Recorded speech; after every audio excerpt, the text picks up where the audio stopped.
Chapter 101. Outside the Huan base, Antwan stared at the peculiar building that had sprung up from the ground, and the lines of text that had suddenly appeared before her eyes, unable to process what she was seeing. A post station? A supplier? Credit service? She recognized the words, but putting them together made it all a bit confusing. The appearance of the post station was so commotion that almost everyone in the base was drawn to it, surrounding the semicircular blue building, looking on with surprise. A post station? What the hell is that? Is it a place to pick up packages? Who needs to pick up packages now? It seems like a place to buy things. Xiao Hui, squeezed to the front of the crowd, muttered softly, "The rabbit on the post station sign looks just like the rabbit headgear that Sister Two is wearing." The town mayor called Xiao Hui over and asked her to read aloud the contents of the customer notice in Mandarin. "Read slowly, let everyone hear it." After Xiao Hui finished reading, a cheer erupted from the crowd. "So, I can buy anything I need here from now on? That's great. They even offer credit? How thoughtful. But only suppliers can get credit. Who are the suppliers?" Antwan raised her hand. "It seems to be me." She pointed to the sky above her head. "Can you all see the words here?" Everyone around her shook their heads. No. Sure enough, only she could see them. Antwan accepted the post station's invitation and briefly explained the supplier regulations to the others. Compared to the 10% discount for entering goods, everyone was more concerned about the post station's 10-day credit service, since the base was about to run out of food. The town mayor immediately urged, "Juanzi, hurry in and try it out. See if you can really get it on credit." It was already past 9 in the morning, and the inn was open. Antwan went in first, followed by a large crowd of onlookers. Everyone was initially amazed by the sheer number and variety of goods at the inn, and then gasped again upon seeing the prices. Most items were much cheaper than they had expected. The inn had appeared out of nowhere, its futuristic design making it seem like something out of this world. They had assumed the goods inside would be extraordinary and exorbitantly priced, but instead, it sold all sorts of commonplace, everyday items at surprisingly affordable prices. Antwan, walking at the front of the crowd, felt even more astonished than the others. For the past 10 days or so, she had been exchanging crystal cores with Xiao Tu for supplies, and the exchange price Xiao Tu gave her for rice and other supplies was exactly the same as the inn's prices. Even the packaging was identical. Actually, she had already suspected something. The inn appeared of all times, not earlier, not later, but precisely shortly after Xiao Feng and Xiao Tu left. Coupled with the rabbit on the signboard, these coincidences couldn't be mere coincidences. This inn might be closely connected to Xiao Tu and Xiao Feng. Seeing Antwan standing motionless in front of the counter, the town head urged again, "So, can you buy things on credit?" "I try." The inn's rule was that you could only buy on credit once a day, with a maximum of 300 crystal cores. Antwan walked to the shelf selling 100 jean bags of flour, and stretched out her hand. 1 jean, 500 G, of flour costs 3 crystal cores, so 100 jean, 500 G, yields exactly 300 crystal cores. Sensing Antwan's hand, a coin slot appeared on the cabinet shelf, and 2 lines of black text, visible only to her, appeared before her. Use today's credit purchase privilege to buy goods totaling 300 crystal cores? Confirm. Cancel. Antwan selected confirm. The coin slot on the shelf immediately disappeared, and then a larger opening appeared, from which a bag of 100 jean of flour was dispensed. She actually bought it. While the others were overjoyed, another line of text appeared above Antwan's vision, this time in red. Outstanding amount: 300 crystal cores, 30 days remaining until the final repayment date, 13 hours 21 minutes, and 12 seconds. The final number kept decreasing. There were 31 days in this month, meaning all the outstanding crystal cores needed to be paid off within 31 days, including today. This line of text was different from the others. Once it appeared, it never disappeared, remaining constantly in Antwan's sight, reminding her to repay the debt.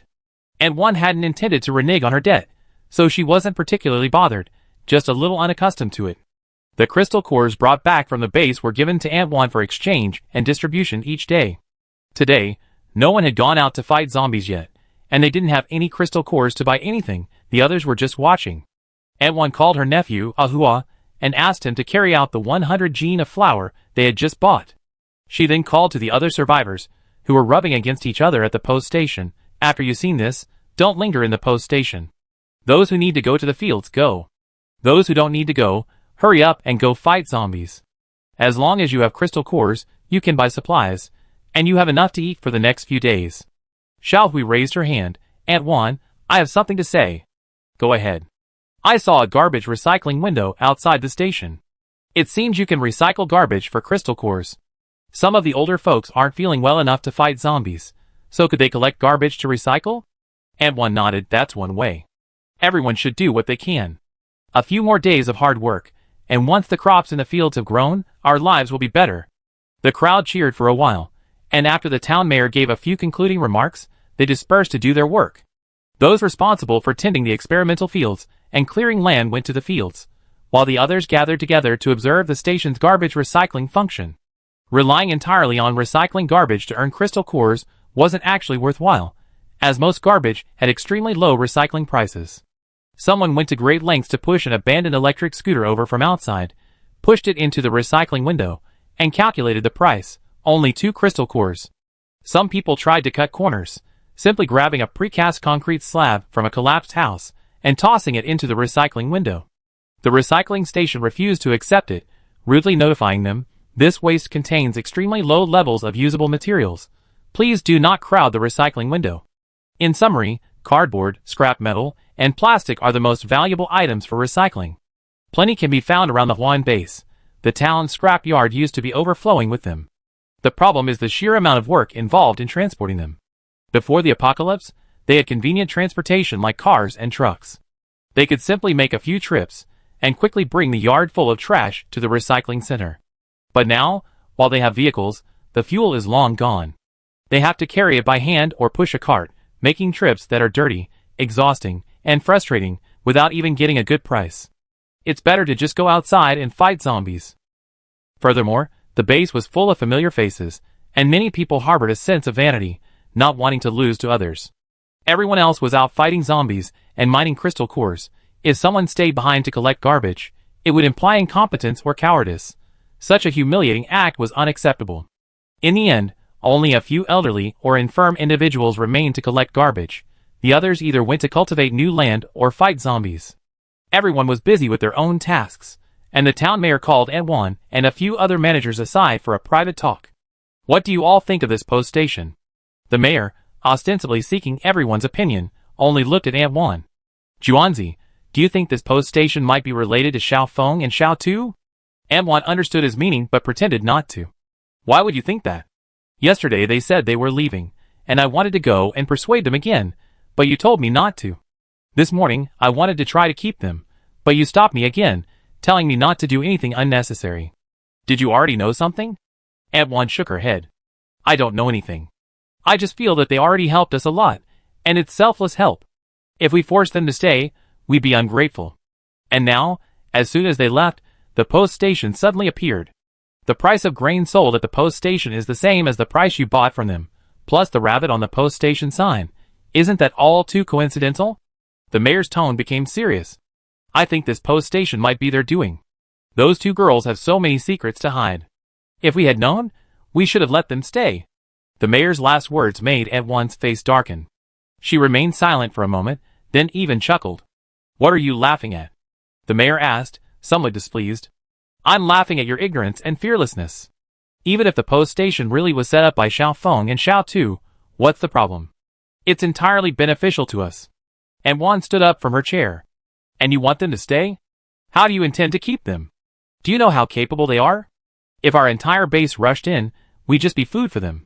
Their dogs can handle level 3 zombies on their own. Can you do that? A few days ago, Feng Rui led the people from the Huan base to conduct a planting experiment. When Sang Kankan had free time, she would take the dogs out to fight zombies. She herself hadn't fought much, only concealing her aura and letting the dogs and Xiaoba fight. While fighting a level 3 zombie, someone happened to see it and reported it to Aunt Wan. Mayor, you're not the only smart person in the world. Why do you think Xiao Tu told me they were leaving beforehand? Did she want us to throw them a farewell party? Don't be naive. She's probably testing our reaction. If you dare to force them to stay, not only this inn, but our entire base might be wiped out. The mayor slammed his fist on the table. She wouldn't dare. Why wouldn't she? She's trying to help, and she gets schemed against. If I were her, I'd do it too. No, if I were her, I probably wouldn't even let them stay for a few days. It's the apocalypse. Everyone's struggling to survive. Who has the time to help strangers? So we're just going to leave them like this? The mayor was still unwilling to give up. I don't think they've gone too far. There's a bulletin board at the inn, where people from other safe zones can communicate. Could we post their information on the bulletin board and have those safe zones reported to their superiors? If they send people, they might be able to stop them quickly. Aunt Juan, having only heard half of his words, sat back down in her chair, covering her face and bursting into laughter. The town mayor, bewildered by her laughter, asked, "What are you laughing at now?" "Mayor, don't you want to listen to what you're saying? If you were saying you were risking your life to go out and relay their information to other safe zones, or to contact the higher-ups, I might have some respect for you. But you're scheming against them, unwilling to take any risks, and even trying to use what appears to be a relay station they set up as a shortcut. You're really dreaming." The mayor blushed, and the others covered their mouths, snickering nearby. Aunt One stood up again, speaking seriously. "Everyone has seen how the relay station appeared and how it operates. Isn't it amazing? Right now, there's a line of text above my head that only I can see, reminding me to repay the debt." Aunt One pointed to the space above her eyes. "Although I haven't read many books, my understanding isn't high, and I don't have that big picture perspective you always talk about, Mayor. I only know two things. First, we should be grateful. Xiao Feng and Xiao Tu have helped us a lot. We can't let them down, both morally and logically. Second, we should know our place. The inn isn't something we can mess with. It's currently in our favor, so we should just get along with it, and not do anything unnecessary, or we just be asking for trouble. Therefore, regardless of whether the inn and Xiao Feng and Xiao Tu are actually connected, we better pretend we don't know anything. If we contact other safe zones later, or if other people come, we shouldn't mention it again, or the consequences will definitely be something we don't want to see. Those who agree with my approach, come with me. We still need to get back to work. Those who disagree." Aunt One glanced at everyone present. "Anyway, I can't stop them even if I wanted to. Whatever. At worst, it just implicate the base, and we all die together. We already had enough dead, a few hundred more won't make a difference." With that, Aunt One left the room where they were having their secret meeting. The others exchanged glances and followed her out, leaving only the mayor. The mayor slammed his fist on the table, fuming for a while, before finally leaving helplessly. The world had truly changed. He had long known that he, as the mayor, no longer held much authority in the base. People only gave him face when things were going well. On crucial issues, they preferred to listen to the younger, more gifted individuals. Actually, he didn't have any ulterior motives. At his age, the mayor's position was earned through seniority. He knew his own limitations perfectly well. If things really got too big, he wouldn't be able to handle it. He only said those things to secure a better future for the base. Since no one supported him, he stopped giving orders. The future belonged to those with ability. He wasn't even sure how long he'd live. Forget it, thinking too much would only cause him trouble. Sang Kankan was completely unaware of the discussion the Huan base had held regarding them. After setting off again, Feng Rui drove at breakneck speed for 4 more days on increasingly dilapidated roads, finally arriving at her next destination. This was a prefecture-level city in Jiang Province, an unfamiliar place to Feng Rui, but a familiar one for Sang Kankan. Chapter 102. Sang Kankan and her group arrived in Yu City, Jiang Province, around 3 p.m. The overpass leading into the city was severely damaged, and the ordinary roads were cluttered with abandoned vehicles and overgrown with weeds and thorns, making it impossible for cars to proceed. They had to stop. As before, their goal was to find a safe zone to assess its suitability for establishing a post station. However, they couldn't find a single living person, let alone a safe zone. As summer approached, the weather grew increasingly hot and humid. Feng Rui wiped the sweat from her brow, took out a map, and studied it carefully, somewhat puzzled. If we keep going, we enter Yu City's urban area. It's all elevated roads and tunnels. Cars definitely can't go that way. We probably have to walk. Old saying, are you sure the safe zone is in this direction? Based on their past experience, after the apocalypse, most cities organize evacuations by urging survivors to move to the suburbs. Official safe zones are also mostly located in the suburbs. After all, modern cities, like concrete jungles, aren't as sturdy as they seem. Once infrastructure like water and electricity is destroyed, and roads are cut off, it's like being on an isolated island, with nowhere to run if something happens. However, during the day, Feng Rui was only driving, and Sang Kankan was navigating. She hadn't paid attention to the direction they were going, and only now did she realize they seemed to have taken the wrong road. Sang Kankan looked out the car window. The afternoon sun was still intense. The iron railings of the elevated road had been baked by the sun for most of the day. You could feel the heat from afar. It looked somewhat familiar, yet somewhat strange. Familiar because she had passed through here many times. The elevated road branched into 3 roads. She knew which one led home even with her eyes closed. The unfamiliarity stemmed from the fact that the overpass was now riddled with cracks and in a dilapidated state, a far cry from the image she remembered. For years later, she had returned. For years ago, Sang Kankan fled the city alone, in a panic. During those 4 years, she had imagined many times how she would return, good and bad, but she never expected that she and her hometown would look like this upon her return. To say that things have changed is too simplistic. I just pointed randomly on the map, Sang Kankan replied to Feng Rui. Did we go the wrong way? Hey, you still have to rely on me in crucial moments, Feng Rui smugly said, marking on the map with a pin. There's a tunnel here, but it's definitely impassable now. The roads near the mountains are also no good, there are too many mutated plants. The safe zone is most likely in these 2 directions. Feng Rui circled 2 areas on the map, and noticed that Sang Kankan's skull head was still facing the city. She waved her hand in front of her eyes. What are you looking at? Sang Kankan shook her head. Nothing. It seems we really went the wrong way. The safe zone isn't in the city. During this time, Sang Kankan continued to absorb crystal cores to level up. Several inns brought in a large number of crystal cores every day, and she didn't hesitate to use them. Now her level was almost at level 5. She hadn't noticed this before without comparison, but after seeing Feng Rui absorb crystal cores, Sang Kankan specifically observed a zombie and discovered something else. Her maximum absorption capacity for crystal cores was much higher than other ability users and zombies. For example, Feng Rui is now at level 3. When she upgrades, she usually uses level 2 or 3 crystal cores.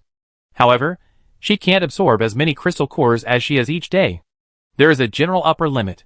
She can absorb 4 to 5 level 2 crystal cores, or about half a level 3 crystal core each day before she can't absorb any more. Zombies are similar. There's a limit to how they level up by devouring each other. A level 3 zombie that devours another level 3 zombie, or a level 3 crystal core takes about 2 to 3 days to fully digest and absorb the energy. Sang Kankan is different. She has virtually no limit to absorbing crystal cores. As long as she has time and crystal cores, she can absorb as many as she wants, making her level up much faster than other people and zombies. The system explains this by saying that the zombie's body is merely a vessel for her consciousness, and this vessel has now been refined to its optimal state by her consciousness, so there are virtually no restrictions on leveling up. Sang Kankan only vaguely understand this explanation, but the reason isn't important, the result is beneficial to her. Currently, level 4 zombies and ability users are still legendary figures, while Sang Kankan is already close to level 5. Her perception of the aura of zombies and humans is becoming increasingly acute. Even though they were still some distance from downtown U City, she could clearly sense that the city was almost entirely shrouded in the murky stench of zombies, with very few living people. Just as Feng Rui had said, the presence of human survivors was concentrated in the suburbs on the other side. I think we should be here, she said, selecting the correct direction from the 2 areas Feng Rui had circled. It's not very far from here, mostly straight roads. Let's set off now, and if the road conditions are good, we should be there by 8 or 9 o'clock tonight. Seeing that she knew the route without even looking at a map, Feng Rui subconsciously asked, How do you know the roads here so well? Have you been here before? This is my hometown, Sang Kankan replied. Feng Rui was surprised. You still have a hometown? Of course she had a hometown. She wasn't born from a rock. Sang Kankan didn't even bother to reply. Do you still have family back home? Want to go find them? Sang Kankan paused, then shook her head. No, they're all long dead. Even if they weren't dead, it was practically the same as them being dead. It had nothing to do with her anymore. Then you're like me, all alone, Feng Rui sighed, turning the car around, then changed her tune. No, I'm all alone, you're not human. Sang Kankan, The car started moving again. None of the 3 animals were used to car rides, and with the hot weather, they immediately curled up and dozed off. Feng Rui drove, chatting with Sang Kankan whenever she had a spare moment. So this is your hometown? You came here specifically for this trip? Don't you want to go into the city? No, there's nothing to see. Just by looking at the elevated highways outside, Sang Kankan could guess what the city was like now. Without human management and maintenance, those skyscrapers would decay and rot in a short time, overrun by other species. There really wasn't much to see. Actually, Sang Kankan hadn't specifically come here. She was driving along the road, and by the time she realized it, she was already heading towards U City. There was no need for her to change her route. If she deliberately avoided U City, it would seem like she hadn't let go.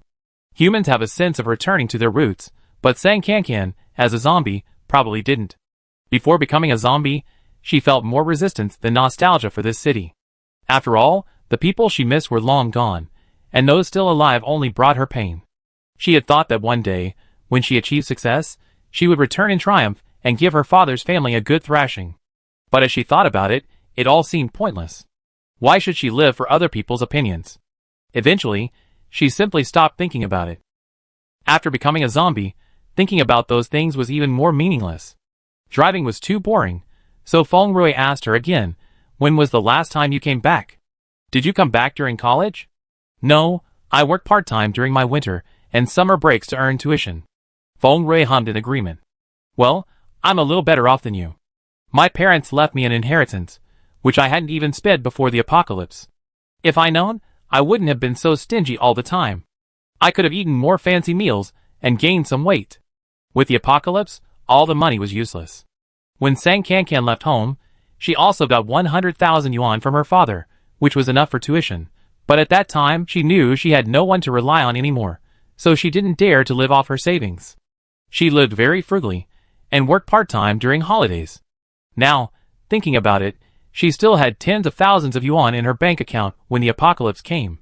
She originally wanted to save more to open a supermarket for retirement, but it's a pity. If only we had met before the apocalypse, we would both be alone, and we could have found a place to go out sometime. Feng Rui sighed again. We couldn't have known each other before the apocalypse. You were already in graduate school when I entered university. This straightforward answer earned him a glare from Feng Rui. Can't you be a little more romantic? Sang Kankan shrugged. I'm not human, I don't have living cells. Feng Rui, The conversation was clearly going nowhere. Just as Sang Kankan had predicted, they traveled through the night, arriving near the safe zone on the outskirts of U City around 9 p.m. The safe zone wasn't open at night, and they didn't plan to go in. They only drove around a small part of it to get a general idea of its size. Sang Kankan then chose a spot near the main entrance, and had the system built in number 9. Feng Rui didn't want to pry into her privacy. While Sang Kankan was doing her work, she and the 3 animals rested, not asking any unnecessary questions. However, the next morning, when she heard Sang Kankan say she was setting off again, she couldn't help but offer a word of advice. Isn't this your hometown? You're already here, don't you want to go into the safe zone and take a look? Maybe you even find some acquaintances there. Sang Kankan shook her head. No interest. If her father's family were still alive, they should be in the safe zone right now, but what did that have to do with her? Sang Kankan wasn't even interested in seeing them suffer. You're really boring, Feng Rui said disdainfully. Sang Kankan didn't care. I'm not human, what do I need? She changed her mind halfway through her sentence. Fine, we won't set off today, we stay in the safe zone for a few more days. Why the sudden change of heart? Feng Rui asked, surprised. It's too hot. It's not suitable for traveling. Actually, the outside temperature had been rising every day, not yet high enough to delay their trip, but the system had just issued a high temperature warning, so Sang Kankan couldn't ignore it. High temperatures are expected to last for more than 10 days starting tomorrow, with the highest temperature possibly exceeding 50 degrees Celsius. Please take precautions. Chapter 103. This was the first time the system had issued such a specific warning, specifying the duration of the heat wave over 10 days, and the intensity of the heat maximum temperature exceeding 50 degrees Celsius. This alone made Sang Kankan take it seriously. She herself wasn't afraid of the heat. A skeleton was a skeleton, so a little cold or hot was the same. But Feng Rui and the 3 animals were flesh and blood, much more sensitive to temperature. These past few days on the road, the dog had already been listless from the heat. In 50-degree weather, it would inevitably suffer heat stroke sooner or later. In terms of disaster prevention, human wisdom is still worth learning from. Rather than being unable to move in the heat outside, it was better to stay in U City for the time being and find a more comfortable place to rest. You get hot too? Feng Rui looked at her with interest. Then what should we do? Should we go into the safe zone? Going into the safe zone meant interacting with humans and getting better information. Sang Kankan wasn't so resistant anymore, she was indifferent. She could find an empty house outside to stay in, which would be more flexible. Anyway, the inn's number 9 shop was completed last night, and officially open today, so she could check on the safe zone anytime through the inn. Whatever you want, Sang Kankan replied. Then let's go in. We're already here. It'd be hard to explain if we're discovered outside, Feng Rui decided immediately. There might be something interesting to see in the safe zone. It's so hot, it helped cool us down. So they got back into the car they brought the night before, and drove into the safe zone openly. The car was already dilapidated. Thankfully, they hadn't disposed of it immediately, otherwise driving a new car into the safe zone would have attracted too much attention. As they approached the safe zone, Sang Kankan removed her clothes and folded her limbs, disguising herself as a skull to pass the security check upon entering. Early in the morning, the area outside the U-City safe zone was bustling with activity. Many survivors were drawn to the newly appeared post station, and the guards kept glancing outside during their routine vehicle checks. Where are you from, and what brings you to U-City? Feng Rui casually replied, from a small town nearby. Our family has all passed away, so we're staying with relatives. The gatekeeper absent-mindedly grunted. How many people are in your party? Just me, and 3 animals. 3 animals? The gatekeeper then looked seriously into the car, his gaze meeting the skull on the passenger seat. He took a step back in fright. What the hell? Why are you carrying this thing in the car? This is my sister. She died as soon as the apocalypse started. I couldn't bear to part with her, so I washed her head and kept it to keep me company. Can I bring it in? Feng Rui offered a haphazard explanation, then looked pitifully at the gatekeeper. Upon seeing the markings on her face, the gatekeeper took another step back in fright. It's not that I can't bring them, but you should be careful not to scare anyone. I understand. What kind of animals are the 3 you brought? Have they mutated? By the way, are you a superhuman? The gatekeeper had Feng Rui and the 3 animals get off the car first, then took out a form to register them. So you're a superhuman. What kind of superpower, and what level? Having suffered such a great loss in Jiancheng, Feng Rui naturally wouldn't reveal her true situation now. She had already planned how to deceive him. My superpower is animal taming. I'm currently at level 2 to less than 3, and I already tamed 3 animals. After speaking, she casually picked up the black and white cat that was sleeping on the dog, intending to show off her close relationship with the cat. However, the cat, disturbed from its sweet dreams, promptly gave her a good thrashing. It just woke up. It's a bit grumpy. The gatekeeper could tell the cat was just playing with her, and had no real intention of attacking, so she didn't suspect anything and continued explaining the rules of the safe zone. Entering the safe zone requires paying supplies. Each person needs to pay 3 pounds of food. If the food is expensive, the amount can be less. Also, while our safe zone doesn't restrict bringing pets like cats and dogs, ordinary people can only bring 1 pet per person, and those with superpowers can only bring 2. Pets also require a per-person supply fee, and exceeding this limit requires an additional supply as a deposit. Furthermore, you need to sign a consent form stating that if your pet causes harm to anyone else in the safe zone, you will be fully responsible for all losses. Also, because there isn't enough parking space in the safe zone, outside vehicles are currently prohibited from entering. If you want to park your car, you need to pay a parking fee. This safe zone is really difficult. Feng Rui clicked her tongue. Stop, stop, stop! Just tell me directly. I want to drive into the safe zone with my 3 animals. How much supplies do I need to pay in total? The gatekeeper looked at her innocently. Including the deposit and parking fee, it's about 30 kilograms of food. If you pay with instant noodles, it's 60 packs. If you pay with rice or flour, it'd be 20 kilograms. Feng Rui had been getting all her food and drink from Sang Kankan these past few days, so she had no idea whether this amount of supplies was a lot or a little. She picked up the skull from the passenger seat and pretended to walk around to the trunk, asking Sang Kankan to take out 20 kilograms of rice. The gatekeeper's gaze hardened as he watched her casually produce so much rice.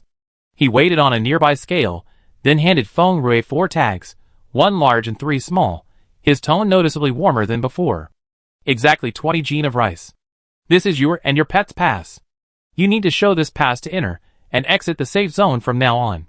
Also, since this is your first time entering the U-City safe zone, for your safety and the safety of others, you and your pets need to undergo a 12-hour quarantine. Please follow this security guard to the temporary parking area. You'll be free to move around after the quarantine period. Entering the safe zone was indeed a hassle. Feng Rui drove the car into the temporary parking area, carrying the skull and leading the 3 animals, and followed the security guard to the quarantine area. She casually inquired, Miss, when I entered the safe zone, I saw a lot of people gathered outside. Did something happen? I don't know either. It seems like a rest stop or something suddenly appeared. My sister went to check it out, and she should know what's going on when she gets back. The security guard led them to the isolation room. There didn't seem to be many outsiders in the U-City safe zone. There were only a few people in the isolation room. You can rest here for half a day. I come back in 12 hours. The isolation room was poorly ventilated and even hotter than outside.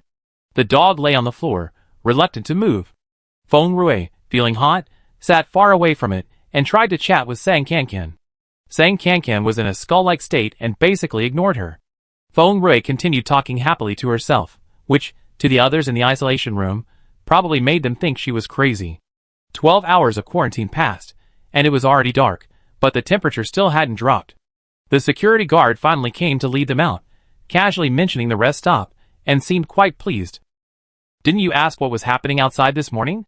It's good news, great news. The new place is called the Sang Family Rest Stop. You can buy things there. I heard you can buy almost anything, and the prices aren't expensive. Our security zone leaders have already contacted their superiors, and they said several places already have these rest stops, and so far there haven't been any problems. They said it's safe to use, and we won't have to worry about supplies anymore. Feng Rui was so hot her head was spinning, and she didn't have the energy to discuss the rest stop with her. She was eager to find a comfortable place to rest. Let me ask you something else. Where can I rent a place in our safe zone? Ideally, it should be a large place with good privacy, and most importantly, it must have unlimited electricity. I can take you to rent a place. Our safe zone has regulated rental services. But as for places with unlimited electricity, there really aren't any. Electricity is so scarce right now. Even our district chief's house has daily electricity limits. Then I just go wherever there's electricity, use as much as I can, even if the rent is a little higher. The young woman was puzzled. What do you need so much electricity for? To turn on the air conditioning. Aren't you hot? Feng Rui wiped the sweat from her face. She wasn't afraid of cutting flesh or breaking bones, but the heat was unbearable. If she had to stay in the isolation room for another half day, she probably wouldn't be able to get up. You're overthinking it. Still using the air conditioner? Even the fan is best used sparingly. The current power system can't keep up. It'd be shut down soon. The young woman pulled 2 used sheets of paper from her bag and handed them to her. Just bear with it. If you can't stand it, use a paper fan. Was it really that bad? Feng Rui was too hot to speak. The young woman was very attentive, taking her directly to the official rental service center of the safe zone. She used her connections to arrange a well-located apartment with utilities, and even helped her park her car and inspect the apartment with her luggage. The new apartment was a 2-bedroom unit on the 3rd floor of a 6-story apartment building. Normally, Feng Rui could only rent a 1-bedroom apartment or share with someone, but she said she wanted more space for the animals and was willing to pay more for a 2-bedroom. The security guard also spoke to her connections, and the apartment was finally rented. The rent was paid monthly, totaling 50 kilograms of grains or 100 level 1 crystal cores. Although they might not stay for a month, Feng Rui still paid a month's rent. Unlike when she arrived in the morning, she could now pay the rent with crystal cores, clearly because the arrival of the inn had given crystal cores value as a form of currency. When the security guard left, Feng Rui gave her 2 loaves of bread as a thank you gift, which the guard happily accepted. Nowadays, no one would refuse food they already received. Although it was advertised as having water and electricity, the clerk had made it clear when she rented the room that the maximum daily power consumption and electricity usage were limited. Exceeding these limits would result in a power outage. Therefore, Feng Rui definitely couldn't use the air conditioner, and she didn't even dare use a high-powered fan. After everyone left, Sang Kankan returned to normal, rummaging through a corner of the system's inventory and pulling out a small electric fan, slightly larger than a palm, that had been added by some supplier from an unknown post station. Let's use this for now. As soon as the fan was turned on, the dog immediately rushed over and secured the best spot, using its massive body to push Feng Rui, who also wanted some cool air, far away. Feng Rui looked at Sang Kankan with a wrong expression. Your dog, think of something. I really can't stand this heat anymore. Actually, the temperature wasn't particularly high today, maybe a little over 30 degrees Celsius. Feng Rui and the dog were mainly suffering from being cooped up in the isolation room for too long and were practically suffocating. The extreme heat wave the system mentioned wouldn't start until tomorrow, and the highest temperature would even exceed 50 degrees Celsius. If they were already this hot now, what would they be like in a couple of days? Sang Kankan purchased a whole ton of water from the system shop, intending to give Feng Rui and the dog a refreshing bath. Suddenly, a brilliant idea struck her. System, could you give me ice cubes when I get the water? System, yes, ice is a form of water. Sure enough, it worked. Then give me a ton of ice cubes, and replace all the water sold at the end with ice. Product adjustment completed. Sang Kankan nodded in satisfaction. She loved the system's flexibility. She had the system divide the ton of ice cubes into several portions, placing one in each of the 4 corners of the room, and another next to Feng Rui and the cats and dogs. Ah, finally cool off, Feng Rui said, using the ice cubes as a pillow. Comfortable, you're the most reliable old Sang. The dog also lay down on the ice cubes, fast asleep, not caring that the ice had melted and its fur was wet. Where else can the system be used flexibly? Taking advantage of the upcoming hot weather, Sang Kankan continued to ponder. Chapter 104. Sang Kankan replaced all the water sold at the inn with ice. The next day, when the inn reopened, customers immediately noticed and reacted quite strongly. The weather had been getting hotter day by day, and the survivors had noticed, but since it was midsummer, the heat was normal, and they weren't overly alarmed. However, the sudden switch to ice at the inn made them suspicious. The inn seemed to have foreseen the last torrential rain, immediately providing umbrellas and raincoats. The rain continued for over 10 days, flooding vast areas before finally stopping. Now, the inn suddenly providing ice. Did it mean the high temperatures would continue? Whether it was true or not, being prepared was always a good idea. The news quickly spread throughout the safe zones. Those who could afford it began preparing for the potentially prolonged heatwave. Besides stockpiling water, food, and other emergency supplies, the safe zones also encouraged survivors to go out and fight zombies, and to stockpile crystal cores as a precaution. With the zombie repellent device, transporting supplies between safe zones is much easier than before. Even without a nearby post station, they can stockpile more crystal cores and exchange them for supplies in safe zones with post stations. On the second day after Sang Kankan and her group entered the U-City safe zone, the temperature rose again compared to the previous day, reaching a high of 36 or 37 degrees Celsius. The dog lay motionless on the ground, howling and whimpering as Sang Kankan changed its ice pack several times. Feng Rui rested for a night, and felt somewhat better. She wanted to find some fun in the safe zone, but after going out, she found there was nothing to do. She soon returned to the heat. Sang Kankan sat on the sofa, looked up and asked, "Why are you back so soon? Didn't you say you wanted to wander around? There's nothing to see." The people in the safe zone either went to your inn to see what was new, or they went out to fight zombies. The people here are really hardworking. Feng Rui gulped down a large glass of ice water after returning, and the heat subsided a bit. "Why is it so hot? There's not a breath of wind. I just saw someone outside who seemed to have heat stroke." "This is just the beginning. It get even hotter in a few days." Sang Kankan spent the entire morning organizing the inn shelves, selecting items suitable for sale during the high temperatures from the already listed products. Besides ice, she added many cooling items, such as herbal medicines like Huixiang X flavored soda and X drops, as well as everyday items like cooling mats, ice blankets, and heat insulating canvas. She also changed all the clothing to summer styles. She also stocked 3 sizes of fans, and even a portable air conditioner. However, electricity was a major problem in the post-apocalyptic safe zones, and these things might not even be usable. To solve the electricity shortage, Sang Kankan also found a diesel generator and stocked it, along with diesel fuel.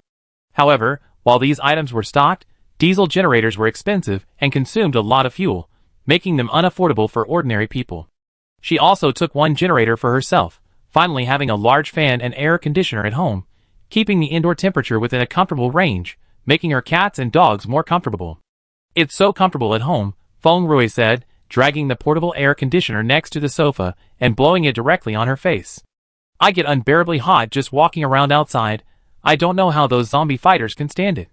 "Life forces me to go out," Sang Kankan said calmly. "That's true.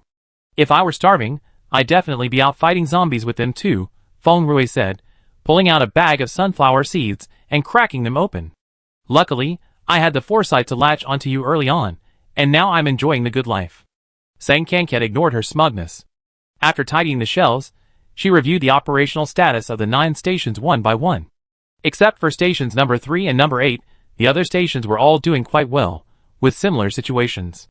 Humans have an instinct to share information and learn by imitation. If someone at one station makes a new discovery, They announce it on the bulletin board, and the other stations will quickly find out. Good discoveries will be imitated, and bad discoveries will serve as lessons. Basically, no station will be too far ahead or behind the others. Besides the relay stations, each safe zone also has its own channels connecting it to the outside world. Once news of their presence at a relay station spreads, other safe zones or survivors from nearby areas will flock there. Several safe zones near the relay stations are currently expanding, boosting the relay station's business and creating a virtuous cycle. However, the situation is slightly different between relay station number 8 and number 3. Near relay station number 8 is only the one base. This base was already cut off from the outside world. The survivors were either busy planting crops or fighting zombies. Even after the relay stations appeared, no one frequently interacted with people from other relay stations on the bulletin board, so their location didn't spread. The rising temperatures have naturally brought significant problems to planting at the Huan base. Sang Kankan offered them 10 days of credit, originally intended to solve their food problems during the transition period. However, today it turns out that Sister Huan from the Huan base didn't use the credit of 300 crystal cores to buy food. Instead, she used it to buy diesel fuel. Back at the Huan base, Sang Kankan vaguely remembered they had diesel generators and engines, but they only used them in dire emergencies due to low fuel levels. Now, they were willing to sacrifice food to buy fuel, likely preparing for the upcoming heatwave. If the heatwave continued for a few more days, they would have to use generators or engines to cool the crops in the fields. Humans have abundant experience and knowledge to cope with high temperatures. In contrast, the animals at station number 3 seemed far too clueless. Sang Kankan's initial idea for opening station number 3 was very simple. The disaster caused by dimensional evolution would fall equally on all living beings, including humans and animals. As a middleman, she didn't want to always favor humans. She wanted to give the increasingly intelligent, mutated animals more choices. However, after this period, Sang Kankan had to admit that her idea had failed. The animals' acceptance of the station wasn't as high as she had anticipated. Even though Sang Kankan had tried her best to simplify the process and reduce the difficulty of shopping at the number 3 store, allowing the animals to easily purchase the items they wanted using their paws or mouths, the store's daily revenue hovered around the single or double digits, never exceeding 100. Aside from the initial group of animals that Sang Kankan had personally trained, there were practically no new customers. Even many of those original old customers have now completely stopped going to the store. For example, the big gray dog that used to be very close to the dog hasn't been seen within the store's surveillance range for over half a month. It's unclear whether something happened to prevent it from going, or if it simply finds it too troublesome. If you put yourself in their shoes, it's not hard to understand why the animals are reluctant to use the rest stops. The behavior of buying goods with currency originated in human society and doesn't align with the nature of most animals. Even if they mutated and become more intelligent, they're still more inclined to follow the instinct of survival of the fittest. Their previous purchases with Sang Kankan were probably just out of novelty. During the last rainstorm, many animals cleverly ran into the rest stops to take shelter. But this time, with the heat wave, they all sought refuge in the forests. Few approached the rest stops anymore.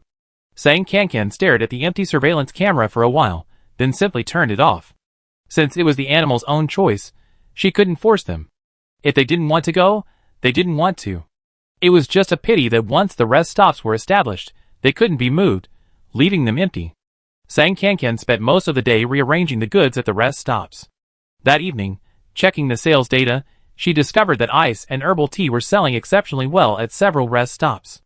That day, the number of people suffering from heat stroke in the safe zone increased significantly, and cries for help could be heard frequently. Their apartment building was rocked by several disturbances throughout the night. Children, unable to sleep due to the heat, were often beaten by their irritable parents, disrupting everyone's sleep. The temperature rose further the next day, reaching a high of nearly 40 degrees Celsius. The exterior walls of the apartment building bulged from the heat, and large patches crumbled at the slightest touch. Most of those who went out to fight zombies early in the morning returned by noon, some even carried back by their teammates after suffering from heat stroke. In such sweltering heat, even a simple walk outside was unbearable, let alone fighting zombies. Exhaustion would be like offering oneself up as food for the zombies, and those who valued their lives were unwilling to go out again. But without fighting zombies, there are no crystal cores. Without crystal cores, there are no supplies to buy. Without supplies, life becomes even harder, and with hardship comes restlessness, leading to a significant increase in fights within the safe zone. In a corner of the U-City safe zone, A family surnamed Su got into a fight with their neighbors. These neighbors weren't exactly strangers. The two families were related by marriage. After the apocalypse, they fled to the safe zone together, initially intending to support each other.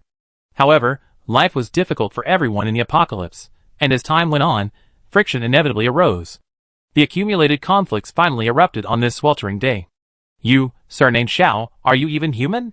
These past few years, because of your sister, I never skimped on the benefits I given you. I spent tens of thousands of yuan on you, and I never asked you to pay me back. Today, Dabao only ate 2 of your pancakes, and you almost beat him to death. Have you no humanity? He's your own nephew. 2 pancakes? We only had those 2 pancakes left, and he ate them all. I want to ask you what you mean by this. You're all heartless, and the bastards you raised are heartless too, stealing food from other people's houses in broad daylight beating. He deserved to die. 2 men were fighting nearby, while a young woman, holding her bruised and swollen son, cried and cursed, Xiao Jiangwo, you're inhuman. Dabao even called you uncle. If anything happens to him, I make you pay with your life. An older woman spat at her disdainfully. Dabao? He's a stupid, lazy brat. Only you treat him like a treasure. If you want to die, get lost and don't stay in my house. Say that again. If you do, I tear your mouth apart. The 2 women, pulling each other's hair, also got into a physical fight. The child they called Dabao shifted on the floor, finding a more comfortable position, and even started snoring, completely ignoring the commotion inside. The men fought silently, while the women, in turn, made up stories and insults. The older woman kept talking, speaking of shamelessness, Xiao Mingqi, you and your son are truly a family. He's been lazy and good for nothing since he was little, probably learned from you. A woman in her early 20s, marrying a man in his 40s or 50s, and always acting like a rich lady. If you didn't know better, you really think you married so well. Her words were cutting. Your stepdaughter is only 2 or 3 years younger than you, and she's eager to be his mother. If it were me, I'd rather just find a block of tofu and kill myself. I'd be ashamed to have her as your sister-in-law. The younger woman, her eyes red with anger, lunged at her and grabbed her neck. I fight you. Even if you strangle me, I still tell you, cough cough, didn't you say you married a rich man? I heard your husband's money all came from his ex-wife. So he's a gigolo himself? Cough cough, look at you, so young, living in your ex-wife's house, spending your ex-wife's money, and even kicking your ex-wife's daughter out. Even the most vicious women in TV dramas aren't as vicious as you. She went further and further, and the man beside her couldn't stand it anymore. Enough. I call you sister-in-law, but watch your manners. Sister-in-law? You're more than 10 years older than me, I can't accept that title. The man was speechless with anger. You. By the way, if I remember correctly, your ex-wife's surname is Sang, right? What a coincidence. The new and outside our safe zone is called Sang Family Inn. They might even be related to your ex-wife. Why don't you go and acknowledge them? Maybe they can even give you some food, so your shameless son won't come and steal from other people's homes. Chapter 105. The sweltering heat outside made everyone irritable, and the tempers of those inside grew increasingly volatile. The older woman kept chattering, saying the most offensive things she could think of. Her insults were so excessive that the man who called her sister-in-law couldn't hold back and rushed over, shoving her violently. Sister-in-law, watch your mouth. Don't think I don't hit women. With his wife pushed, the other man immediately rushed to her aid, only to be immediately harassed by the younger woman. Xiao Jiangwo, you bastard. You bully my son and me like this. You don't deserve to be my brother. The older woman, regaining her footing, immediately retorted, Pa. Does anyone really want a sister like you? Sharing a mother's womb with you is the worst luck imaginable. The 2 women pushed their respective men away and began fighting again. The young woman grabbed a handful of the older woman's hair forcefully. You didn't say that when you borrowed money from me to buy a house 2 years ago. You ungrateful wretch. The older woman slapped the young woman hard across the face. You still have the nerve to bring up what happened 2 years ago? My family has suffered so much because of you. Last month, whose family was starving, crying and begging me for a bowl of porridge. You didn't lend it to them, did you? Dabao was starving, and you still wouldn't lend it to him. You have no conscience. No wonder your son turned into a zombie, and got beaten to death.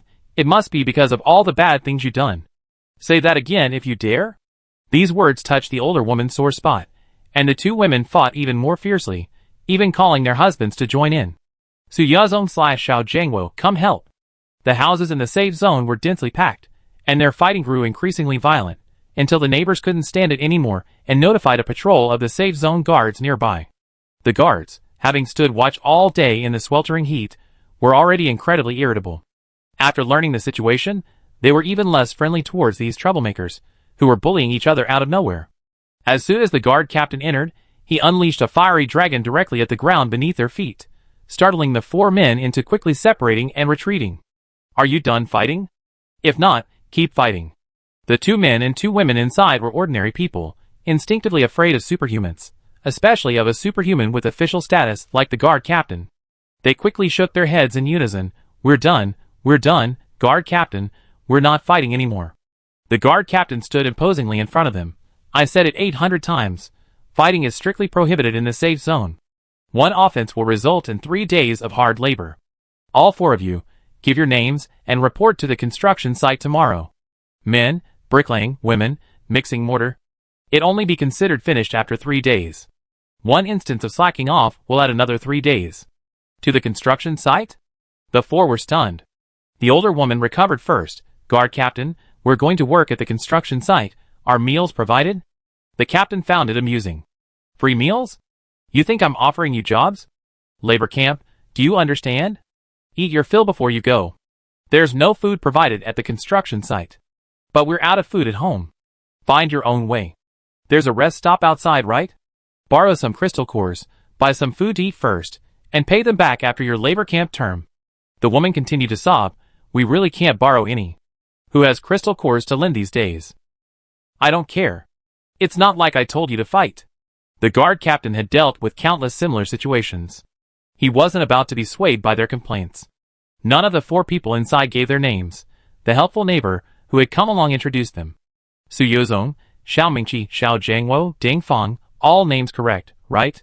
Remember, report to the construction site at 8 a.m. sharp tomorrow. Otherwise, 1 late arrival will add 1 day, 1 day of absence will add 3 days, and if it accumulates to 10 days, we come to arrest you. The security captain left these words behind and hurriedly led his team away. The 2 men and 2 women left behind looked at each other, each seething with anger, but dared not vent it any longer.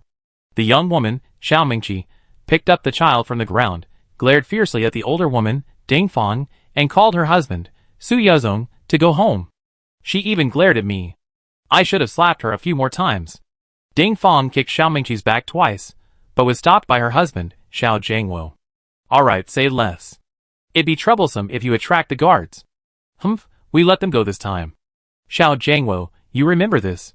We're cutting all ties with your sister's family from now on. If you dare to secretly give your nephew anything again, I break your legs. I know, I won't give him anything anymore. That kid isn't a good person either, Xiao Jiangwo said sullenly, hanging his head. I was just thinking that since Chao is gone, Dabao is practically half a descendant of the Xiao family, so it's never a bad thing to treat him well. He doesn't deserve it. He's just an ingrate, not even worth a finger of Chao. Why wasn't he the one who died? Ding Fang cursed as she righted the overturned tables and chairs in the room. Just thinking about it makes me angry. We have to go to the construction site tomorrow. If we really go, what will happen to your job? The guards have already taken my name. What else can I do but go? I go out and ask for leave later, and also ask around to see if there's any way to shorten my labor camp sentence. Okay, there's half a pack of cigarettes at home. Take it with you. It's easier to ask someone for a favor if you have something. Xiao Jiangwo was surprised. Where did you get cigarettes? The cigarettes I used to hide. I found them yesterday when I was rummaging through the box. Let's eat dinner first. That ingrate wretch ate all the pancakes I made. I make some more. On the other side, after Xiao Mingqi and her husband returned home, they were still angry. Xiao Mingqi put her son, Dabao, on the bed, undressed him, and carefully checked him over. She found that only his face looked badly injured. He had no other injuries, and was sleeping soundly. Only then did she feel relieved. With her son all right, Xiao Mingqi, remembering her husband's earlier behavior, became increasingly dissatisfied. Su Yuzong, can't you be a little more useful? Seeing Ding Fang bullying me and Dabao like that, you didn't even help. Su Yuzong's face darkened. I pushed her a little, but she's my sister-in-law, and a woman after all. I couldn't really hit her back. So what if she's your sister-in-law? You're older than her. Why can't you hit her? I think you're just a coward. I was truly blind to marry such a useless thing like you. You have no special abilities, you're crippled, Nobody wants you for manual labor, and Bao has to live a hard life with me. What sins have I committed? Su Yuzong's leg was slashed a few years ago, and he still walks with a limp. When the Safe Zone was recruiting bricklayers, they immediately told him they didn't want him, only healthy people. Stable jobs are hard to find in the post-apocalyptic world. Even odd jobs are lined up with strong young men, so he has no chance. Xiao Mingqi's words were too hurtful, and Su Yuzong's face grew increasingly gloomy, but he ultimately did not utter a word of defense. He was never a strong person to begin with, and had always lived in the shadow of his ex-wife, Sang Huiru. After Sang Huiru died, he married Xiao Mingqi, initially attracted by her youth, gentle nature, and ability to charm. However, after only a few years of happiness, his young wife turned into a shrew, and with the arrival of the apocalypse, she became even more ruthless. Su Yuzong remained silent, which only fueled Xiao Mingqi's anger. Say something. The guards want us all going to labor camp tomorrow. What are you going to do? Su Yuzong muttered under his breath. If they want us to go, we go. Go! You make it sound so easy. Do you even know what the situation is like at home? Xiao Mingqi pointed her index finger at his nose and yelled, We don't have a single grain of food left. We won't even have breakfast tomorrow. If we both go to the construction site, who will take care of Bao? Bao's face is so badly injured. We need to find some medicine to apply, otherwise he'd be disfigured. Where are we going to find medicine? You're the head of the household. You should think of a solution. Su Yuzong, growing impatient with her questioning, said, Fine, I go out and borrow some crystal cores to buy rice and medicine. Are you satisfied now? Who are you going to borrow from? Who has crystal cores to lend you? Never mind that. I have my own way. With that, Su Yuzong limped out of the room and slammed the door shut. Xiao Mingqi looked at the extremely shabby room, then at her son's bruised and swollen face on the bed, and then at her own reflection in the mirror, equally bruised and swollen. A wave of bitterness and grievance washed over her, and she buried her face in the blankets and sobbed uncontrollably. She was barely 25 years old. How had she gotten herself into such a miserable state? Su Yuzong and Xiao Mingqi were, of course, Sang Cancan's long-lost father and stepmother. In the years following Sang Cancan's departure, the Su family actually fared quite well. When Sang Cancan slashed Su Yuzong's leg, he spent over half a month in the hospital recovering. After being discharged, he initially planned to immediately report her missing to the police and try to get back the money she had taken. However, by sheer coincidence, news broke that the neighborhood was slated for demolition, and 100,000 yuan had already been paid out. Xiao Mingqi, not wanting Sang Cancan to return and claim her money, persuaded Su Yuzong to stay and not go looking for her. Su Yuzong then enjoyed a period of good fortune. He used half of the demolition compensation to open a shop with a partner. After making a small profit, he increased his investment, and the shop grew larger and larger, allowing Xiao Mingqi and the rest of the Su family to enjoy a life of wealth for 2 or 3 years. Xiao Mingqi, now financially secure, also helped her brother, Xiao Jiangwo, by lending him money to buy a house in the city. The family of 3 moved to the city, and she even brought him into Su Yuzong's business. However, this period of prosperity was short-lived. 3 years later, Su Yuzong had a falling out with his business partner. Taking advantage of Su's lack of business acumen, the partner set a trap for him, swindling him out of all his money through legal means. Even reporting it to the police was futile, and the Su family's fortunes plummeted. Xiao Jiangwo had also invested some of the money that was stolen.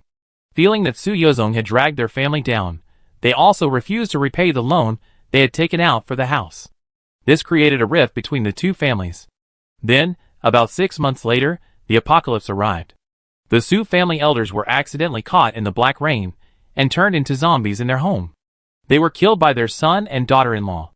Xiao Jiangwo's son, Xiao Jichao, also became a zombie and was shot in the head by outsiders.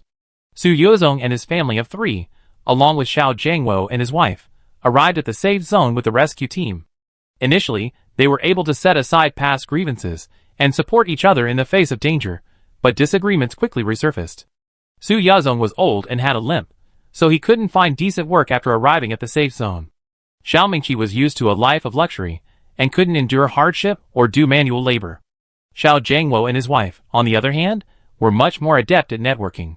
They quickly built connections and found work, earning enough food each day to last them. Seeing that they were doing well, Xiao Mingqi would frequently bring her son over to freeload. At first, Xiao Jiangwo and his wife would occasionally help, but later they stopped making excuses and simply refused. Why should they eat the food they worked so hard for? The relationship between the two families deteriorated further. Today, Su Yezong's son, Debeo, secretly went to the Xiao family's house and ate 2 of their flatbreads in one go. After finishing, he imitated his mother, Xiao Mingqi's usual manner, arrogantly berating them for being stingy. This angered Xiao Zhengwo so much that he kicked Debeo twice, and the two families finally had a major falling out.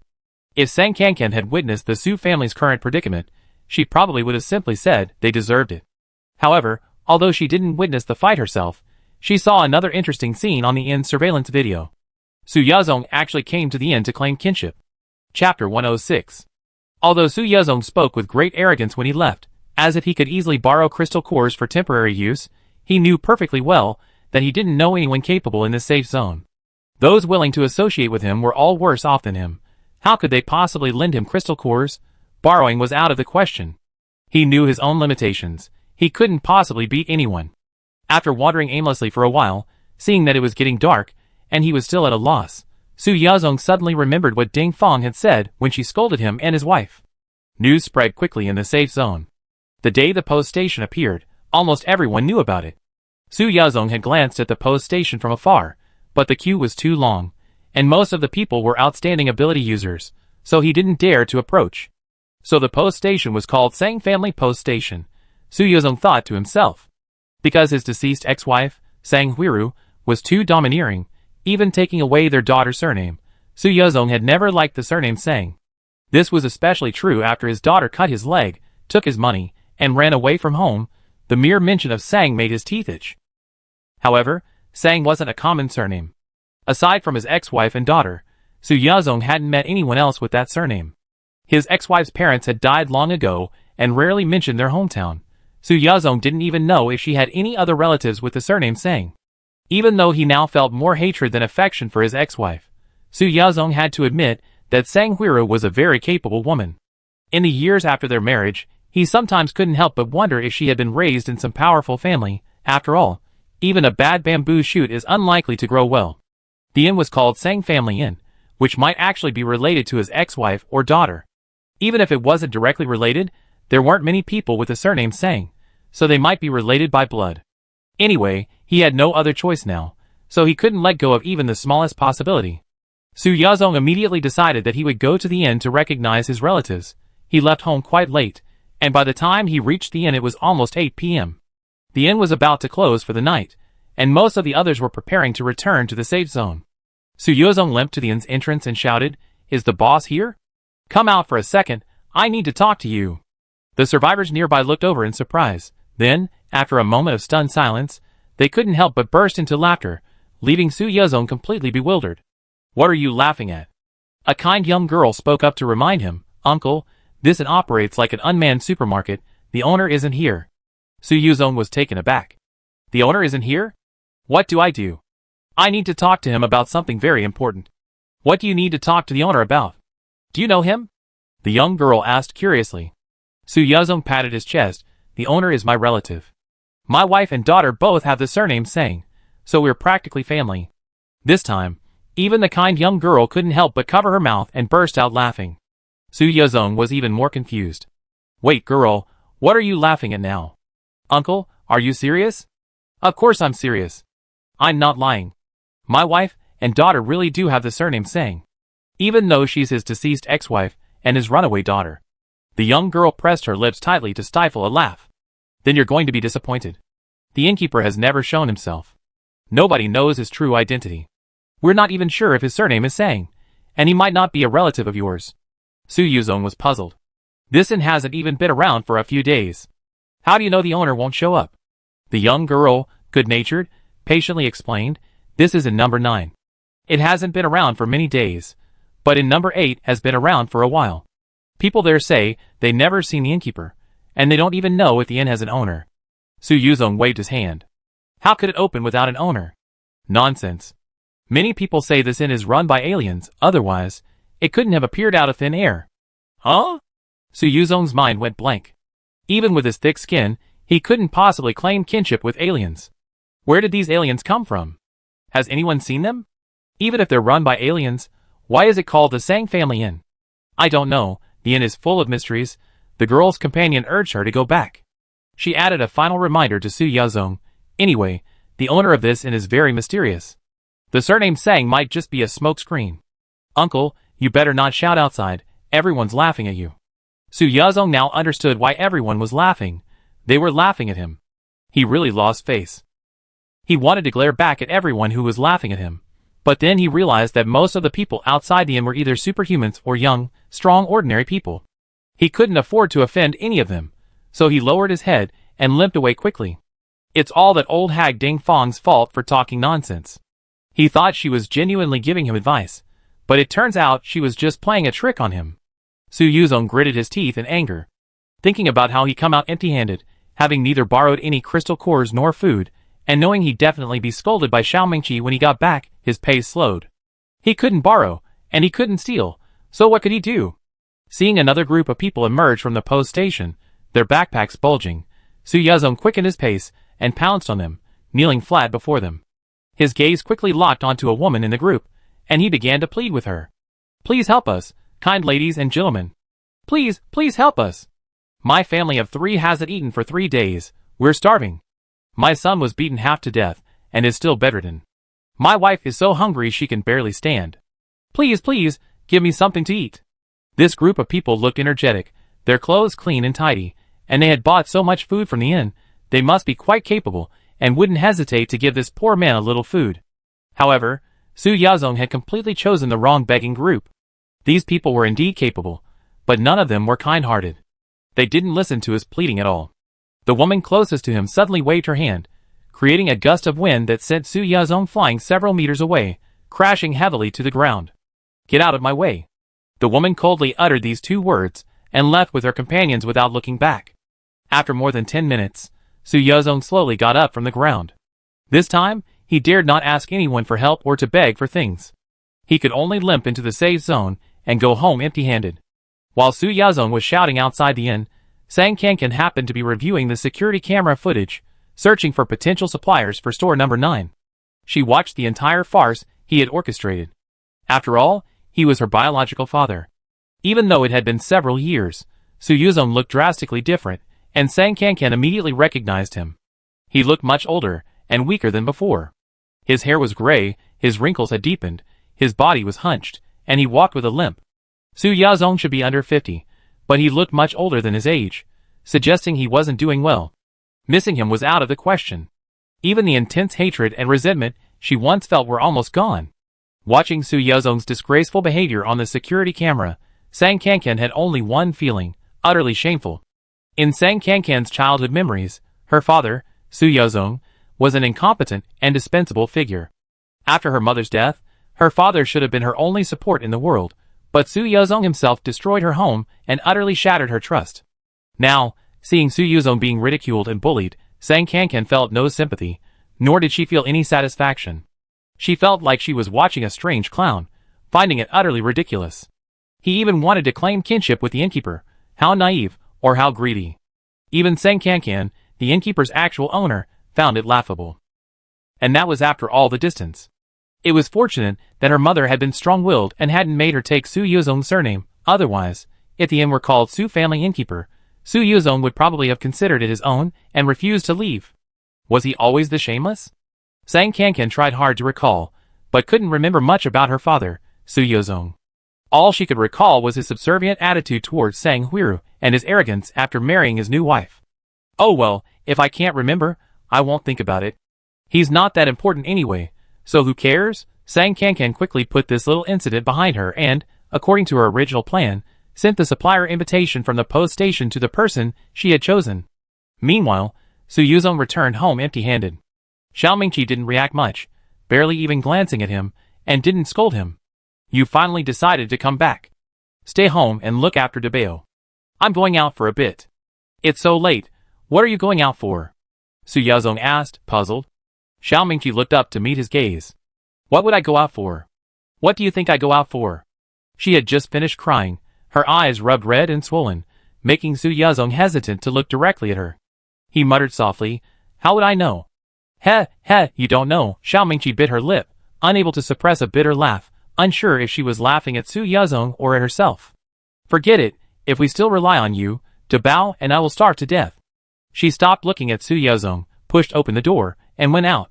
She had intended to slam the door shut, but remembering her sleeping son, she slowed down and gently closed the door behind her. Su Yuzong and his son squeezed onto the large bed, but then felt hot, so he pushed his son aside, pouting in dissatisfaction. That brat's sleeping so soundly, while I made a complete fool of myself today. His mother's a troublemaker too, running off so late at night. What a worrying woman. He was exhausted, both physically and mentally, and fell asleep without even showering, only to be woken up by Xiao Mingqi in the middle of the night. Get up, go to your little bed, I sleep with our son. Su Yazong didn't even open his eyes, groping his way to the little bed next to him. What time is it? You're only getting back now? Xiao Mingqi didn't bother to answer him. There was no electricity in the house, so she lit the kerosene lamp on the table, brought a basin of water, wet a towel, wiped her son's face, and then gently applied medicine to it. What are you putting on? Su Yuzong asked. The swelling medicine should help reduce the bruising a bit by tomorrow. Where did you get the medicine? That's none of your business, Xiao Mingqi said, too lazy to explain. By the way, you're not going to the construction site alone tomorrow. I already asked someone to let you know you don't need to go. You can stay home and take care of Dabao. Su Yazong finally came to his senses a bit. Who did you ask? Xiao Mingqi ignored him. In the dim light, Su Yazong vaguely noticed that his wife's skin peeking out from her collar seemed to have a few red spots. Chapter 107. After applying the medicine to her son, Xiao Mingqi fetched some water and carefully washed herself from head to toe. Without waiting to see if Su Yazong was asleep or awake, she blew out the kerosene lamp and went to sleep. That night, Su Yazong tossed and turned until dawn. The few red spots on his wife's collar kept flashing before his eyes, becoming increasingly glaring. He wanted countless times to wake Xiao Mingqi to ask her where she had gone that night, who she had met, and what she had done, but in the end, he did nothing. He dared not ask. He was afraid of confirming his suspicions, and even more afraid of facing the cruel reality of knowing the answer, but being unable to do anything about it. Just before dawn, Su Yazong finally managed to fall asleep for a while, only to be awakened by his son's loud cheers. He got out of bed grumbling and saw his son, Dabao, sitting at the dining table, gnawing on a large steamed bun in one hand, while Xiao Mingqi ate bread beside him. Why didn't you call me for breakfast? Su Yazong walked to the table with a gloomy expression, only to find that Xiao Mingqi hadn't prepared breakfast for him at all. Where's my breakfast? It's gone. Xiao Mingqi didn't even glance at him, quickly finished her bread, and wiped the crumbs from her son's mouth. Dabao, eat slowly, don't choke. Having been repeatedly ignored by his wife, Su Yazong couldn't take it anymore and slammed his hand on the table. I'm asking you a question, are you deaf? Where's my breakfast? Xiao Mingqi picked up a water glass, slowly fed her son a sip, and then looked up at him. I said, there's none for you. Figure it out yourself if you want breakfast. You found a backer, you think you're all grown up now. Su Yazong leaned forward, grabbed Xiao Mingqi's clothes, and said in a dark voice, tell me the truth, where did the medicine come from? Where did the steamed buns and bread come from? Have you been seeing another man outside? Let go of me. Xiao Mingqi was no longer as gentle as before. She grabbed a water glass and splashed it on Su Yazong's face, then shoved him hard, knocking him to the ground. Anyway, my daughter, and I can't rely on you at all, so don't interfere with me. Su Yazong hadn't slept well that night, and being pushed to the ground made him dizzy. He was used to acting like the head of the household, and he couldn't stand his wife saying such things. Enraged, he grabbed a chair and smashed it on the ground. What nonsense are you talking about? Say it again. You dare embarrass me in public? I break your legs. But before he could act, the neighbor who had called the security guard last night banged on the wall next to their house, interrupting their argument. A neighbor shouted, Su Yazong, Xiao Mingqi, can you two be quiet? This isn't just your family living here. You're always making noise, it's unbearable. Aren't you supposed to be going to the construction site for your labor reform today? If you don't leave now, you'll be late, and being late will result in extra penalties. Don't blame me for not warning you. Also, Captain Zhou, the security guard, told me last night to supervise you. If I find you fighting again, it'd be an extra 10 days of labor reform. If you keep making noise, I call him. The walls in this residential area are very thin. If one family speaks loudly, the sound can be heard in more than a dozen neighboring houses. The neighbors' constant shouting about their labor reform was clearly a deliberate attempt to publicize their family's shameful affairs. Su Yazong, obsessed with saving face, couldn't care less about Xiao Mingqi at this moment. He yelled towards the wall, "Don't bother me, I'm going right now." He swayed as he got up from the ground, steadied himself by holding onto the table, and said to Xiao Mingqi with a sinister look, "I deal with you tonight." Then he snatched most of a steamed bun from his son, Dabao, and limped out of the house while eating it. Dabao, who had only taken 2 bites of his bun, was stunned when it was taken away. His lips twitched, and he burst into tears. Xiao Mingqi quickly went over to comfort him. "Don't cry, sweetie, don't cry. Mommy will find you something delicious for lunch. That heartless dad of yours even steals your things. Doesn't he worry about choking on them?" Dabao threw a tantrum in Xiao Mingqi's arms. No, I want a steamed bun. I want a steamed bun. There's a steamed bun. There's still more than half a bun left. You're the best boy. Eat this bun first, and Mommy will buy you canned food for lunch, okay?" Dabao's eyes lit up. "Canned food? Where's the canned food? I want canned food. I buy it for you for lunch. You eat the steamed bun first." No, I want canned food. I want canned food." It took Xiao Mingqi more than 20 minutes to finally calm the crying Dabao down. She also promised him canned food, candy, chocolate, and several other things. Dabao was the son the Su family had been hoping for many years. He had always been spoiled rotten by the Su family elders, and Su Yozong and his wife, getting whatever he wanted, and never suffering the slightest hardship. He never expected that his good days would end so soon, and now it's so hard for him to even have a snack. Thinking of this, Xiao Mingqi hugged her son tightly and cried again, feeling wronged. Despite her brave and decisive demeanor in front of Su Yozong, she had no confidence whatsoever. Even if Su Yozong had any real ability, she wouldn't have needed to put on such a show. Su Yozong's suspicions were correct. The medicine last night, and the steamed buns and bread this morning, were indeed obtained by exchanging her body for money from other men. But Xiao Mingqi felt no shame whatsoever. With global shortages and no legitimate job opportunities in the safe zone, what other choice did she have but to sell her body? She wasn't a superhuman, her pampered lifestyle over the past few years had spoiled her. She was breathless after just a few steps outside in the sweltering heat, and she couldn't possibly fight zombies like others. She couldn't just starve to death. At least she earned her food with her own body, much better than that good-for-nothing Su Yozong, who even stole his son's steamed bun. Her son still wanted canned food, candy, chocolate. Thinking of the 2 rough men she encountered last night, Xiao Mingqi felt a wave of nausea, and her tears flowed even more profusely. Her tears fell drop by drop onto the neck of Dabao, whom she held in her arms. Dabao pulled away slightly, but didn't react, burying his head, and continuing to eat the remaining steamed bun. Xiao Mingqi suddenly felt a pang of sadness. She changed her position, and picked Dabao up, making him look at her. "Dabao, Mommy is very sad and upset right now. Can you comfort Mommy?" Dabao couldn't continue eating his steamed bun, pouting in dissatisfaction. "Why are you sad? Daddy is so useless. Mommy has to earn food to support you all by herself. It's too hard." Dabao stared intently at her with his 2 dark, bright eyes. "Daddy's useless? Then I don't want him. Can't I get a useful daddy? I want a daddy who buys me candy and chocolate." Xiao Mingqi was startled to hear such blunt words from her usually innocent son. She quickly dismissed it, thinking she was overreacting. Children speak without thinking. Dabao was just saying it casually, and it probably didn't mean anything by it. A dad is a dad. How can you just change him? He's not dead yet, and Mom and he aren't divorced. Dabao blinked. If he were dead, would I have a new dad? Don't talk nonsense. Xiao Mingqi pressed down hard on Dabao's shoulders. Where did you hear that?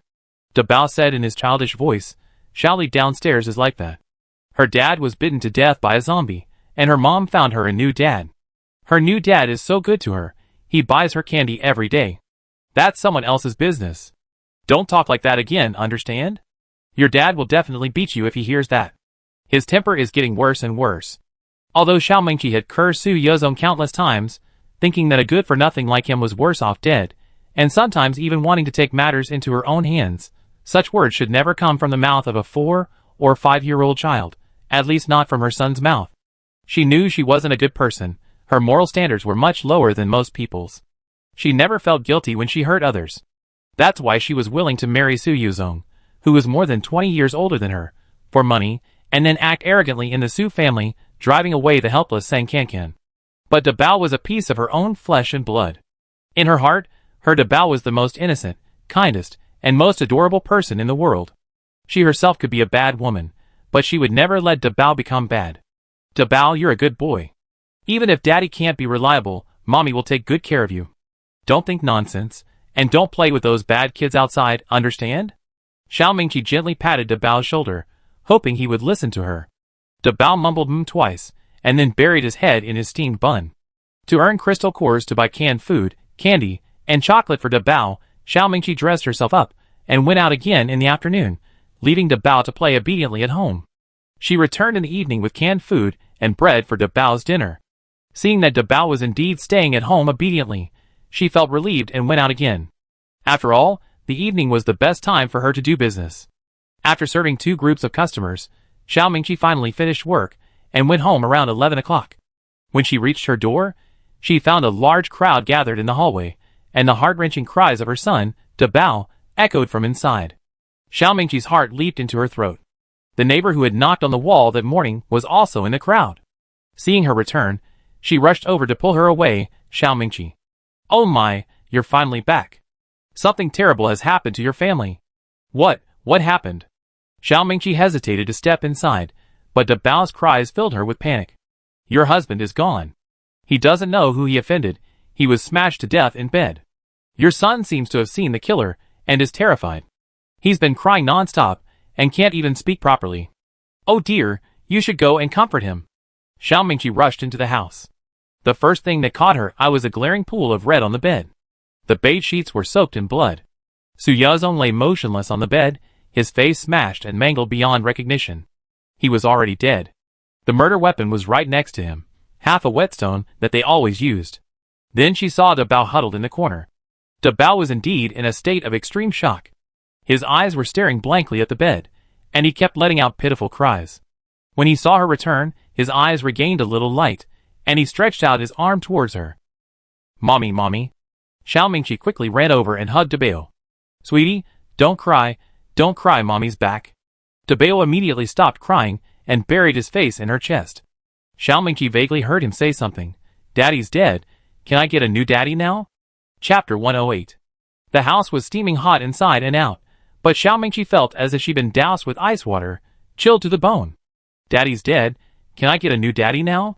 Dabao's soft, sweet voice rang in her ears. Xiao Mingqi froze, barely managing to come to her senses before slowly lifting Dabao's little head. A few drops of blood were splattered on her son's tender face, but he still looked so innocent and adorable. She must have misheard. Dabao would never say such a thing. Yes, she must have misheard.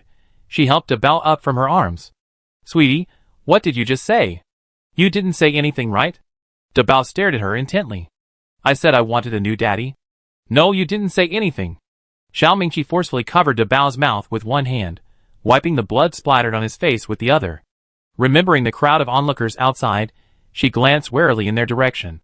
Just then, the security guards from the safety zone arrived after receiving the alarm. The neighbors' attention was diverted, and no one was looking in their direction. This time, the guards were still led by Captain Zhou, the same one from before. The neighbor who had spoken earlier immediately rushed over. Captain Zhou, you finally arrived. Someone's dead here. There's a murderer. You have to catch the killer quickly. It's terrifying. Captain Zhou had already learned from the person who called the police how Su Yazong's body was discovered. Without engaging in small talk, he led his men into the house with serious expressions. Around 10 p.m., the sound of Dabao crying suddenly rang out from the Su family home. The continuous wailing woke up all the nearby neighbors. There was no electricity in their residential area, so once it got dark, there wasn't much to do, and most people went to bed early. The weather was already hot, and being woken up after finally falling asleep was incredibly frustrating for the neighbors. The neighbor next to the Su family banged on the wall, telling Su Yazong and his wife to control their child, but neither of the adults responded, and the child cried even louder. The enraged neighbor couple went to the Su family's house, intending to yell at them, but found the door ajar. Aside from the child's crying, they heard nothing else. Shining a flashlight inside, they discovered Su Yazong's body on the bed. Su Yazong's face was smashed flat. His death was gruesome. The neighbor couple were terrified.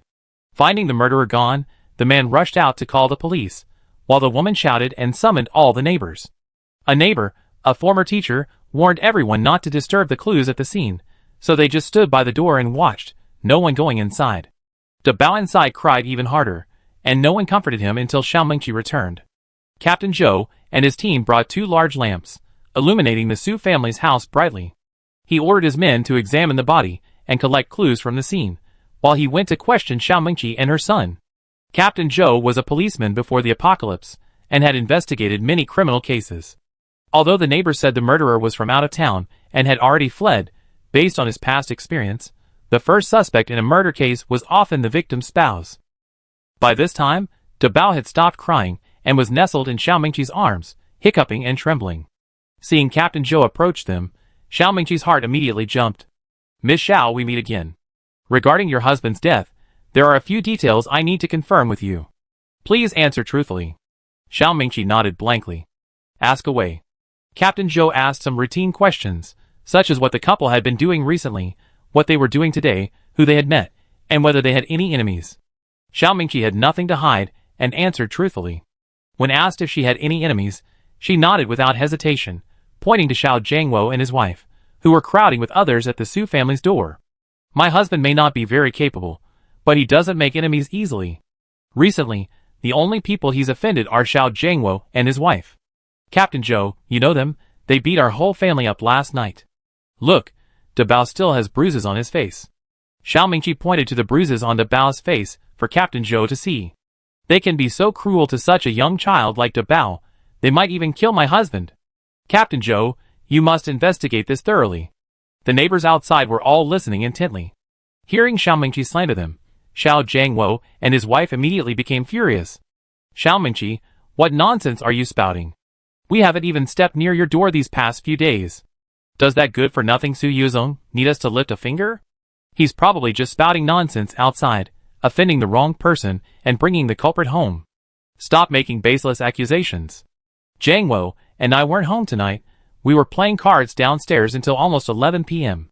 Trying to scam someone else." Several neighbors, who were on good terms with them, also spoke up in their defense. Yes, I can testify for them.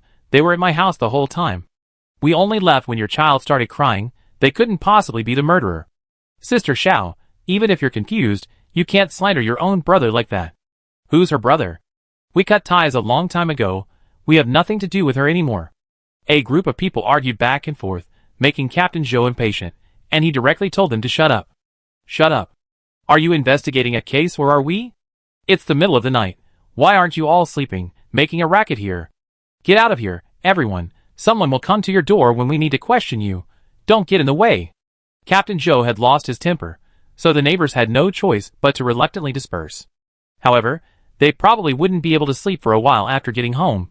Since the soundproofing in their houses was poor, they all continued to strain their ears to listen to the noise. After asking a few more minor questions about Su Yuzong, Captain Zhou questioned Xiao Mingqi about her timeline for the evening. "Where did you go, and what did you do in the few hours between 9 p.m. and now?" Seeing that he hadn't paid attention to De Bao, Xiao Mingqi gradually calmed down. "Captain Zhou, are you suspecting me? I wasn't home all night. I couldn't possibly have killed someone." Captain Zhou explained, "It's just a routine question. Just tell the truth. You weren't home last night. Where exactly did you go? Is there anyone who can testify?" "Yes." This question might be difficult for others to answer. After all, what she did wasn't honorable. But Xiao Mingqi didn't think there was anything wrong with it. In this world, poverty is mocked, but prostitution is not. She supported her child herself. What was there to be ashamed of? "I went out to pick up clients last night, starting at 7 o'clock.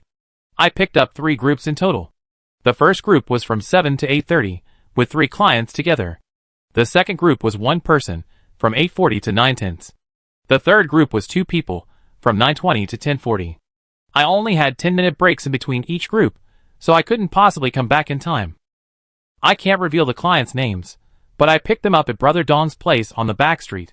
He introduced all the clients to me, and he can vouch for me for being there the whole time, without ever leaving." Xiao Mingqi described the details very specifically. A male guard in the security team chuckled ambiguously, only to be kicked hard by the female guard next to him. Captain Zhou was a decent man, and although he had seen his share of shady dealings, hearing such a young woman like Xiao Mingqi openly recount her experience of picking up clients made him blush slightly. Before the apocalypse, such things were naturally strictly punished. But after the apocalypse, survivors were crammed into safe zones, facing far too many problems, most of which were life or death issues. As long as it wasn't publicized, they mostly turned a blind eye to these solicitors. After all, people had to be given a way to make a living. Ahem, Dong Gu from the back street, right? We check. Captain Joe noted Xiao Mingqi's answer in his notebook and quickly moved on to the next question. When was the last time you saw the deceased? Xiao Mingqi thought for a moment. It was this morning, around 7 o'clock. We had a fight, and he went to the construction site alone. Do you know when he came back? I don't know. I came back around 6 p.m., and he hadn't come home yet. So, only the deceased and your son were home when the incident occurred? This immediately put Xiao Mingqi on alert, like an angry mother hen trying to incubate her eggs. Captain Joe, what do you mean by that? Are you suspecting my Debao? Impossible. He's not even 5 years old. How could he possibly kill someone? Xiao Mingqi's reaction surprised Captain Joe, but he also saw it as a mother's instinct to protect her child, and didn't think much of it. I didn't mean anything by it. I was just summarizing the information. There were only the two of them at the time, right? That's correct, but Debao absolutely cannot be the murderer. I didn't suspect him either. You don't need to be so agitated. Captain Joe finally looked seriously at Debao in Xiao Mingqi's arms for the first time. However, he and the deceased were both home at the time. He might have seen what the murderer looked like. Can I ask him a few questions? Captain Joe smiled at Debao, but Debao's gaze met his and immediately looked away, timidly shrinking back to Xiao Mingqi. Mommy, I'm scared. Don't be afraid, baby. It's okay. It's okay. Xiao Mingqi hugged her son tightly. I'm sorry, Debao is terrified. He's very shy now. He's just a little kid, he can't even speak properly. Even if he saw the murderer, what would he know? Captain Joe, you should look for other clues. That's fine then. Captain Joe hadn't really expected to get any reliable clues from a 4 or 5-year-old child. As he was about to end the questioning, his gaze suddenly fell on Debao's left hand tucked to his side. His palm seemed to be red. Captain Joe immediately grabbed Debao's hands, examining and smelling them carefully. Sure enough, both hands were stained with blood. Debao, when did you get blood on your hands? Did you come into contact with a corpse or the murder weapon? His movements were a bit rough, hurting Debao. Debao pouted, buried his face in Xiao Mingqi's chest, and burst into loud sobs, unable to speak properly. Debao has blood on his hands? When did he get it? Could it be that he really... Xiao Mingqi didn't dare to think about it, glaring angrily at Captain Joe. Captain Joe, what exactly do you want to do? Debao is just a child. What could he know? Maybe he just touched his father out of curiosity. Is it necessary to make such a fuss? Captain Joe was stunned by her fierce, motherly tone. I just wanted to find out. Why are you so agitated? You're practically saying my son killed my husband? How can I not be agitated? The more uncertain she felt, the faster Xiao Mingqi's mind raced, and her voice became increasingly sharp and loud.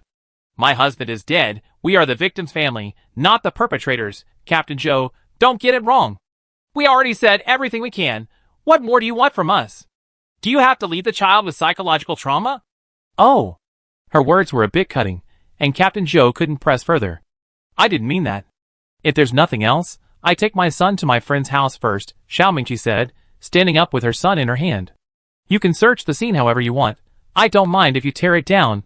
I just hope you won't disturb my son and my normal life, and catch the murderer as soon as possible, so we can have peace of mind. This woman looks delicate, but she's really fierce when protecting her child.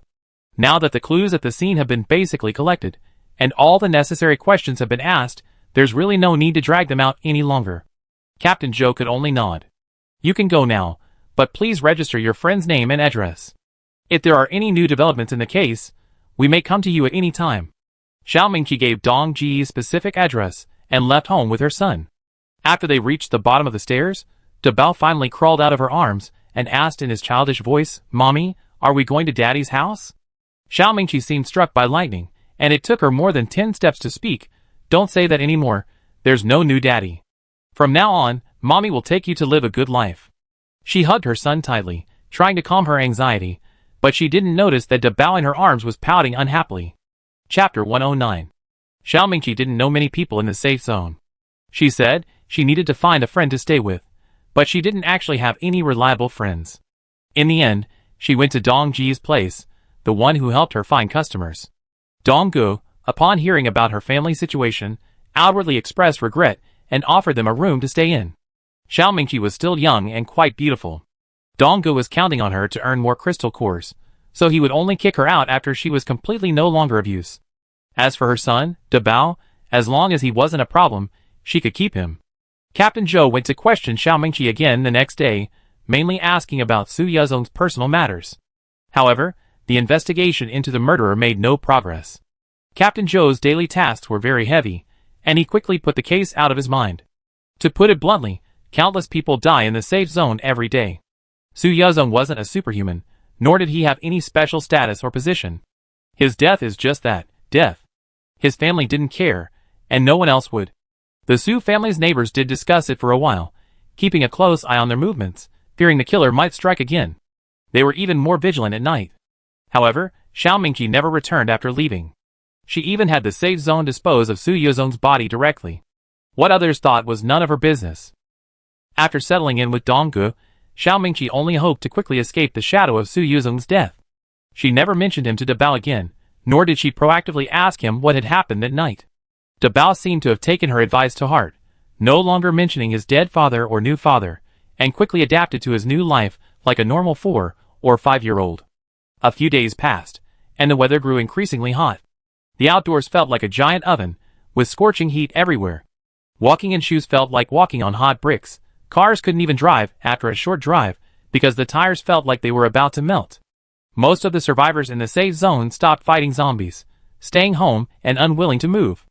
Without income, most people were finding life increasingly difficult. At this time, Xiao Mingqi's business actually improved slightly. Donggu, a shrewd businessman, saved up some crystal cores and bought a diesel generator from the inn. He equipped each of his women's rooms with a fan, and customers could even get air conditioning for an extra crystal core. He used this as a lure to attract customers, and it surprisingly worked quite well.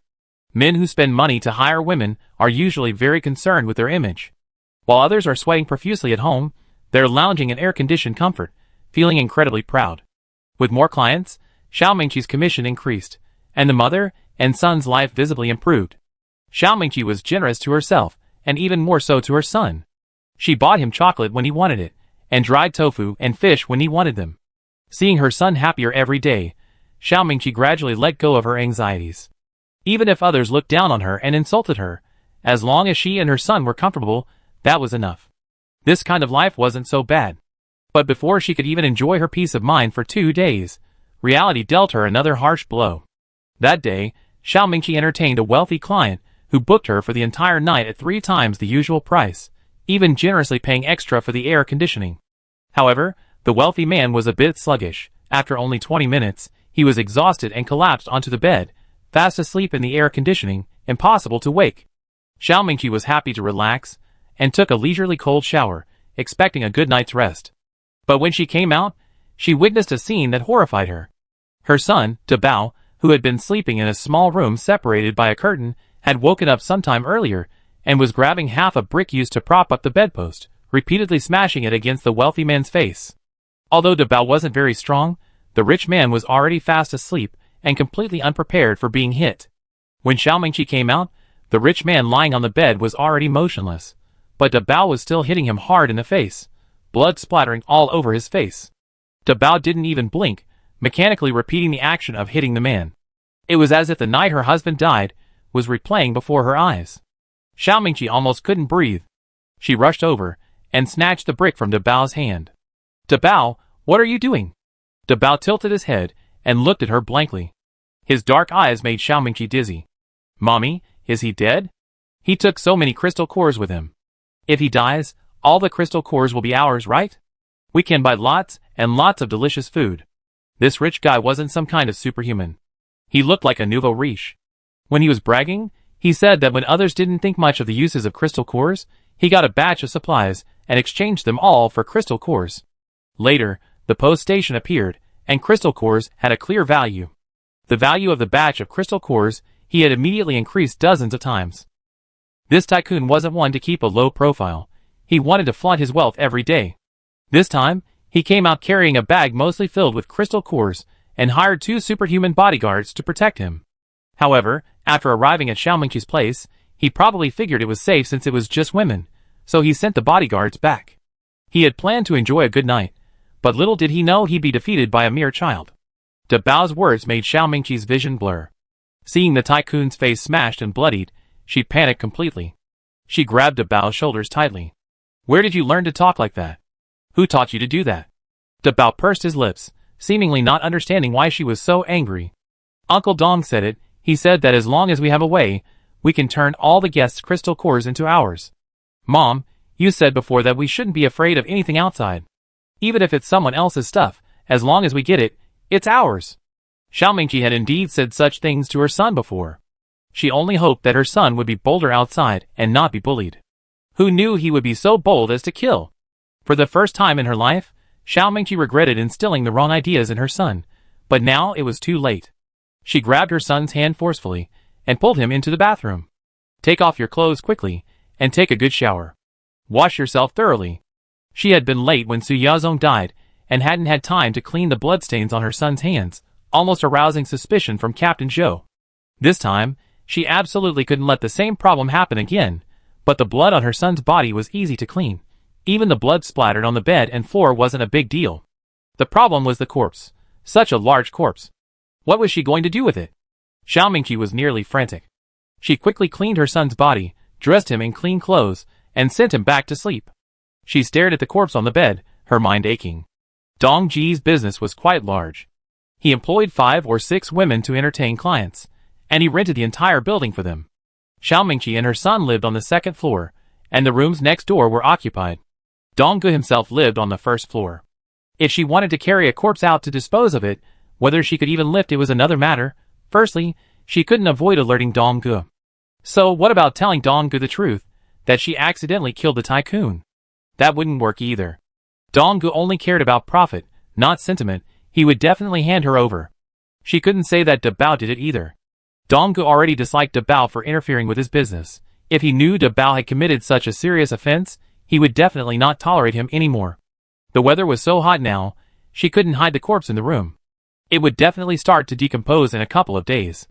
With people coming and going all day, there was nowhere to hide. When the tycoon chased away the bodyguards, he told them to come pick him up at 7 the next morning. If the body wasn't disposed of by then, she was dead. What could she do? What else could she do? Xiao Mingqi was in a state of utter confusion.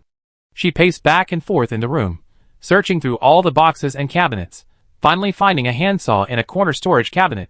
The furniture in the room was all brought back by Dong Gu from furniture stores after the apocalypse. Dong Gu was the kind of scoundrel who wouldn't take advantage of a bargain. Since everything was unclaimed and free, he took as much as he could. When he saw the handsaw, he just grabbed it without considering whether he ever used it, and had even forgotten it was in the cabinet. A corpse, a handsaw. Xiao Mingqi's next move was predictable. She laboriously dragged the body from the bed into the bathroom, then began sawing, bit by bit, from the neck to the limbs. The handsaw wasn't large, and Xiao Mingqi had never used one before, making it extremely difficult. It took her over half an hour to saw off both arms. Looking at the bloodstains splattered all over the bathroom floor, Xiao Mingqi cried in despair. Why? Why did she have to suffer like this? Why? Dabao was already asleep in his crib, snoring away, showing no remorse for killing someone, but she, as his mother, still had to clean up the mess. What could she do? She couldn't just abandon her son. He was still a child who didn't understand anything. After crying against the wall for over 10 minutes, Xiao Mingqi wiped away her tears and continued sawing, continuing until 3 or 4 in the morning, finally cutting the tycoon's body into more than a dozen small pieces. She changed her clothes, quietly ran downstairs to the storage room, grabbed a large roll of garbage bags, and divided the dismembered body into more than a dozen bags. She also wrapped up the clothes and belongings of the rich customer, moved them aside, and then ran water to wash the bricks, clothes, and mat stained with blood. She also washed away the bloodstains in the bathroom and on the handsaw. Just then, footsteps sounded from the next room. Her colleague sleeping next door seemed to have gotten up to use the toilet. To avoid arousing suspicion, Xiao Mingqi flushed the toilet while making exaggerated, suggestive moans. Her colleague, thinking she was still busy with the customer, cursed her through the wall, calling her shameless, before going back to bed to rest. Xiao Mingqi continued cleaning up the mess. She washed and wiped away every visible bloodstain in the room, then sprayed perfume to mask the stench. The only remaining issue was the dozen or so bags of corpses. Xiao Mingqi stuffed the bags under the bed, planning to dispose of them in batches. That should be enough, right? Xiao Mingqi changed into a clean set of clothes, picked up 2 bags, and went out. She moved very quietly, making 3 trips without waking Dong Gu downstairs or anyone else in the building. On the 4th trip, she was utterly exhausted. After throwing out the trash, she was about to go upstairs when suddenly everything went black, and she bumped into the shoe cabinet by the door, finally waking Dong-gu. Dong-gu turned on the room light and poked his head out of the door. Mingqi? What time is it? Why are you up so early? Xiao Mingqi's mind went blank. Aye? Where's your guest? Didn't you have someone book you for the whole night? Why didn't you stay with him and instead came down here? Oh, the guest left, Xiao Mingqi said, suddenly understanding. Yes, the guest suddenly had something to do and left early. I came down to see him off. Dong-gu frowned. He left so early? Did you not serve him well enough?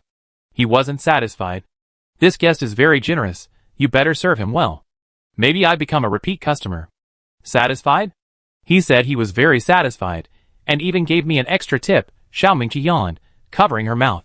I'm sorry, Brother Dong, I was kept up by a customer all night, and I'm so tired now.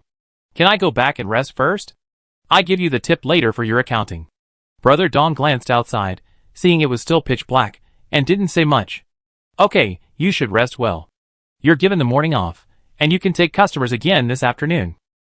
Thank you, Brother Dong. Xiao Mingqi staggered back to her room, collapsing onto the bed, completely exhausted. There was a bag of corpses and 2 bags of blood-stained debris under the bed, but she was too tired and sleepy to deal with them. She'd just sleep it off and deal with everything later. Chapter 110. Xiao Mingqi hadn't slept long. Around 8 a.m., Dong-gu and his men barged into her room. Mingqi, wake up. She opened her eyes to find several men crammed into her small room. The 2 bodyguards, who had come with the tycoon last night, were now following behind Dong-gu, all with serious expressions. Exhausted from the previous night's fright, and now being woken up, Xiao Mingqi had a terrible headache. Dong-gu pushed her several times before she regained some energy. What's wrong, Dong-gu? Didn't you say we didn't have to entertain guests this morning? It's only this late, let me sleep a little longer. Don't sleep anymore, something's happened. Dong-gu dragged her out of bed. Didn't you say you sent President Fan away this morning? Where did you send him? President Fan? Oh right, President Fan was a guest who booked the whole night last night. Xiao Mingqi woke up with a start. Mr. Fan had already been divided into more than a dozen bags, most of which were thrown into a garbage pit not far downstairs. 1 bag remained under her bed. Xiao Mingqi felt a chill run down her spine. She quickly organized her thoughts. I just took him downstairs. Mr. Fan said he had business to attend to, so I didn't ask too many questions. I came back after dropping him off. Is something wrong? Dong-gu sighed. Of course something's wrong. They say Mr. Fan hasn't gone home yet. One of Mr. Fan's bodyguards frowned at her. You're not lying, are you? The boss told us to pick him up at 7 in the morning. How could he have left first? How should I know? I'm not a mind reader. Xiao Mingqi clenched her fists, trying not to show her panic. Hasn't he gone home? Have you looked for him at his house? The other bodyguard seemed a bit more mild-mannered, his tone gentler. We already looked. The boss hasn't gone home, nor has he gone to his usual haunts. He had an appointment at 8 o'clock today, but we haven't seen him yet. Miss Xiao, do you really not know where he went? Xiao Mingqi's back was tense. Those bags under the bed shouldn't give them away, right? She kicked them quite far in. They shouldn't be visible unless she crawled down to look. She couldn't let herself show the slightest sign of wavering. Asking me is pointless. I really don't know. I only met your general manager Fan last night. He wouldn't tell me where he's going. You've been following him for so long, you should know his whereabouts better than anyone else. The hot-tempered bodyguard retorted rudely. We asked many people, and they all say they haven't seen our boss today. He spent the night here last night. Now that he's gone, of course we're asking you for him. Brother bodyguard, can you be reasonable? Your boss is a grown man, not a 3-year-old. Do you think I hide him? Xiao Mingqi puffed out her chest and said confidently, President Fan has 2 legs of his own. I can't stop him from going wherever he wants. Instead of wasting your time here, you might as well look elsewhere. Maybe he'll be back soon. Seeing that she seemed a little angry, the more easygoing bodyguard explained, Miss Xiao, we're not asking you for his person. Think about it carefully. You've been with our boss from last night until this morning. Did you hear him mention anywhere he was going today? Xiao Mingqi shook her head. No, last night we were. You know, we didn't have time to talk about anything else. He didn't mention anyone else? No. The 2 bodyguards went to the side and discussed for a few moments. The more hot-tempered bodyguard wasn't satisfied with Xiao Mingqi's explanation and wanted to continue causing her trouble, but the more mild-mannered bodyguard stopped him. Forget it, Finding the boss is the priority now. Don't cause any more trouble. He turned to Xiao Mingqi and nodded. Miss Xiao, sorry to bother you. Let's look elsewhere. If you remember any clues, be sure to notify us immediately. Okay, I know. The two bodyguards finally left. Xiao Mingqi sat on the bed, her legs so weak with nervousness that she couldn't even stand up for a moment. After seeing the bodyguard off, Dongge came to her room. You really don't know where President Fan went? I told you so many times. I just dropped him off downstairs and came right back. I really don't know where he went. Sigh, it's rare to meet such a generous guest. I hope nothing bad has happened to him. Dongji's words seemed to have a deeper meaning, and Xiao Mingqi couldn't help but ask, why do you say that? President Fan is just a businessman, not some superhuman who fights all the time. How could something have happened to him? Why not? He earned so many crystal cores before, he's already attracted a lot of envy. He loves to show off all the time. Who knows how many people are eyeing him? Maybe he's already. Dongge scratched his neck. Dongji's analysis made a lot of sense. President Fan was indeed hated, even her Dabao had offended him. Xiao Mingqi lowered her head. But this was good. As long as she could get through these few days without arousing suspicion, even if President Fan never appeared again, no one should suspect her. Xiao Mingqi felt a little relieved, but Dongge suddenly asked again, your room smells really strong. Why are you spraying so much perfume? Xiao Mingqi gave the explanation she had already prepared. We were too intense last night. So the smell is strong. I'm using perfume to cover it up. TSK, Mr. Fan, you never knew he had such good stamina. Dongge clicked his tongue lightly, went over and turned off the air conditioner, turned on the fan, and opened the window. Let's air it out for a while. With such a strong smell, even if guests come, it smells unpleasant. Okay. Dongge opened the window, then walked back to the bedside, smiling as he stared at Xiao Mingqi. He held out his hand to her, and Xiao Mingqi hesitated for half a minute before realizing what he meant. She grabbed a handful of crystal cores from the bedside table, counted out 15, and handed them to him. President Fan gave me a tip of 30 crystal cores, half for each of us. Dongge provided her with a place to solicit customers, and even helped her bring them over, so naturally he had to receive payment. She and Dongge would split the crystal cores they earned 50-50, but she still had to pay rent and living expenses separately. Alright, then you can continue to rest. I go downstairs first, Dongge said, satisfied, as he put away the crystal cores. We start work at 3 o'clock this afternoon, is that alright? Xiao Mingqi hummed in agreement. No problem. After Dongge left, she lay back down on the bed, stared at the cobwebs on the ceiling for a while, then suddenly sat up. She first checked the bags under the bed. All 3 bags were still there, untouched. Then she went to the small room to check on her son. Dabao was still fast asleep. The air conditioning in the small room didn't blow in very well, so it was a little stuffy. A thin layer of sweat appeared on his forehead. Xiao Mingqi reached out and wiped it for him. Halfway through wiping, Dabao opened his eyes. Mommy, what are you doing? I came to see if you were awake. Xiao Mingqi picked up her son and pulled his pants on. If you're awake, get up and have breakfast. Okay, breakfast. Dabao clapped his hands happily. Mommy, what's for breakfast? I earned so many crystal cores last night. Can I go to the inn to buy snacks today? He actually dared to bring up what happened last night. How carefree could he be? Xiao Mingqi suddenly pressed her son down. Her parenting might have been a bit wrong before, making her son so bold and reckless, always causing her trouble. But it's okay, her son is still young, his nature is definitely not bad, and it can still be corrected. Sweetie, you absolutely can't do what you did last night again, understand? There won't be any snacks for the next few days. Consider it a lesson for you.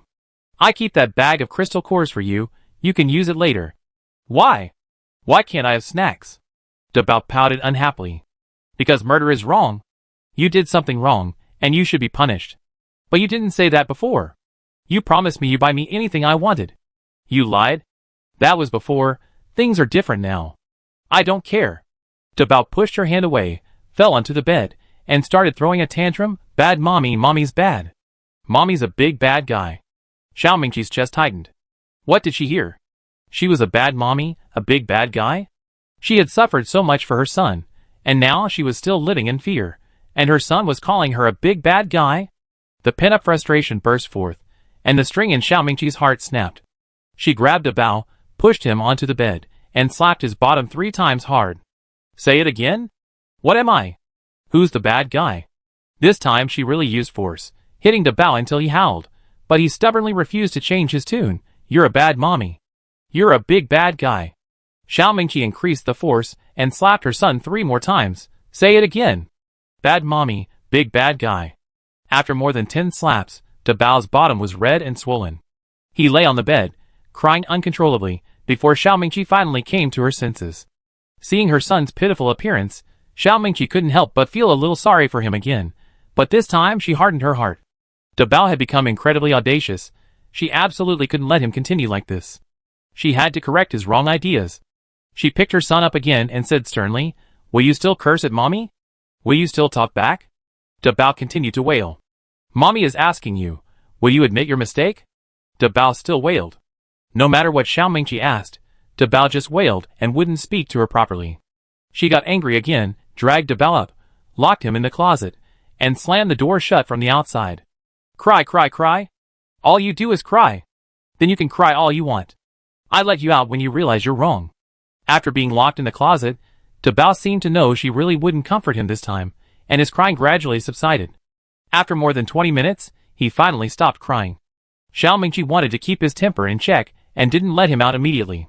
Downstairs was already bustling with people, and the 3 bags of things under the bed probably wouldn't have a chance to be taken out and disposed of during the day. She'd have to figure out a solution for the night. Xiao Mingqi ate something quickly, rested for a while, and then, a full hour later, she finally opened the closet door and let Dabao out. Dabao wasn't asleep. Seeing her face, his lips twitched, and he almost cried again. Xiao Mingqi glared at him, making his tears well up. "Do you know what you did wrong?" Dabao paused, then nodded gently. "I know." "Will you make the same mistake again?" "No." "Will you talk back to mommy again?" "No." "That's mommy's good son." Xiao Mingqi breathed a sigh of relief and picked Dabao up. "Are you hungry? Mommy saved some breakfast for you." "No," Dabao shook his head. "Mommy, I don't want to eat breakfast now. I want to go downstairs to play with you, okay?" Xiao Mingqi frowned. "Can't you eat breakfast first?" "Just for a little while," Dabao pleaded softly. "I play right away when we get back. Let's have breakfast, okay?" Thinking about how much Dabao had cried earlier, Xiao Mingqi couldn't bear to refuse him again. "Okay, just for a little while." "Okay." Xiao Mingqi dressed Dabao, took his hand, and walked out of the room. As they were about to go downstairs, Dabao smiled and took a step back. "Mommy, let go of me first, I'm your little tail." Her son's cute words made Xiao Mingqi happy again. She let go of her son, and went down 2 steps. "Little tail, don't get lost." Just as she finished speaking, her son suddenly shoved her from behind, causing her to lose her footing. As she tumbled down the stairs, Xiao Mingqi instinctively glanced back at her son, expecting to see a panicked expression, but instead saw a devilishly smiling face. "Bad mommy, you should die too." Chapter 111. Xiao Mingqi was unlucky. As she tumbled down the stairs, her head hit the wall with a crack, her neck snapping instantly, twisted into a grotesque arc, and she quickly stopped breathing. Before closing her eyes, she blankly reached out to Dabao. Even in death, she couldn't understand what she had done wrong, why her obedient and adorable son would do such a cruel thing to her. Business in Dong Ji's building had been good these past few days, with people coming and going during the day. They hadn't bothered to avoid people when they came out, and several people downstairs simultaneously witnessed Xiao Mingqi being pushed down the stairs by Dabao and falling to her death. After the initial shock, the news spread rapidly throughout the safe zone, even causing a sensation. Now, many people die in the safe zone every day. 1 or a few deaths aren't much, but a mother being pushed down the stairs and killed by her 4 or 5-year-old son, that's truly shocking news. Soon, the 3 bags Xiao Mingqi had hidden under the bed, along with the remains of President Fan's body that she had thrown into a nearby garbage dump, were also found. Coupled with the earlier case of the gruesome death of the family patriarch Su Yozong at home, the series of events became increasingly bizarre and intertwined. Various outlandish speculations circulated within the safe zone, ranging from love triangles to revenge killings. Some even attributed all 3 cases to Dabao. As the news of the young child killing his mother spread wider, Dabao's image in the public eye grew increasingly malevolent, with some even calling him a wicked child. Dabao was too young. The security team questioned him several times, but each time they had to stop because he burst into tears. Therefore, apart from Xiao Mingqi's death having eyewitnesses, the deaths of Su Yuzong and President Fan remained unsolved cases. Without concrete evidence, these adults couldn't just convict a 4 or 5-year-old child of so many crimes based on mere conjecture. Even if multiple people witnessed about pushing Xiaomingqi to her death, given his age, the security zone couldn't possibly arrest him and treat him as a murderer. A few stern reprimands after questioning would suffice as punishment. However, even without punishment, Dabao quickly paid the price for his actions. After questioning him, the guard sent Dabao back to Dong Ji's place. Dong Gu stated outright that he had nothing to do with him. He had always considered Dabao a burden, and now that the mother and son had caused so much trouble, affecting his business, and with Xiaomingqi gone, Dong Gu wasn't going to take him in any longer. Dong Gu not only kicked Dabao out in front of the guards, but also threw out their belongings. The guards couldn't force him to take care of him, so they continued searching for Dabao's relatives. They found his only uncle, Xiao Jiangwu, but he and his wife also firmly refused to care for him. Finally, with no other option, the guards had to send Dabao to an orphanage in the safe zone. Even before the apocalypse, orphanages were rife with corruption. After the apocalypse, it was even worse. They basically just provided a place for the children to sleep at night, offering little in the way of food or water. Except for a lucky few who awakened supernatural abilities, and were taken out for unified training, the other children in the orphanage had to learn the law of the jungle, survival of the fittest, before reaching adulthood, otherwise they wouldn't survive more than a few days there. Dabao's ferocity was only somewhat amenable because of the protection of Xiaomingqi, who doted on him. Once in the orphanage and encountering the other children, he was like a small fry compared to a powerful monster. He was utterly defeated without even a fight. He couldn't compete with others for food and drink, and couldn't even find a shady spot to sleep. He quickly died of heat stroke on a sweltering night. Dabao died without understanding why. Even though his mean mother, who never bought him anything, was gone, no one was taking care of him anymore. Wasn't he a precious child? Rumors surrounding Xiaomingqi and her son circulated in the safe zone for several days. Even Sang Kankan, who had been staying home all the time, heard about them from Feng Rui. Feng Rui was never idle at home. Even in the sweltering heat, she would find a cool moment to go outside every day. She never missed any major events in the safe zone. However, the rumors she heard had already been passed around several times. The names of the people involved had been circulated in multiple versions, and not a single word matched. Sang Kankan didn't suspect Su Yozong's family. Don't you think that kid was born a bad egg? He's not even 5 years old, and he's already capable of murder, killing his own mother.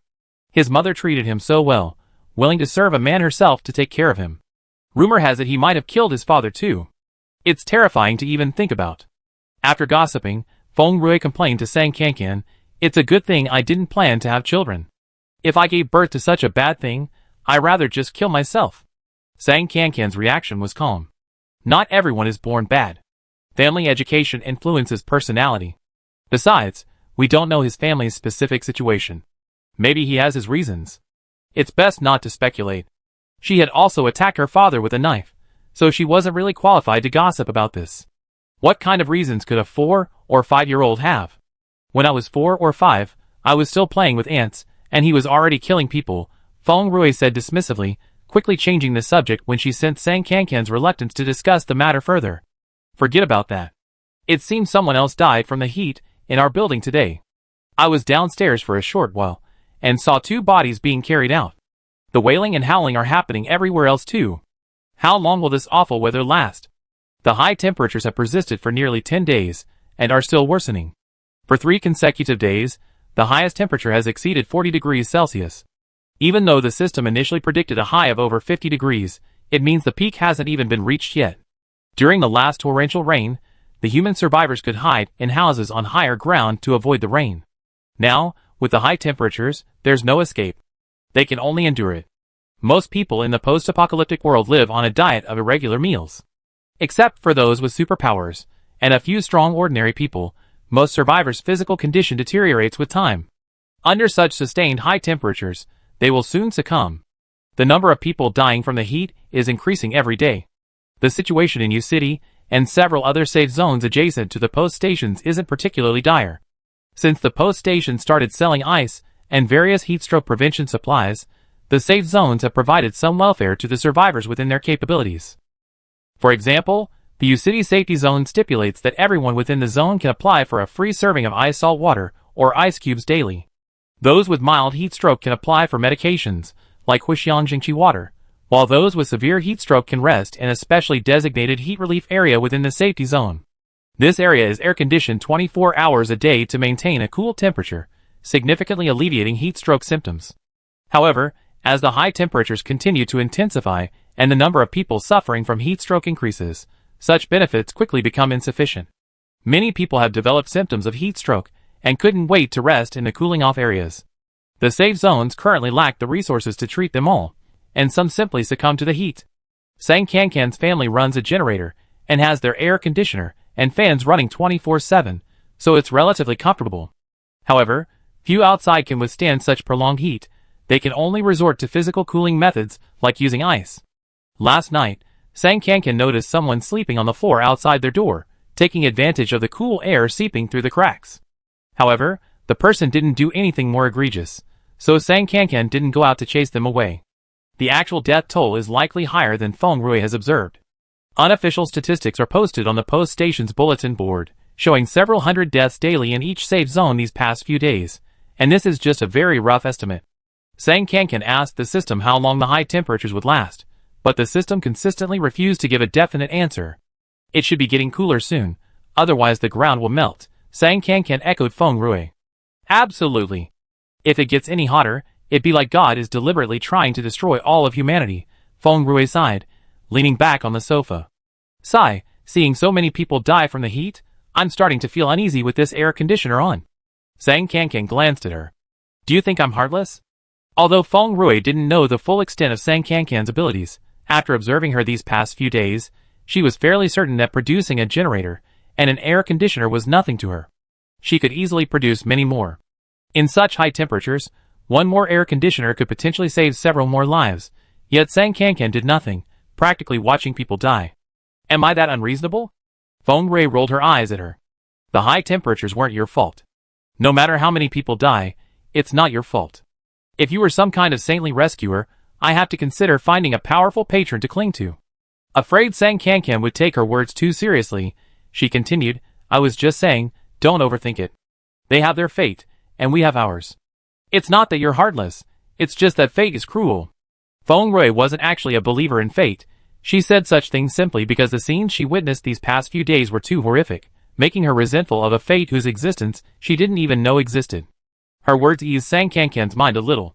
The question wasn't because Sang Kankan felt guilty. She just didn't want to disagree with Feng Rui. After all, she was a hard-won companion. Initially, Sang Kankan had considered taking measures to reduce human deaths due to the high temperatures. After all, each death meant one less customer, and those who died from heat stroke wouldn't develop crystal cores in their bodies. Overall, it was more worthwhile to be bitten by zombies. However, she quickly realized that humanity was already doing everything in its power to save itself. Unless she distributed large quantities of free heat stroke prevention supplies to all safe zones regardless of cost, there was little she could do. For example, at the Huan base, which was working tirelessly to cultivate crops, the high temperatures had severely damaged the experimental fields. Sang Kankan had considered increasing their credit limits, but before she could make a decision, the Huan base itself sought help. Huan base lacked communication channels with other safe zones, but they had a relay station. A few days after the heatwave began, they realized they might not be able to protect their crops on their own and quickly posted a plea for help on the relay station's bulletin board. The headline was eye-catching, Save Our Crops. While planting experiments in other areas were repeatedly failing, Huan base successfully cultivated multiple crops. Furthermore, this was the first statement from the previously silent relay station number 8, immediately attracting the attention of other safe zones. This plea for help quickly reached the central safe zone.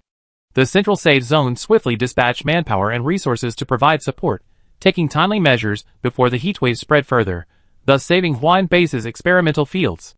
Even if Sang Kankan were to say that this outcome was better than the relay station continuing to extend credit to Huan base. Even if Sang Kankan truly sacrificed vast amounts of resources to save humanity regardless of cost, there was a possibility of another rescue, and she couldn't save them every time. Moreover, this kind of unprofitable business isn't something that can be done on credit just once or twice. The system would never allow her to do it, so she didn't think about it any further. Watching more and more people succumb to the heat, Sang Kankan finally deeply understood the meaning of the dimensional evolution the system spoke of. Evolution is cruel and realistic. It always inevitably involves survival of the fittest, and there are no options that leave one unscathed. Chapter 112. The high temperatures persisted. After exceeding 40 degrees Celsius, the highest temperature continued to rise, gradually approaching 50 degrees, and the daily average temperature also began to exceed 40 degrees. Under such high temperatures, even lying down and doing nothing was extremely uncomfortable. Most survivors in the apocalypse were struggling to find 3 meals a day, almost reaching the end of their rope. No matter how hard one struggles, their abilities are limited. Humanity was doing everything in its power to save itself and help each other. Sang Kankan could see the daily sales data of the post stations. Except for post station number 3, the other 8 post stations had recently experienced a shopping peak. The safe zone authorities used a large amount of accumulated crystal cores to purchase batches of emergency supplies, such as food and medicine, from the post stations. They distributed these supplies to the survivors in the safe zone using methods such as pay-as-you-go, half price, or even completely free delivery, helping them weather the storm. At this critical moment concerning the life and death of all survivors, there's no need to be stingy with the consumption of crystal cores. Everything that can be spent must be spent. Crystal cores can be accumulated again after they run out, but if everyone dies, it's all for nothing. Feng Rui went out to gather information and learned that the U-City Safe Zone had new initiatives. The Safe Zone utilized various available methods to generate electricity: solar panels, diesel generators, hydroelectric and thermal generators, and even lightning and fire-type ability users were employed. They finally gathered enough power to build more public heater areas, transferring survivors suffering from the unbearable heat in batches to these areas, hoping to help more people survive the heatwave. In addition, on the bulletin board of the post station, the administrators of the Jiangcheng Safety Zone, in the name of the Central Safety Zone, published a list of crystal core inventories and material needs for all major safety zones nationwide. Most safety zones lack post stations nearby, making it difficult to purchase goods and resulting in severe shortages of supplies. They, however, have accumulated a considerable amount of crystal cores, which they cannot use immediately. Safety zones with post stations are struggling with a shortage of crystal cores, barely able to sustain themselves and lacking the capacity to assist other safety zones. The Central Safety Zone is attempting to build a nationwide material distribution network centered on the existing 8 post stations, essentially connecting large and medium-sized safety zones across the country. Safety zones would cooperate based on proximity, ensuring all crystal cores are used efficiently and providing supplies to safety zones in dire need. Unfortunately, 8 post stations are still too few, and their locations were arbitrarily chosen by Sang Kankan, resulting in an unscientific distribution. Therefore, the constructed material distribution network cannot fully cover the entire country. However, there is some encouraging progress. A few days ago, experts in the Central Security Zone developed a zombie repellent device. After the supplier listed it on the in, Sang Kankan received several requests to list it.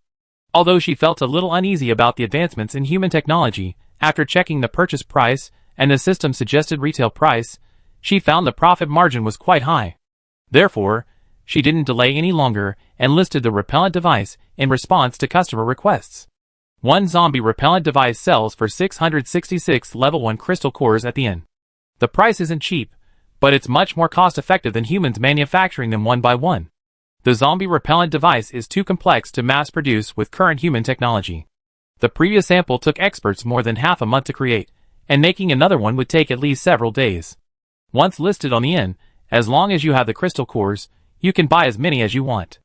Zombie repellent devices have now become standard equipment for large-scale missions within safe zones. With them, transporting supplies between safe zones is much safer, even if the devices aren't extremely effective, reducing the risk by at least half. Under the Central Safe Zone's coordination, mutual aid between safe zones quickly commenced. The high temperatures are like hell for ordinary people, but those with strong physiques or special abilities are less affected.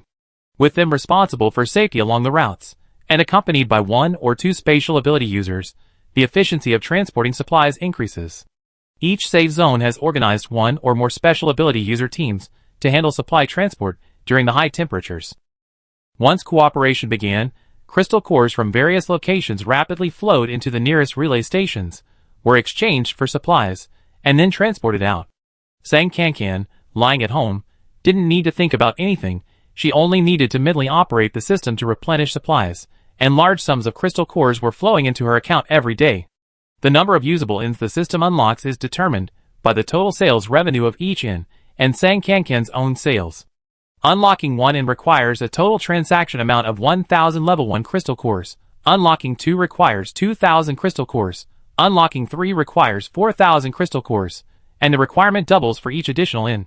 Sang Kankan has already unlocked 14 usable inns, and if her sales revenue continues in the next few days, she won't be far from the 15th. The crystal core balance in the system is increasing, but for Sang Kankan, it's just a number. It's impossible to use it all up. Even if she continuously absorbs crystal cores to upgrade 24 hours a day, the amount consumed is only a tiny fraction. During the sweltering heat, she didn't even leave the house, dedicating even more time to leveling up. Day after day, she was just a hair's breadth away from breaking through level 4 and entering level 5. Before she could successfully level up, the extreme heatwave the system had predicted, above 50 degrees Celsius, finally arrived. That morning, Feng Rui wanted to go for a stroll as usual, but after opening the door and taking less than 10 steps, she gasped and shrank back. How can it be so incredibly hot today? It's like I'm being scalded to death.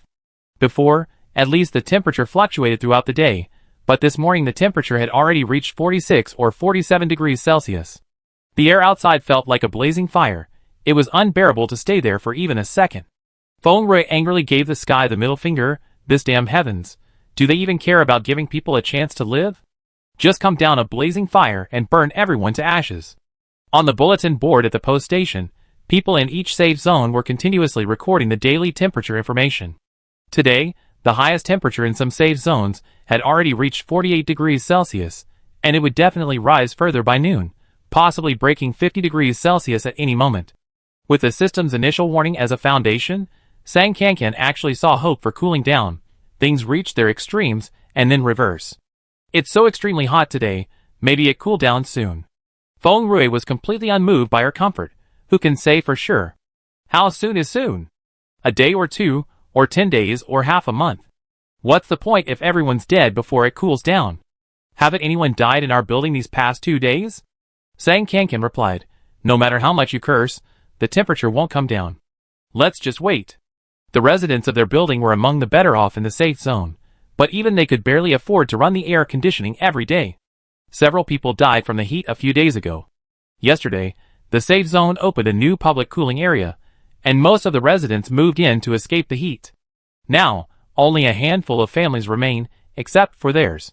The situation is the same in other areas of the U-City safe zone. Those who can't cool down in their own homes have moved to the cooling areas. Although the temperature inside the cooling areas rises with more people, it's still better than continuing to suffer in the sweltering heat outside. Feng Rui sighed, right now, we're generating electricity at full capacity, and we can only turn on the air conditioning in the summer resort to cool things down. It's barely enough, it won't last more than a few days. Sang Kankan paused, didn't you used to hate humans? Why are you so concerned about others this time? I hate the bad apples among humans, but I'm not anti-human, I'm not that extreme. Feng Rui pursed her lips, besides, I'm not concerned about others, I just can't stand how God torments humanity. If he really wanted to exterminate humanity, he could just send a meteorite crashing down on us. Why go through all this trouble, making people suffer like this? It's cruel, heartless, and unreasonable. After saying that, Feng Rui gave the middle finger to the sky with disdain. Sang Kankan fell silent. There's no such thing as God, it's just the natural evolution itself. The 3 animals were playing around nearby, the dog yelping as the cat smacked it. They're quite clever too, knowing the outside heat is unbearable, they all become indoor animals. Even the dogs, who usually love to run around, haven't asked to go outside for over 10 days. The mutated animals have no advantage in this heat wave. They're even more helpless than humans. The number 3 in has had virtually no business lately. Sang Kankan reviewed the surveillance footage, which showed a significant increase in animal carcasses appearing daily in the nearby mountains. The situation is somewhat better for the mutated plants and zombies. Plants have a high degree of adaptability to their environment and can even improve it, while zombies are already corpses, the high temperatures only accelerate decomposition. This might affect low-level zombies, but it's largely irrelevant for level 2 and 3. Once this heatwave passes, the survivors will likely face a new apocalypse. Amidst Feng Rui's grumbling, the outside temperature continued to rise, reaching 54 degrees Celsius by noon. Even those with supernatural abilities dared not wander outside. Those with the means stayed indoors with air conditioning, while those without sought refuge in public cooling areas, anxiously awaiting what would happen next. Will the temperature continue to rise? Or has it reached its peak and begun to drop? Even meteorological experts couldn't predict the outcome of such abnormal weather. All possible measures have been taken. Now, all that can be done is wait. To stay informed about temperature changes in various locations, each of the safe zones with post stations has dispatched 1 or 2 level 3 ability users to monitor the area, reporting the current temperature on the bulletin board every hour, and transmitting information from other areas back to the safe zones via radio. This information exchange through the post stations also provides convenience for Senkankan, allowing her to stay informed about the outside world even while staying at home. At 1 p.m., the temperature in U City rose by 1.6 degrees Celsius, reaching 55.6 degrees Celsius. At 2 p.m., it was 57 degrees Celsius. At 3 p.m., it was still 57 degrees Celsius. At 4 p.m., the temperature finally began to drop, falling to 56.5 degrees Celsius. At 5 p.m., the temperature drop accelerated, falling to 52 degrees Celsius. At 6 p.m., the temperature finally dropped to 50 degrees Celsius. At 7 p.m., it was 48 degrees Celsius. At 8 p.m., it was 47 degrees Celsius. By 8 p.m., U City was completely dark. The safe zone didn't take any further action, as the situation was still uncertain, and the 50 degrees Celsius heat could return tomorrow. The survivors spent a restless night, only to wake up the next day to find the temperature had dropped below 40 degrees Celsius. Many wept with joy. Chapter 113. By normal standards, 37 or 38 degrees Celsius is considered extremely hot, especially since it reached that temperature so early in the morning. However, for the survivors who had endured several consecutive days of temperatures exceeding 40 or even 50 degrees Celsius, 37 or 38 degrees was actually quite cool. Human tolerance thresholds gradually increase in this way. It could perhaps be considered part of evolution.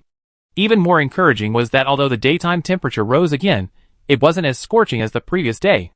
The midday peak temperature remained just over 40 degrees Celsius, and the temperature continued to drop in the afternoon, falling below 35 degrees Celsius by evening. At this temperature, even outdoors, ordinary people could barely survive with proper precautions, and everyone breathed a sigh of relief. U City wasn't a mining area and didn't have many coal or similar fuel reserves. Generating electricity using thermal power was inefficient, and using the human power of those with supernatural abilities was even less effective. Large-scale power generation mainly relied on diesel generators and diesel fuel purchased from the post station. With multiple summer retreats open simultaneously for the past few days, even the abundant crystal cores couldn't withstand the strain. Power was running low, and once the temperature dropped below 35 degrees Celsius, the safe zone immediately closed most of the summer retreats, sending the survivors back to their homes, leaving only 2 to house the sick and weak who couldn't withstand the heat. Over the next few days, the temperature dropped slightly again, eventually settling at a normal summer level of 34 to 35 degrees Celsius, finally alleviating the severe weather ordeal. As life, disrupted by the extreme heat, gradually returned to normal, it was time to learn from the experience. A special report was posted on the post office bulletin board, compiling population and casualty data for various safe zones during the heatwave. As the situation in each safe zone was revealed, the survivors' hearts sank. The data was truly shocking. Taking U City Safe Zone as an example, even with supplies provided by the post office and the zone's officials taking timely and effective measures to cope with the extreme heat, a large number of survivors still succumbed. The death toll during the heatwave exceeded 1/5 of the total population. With nearly 2 million people in the safe zone, this means approximately 400,000 died. Furthermore, most people were weak and listless during the heatwave, and few ventured out during the hottest days. Many corpses were not disposed of promptly, and the rapid decomposition under the high temperatures attracted swarms of mosquitoes and rodents, causing serious secondary disasters. Several small-scale outbreaks of infectious diseases also occurred, claiming more lives. The U City Safe Zone had a post station outside, so the situation was relatively better. Safe zones lacking supplies, and too far from the post stations to receive supplies in time suffered even greater damage. Several safe zones with populations exceeding 1 million saw more than half their population die, with the survivors mostly weak and dying. Even the central safe zone lost hundreds of thousands. Several smaller safe zones were completely wiped out. According to incomplete statistics, the national population decreased by nearly a quarter during this heatwave. These aren't just abstract numbers on a data sheet, they represent countless lives that had once lived earnestly. The grim reality left even the lucky survivors with no reason to be happy. Black rain, zombies, mutated plants and animals, torrential downpours, scorching heat, time and again, how many more trials must humanity endure before it truly overcomes this obstacle? Is there any chance for the world to return to its former state? Most survivors grew increasingly pessimistic. After the temperature eased, before setting off again, Feng Rui broke her usual rule of never speaking out and asked Sang Kankan a question. Old Sang, can you just open those inns whenever you want? If it won't cause you trouble, could you try to open as many inns as possible in different places? This scorching heat wave had greatly changed Feng Rui's mindset, even though she usually spoke sarcastically to others. Seemingly finding fault with everyone, she couldn't bear to see so many people die in despair. In the face of this sudden disaster, the difference between having inns and not having them was too great. She still hoped that humanity's situation could improve, but unfortunately, Sang Kankan wasn't as capable as she had imagined. Sang Kankan explained the unlocking process of the post stations to Feng Rui. They can't be opened casually. You need to continuously increase transaction volume to unlock them. Only 14 have been unlocked so far, 9 are already open, and there are 5 slots left. We need over 3 million level 1 crystal cores to unlock the next one. I see. Well, there's nothing I can do then, Feng Rui sighed. The location of the remaining 5 slots is very important. Would you be willing to consider my opinion? Sang Kankan took out a national map, sketched the locations of the 9 already open post stations, and handed the map to Feng Rui. What do you want to say? She wasn't a stubborn zombie. The previous selection of the 9 post stations locations had indeed been too arbitrary. Consulting others' opinions wouldn't be a bad thing. Based on her pre-apocalyptic understanding of population distribution and transportation conditions, Feng Rui circled 5 new large circles on the map. These 5 places are crucial. It would be best to open post stations there. However, road conditions are vastly different now than before the apocalypse, and we don't know the current status of safe zones in these areas. We need to conduct on-site investigations before deciding on the specific locations. Sang Kankan looked at the 5 circles Feng Rui had drawn. They centered on Beijing, Haozhou, Chongqing, Harbin, and Huacheng, and combined with the 9 already open post stations, roughly connecting all directions of the country. This approach is indeed much more scientific than randomly choosing locations, but there's another problem. I forgot to tell you, the locations of the relay stations can only be in places I visited since the apocalypse. To open relay stations in all 5 locations, I mean I have to travel to all 5 places. Do the math, how long will that take? Before the apocalypse, with airplanes and high-speed trains, traveling to all these places would only take a day or 2 at most. But the roads after the apocalypse are increasingly difficult to navigate. Sang Kankan has been bound to the system for several months now, and has only crossed 4 or 5 provinces. After this heat wave, the highways have been severely damaged. Unless she suddenly unlocks the ability to fly, she can't expect to travel to all these cities in the east, west, south, and north in a short time. Choosing locations carefully is good, but who knows how many more disasters await ahead. I'm afraid that before she even has a chance to open the relay stations, the people in those places will be impatient. There are such regulations? Feng Rui thought for a moment, then said, what about flying? Now that we have zombie repellers, flying should allow us to travel to all these places quickly. Sang Kankan glanced at her indifferently. Do you think someone like me can fly? Airplanes are not like the cars that are scattered everywhere. Whether it's a large passenger plane, a cargo plane, or a small helicopter, they are strategic-level transportation vehicles. Each one is guarded and piloted by dedicated personnel. It's not something a zombie like her can just casually board. Even if Sang Kankan could find a plane and register it in the system for immediate use, takeoff and landing would be too easily detected. Flying a plane would be like actively making herself a target for attack. Even if Sang Kankan wanted to open more inns and expand her business, she couldn't adopt such a risky approach. Feng Rui looked at the clean, white skeleton before her and fell silent. She had been naive. The post station was a treasure trove for humanity, capable of saving countless lives, but for Sang Kankan, it was merely a tool for making money. She had no reason to step forward and take the risk just to make it convenient for humans. Feng Rui knew perfectly well that her comfortable life, free from worries about food and drink, was entirely due to her connection with Sang Kankan. She had no right to ask Sang Kankan to do anything for humanity. Should she just let it go like this? Images of people collapsing in the scorching heat flashed before Feng Rui's eyes, and a pang of bitterness rose within her. No matter how many more disasters lay ahead, with Sang Kankan protecting her, she should be able to live safely to the end. But what good would that do? Was she going to coldly watch so many people fall before her eyes again and again? This time had already been heartbreaking. She wasn't sure she could bear it next time. Feng Rui struggled to close her eyes. A teacher had once asked her a question. If sacrificing herself could save the entire world, would she be willing to sacrifice herself? The first time she was asked, her answer was yes. Because subconsciously, she knew very well that it was just an unfounded hypothesis, something that would never become reality, so she could shamelessly portray herself as a noble and great person to win others' favor. The second time, in her dream, Feng Rui was asked the same question again, and her answer was no. At that time, she had just escaped from Su Haowen's laboratory. After enduring so many days of unbearable suffering, she decided she would never again wrong herself for anyone. And now? People's thoughts really do change. Feng Rui opened her eyes again, looking seriously at Sang Kankan. Does your relay station need an agent? Sang Kankan didn't follow her train of thought. An agent?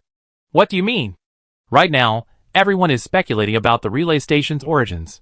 Your situation is too special, it's not good for you to appear in public, and many things are inconvenient for you to do. But you can find someone to act as your agent. You don't need to reveal it to anyone. When you need to contact the outside world, let the agent handle it. This way, the attention of those targeting you will shift to the agent, and you won't have to bear any risk. What do you think about me being this agent? Sang Kankan quickly understood her meaning. You mean you want to step forward, pretend to be the owner of the relay station, and express your desire to cooperate with humans, so they can send us to a distant place by plane to open a relay station? That's right. This will save a lot of time. Anyway, you can turn into a skull. I can just take the skull with me when I board the plane. Your existence won't be exposed at all. If you need human cooperation in any other situations in the future, I can directly approach them. This plan indeed carried little risk for Sang Kankan. All the risk rested on Feng Rui. What if the humans don't believe you? Or if they do believe you but refuse to cooperate, wanting to lock you up to serve them, or try to coerce or bribe you? If they don't believe me, I create evidence to make them believe me. As long as you cooperate with me, that's enough, Feng Rui said fearlessly. As for what they might do to me, well, I just let it be. I was the one who suggested contacting humans. If I'm betrayed, it's my own fault. At worst, I just lose my life. After thinking for a moment, Feng Rui asked again, your skull shouldn't be too fragile, right? What if it gets hit a few times or blown up? Sang Kankan shook her head. It shouldn't. 2 days ago, she successfully advanced to level 5. Now, her skeleton is harder than steel alloy. She could withstand being hit by hammers and other heavy tools without any problem. Even if caught in an explosion, she believed she could escape. Feng Rui raised an eyebrow. That's fine then. As long as I don't drag you down, there's nothing to worry about. She spoke as if her life, or death, was completely unimportant. Sang Kankan slightly raised her head. Is such a risk worth it? Feng Rui shrugged. It's not a question of whether it's worth it or not. Look at me now, following you around all day, eating, drinking, and enjoying the air conditioning. I need to find something to do, right? If the agent plan can be implemented smoothly, it should benefit both you and humanity. So much dedication? This isn't dedication, I'm clearly stealing the credit, Feng Rui grinned. Anyway, in your current state, you can't openly reveal your identity, so the glory of the Savior is mine. Her expression held a hint of mockery and a lot of seriousness. Sang Kankan considered for a moment, then nodded in agreement. Then let's do it your way. After the high temperature subsided, many messages like calling for the station master appeared on the station's bulletin board, and Sang Kankan also received several similar messages. The survivors made numerous requests, hoping to add more stations. If increasing the number wasn't possible, they at least hoped the stations could be distributed more evenly to facilitate their transport of goods. Then one day, the new head of the Jiancheng Safe Zone, acting as the spokesperson for the Central Safe Zone, solemnly sent nearly 10 messages to Sang Kankan through the message board. In their message, they explained their vision for building a comprehensive post-apocalyptic supply transportation network centered around the relay station, and also hoped that their suggestions would be considered when selecting locations for new relay stations. This coincided perfectly with Feng Rui's ideas. Sang Kankan looked at the locations they recommended, and they largely overlapped with the areas Feng Rui had circled on the map. Since both sides had reached an agreement, Feng Rui's plan could be implemented. That same evening, when the relay station closed for the day, it received the message. Sang Kankan had the system display a message in bold red font on the bulletin board of store number 9, outside the U-City Safe Zone. The relay station has received your request and has decided to adopt your suggestions. Tomorrow morning at 7 a.m., the relay station's leader will appear at store number 9 to discuss the upcoming relay station location with you. Please send 2 representatives to participate in the negotiation on time. The time of 7 a.m. was deliberately chosen by Feng Rui. The post station is currently open from 8 a.m. to 8 p.m. every day, and no one is allowed to enter or leave the post station at other times. As long as she makes an exception and enters or leaves at 7 a.m., it is self-evident that she has a relationship with the post station. They only gave the U-City safe zone one night to react, fearing that a prolonged delay would lead to a large influx of unruly individuals. After all, this was Feng Rui's first appearance as the master of the inn, and it was best to avoid unnecessary complications. However, she clearly underestimated the importance humans placed on the inn. Even with only one night, the Central Safe Zone dispatched 2 representatives overnight by helicopter to U-City, taking up all the negotiation slots allocated by the inn. Feng Rui and Sang Kankan hid inside the inn in the middle of the night. At 7 o'clock the next morning, she donned a cloak, her face uncovered, and carrying Sang Kankan, now a skull, swaggered to the inn's entrance.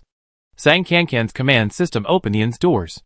Good heavens, hundreds of people were gathered in 3 concentric circles outside. It was incredibly lively. Seeing Feng Rui's scarred face and the skull she held, the people outside were startled and stood frozen in place, unable to move. Feng Rui took 2 steps forward and said coldly, "I remember, I said 2 representatives. Are you disobeying me?" No, they're here to see us off. They leave immediately." The 2 representatives from the Central Security Zone were a man and a woman. The female representative quickly explained, while the male representative nodded to Feng Rui and immediately turned to disperse the onlookers. Only after confirming that everyone else had retreated to within 100 meters of the inn was Feng Rui satisfied. "Come in. Outside of business hours, entry to the inn is prohibited. An invisible barrier blocks the way at the entrance." But as soon as Feng Rui finished speaking, the 2 representatives immediately noticed that the invisible barrier in front of them had vanished, and they quickly followed Feng Rui inside. Sang Kankan had already set up a negotiation table inside the inn, the kind of iron table used in the canteen, so that even if they couldn't reach an agreement, they wouldn't easily break it if they got angry and slammed their fists on it. Feng Rui walked to a chair on the inside of the table, and carefully placed the skull she was holding on the surface. The 2 dark eye sockets on the skull's face were directly facing the representatives. The presence of a skull in such a solemn and serious setting made both representatives look a little uncomfortable, but they didn't say anything. After all, they were the ones who needed her help. The female representative initiated the conversation. "Excuse me. Ma'am, how should we address you?" "I'm just a shop owner, just call me boss." "Okay, boss, thank you for taking the time out of your busy schedule to meet with us. My name is Xia Yin, and his is EXIN. We're both from the Central Security Zone. We came here specifically to see you today. Several leaders from the Security Zone entrusted us to convey their sincerest gratitude to you. In this post-apocalyptic world, everyone is on edge, yet you've been so generous." This female representative, Xia Yin, had probably been a diplomatic spokesperson before. Her official jargon flowed effortlessly. She spoke for almost 10 minutes without finishing, which was starting to annoy Feng Rui. "Enough with the small talk, let's get down to business. The main reason I called you here today is to confirm the location of the post station. I read your messages, and some of your suggestions are quite good. I'm willing to give up 5 slots to establish a post station at the location you've chosen." The male representative, EXIN, looked somewhat disappointed. "Only 5 slots? How many do you want, 4 or 3? Feng Rui's voice turned slightly colder. "Don't be too greedy, or you won't get any. 5 is fine, we have no objection, we are very satisfied." Xia Yin quickly smoothed things over for EXIN. "Should we decide on the locations of these 5 relay stations now? If possible, I hope we can make a decision later. After all, as you know, issues related to relay stations are always highly valued in the Central Security Zone. Even the smallest matter requires discussion among all parties before a decision is made. The location is crucial, and we need to consult with other leaders. We can make a decision later, but there's one more thing you need to pay attention to." Feng Rui stated the purpose of her meeting. "Although the relay stations are fully automated, I needed to manually operate them when laying the foundations initially. Therefore, if you want to complete and put these 5 relay stations into use as soon as possible, it would be best to arrange a plane for me to use, take me directly to those places." "You want to use our plane for transportation?" Xia Yin wasn't bothered at all. On the contrary, she was delighted. "Of course, no problem. Your station has rescued so many of us. Even if you wanted your own private plane and pilot, we could arrange it for you immediately, especially since you're busy working for our station. Just tell me what you need as long as it's useful. It's our honor to serve you." This sweet talk sounded very appealing, But Feng Rui wasn't taking it lightly. I don't need anything else for now. I contact you later if I need anything. When can the plane be arranged? Anytime is fine. We came by helicopter. If you need it now, just take it. Xia Yin paused, then added, but I have a suggestion. Could we choose the Central Safe Zone as our next stop, shop number 10? That way, we can go back with you.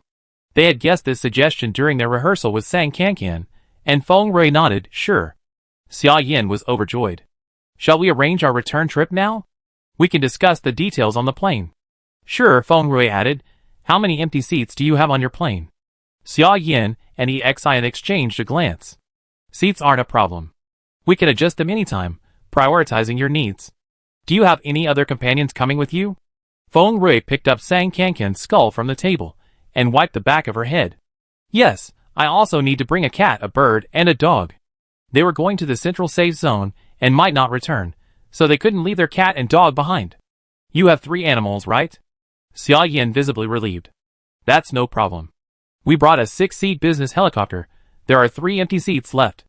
It definitely fit. Thankfully, it was just animals, not people. The mere fact that the owner of the inn had appeared was already making many people restless. If she had brought a large group of companions, the situation would have become even more chaotic.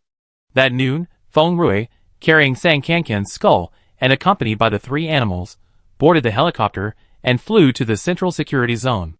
The journey was uneventful, and they arrived at the Central Security Zone, located on the outskirts of Beijing, around 5 p.m., taking twice as long as usual.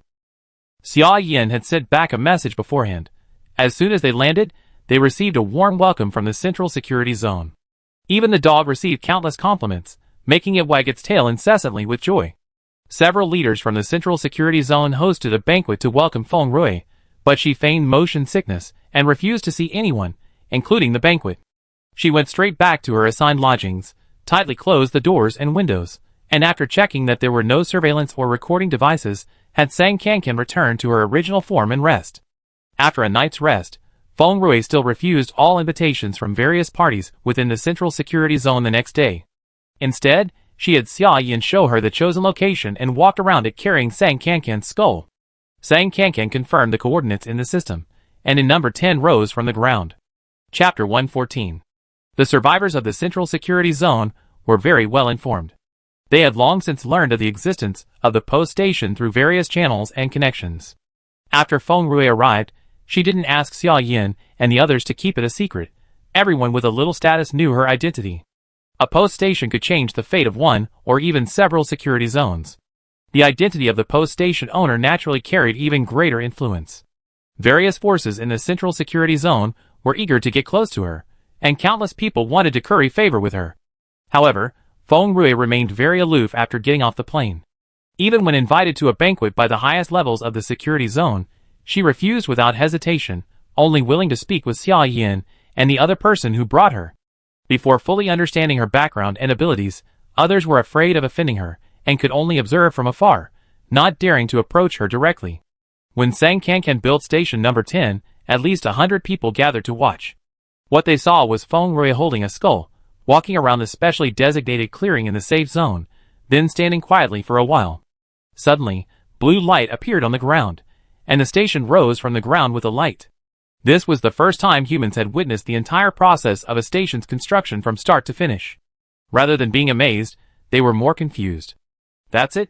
Wasn't the process too simple? Could someone explain it? They didn't understand how the station was built at all. Wasn't it supposed to be a foundation first? The owner was just holding a skull, standing there without moving an inch, and there wasn't any construction team around. Was this magic or sorcery? Xia Yin, who had been following Feng Rui closely, knew her every move better than anyone else. Even she was stunned and couldn't help but ask, "Boss, the inn is built already? How was it built? What mechanism and principle is it based on?"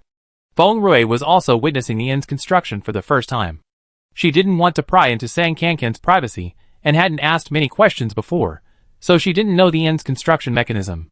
However, even if she didn't understand, it didn't stop her from making up stories to fool outsiders. She hardened her expression, her tone enigmatic. "Don't ask questions you shouldn't. Knowing too much won't do you any good. The post station wasn't originally part of this world.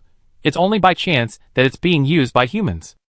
"But Xia Yin wanted to say something, but Feng Rui interrupted her directly. Post station number 10 is already built. I put it into use after I go back and stock it with goods. I have some very important things to deal with these next 2 days, so don't let anyone disturb me. You all hurry up and decide where to build the next post station. I set off as soon as I have time. Oh, okay. Remembering what Sang Kankan had said before she left that morning, Feng Rui added, the inns in various places may undergo some changes in the next day or two. They're being upgraded. Don't worry. Upgrade? Xia Yan's eyes lit up. What aspects are being upgraded? Can the inns be expanded? Can their operating hours be extended? Feng Rui replied coldly, you see for yourselves after the upgrade. She still didn't greet anyone, got into the car arranged for her by the Central Security Zone, and went straight back to her residence. A group of Security Zone leaders had specifically made time to have a proper talk with her, but ended up inhaling a mouthful of car exhaust fumes, looking quite displeased. Several leaders called Xia Yin over. Xia, what's the background of this innkeeper? Did you find out her identity? Xia Yin replied sheepishly, no, she didn't want to say much, and I didn't press her. She told us not to bother her for the next couple of days, but I try to find out more later. The gray-haired leader frowned. This innkeeper, is she human? This question sounded absurd, but it was indeed one of the issues that concerned these leaders the most. The inn was too bizarre, seemingly something no human could create, yet it was too important. If the owner behind it wasn't truly human, how to peacefully coexist with it would be a very troublesome problem. Xia Yin had already confirmed this. I managed to get a strand of her hair on the plane, and it was sent for testing last night. Don't worry, sir, she is indeed human. The high-ranking official's expression softened slightly. So, based on your analysis, do you think she's trustworthy? It's hard to say right now, Xia Yin paused, but she keeps a cat, a bird, and a dog.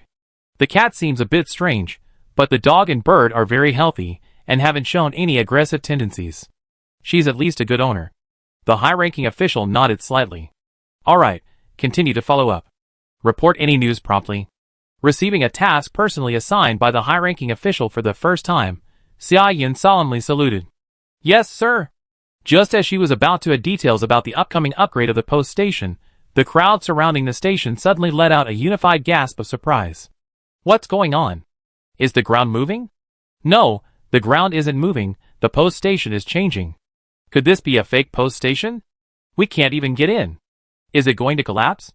The crowd quickly retreated. Xia Yin picked up a megaphone from someone nearby and shouted, Don't panic, everyone. The post station is upgrading. It'd be fine after the upgrade. Don't get too close now. With her warning, the vanished blue light reappeared. The walls of the post station expanded outwards slightly, and simultaneously extended upwards, adding 2 more floors on top of the original single-story structure, forming a 3-story building. The post station's upgrade was incredibly fast. The 3-storied building was erected in the blink of an eye. When the blue light disappeared, a large crowd rushed forward to see what was happening, only to find that they still couldn't get into the post station. Everyone was blocked outside by an invisible barrier. Still can't get in? Is the upgrade not finished yet? Open the door quickly. I can barely hold onto my crystal cores. The reason she couldn't access store number 10 was because Sang Kankan hadn't finished stocking the goods and started operations. She was busy fiddling with the new features after the upgrade. The system had previously revealed some information. The upgraded advanced store would become a supermarket. Besides being larger and having longer opening hours, the supermarket would also have new features like product development and counter rental. Sang Kankan already knew about product development. It meant she could choose her own topics and develop things that hadn't existed in the world before. Once successfully developed, it could be mass-produced and sold. But what was counter rental? Did it mean she had to go out and recruit merchants to rent out counters to others? That would be like giving away crystal cores to others for profit. The system probably wouldn't do something with such a low return. After upgrading the number 10 into a supermarket, Sang Kankan first checked the instructions regarding counter rental. What she found was astonishing. The system's function was indeed not useless. Counter rental did allow her to rent out a counter, but not to other people. The renters were intelligent beings from other dimensions. After renting her counter, these beings could freely display various items from their own dimension, but they needed to abide by certain rules. They could not sell living beings or any items that might cause devastating damage to their current dimension. The counters for rent were separate from the other cabinets in the supermarket, with only 5 shelves per row, rented on a monthly basis to one client from another dimension at a time, and that client could display a maximum of 5 items. After being taken back to her residence by Feng Rui, Sang Kankan assembled her skeletal frame, went into her room alone, and eagerly called upon the system. System, how exactly do I use this counter rental service? Can I contact people from other dimensions now? Sang Kankan was quite interested in the magical and bizarre dimensions the system had mentioned. She had won quite a few items from other dimensions through the lottery, such as a corpse controlling technique from a cultivation dimension and an all-powerful translator from a mechanical dimension, all of which satisfied her greatly. She wouldn't mention the rabbit droppings from the last lottery. In the past 2 months, the system hadn't given out any free lottery draws as rewards. Sang Kankan carefully timed her draws, spending crystal cores once a month, but the items she won were all similarly useless, like the rabbit droppings, and she packed them up and threw them into the system's inventory. Now that the system has added a counter-rental function, does that mean she can establish connections with other dimensions, and buy whatever she wants at any time? Unfortunately, the system gave a negative answer. Host, don't daydream. To ensure the safety of all dimensions, the dimensional management laws strictly prohibit direct contact between different dimensions. Counter-rental can only be conducted indirectly through the mall system. Then how does it work? Each month, the system will randomly select one intelligent being from countless dimensions and send them a counter-rental invitation. If the other party accepts the invitation, the rental is established, and the customer can choose to list their own goods. After a sale, the host can also collect the corresponding handling fee. If the other party refuses the invitation, the rental counter will be vacant for the rest of the month. Only after the month has passed can a new target be selected and an invitation sent again. It was randomly selected. Sang Kankan's enthusiasm cooled considerably. But different dimensions use different currencies. What will we use to buy things from other dimensions? Will we still use crystal cores? When establishing a rental agreement, the system will provide various items that can be used as substitutes for currency in this dimension for the other party to choose from. The specific item used as currency depends on the other party's needs. Also, the host needs to choose what to deduct as a handling fee after the transaction is completed. It can deduct the currency chosen by the other party, or directly deduct the goods listed by the other party. If this dimension does not have what the other party needs, or the other party cannot pay the handling fee the host wants, the rental agreement will not be established. The rules were getting more and more complicated. She thought it was a great feature, but it was clearly just making things difficult for herself. Sang Kankan's interest waned even more. Can I just not rent it out? It's too much trouble. It's possible. Are you sure you don't want to rent it out? This might be the only opportunity to exchange large quantities of resources with another dimension. It is recommended that you don't waste it. The system's suggestion seemed reasonable. Sang Kankan thought for a moment, then let fate decide. Didn't completing the advancement task reward me with a free lottery draw? I draw now. If I get something good, I rent out the counter, if not, oh well. Sang Kankan opened the lottery interface of the system shop, confirmed that she would use the free draw, and counted from 1 to 7 as usual, then called stop. The pointer on the lottery wheel slowly stopped, pointing to a glittering golden feather as the prize. Chapter 115. The feather shape somewhat resembled a peacock's tail feather, but its color was a pure dark gold.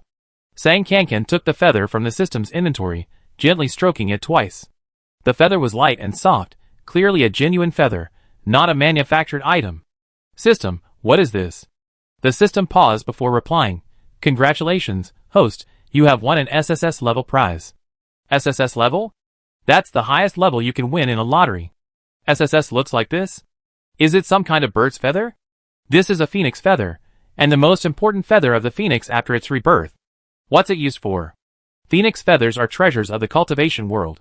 Those who possess this feather can gain the ability of a phoenix's rebirth.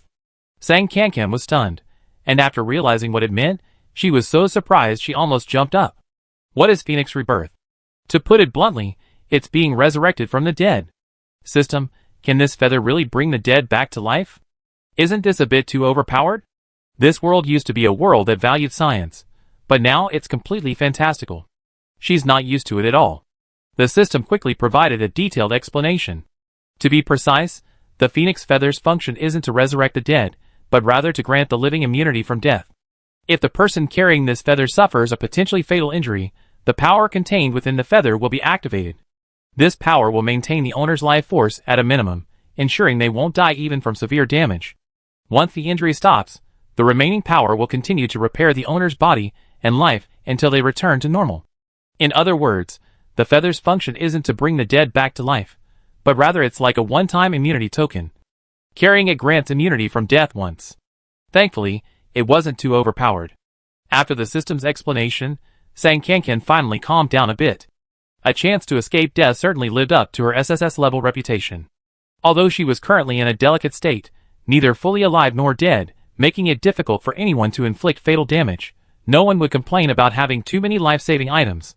Even if she didn't need them herself, she could give them away. She'd drawn a good item like the Phoenix Feather for free. Her luck seemed pretty good today. She could try using the counter rental feature at the inn. Maybe she could find something good there too. System, then select a customer and rent out the counter. Okay, system immediately randomly matches target customer. Match successful. Target customer is from the Primal Plane. A rental invitation has been sent, awaiting acceptance. Primal Plane? How primitive. Sang Kankan had a bad feeling. The intelligent species in this plane are beast men. Based on this plane, they are approximately in the early Paleolithic stage of development. The other party has accepted the rental invitation.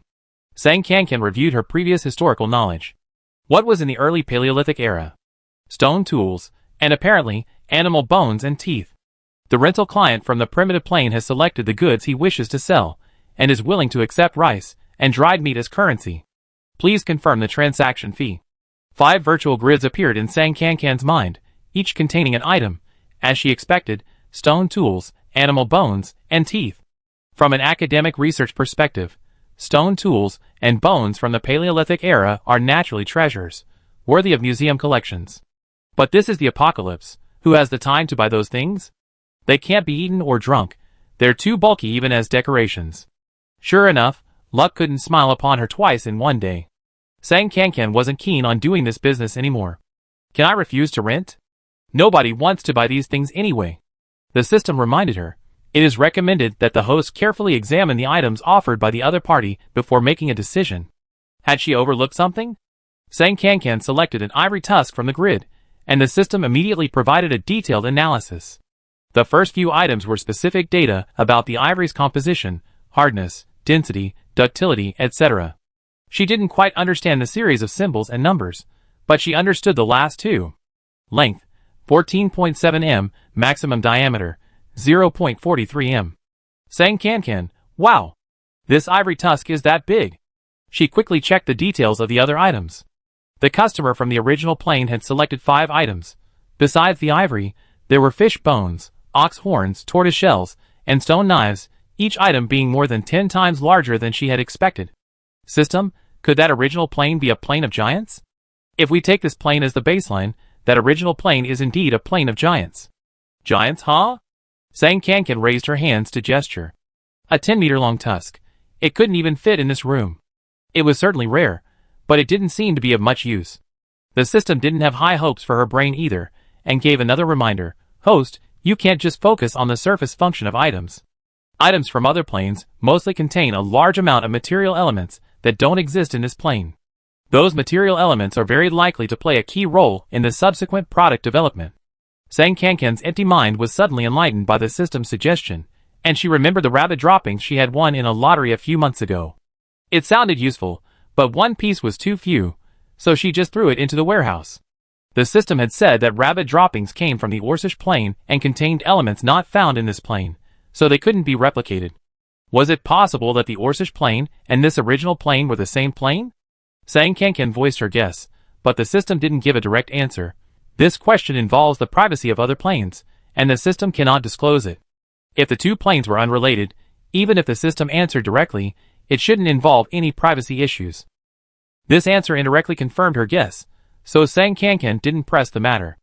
Okay, I checked the prices again. The customer in the original plane selected the item and gave his expected price. One ivory tusk cost a large basket of rice or a small basket of dried meat, and other items had the same unit price. Their mathematical level seemed low, and they couldn't provide complex pricing. Converted to the current world standards, a large basket of rice is approximately 1,200 jin, 600 caddies, and a small basket of dried meat is approximately 220 jin, 110 caddies.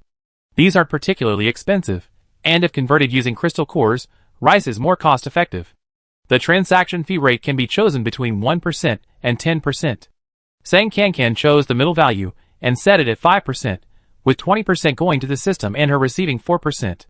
With the fee settled, the counter rental for this month is considered finalized.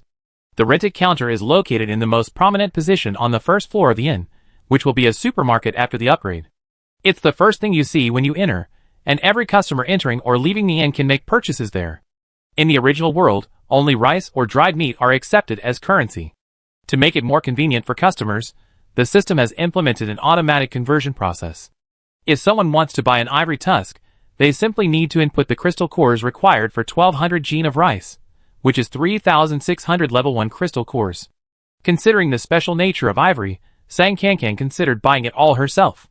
However, after checking that there were already over 100 pieces of each item in stock, she immediately abandoned the idea and only bought one of each of the 5 items, treating it as a way to collect new elements. Buying so much ivory might not be useful. After all, few people would buy ivory tusks costing 3,600 crystal cores each, and she had no need to monopolize the market. After settling the lease counters, Sang Kankan then stocked the supermarket's regular display cases with goods. After the inn was upgraded to a supermarket, the number of display cases increased from 10 rows in the high-end inn to 100 rows, evenly distributed across the 3 floors. Each row of display cases had 100 compartments, meaning a total of 10,000 compartments, capable of displaying 10,000 different items. Thanks to the persistent input of goods by suppliers at various inns over the past few months, the number of items recorded at the inn has now exceeded 10,000. However, there are too many miscellaneous items, and Sang Kankan doesn't plan to release them all at once. She added a number of similar items to the approximately 1,000 products she had previously stocked, bringing the total to about 2,000. She selected and stocked them all at once, leaving the remaining empty shelves to be replenished later. After stocking the shelves, Sang Kankan revised the customer notice at the entrance, adjusting operating hours from 12 hours to 24 hours. She also provided a brief explanation of the rental counters. There were no other adjustments needed for the time being, so she left it as is. The explanation for the rental counters was also concise. The supermarket has added 5 consignment windows. A batch of special items will be sold each month. Please purchase accordingly. Finally, Sang Kankan changed the sign at the entrance from Sang Family Station to Sang Family Supermarket before setting the supermarket to operational status. Outside shop number 10, the survivors of the central save zone gathered in increasing numbers, each eagerly anticipating the upgrade of the inn from 1 floor to 3. The customer notice at the entrance had changed, and the sign was now a supermarket. After waiting for over an hour, the words operating finally appeared on the inn's door. The person at the front of the group pushed hard, and the invisible barrier that had blocked the way was gone. The door opened. It's open. The inn is open. Everyone come and buy things. It's not an inn anymore, it's a supermarket now. Don't push. The supermarket is open 24 hours a day. No need to rush, everyone line up. Officials from the safe zone quickly organized the crowd to queue up and enter. The first few to enter were immediately drawn to the most prominent row of rental counters, and quickly gathered around. Ivory? Bull horns? What are these things for? These people asked the same question as Sang Kankan. Looking at the price again, wow, 3,600 crystal cores for a single ivory tusk. This was definitely not something they should be looking at. Time to slip away. They finally saved up some crystal cores. They better go buy food first. Apart from the wealthy and powerful official government officials of the safe zone, everyone else hesitated to buy the goods at the rental counters, which was exactly what Sang Kankan had expected. Watching store number 10, upgraded to a supermarket, begin operating normally, Sang Kankan didn't rush to upgrade the other stations. Instead, she went to research another new function after the upgrade: product development. After the stations were upgraded to supermarkets, a page called Virtual Laboratory was added to the system shop. Product development for the supermarket took place here. Clicking into the Virtual Laboratory, countless transparent bubbles immediately appeared before Sang Kankan's eyes, each bubble representing a research project. Knowing that upgrading a station to a supermarket allowed her to develop her own products, Sang Kankan had been pondering what she should develop. Developing new products was also for selling, so they had to cater to the needs of her biggest customers, the human survivors. Sang Kankan had already thought of many topics. With a thought, a bubble that read Ability Awakening Potion floated in front of her. Chapter 116. The goals of the human survivors after the apocalypse were simple: to survive and to thrive. To achieve this, their greatest desire was to become stronger, and constantly stronger. No matter how much ordinary people train, their physical abilities always have limits, and the chance to awaken superpowers is not something everyone has. The probability is less than 1%. If a potion could be developed that could awaken superpowers in ordinary people, it would undoubtedly be fiercely sought after by all the survivors. With this in mind, Sang Kankan chose Superpower Awakening Potion as her first research project. A bubble representing the Superpower Awakening Potion research project floated in front of Sang Kankan, displaying several lines of text above it. Project name, Ability Awakening Potion, Human Only. Estimated success rate, 75%. Project duration, 15 days. Project cost, 200,000 level 1 crystal cores. The system had told her from the beginning that only projects with an estimated success rate higher than 50% could be researched. The Ability Awakening Potion success rate was a staggering 75%, making it even more worthwhile. Although the 200,000 crystal cores research cost was a bit expensive, considering the potential benefits of successful research, Sang Kankan pressed the green button below the bubble without hesitation. Confirm to start this research project? Confirm. The 200,000 crystal cores were immediately deducted from her account balance. A faint green light appeared on the bubble, indicating that the research project was in progress. Below the bubble, another line of text appeared. Project completion countdown. 14 days, 23 hours 59 minutes and 59 seconds, with the time decreasing every second. Immediately afterward, numerous various machines appeared in the previously empty bubble, resembling a miniature laboratory. Several miniature robots moved around the machines, touching and manipulating them, appearing extremely busy. The small, boxy robots, moving back and forth in the laboratory, looked quite cute. Sang Kankan was rather intrigued. System, is product development done by these robots? Can they come out? The system's answer was quite disappointing. Host is overthinking it. The entire product development process takes place within the system's internal data space. The laboratory and robots you see are merely fictional scenes created for your understanding. They are not real and cannot appear in reality. It was just a fictional scene. She had been so engrossed in watching it. Sang Kankan immediately lost interest. Can multiple research projects be conducted simultaneously? The number of research projects that can be conducted simultaneously depends on the number of supermarkets the host owns. Currently, there is only one supermarket, meaning only one research project can be conducted at a time. So that's the rule? Then all I need to do is upgrade a few more stations. However, it's still daytime, and there are still customers buying things at the other ends. A sudden upgrade might scare them, so let's wait until after closing time to upgrade. There's no rush. After handling all the miscellaneous matters related to upgrading the inn to a supermarket, Sang Kankan finally came out of her room. Outside, Feng Rui and the dog were fighting. The dog tried to rush towards Sang Kankan, but Feng Rui pinned it to the ground, its fur all ruffled. Upon hearing Sang Kankan's footsteps, it started howling at her. You two-legged creature, you're finally here. This woman bullied the dog. What are you doing? Sang Kankan asked. Aw, you came out so quickly. Feng Rui finally released the dog, spitting out the dog hair from her mouth as she stood up, leaning against the wall. This silly dog didn't eat anything at noon and wanted to go to your room to get food. I was afraid it would disturb you, so I held it down. It's such a worry. Didn't you say there were a lot of things to take care of after the inn was upgraded? Have you finished taking care of them? The dog barked at her twice in dissatisfaction. You're the silly dog. You're the worry. Almost done, let's take our time. It was past lunchtime. The dog was big and had a big appetite, now eating 3 meals a day without fail. Sang Kankan had forgotten to leave it some food before going into the room. No wonder it was so hungry. Sang Kankan opened a can of food to appease the dog, called the cat and bird over, and fed them along with Feng Rui. Feng Rui munched on her steamed bun.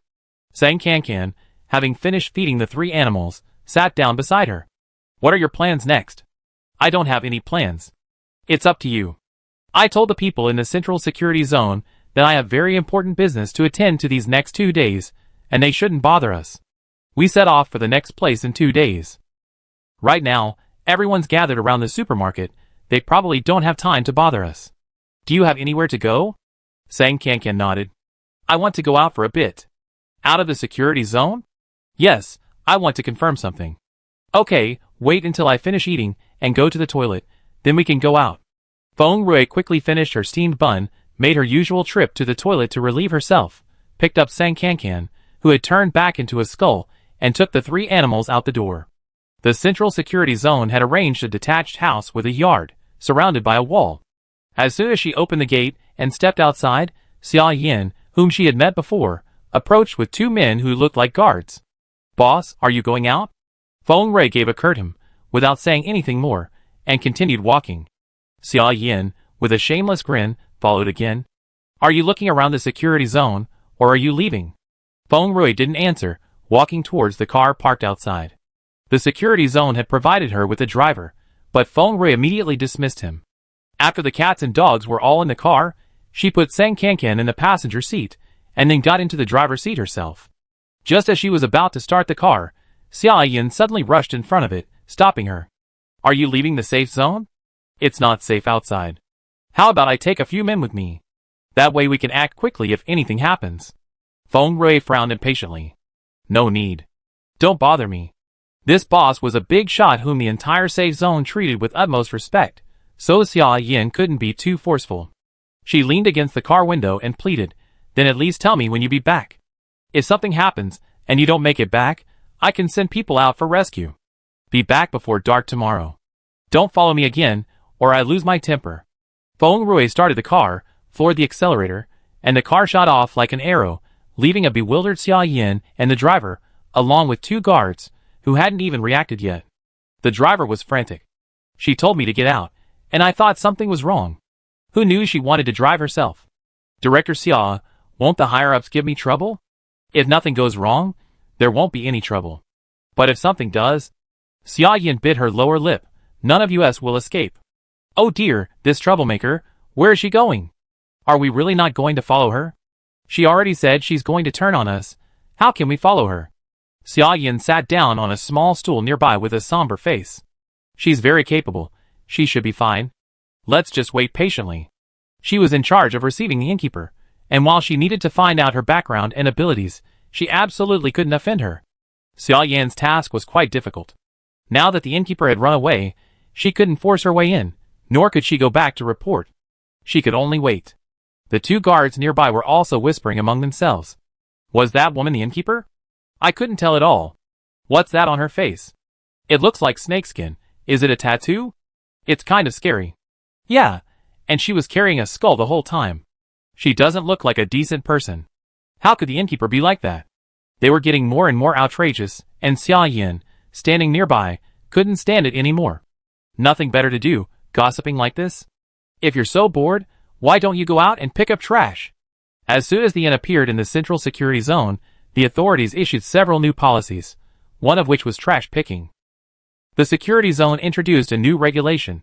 Every civil servant had to hand in a certain amount of trash every day, which would be collected and sent to the inn for recycling. Although a large pile of trash wouldn't earn many crystal cores, it added up and could be considered a long-term source of income. Trash picking was unpaid labor. No matter how much they picked up, they only get a few compliments. The weather was still hot, so the guards naturally didn't want to work for free and immediately shut their mouths. Feng Rui floored the accelerator and sped to the exit of the safe zone. Seeing her license plate, the guard at the gate let her through without a word. After driving for a while outside the safe zone and seeing no one else around, Sang Kankan put her torso and limbs back on, put on her clothes, and sat down. "Old Sang, where are we going?" Feng Rui asked. "Drive slowly, let me check the situation first." Feng Rui slowed down, and Sang Kankan blocked out her sight, hearing, and other sensory signals, concentrating all her mental energy to sense the surrounding atmosphere, human, animal, plant, and zombie auras. After advancing to level 5, her ability to sense auras increased dramatically again. She could detect auras within a radius of tens of kilometers. Sang Kankan eliminated other interference, focusing only on the powerful auras belonging to zombies. Level 3, and still level 3. There were quite a few level 3 zombies outside now, but the highest level was only level 3. She hadn't detected any level 4 zombies. Was their purpose in coming out going to fail? Sang Kankan continued searching, and after another 10 minutes or so, she finally found a clue about 20 kilometers to the northwest. There, the auras of 2 level 3 zombies were intertwined, one strong and one weak, seemingly locked in combat. The stronger zombie's aura was approaching the peak of level 3. Once she devoured the weaker level 3 zombie, she should be able to advance to level 4. When the car reached a 3-way intersection, Sang Kankan reminded Feng Rui, drive northwest. Feng Rui immediately changed direction, but after driving for more than 10 kilometers without reaching their destination, the car got stuck in a large pothole. As they got out to push the car, Feng Rui couldn't help but ask, Old Sang, where are we going? Sang Kankan replied calmly, to find a level 4 zombie. Huh? Feng Rui was taken aback. Her superpower had only just surpassed level 3, why would she want to find a level 4 zombie? Was she courting death? Excuse me, Old Sang, what level are you now? Level 5. Oh, then it's alright. With a powerful backer like her, there's nothing to fear. The car started moving again, and Feng Rui asked, why are we looking for a level 4 zombie? It's not like we're reuniting with relatives, is it? Sang Kankan didn't answer but instead asked, do you remember Su Haowen's research projects? Su Haowen conducted all sorts of inhumane animal and human experiments in the Jiancheng safe zone, and he even used Feng Rui as test subject 0, repeatedly cutting her body day and night. Feng Rui's hatred for him would probably never diminish until her death. Even thinking of him made her eyes red. However, Feng Rui was mostly under anesthesia or unconscious in the lab, so she didn't know much about the specific experiments Su Haowen had conducted. Just some experiments modifying mutated animals, right? Why are you suddenly bringing him up? He's also doing zombie-related experiments. Sang Kankan took an experimental record from the system's inventory and handed it to Feng Rui. This record was something she had found in a secret room on the 9th floor of the Jiancheng Safe Zone's experimental building. It was kept with a large stack of animal experiment-related materials and reports. The other materials had been sent out through the relay station and later reached the central government, triggering an investigation into Chen Haowen's uncle, Chen Yongjie. However, she had secretly kept this copy. This was the first time Feng Rui had seen the report. That Su guy is raising zombies, and he even raised a level 4 zombie? How come this hasn't gotten out? Chen Haowen is a coward. He killed the zombie as soon as it reached level 4, so it didn't cause any problems. Ha, he's not a coward, he's just afraid of death, Feng Rui sneered, her gaze falling on a line of record in the experiment report, her eyes widening suddenly. A level 4 zombie can regenerate limbs? Are you sure? This trip was to confirm this. Chapter 117. Zombies are simply walking, moving corpses, a consensus reached by all survivors of the apocalypse. Since they are corpses, they naturally lack consciousness, life force, and the ability to continue growing. The zombies the survivors are currently encountering are indeed like this. Unless they awaken a regenerative ability, no matter how high a zombie's level, damaging its body will render it incapable of movement, a combat experience accumulated through long-term battles between humans and zombies. However, Chen Haowen's experimental report provides a different answer. The zombies he cultivated in the lab didn't awaken any special abilities, they only reached level 4 and gained the ability to regenerate limbs at an astonishing speed.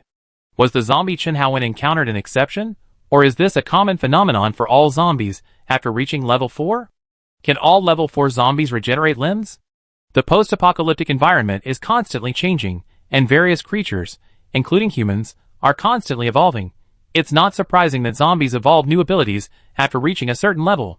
However, if all level 4 zombies could regenerate limbs, from a human perspective, this would be an absolute disaster. But for Sang Kankan, it meant another possibility. The zombies were beginning to show signs of growth. If they continued to evolve, and reach level 5 or 6, they might even develop their own consciousness. At that point, she might have new companions. Although Sang Kankan's body was also a zombie, it had been modified by the system to be vastly different from a normal zombie. That's why she came out to try her luck, searching for other level 4 zombies to confirm her identity. After the recent scorching heatwave, which resulted in heavy human casualties, the distribution of zombie levels has changed significantly. Level 1 and below zombies have almost disappeared, with level 2 zombies being the most common along the way. The number of level 3 zombies has also increased noticeably, with the ratio of level 2 to level 3 zombies approaching 10 to 1. No level 4 zombies have been detected yet. After reading the experimental records, Feng Rui felt a bit anxious and drove the car very fast. The road conditions on the sun-baked road were extremely poor, and the car bounced around so much it felt like it was about to fall apart. The dog in the back seat bumped its head several times, barking accusingly at her. "Quiet down, I don't have time for you right now," Feng Rui barked at the dog, then pressed Sang Kankan. "Old Sang, are you sure there are level 4 zombies over there? How much further do we have to go?" "It's still level 3, currently advancing. Following this road, It's about 5 or 6 kilometers more. Feng Rui fell silent, slamming on the gas and driving towards their destination. Sang Kankan didn't speak again. She sensed that the stronger level 3 zombie had won its fight, and was now devouring the weaker level 3 zombie, its own level slowly rising. The commotion from the two level 3 zombies' fight was considerable. A nearby 3-story building collapsed from the impact, and surrounding level 2 zombies fled in panic. As the car approached, Feng Rui spotted their target. "Is it that zombie?" she asked Sang Kankan, pointing to the two mangled, bloody figures in the ruins of the building. Although one of these two level 3 zombies was stronger than the other, their actual strength difference was not too great. The winning zombie paid a heavy price by having all its limbs broken.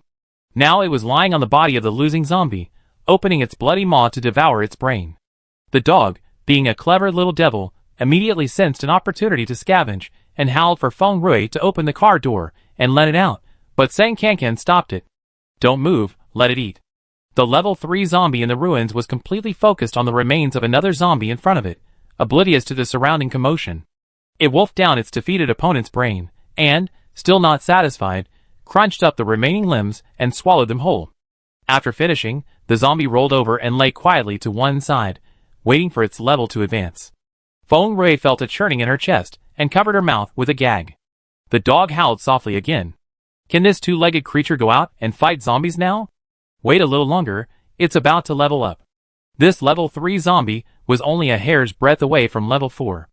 After devouring the brain and body of another level 3 zombie, its aura became even stronger, and its level rapidly increased. The leveling process wasn't pleasant. Suddenly, its whole body convulsed, rolling around on the ground in agony. It then swung its two broken arms, violently lashing the ground.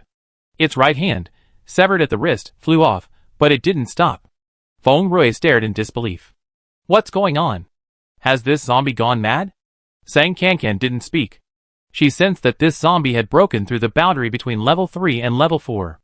Its aura was still surging, reaching a critical point before quickly declining, finally settling at the early level 4 level. It successfully leveled up. Feng Rui was startled, her whole body tensing instinctively. "So it's a level 4 zombie now? Should we start fighting?" She couldn't handle a level 4 zombie on her own, and could only be careful in the fight, trying not to hinder Sang Kankan's retreat as much as possible. The dog also noticed the changes in the zombie, stopped howling, and stared at them warily. Having endured the pain of leveling up, a more powerful force surged into its body, and the level 4 zombie comfortably stretched its limbs, only then noticing the few little bugs that had appeared in its territory. Sang Kankan concealed her aura, completely ignored by the zombie. The zombie, like a wolfhound encountering fresh meat, rolled its dead fish eyes, and crawled quickly towards them on all fours. Feng Rui swallowed hard, old saying, "Take a look, have its broken arms and legs healed?" Before leveling up, the zombie's arms hung limply at its sides, and when it went berserk, they lashed out like two thick ropes. Now, however, it could nimbly climb the ground on all fours, indeed appearing to have healed. However, this kind of physical recovery could barely be considered a benefit brought by the upgrade. What Sang Kankan wanted to confirm was whether it could actually regenerate severed limbs. "You all stay in the car, don't come out yet."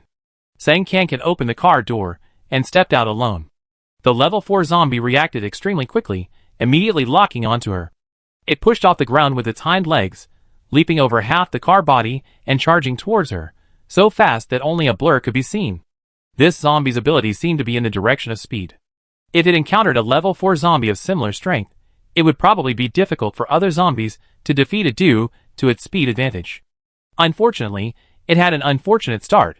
Its first battle after advancing to level 4 was against Sang Kankan, who was a level higher than it, and Sang Kankan also possessed the art of zombie control. A level 4 zombie lunged at her. Sang Kankan stretched out her right hand, fingers spread, and gripped its head tightly, then silently recited the incantation for a zombie controlling technique. The zombie struggled a few times in her grasp, but quickly, like a robot whose commands had been cut off, its hands fell limp, and it remained motionless. Feng Rui, in the car, sighed, "Just as I thought." She and Sang Kankan had fought zombies together many times, seemingly in coordinated combat. However, she knew that Sang Kankan was mostly just going through the motions to give her a chance to practice. If it really came down to it, even a level 4 zombie wouldn't last a single move against Sang Kankan. Having subdued the level 4 zombie, Sang Kankan waved to her companions in the car, "You can get out now." Feng Rui immediately rushed out of the car. How is it? Have its hands and feet grown back? Look for yourself. Sang Kankan lifted the level 4 zombie's right arm. During its upgrade, the zombie had lashed out at the ground in a frenzy, severing its right hand. It should have been just a bare wrist, but now, a small hand the size of a baby's fist had grown from the base of the wrist. It hadn't been long, and the newly grown hand was already this big. At this rate, it would probably be fully grown in less than half a day. Feng Rui's eyes widened, somewhat disbelieving. She then took out a military-grade dagger and severed the level 4 zombie's left hand at the wrist. The zombie, now under Sang Kankan's control, stood still without moving, obediently letting her cut it. The zombie's body had already begun to rot, and its hands were slippery. She made more than a dozen cuts before finally managing to sever it. When she looked back, she almost fainted. New bluish-gray fleshy buds had already begun to grow from the cut. Old Sang, what? What exactly happened? Sang Kankan handed her a bottle of water to wash the dirt off her hands. It seems Chen Haowen's experiment wasn't wrong. Feng Rui still refused to accept the result. Not necessarily. Maybe this zombie is an exception. The sample size is too small to prove anything. We need to find more level 4 zombies to prove it.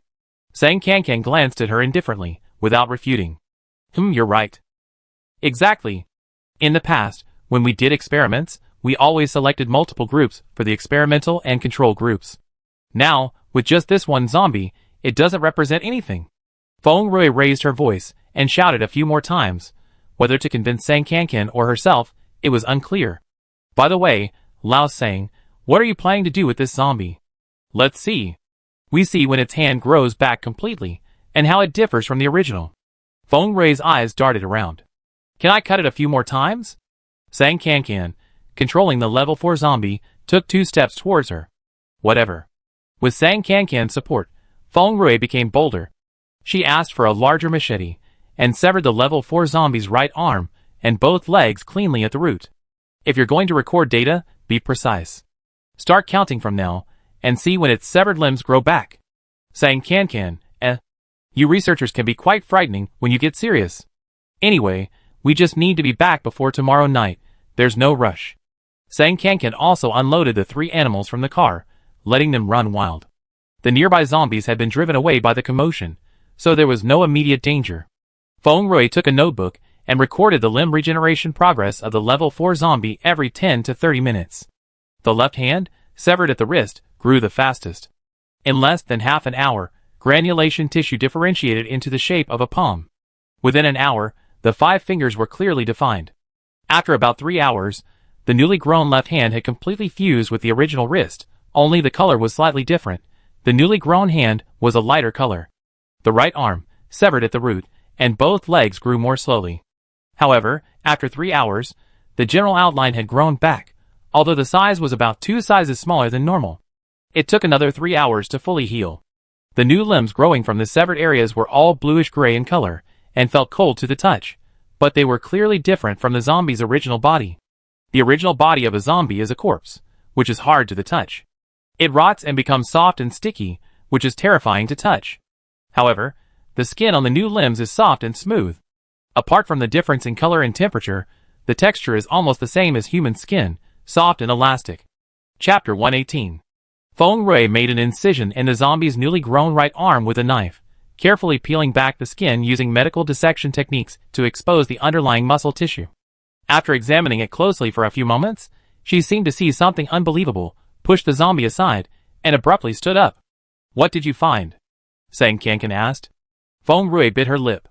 It shouldn't be like this, it shouldn't be like this, the zombie is alive, it's alive. Sang Kankan didn't understand her meaning. Huh? What she saw was beyond her comprehension. Feng Rui was somewhat incoherent, and it took her a while to organize her thoughts. Only the dead become zombies, right? Their muscle tissue should have long since rotted away, and there certainly wouldn't be any blood flowing in their veins. But this zombie, the blood in its veins is flowing again, the zombie is alive again. Sang Kankan squatted beside the zombie, carefully examining the area Feng Rui had dissected. Feng Rui's dissection technique was quite good. She completely dissected the brachial artery in the zombie's right arm. Sang Kankan gently placed her fingertip on it, and could clearly feel the fluid flowing inside the artery. Move aside a bit, don't get it dirty. Feng Rui leaned closer again and gently sliced the brachial artery with the tip of her knife. Immediately, a grayish-black liquid spurted out from the opening. The grayish-black liquid sprayed for over a minute before stopping. Feng Rui also leaned to the side to avoid being sprayed. This stuff should be zombie blood. Normally, blood from a corpse's blood vessels shouldn't spurt out, and besides, it's been zombified for so many days, the blood should have coagulated long ago. This zombie is truly alive. At least, its body is alive.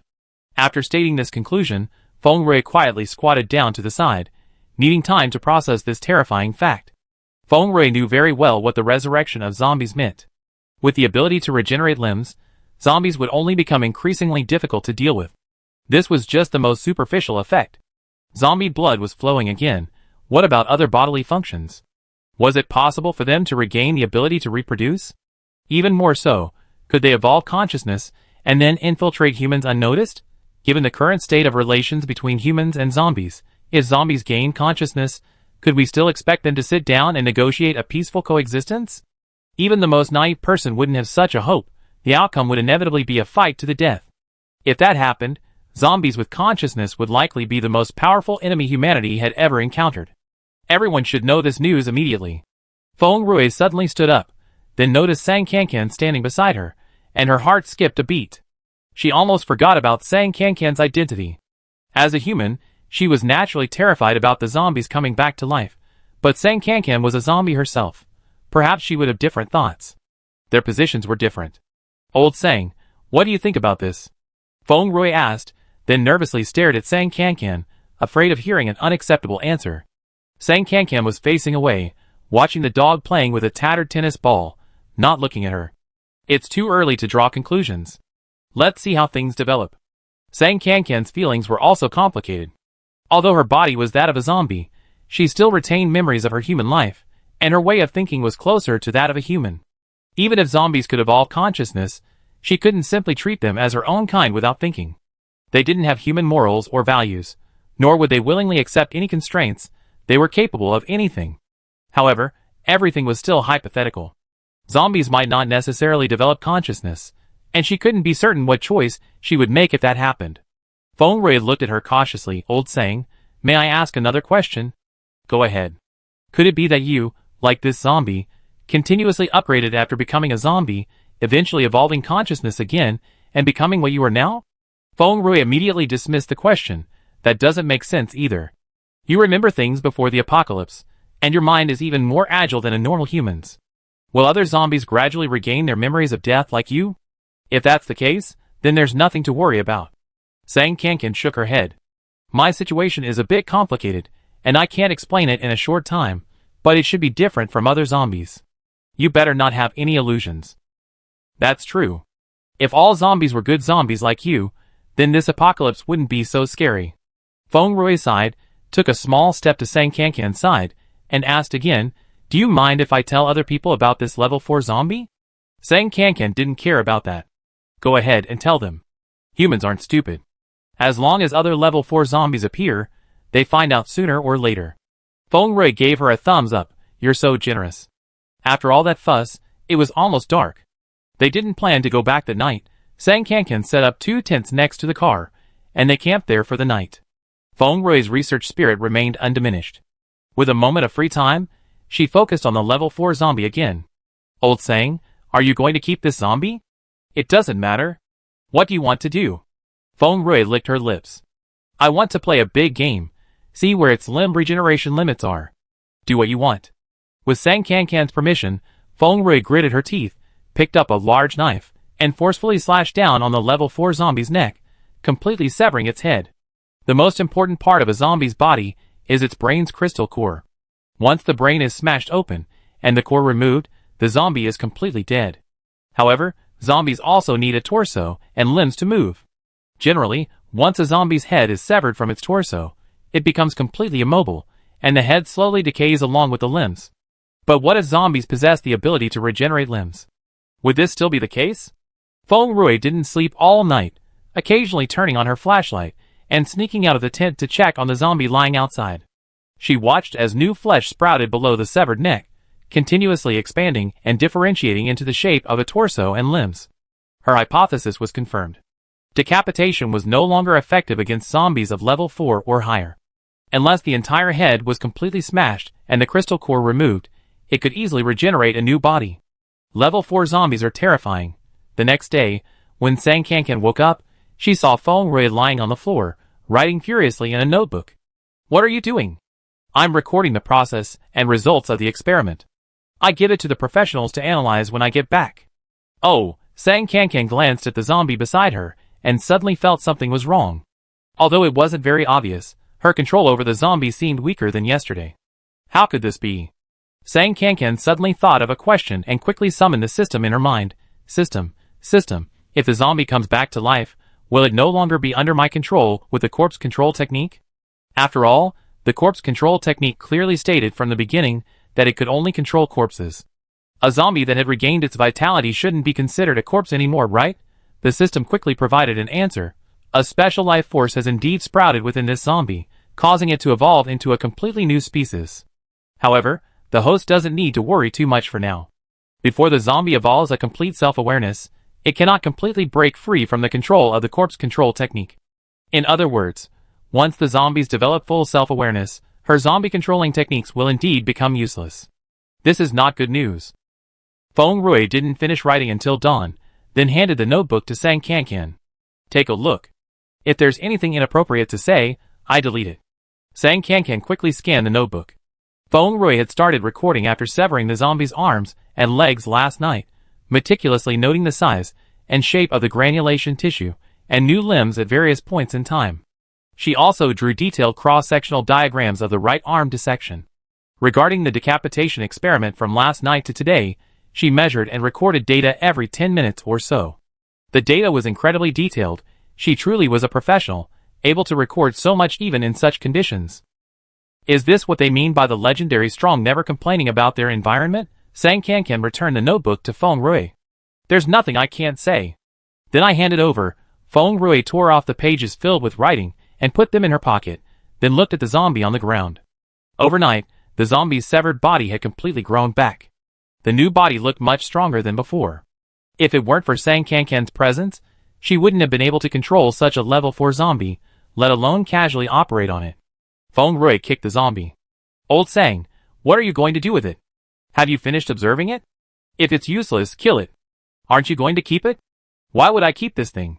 Keeping you guys is troublesome enough. If anyone else caught a level 4 zombie, they would definitely show it off for a few days. Keeping it as a henchman wouldn't be a bad idea." Only Sang Kankan was so capable that she didn't care about such superficial things. "Hee, if you don't have any other plans, then I'd like to confirm a few more things."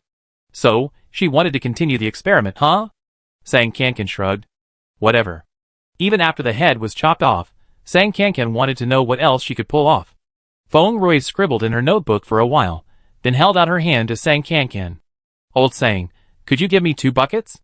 One half filled with water, and the other half filled with formalin." Sang Kankan wasn't sure what she was up to, but she took out the items as requested. "I also need a lighter, or an alcohol lamp would be even better." Sang Kankan gave her a lighter and an alcohol lamp. "Do you have any transparent film, or white tape will do too?" Sang Kankan took out a roll of transparent white tape. She wanted to see what Feng Rui was really up to. Ready, Feng Rui picked up the machete again and hacked at the zombie several times, severing both arms at the elbows and both legs at the knees. Then, Feng Rui picked up the zombie and placed it face down on a large rock, letting its severed legs dangle naturally. She adjusted the height so that the severed ends of the legs were parallel to the ground, just enough to submerge in the solution in the bucket, one leg in water, the other in formalin solution. But that wasn't all. Feng Rui then took white duct tape and tightly wrapped the severed end of the zombie's left arm. She then lit an alcohol lamp, held a flame to the severed end of the right arm, and slowly heated it over a low flame. The series of actions left Sang Kankan dumbfounded. "What are you doing? I want to see which method can effectively inhibit the regeneration of severed limbs in zombies. Due to limited resources, I can only try these 4 methods." Sang Kankan, If conditions allowed, what else would you like to do? This person has the potential to become a mad scientist. Chapter 119. Previously, it took about 6 hours for a zombie's severed leg to fully regrow. Feng Rui's experiment also took 6 hours, and the results were tallied in the afternoon. She attempted to verify the effects of 4 methods on limb regeneration: burning, soaking in water, wrapping with duct tape, and immersion in formalin solution. The results showed that, except for wrapping with duct tape, the other 3 methods inhibited limb regeneration to varying degrees. Immersion in formalin solution was the most effective. After 6 hours, the severed leg soaked in formalin solution had only grown 4 to 5 centimeters of granulation tissue, and the newly formed granulation tissue began to shrink upon contact with the formalin solution, showing signs of stagnation. Burning and soaking in water had similar effects. Under normal circumstances, 6 hours would allow a zombie's severed hand or leg to fully regrow, but the leg soaked in water only grew to 3/4 of its original size, thinner than the area above the knee. The right arm, which had been heated with an alcohol lamp, showed a similar result. If the alcohol lamp were replaced with a large stove, and the cold water with boiling water, the results would be quite different. This will require further research. Wrapping it with tape had almost no effect. The newly grown granulation tissue simply stretched the tape apart. At a normal rate, the leg would have healed in less than 6 hours. Feng Rui quickly jotted down the experimental results on a piece of paper. Sang Kankan checked the time and began packing up the tent.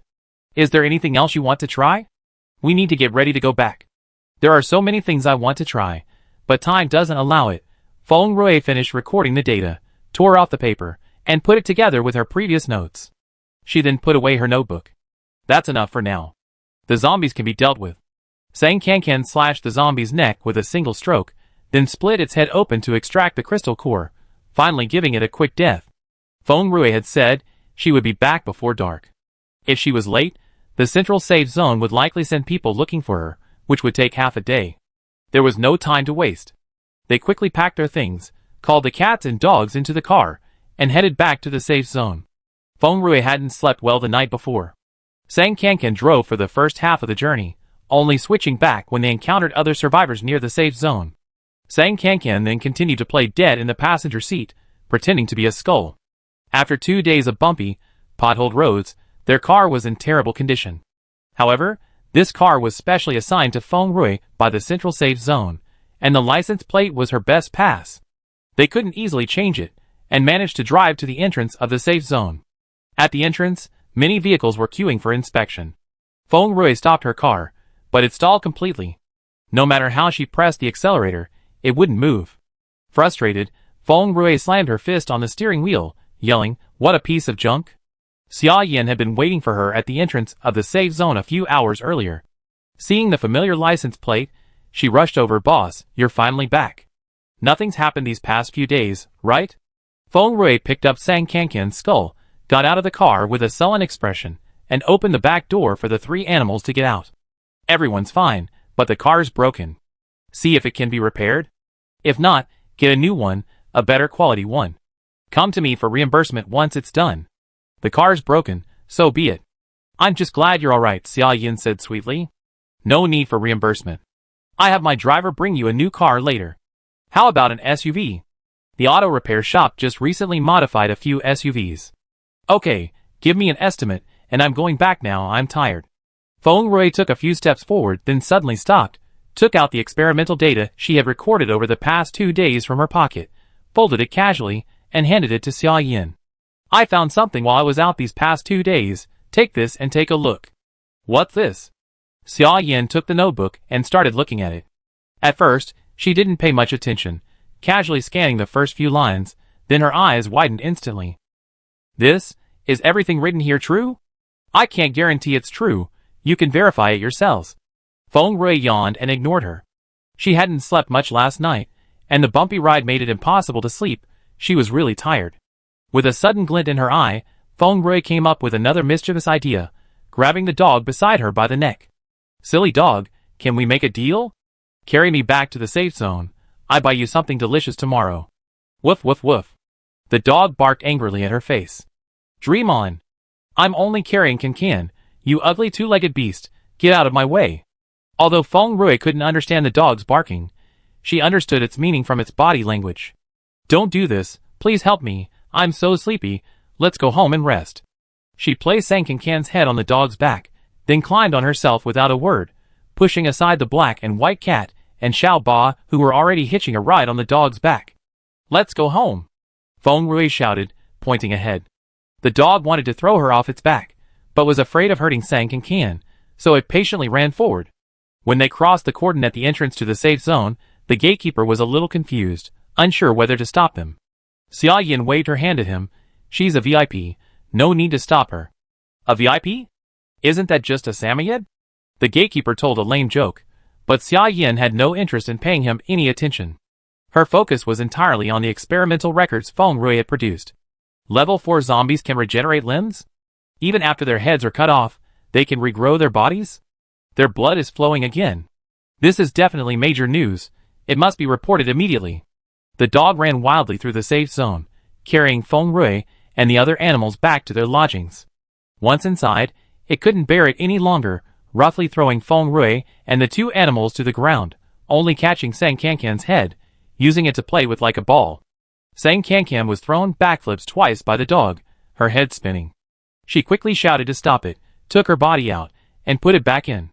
The dog pounced again, rubbing against Sang Cancan and howling, while glancing sideways at Feng Rui, openly tattling. If you're not happy, go find her yourself. I can't be bothered with your mess, Sang Cancan said irritably, swatting the dog away. Feng Rui collapsed onto the sofa as soon as she got home, letting out a few exaggerated snores before suddenly sitting up and calling to Sang Cancan. Old Sang, I handed over the experiment records. Do you know the consequences? Sang Cancan hurriedly pushed away the dog that was rubbing against her, only managing a sock. Previously, humans killed zombies hoping to reclaim the space and land they had invaded. Later, the post stations appeared, and they learned that crystal cores could be used to buy things, adding the motivation of obtaining crystal cores to fight zombies. Even so, because there were other survival crises to deal with, and humans needed to conserve their strength, they couldn't possibly expend all their resources on zombies. The offense and defense of both sides remained at a relatively balanced level. However, once it's realized that level 4 and above zombies have undergone a new evolution and pose an immeasurable threat, humanity will definitely change its strategy and eliminate them at all costs. Level 4 zombies can regenerate limbs, so eliminating them before they reach level 4 would eliminate the threat, wouldn't it? Even though zombies are difficult to deal with, humanity still has other methods to use, such as human wave tactics or highly lethal weapons. Sang Cancan can imagine that once Feng Rui's report is confirmed by all parties, humanity will concentrate its efforts to forcibly eliminate all zombies in a short period of time. She is already mentally prepared for this outcome. So you're really okay? Feng Rui looked at her expectantly. Aren't you a zombie too? Aren't you afraid the upcoming operations will implicate you? Sang Cancan's empty eyes met hers. Who knows I'm a zombie? Feng Rui pointed to herself. I know. Will you tell anyone? Of course not. Then it's fine. Feng Rui shrugged. Alright, it's good that you're prepared. Sang Cancan wasn't worried about the humans clearing out the zombies affecting her. After all, she was just using a zombie's body, and didn't really feel any belonging to the zombies. Compared to that, she was more concerned about another issue. If all the zombies were wiped out, where would the humans earn crystal cores? Would Earn be without business? Chapter 120. If there are no zombies, where will humans obtain crystal cores? And what will they use as currency to buy things that are in? A few months ago, Sang Cancan asked the system a similar question, but at that time it was just a hypothesis, and the system's answer was vague, leaving the matter unresolved.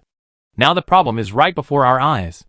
Once humans take action, either they will achieve a great victory, wiping out all the zombies, or they will be severely weakened, allowing the zombies to achieve final victory. Both outcomes will negatively impact her in.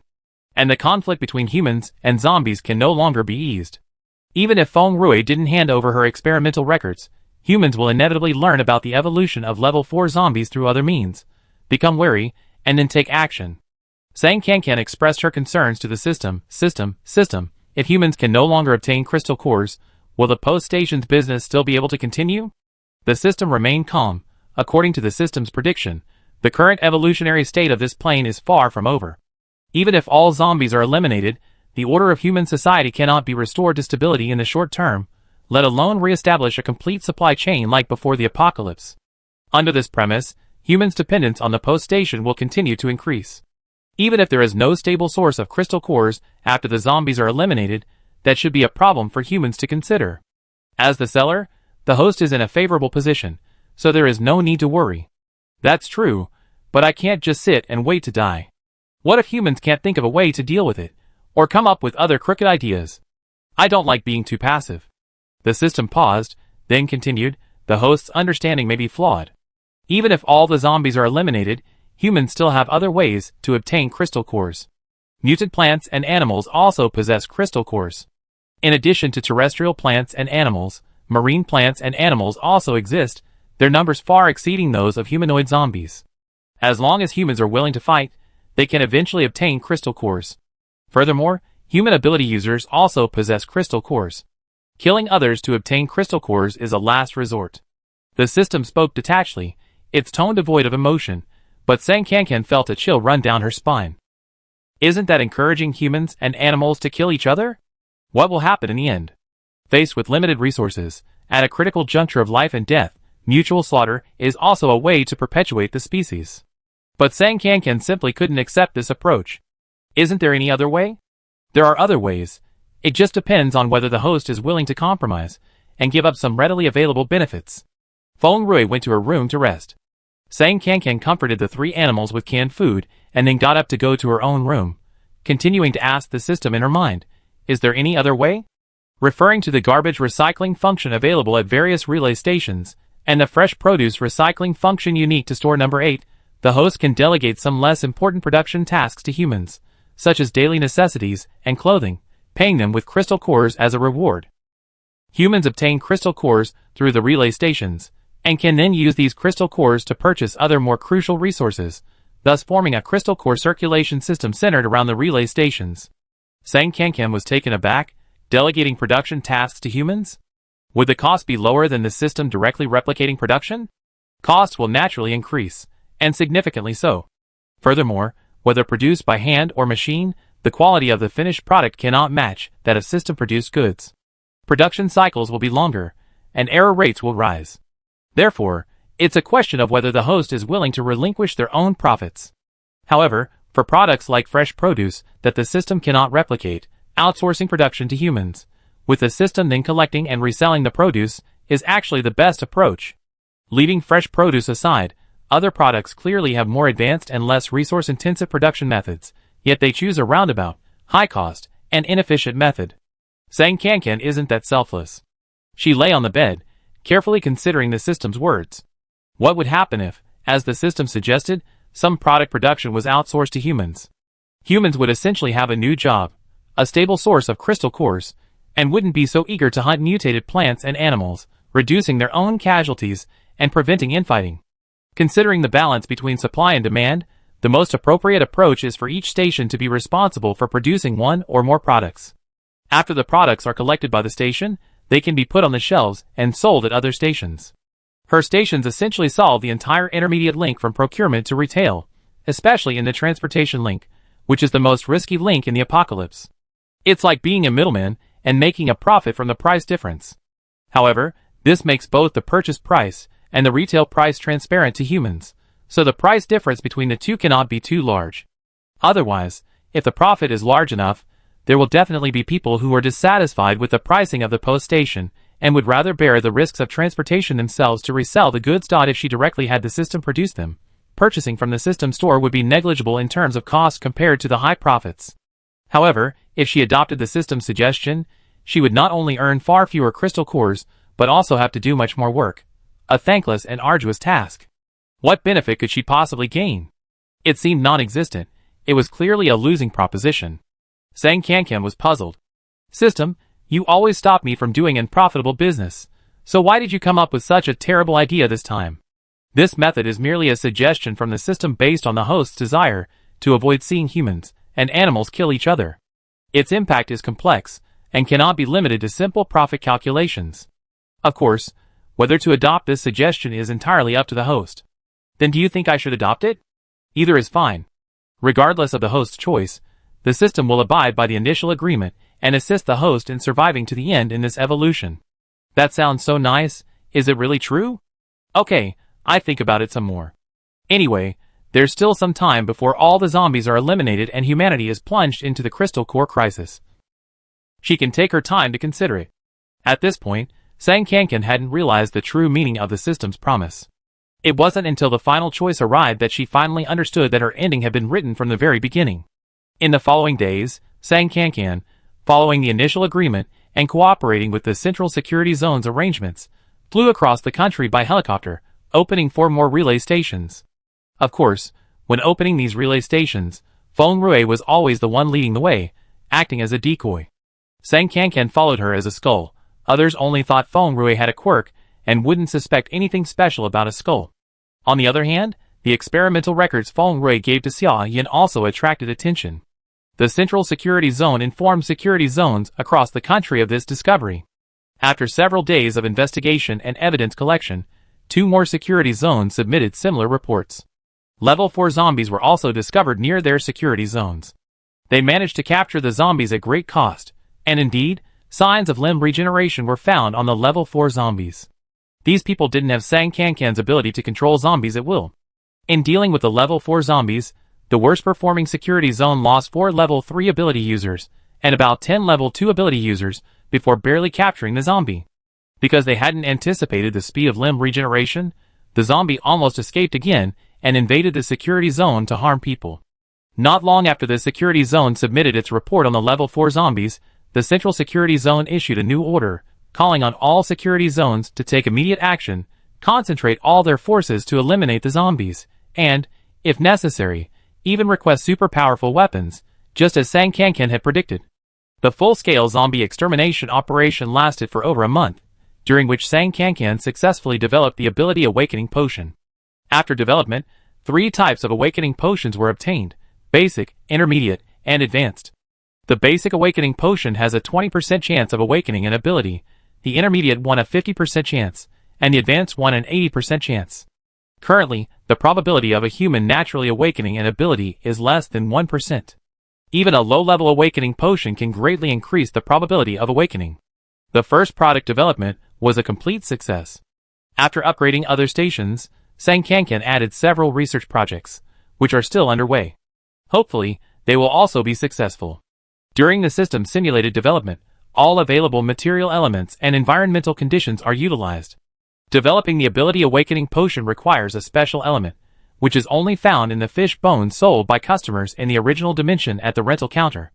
Having experienced the benefits of these seemingly useless things, Sang Kankan quickly bought everything in the rental counter. Upon counting the items, she discovered that others besides her had also bought several sets, presumably for research. The raw materials came from another dimension, and once used up, they were likely gone.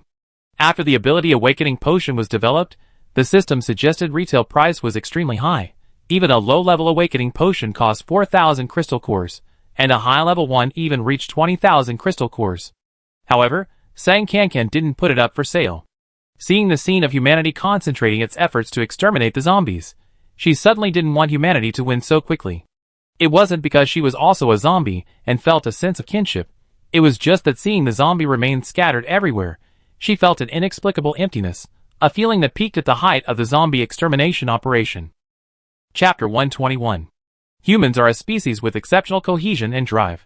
When both of these strengths are used in combat, their destructive power is sufficient to defeat powerful opponents and even destroy the world. Zombies, a group that briefly roamed high after the apocalypse, have only existed for a few months. Their power still has unlimited room for growth, and they do not represent the world's top forces. Faced with humanity's relentless and all-out attack, they quickly fell into a disadvantageous position. The full-scale zombie eradication campaign has been underway for over a month. Humans, centered on major safe zones, have been advancing step by step, continuously attacking cities occupied by zombies. Good news keeps coming from all over. The red dots representing the zombie hordes on the map are being cleared one by one. The battle is becoming increasingly fierce. Even though humanity has paid an extremely heavy price, they still cannot stop this battle. All the human survivors unanimously believe that this is a battle of life or death. If the zombies cannot be completely eradicated, and they evolve further, only extinction will remain for humanity. After using up all the unlocked rest stop slots, Sang Kankan followed Feng Rui back to the central safe zone. As the nation's center, most orders originated here, and information flowed much faster than elsewhere. As a zombie lurking among humans, Sang Kankan listened to the various propaganda slogans encouraging zombie eradication in the safe zone every day, and saw the endless battle reports on the rest stop bulletin boards. A growing unease slowly crept into her heart. What would this battle ultimately bring?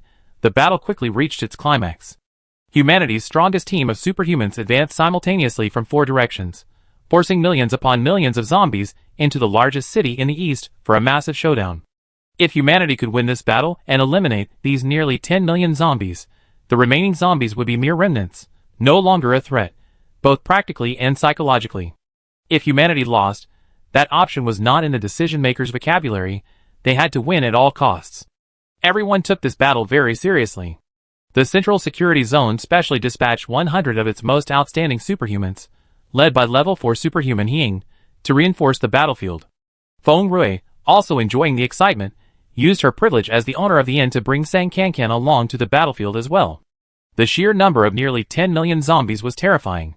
Even from over 20 kilometers away on the city's outskirts, the low howls and roars of the zombies could be heard.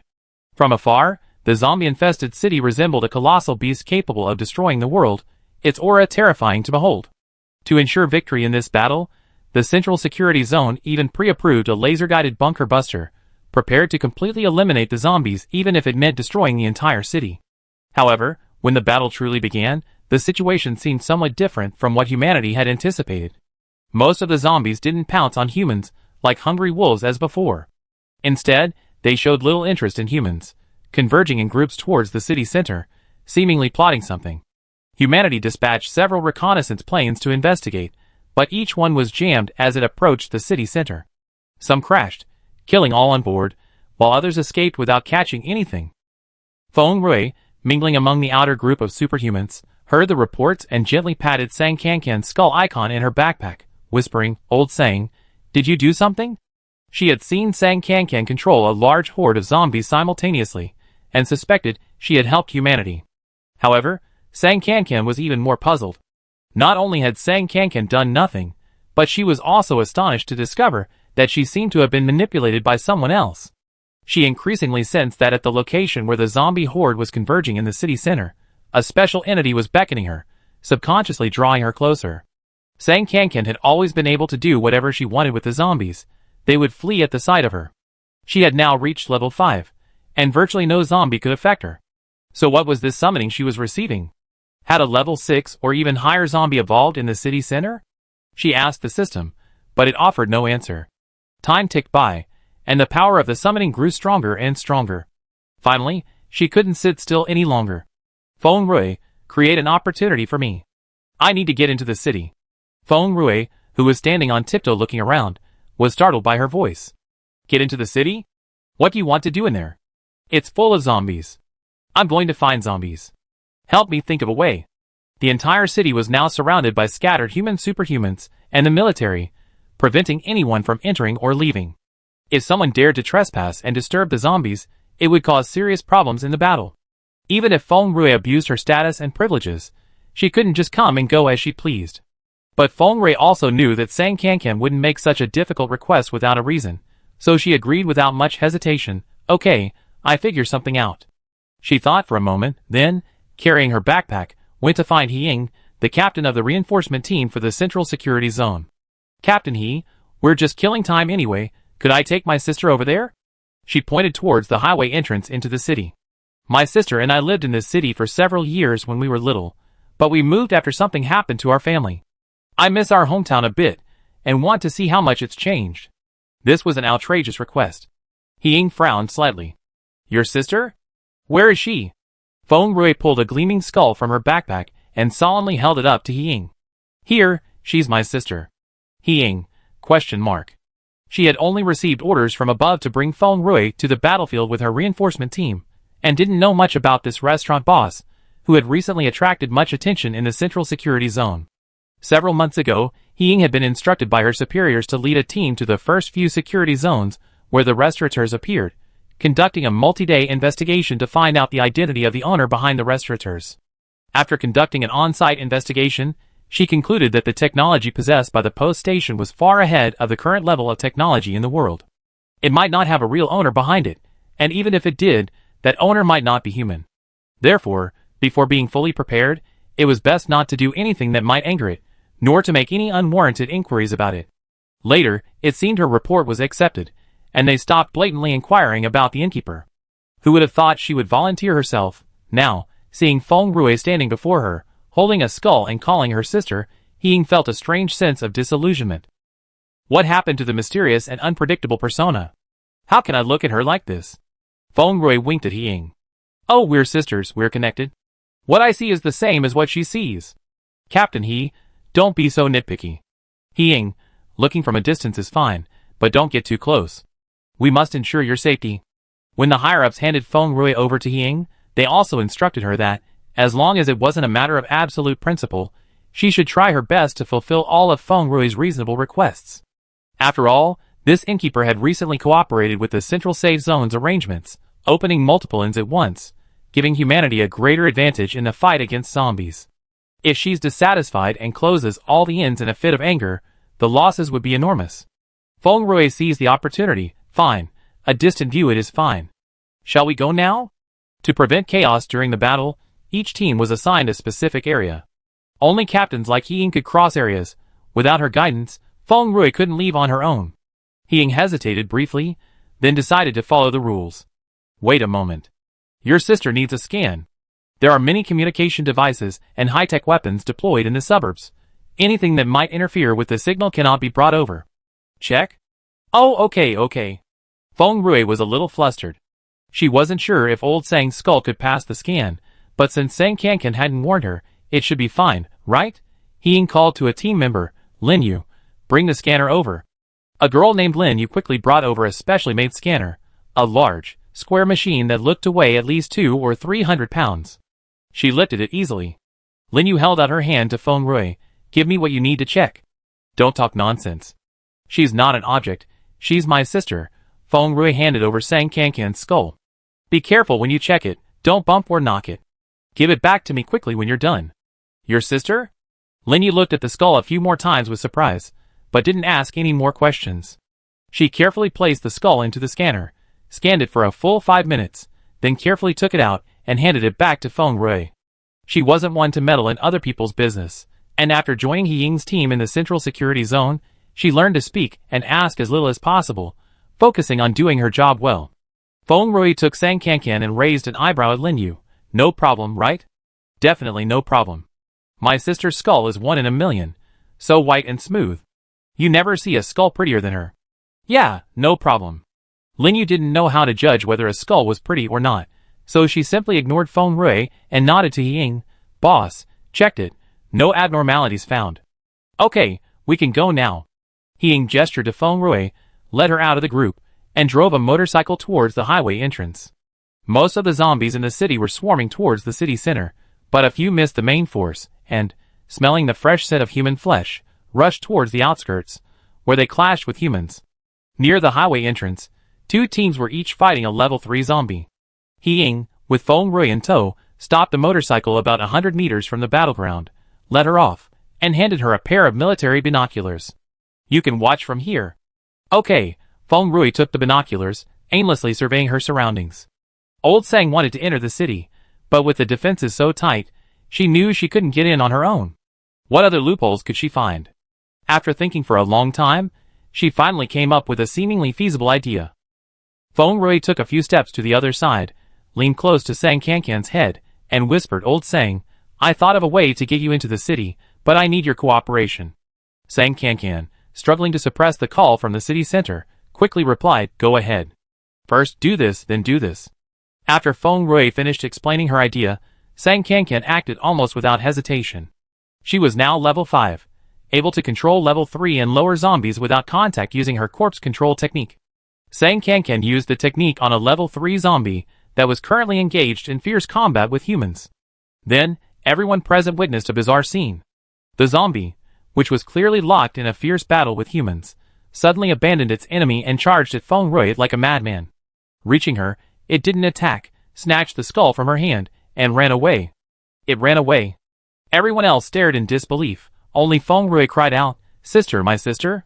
Damn zombie, where are you taking my sister? Feng Rui immediately chased after it, but accidentally stepped into a shallow pit on the ground and fell hard. By the time she finally managed to get up, the zombie had already rushed into the highway entrance with the skull on its back and disappeared into a large group of zombies. Chapter 122. To make her act convincing, Feng Rui took a real fall, bumping her forehead to the size of a ping-pong ball and spraining her left ankle. Tears welled in her eyes from the pain. Seeing her miserable state, the others naturally didn't suspect she was staging the whole thing. Of course, the human survivors never imagined that someone could control zombies to cooperate with their self-directed performance. Watching the zombie disappear with the skull, Feng Rui refused to give up and tried to continue the chase, but even taking a single step was difficult. She fell again and could only sit on the ground, wailing dejectedly, "Sister, sister, where did you go?" He came to her senses and walked over, gently patting her shoulder. "My condolences." Besides those 2 words, she couldn't offer any other words of comfort. After all, what had been stolen was just a skull. Even if it held unparalleled significance for Feng Rui, to others, it was just a skull of someone already dead. They wouldn't risk entering the city and disrupting their original battle plan just to retrieve it. Feng Rui exaggeratedly wiped away her tears, buried her head in her hands, and squatted on the ground. After a long while, she began to murmur softly. "When my sister was bitten by a zombie, I couldn't save her in time. Later, she turned into a zombie, and I had to cut off her head with my own hands. Our parents are long gone. She's my only family in this world. How could I bear to leave her? Even if she becomes a skeleton, I can't bear to leave her alone.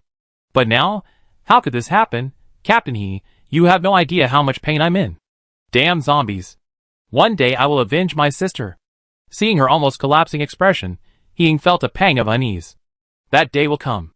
We definitely clear out all the zombies and restore everything to normal. She just didn't understand why that level 3 zombie had specifically targeted the skull in Feng Rui's hand.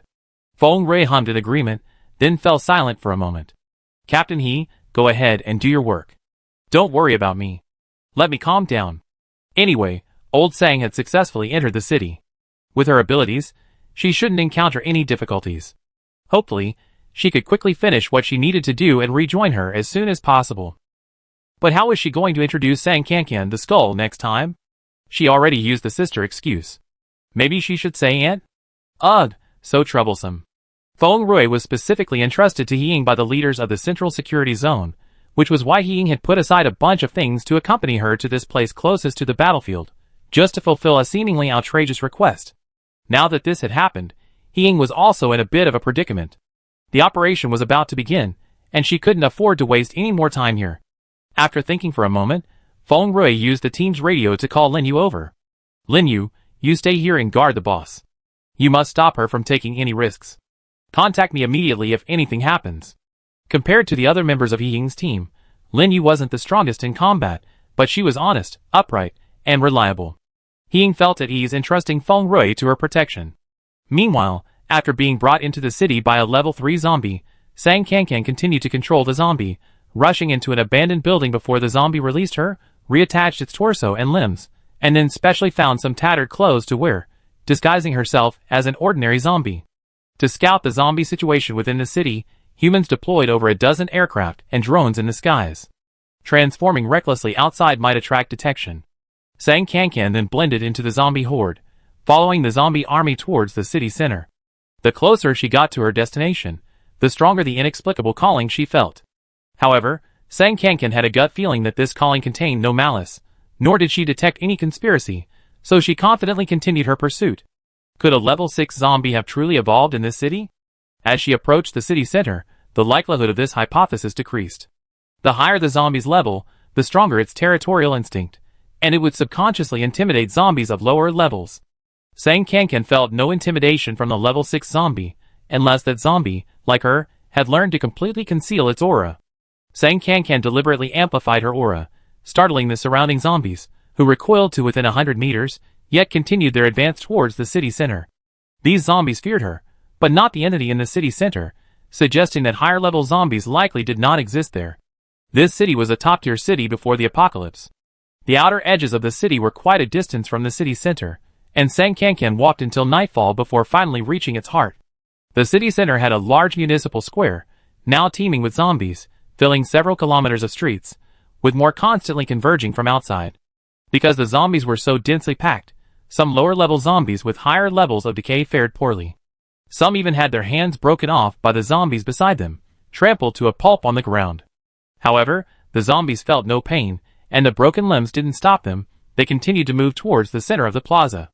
There was a force in the vicinity that could interfere with reconnaissance, Human planes and drones couldn't get through, so Sang Kankan completely let loose. She didn't squeeze in with the other zombies, leaping onto the heads of the zombies in front of her, stepping on their skulls, and hopping forward. When she reached the vicinity of the plaza, Sang Kankan finally understood what was calling her. It was a gigantic monster. Its height exceeded 10 meters, roughly maintaining a human form, but this humanoid form had no head, or rather, it hadn't yet formed a head. Only its massive torso and thick limbs were discernible. Sang Kankan was certain that the call she felt was coming from this gigantic monster. Saying one might be inaccurate, as it wasn't a single, independent entity, but rather a massive aggregate formed by the miraculous combination of many different zombie bodies. The monster stood motionless, firmly planted on the ground. A powerful and mysterious suction force emanated from it, drawing zombies from all around. The moment they touched any part of its body, they were instantly sucked away, kneaded like mud, and used as filling material. This is how its enormous, over 10-meter-tall torso was formed. Despite so many zombies already perishing, the others showed no sense of danger, continuing to surge towards the plaza like moths to a flame, as if voluntarily participating in a sacrifice. What kind of new operation is this? Sang Kankan stood atop a zombie 10 meters away from the monster, completely stunned. System, what's going on with these zombies? Have they been brainwashed? Sang Kankan summoned the system in her mind, but the idea of brainwashing was just a casual remark. After all, brainwashing requires a specific controller, right? But this enormous monster was simply an aggregation of countless zombies, its aura a jumbled mix of countless zombies, lacking any particularly powerful aura or any single entity capable of controlling everything. Or perhaps the controller wasn't here, but observing from afar? That seemed unlikely. It wasn't that Sang Kankan was arrogant, but she possessed the system, which had a continuous supply of crystal cores, and the daily absorption of crystal cores was unlimited. She was only at level 5 now, and she certainly couldn't control millions of zombies at once, nor did she think any other zombie could have such an ability. The system quickly replied, these zombies likely gathered instinctively. The host's body is also a zombie, so it was affected as well. Instinctively gathering? What are they trying to do? They probably sensed their impending doom, and were making a final struggle before dying. But aren't zombies mindless? How can they think so much? Even without complete consciousness, species have the instinct to perpetuate their lineage. Moreover, without this massive human extermination campaign, zombies might have evolved complete consciousness and developed their own civilization. The system's words silenced Sang Kankan. The monster absorbed the zombies quickly, each batch was immediately followed by another. The zombie beneath Sang Kankan's feet soon reached the monster's feet. She quickly took a few steps back and jumped onto the head of another zombie. Watching the zombies die one after another, Sang Kankan felt a pang of frustration. System, did I make a mistake? Shouldn't I have kept humanity informed about level 4 zombies? The system, unusually, offered her some comfort. The world is inherently a place of constant flux, where one side's victory inevitably means the other's defeat. No choice is ever perfect, and the host shouldn't dwell on it. Sigh, that's all I can think of it. The zombie beneath her feet moved closer to the headless monster. Sang Kankan retreated again, gazing intently at the colossal form before her. If I get too close, I wonder if I get sucked in. The host can try. Are you serious? The system's answer surprised Sang Kankan. Isn't it dangerous? The host's body is far tougher than that of ordinary zombies. This aggregated zombie isn't enough to harm the host. Moreover, the host should have noticed that it doesn't have a head yet, perhaps waiting for a sufficiently powerful zombie to become its head. The host is the best choice. Becoming its head? Sang Kankan imagined herself pieced together on top of this enormous monster's head, and couldn't help but shudder. No, this skeletal form is troublesome enough as it is now. She doesn't want to end up with the body of such a colossal creature. Disturbed, the zombie beneath her feet moved forward several steps, and Sang Kankan, caught off guard, brushed against the giant zombie's leg. Instantly, the monster shuddered violently, its massive torso trembling violently. Chapter 123. Sang Kankan involuntarily pressed herself against the gigantic monster formed from the fused zombies. She stretched out her limbs, struggling to pull herself free, but the monster's powerful suction held her tightly, like an iron nail drawn to a magnet, impossible to escape. Since she couldn't break free, she might as well go with the flow and see what it could do to her. Sang Kankan relaxed, letting the monsters pull on her, being swept into the dense, intertwined limbs of the zombies. As soon as she released the pressure, accompanied by the monster's violent trembling, Sang Kankan's vision spun instantly, as if she had been caught in the drum of a washing machine, her entire body being violently shaken and squeezed, becoming part of the gigantic monster's body along with the other zombies around her. After the zombies' bodies were absorbed by the monster, they weren't randomly placed. They were systematically moved to different locations according to their level. Level 2 zombies were mostly used to fill the monster's torso, while Level 3 zombies and a very small number of Level 4 zombies formed the monster's more flexible parts, like hands and feet. Sang Kankan, however, was already Level 5, clearly an anomaly. After rounds of spinning and squeezing, she was slowly pushed to the monster's neck, where a crucial head was still missing. As the system had said, the monster seemed to want her to fill that role. Sang Kankan panicked a little and quickly sought help from the system. System, what does this monster want? Is it really safe? Should I resist? The system has not detected any danger. Host, there is no need to be nervous. But there was no time for her to say but. The giant monster suddenly stomped its foot, the immense upward force throwing Sang Kankan off its body. Gravity then forced her back onto the monster's head. Immediately, a dozen zombies below reached out and gripped her legs, torso, and even head, attempting to lock her in place. This jolting and grabbing left Sang Kankan stunned. When she regained her senses, her skeletal frame was completely locked in place by the zombies below, and the effects on her went far beyond that. A massive flow of information crashed into Sang Kankan's consciousness. The thoughts and wills of countless zombies below, converging through the monster's body, surged towards her like a tidal wave. Even Level 4 zombies don't possess truly clear thoughts. Sang Kankan only felt fragmented yet overwhelming emotions.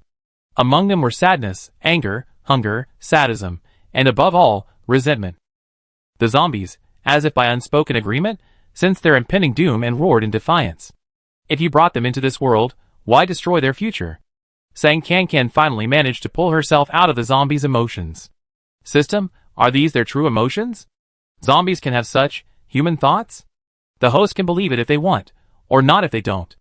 Anyway, they won't have the chance to show it to anyone else. How do you know they won't have the chance? This is the system's judgment based on a comprehensive assessment of various factors. Humanity is well prepared for this battle. The zombies are destined to lose. A few minutes after the system's reply, a thunderous roar echoed more than 100 meters east of the city square. Humans spent several hours carefully observing the zombies' movements. Even though the zombies were now completely uninterested in them, they still launched a counterattack, dropping the first small bomb as a probe. The bomb landed where the zombies were densely packed, instantly blasting hundreds of them away. Even the large monster was significantly impacted.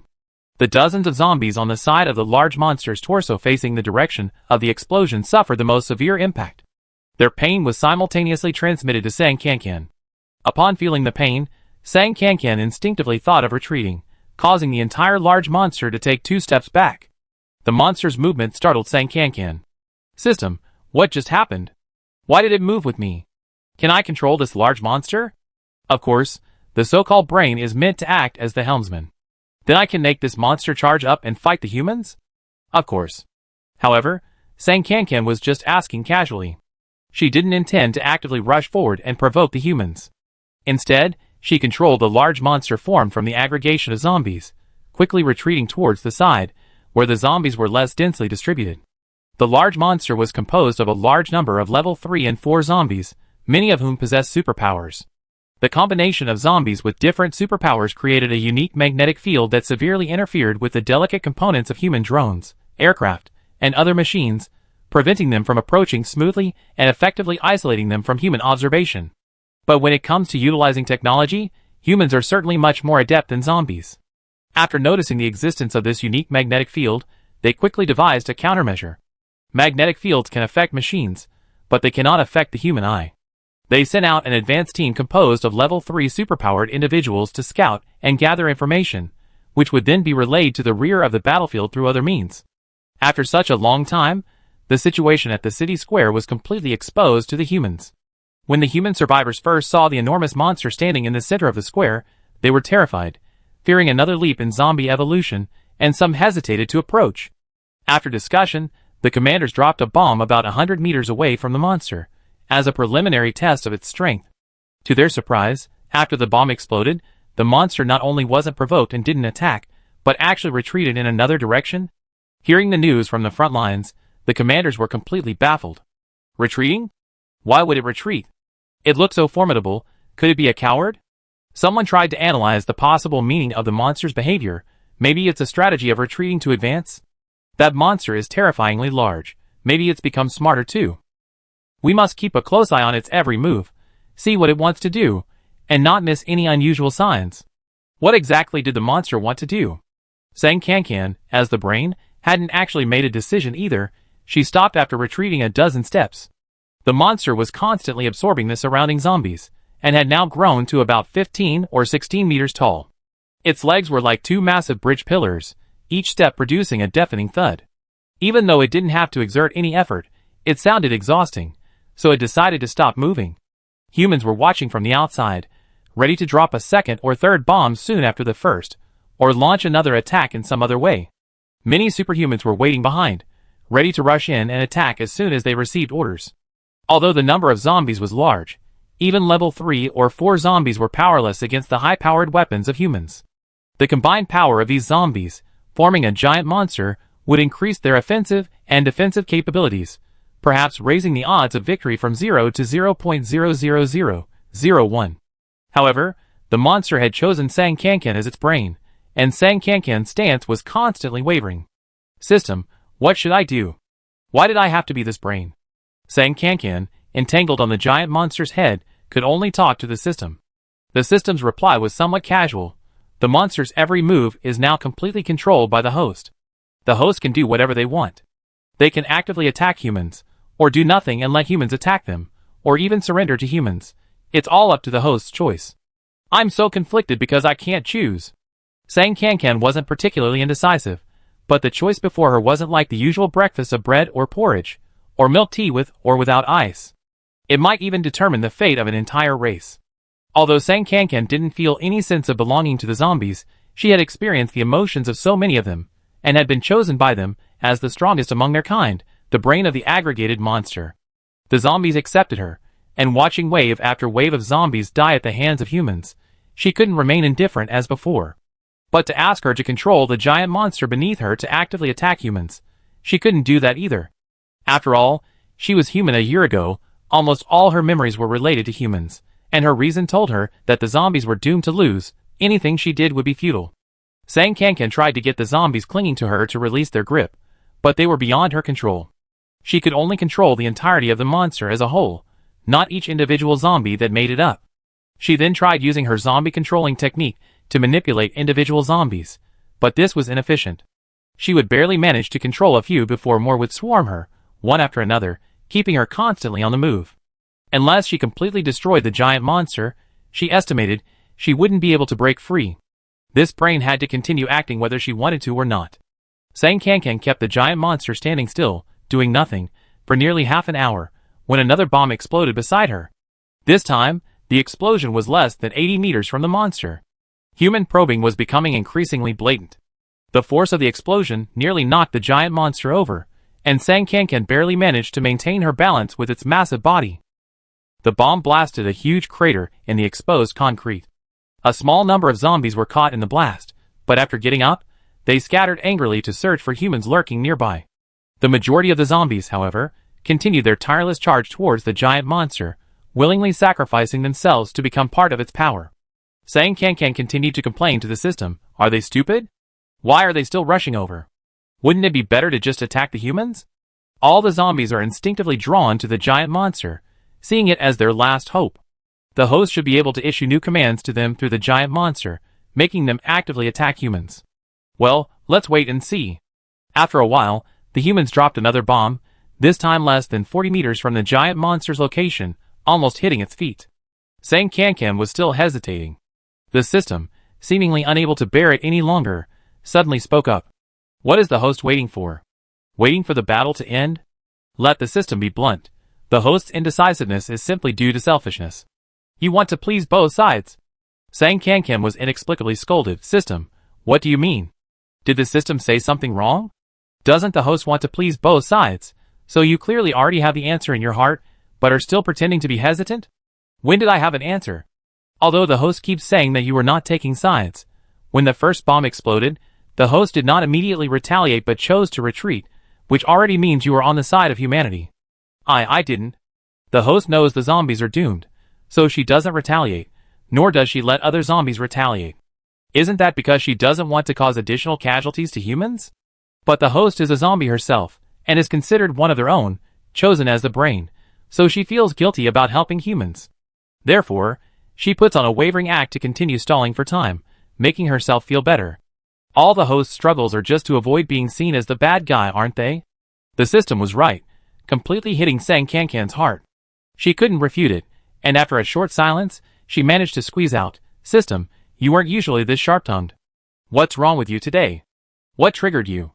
The host has only seen the tip of the iceberg of the system. The system doesn't have a fixed personality, and can adjust its personality according to the host's needs.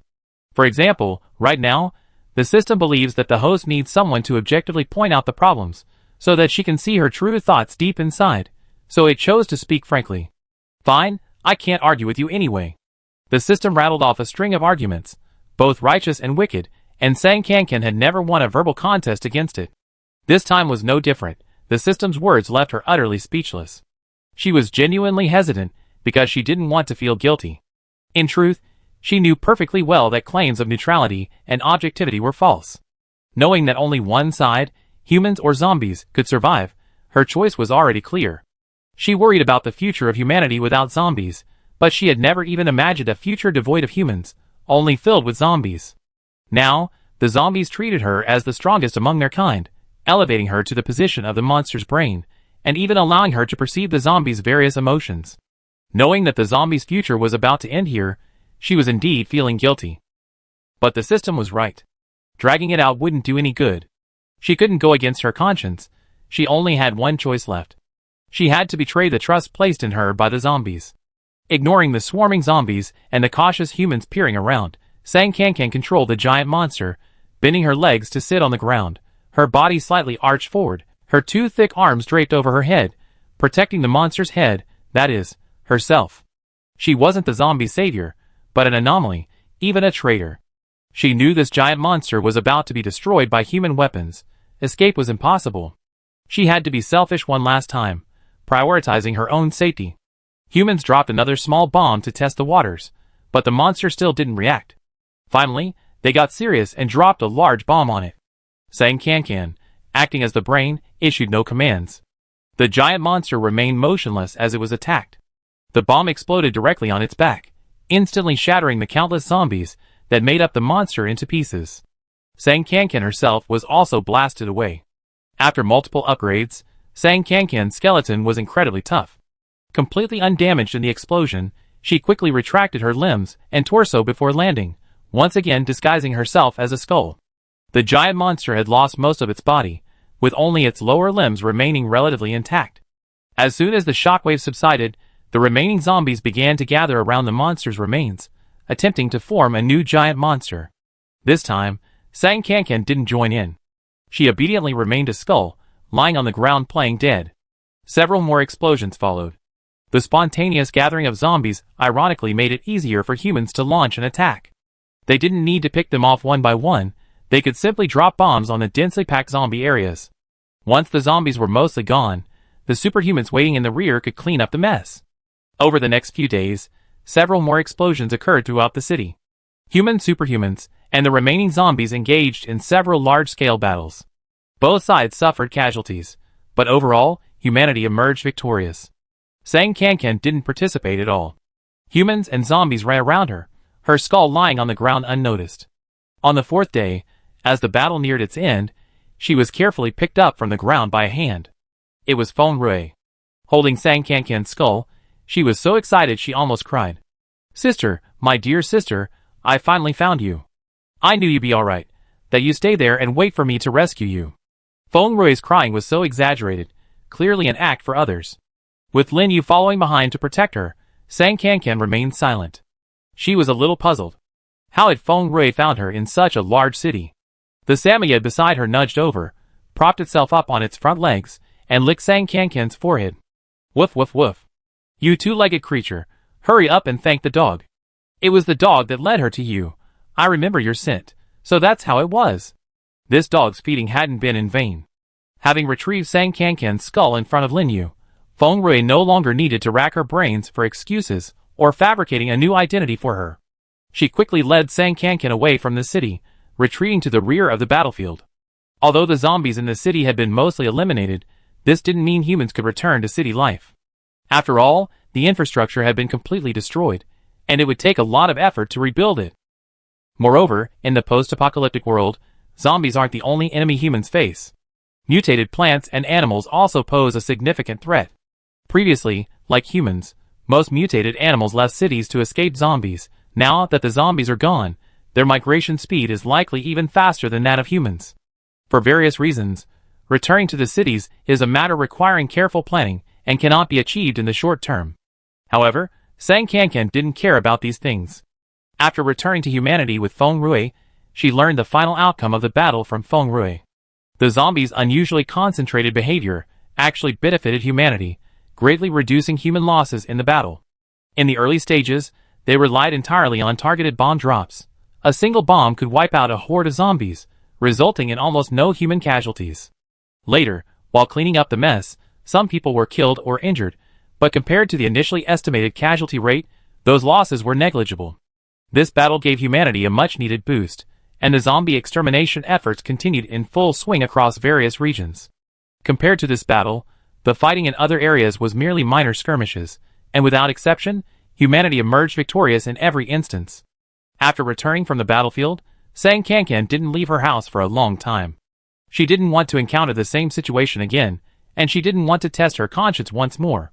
Coincidentally, humanity obtained a large number of crystal cores through the zombie extermination efforts.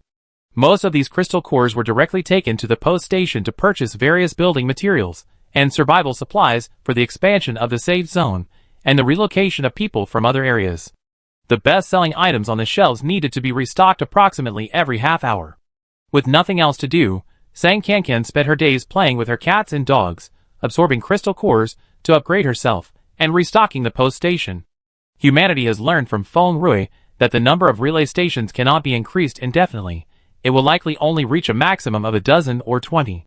The leaders of the Central Safe Zone held a special meeting to discuss this, and decided that, after the zombie eradication operation concludes, the next step is to rebuild and expand the safe zones across the region. The expansion plan primarily focuses on safe zones with relay stations. The previous two major disasters, the torrential rains and the prolonged heatwave, have clearly demonstrated the advantages of safe zones with relay stations. Another natural disaster could strike at any time. Since relay stations cannot be established everywhere, it is crucial to expand safe zones with relay stations as quickly as possible before another disaster strikes, transforming them into robust, large-scale fortresses. Simultaneously, survivors from safe zones too far from relay stations should be relocated there to maximize the chances of human survival. Having obtained a large number of crystal cores after defeating the zombies, it was time to begin the expansion and relocation plan. Time flew by. Due to the surge in transaction volume, Sang Kankan unlocked 3 more outposts, the 15th, 16th, and 17th, all operating under Feng Rui's name and located in the safe zones chosen by humans. Humanity's plan to transform the safe zones also progressed smoothly. The safe zones where the first dozen or so outposts were located had largely taken the form of large-scale safe fortresses, and the safe fortresses for the later-built outposts were under construction. The expanded safe fortresses now encompass the outposts as well. Under official organization, powerful superhumans mobilized to relocate survivors from other isolated safe zones nearby. Even if natural disasters, like the previous torrential rains and heat waves occurred again, the survivors within the safe fortresses would be guaranteed sufficient supplies and safety. The experimental fields at the Huan base are also worth mentioning. After the heatwave subsided, the expert team dispatched by the Central Security Zone joined the research on the experimental fields, quickly identifying the most crucial mutated microbial colonies. Their technology was more professional than Feng Rui's, and their team was far more mature than the hastily assembled group she had assembled. Besides developing the correct methods for using the mutated colonies, they also rapidly developed techniques for isolating and storing these mutated microorganisms, allowing them to be used in other security zones. Each of the newly expanded dozen or so security fortresses included a large experimental field, employing state-of-the-art planting machinery and technology, combined with the mutated microbial colonies, and further assisted by the abilities of wood-type ability users, specifically for cultivating various fruits, vegetables, and medicinal crops needed for the survivors' daily lives. Human experimental fields were quickly established across various locations, essentially ensuring self-sufficiency in fruits and vegetables. Sang Kankan's fresh produce recycling window, which she had specifically set up at the Huan Base's post station, became obsolete. However, she hadn't expected to earn much crystal core by reselling fresh produce anyway, so she wasn't unhappy. But another thing she had worried about was about to happen. After clearing out the zombies, humans quickly threw themselves into building the safe fortress. The crystal cores they obtained flowed rapidly into the inn, and into Sang Kankan's coffers. Before the safe fortress was even fully completed, humans had very few crystal cores left, and the zombies outside had been largely eliminated. They found themselves in the predicament of having no crystal cores to use. Just then, the inn added two irresistible new items to its shelves: a power awakening potion and super efficient fertilizer. Chapter 124. The superpower awakening potion had been successfully developed not long after the zombie extermination operation began. However, Sang Kankan's feelings towards humans were complicated at the time, so she kept it from being released. The super efficient fertilizer was a new product developed over half a month using the rabbit droppings from the orc world she had won in a lottery as a sample. Its effects were slightly weaker than using rabbit droppings directly, but this fertilizer not only significantly increased crop yields, but also safely and quickly accelerated crop ripening. Compared to other fertilizers used by humans, it was indeed super efficient, and Sang Kankan hadn't made any false claims.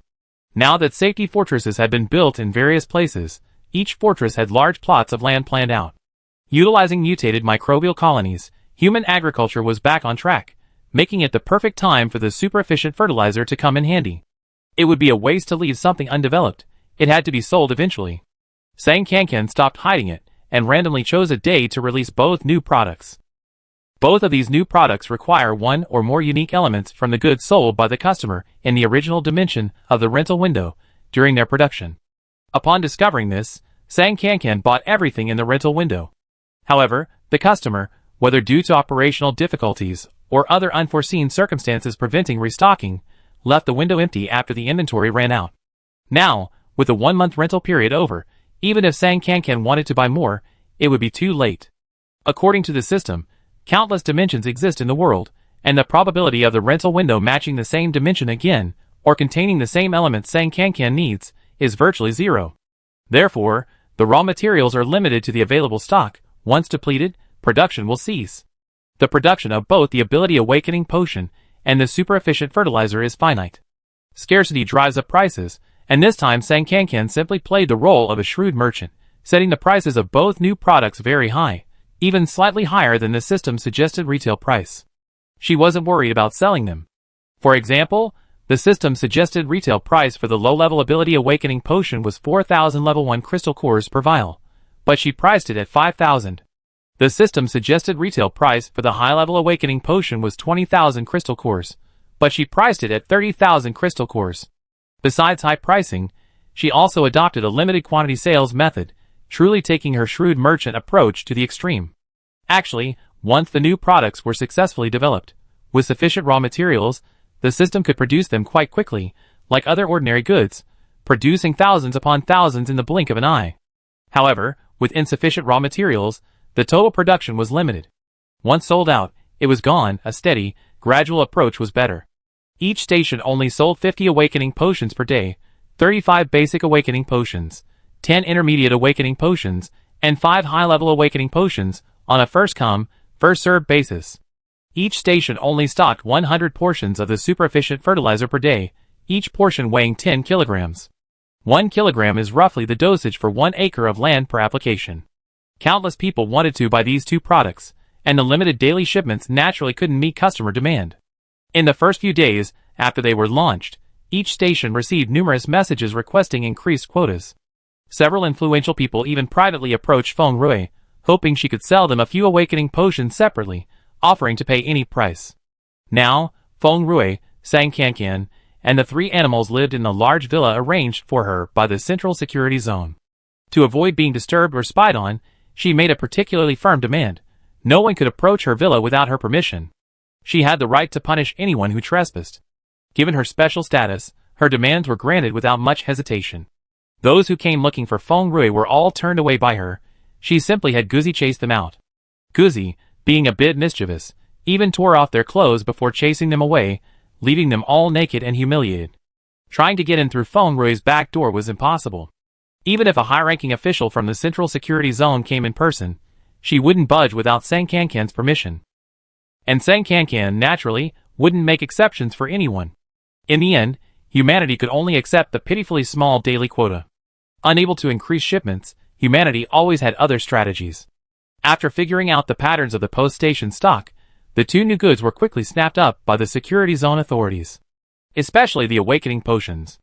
Every morning at 9 a.m. sharp, Sang Cancan would put the day's quota on the shelves. By 8:30 a.m., the safe zone had already dispatched a team of armed superhumans to guard the post station, completely surrounding the corresponding counters. As soon as the potions were put on the shelves, they would buy them all in one go, not letting a single potion slip through their fingers.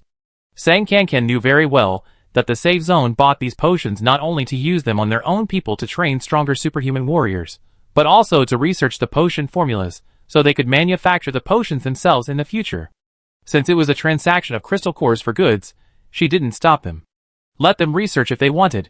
If humans could crack the formulas developed by the system, that would be their achievement. However, buying all these potions and fertilizers would require a considerable number of crystal cores. Most of the crystal cores obtained by humans from clearing out zombies were spent on expanding the safe fortress, so naturally there weren't enough crystal cores. Just as Sang Cancan had worried, they indeed turned their attention to the zombie animals that were scattered everywhere, as well as the mutated plants and animals. Thus, aside from animals kept by humans, or those closely related to them, most other animals faced a new crisis, becoming prey for humans.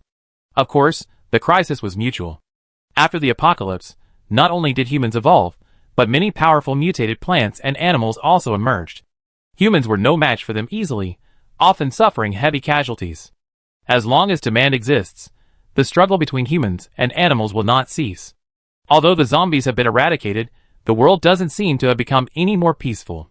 While the outside world was once again in turmoil, Sang Cancan stayed home all day, completely indifferent.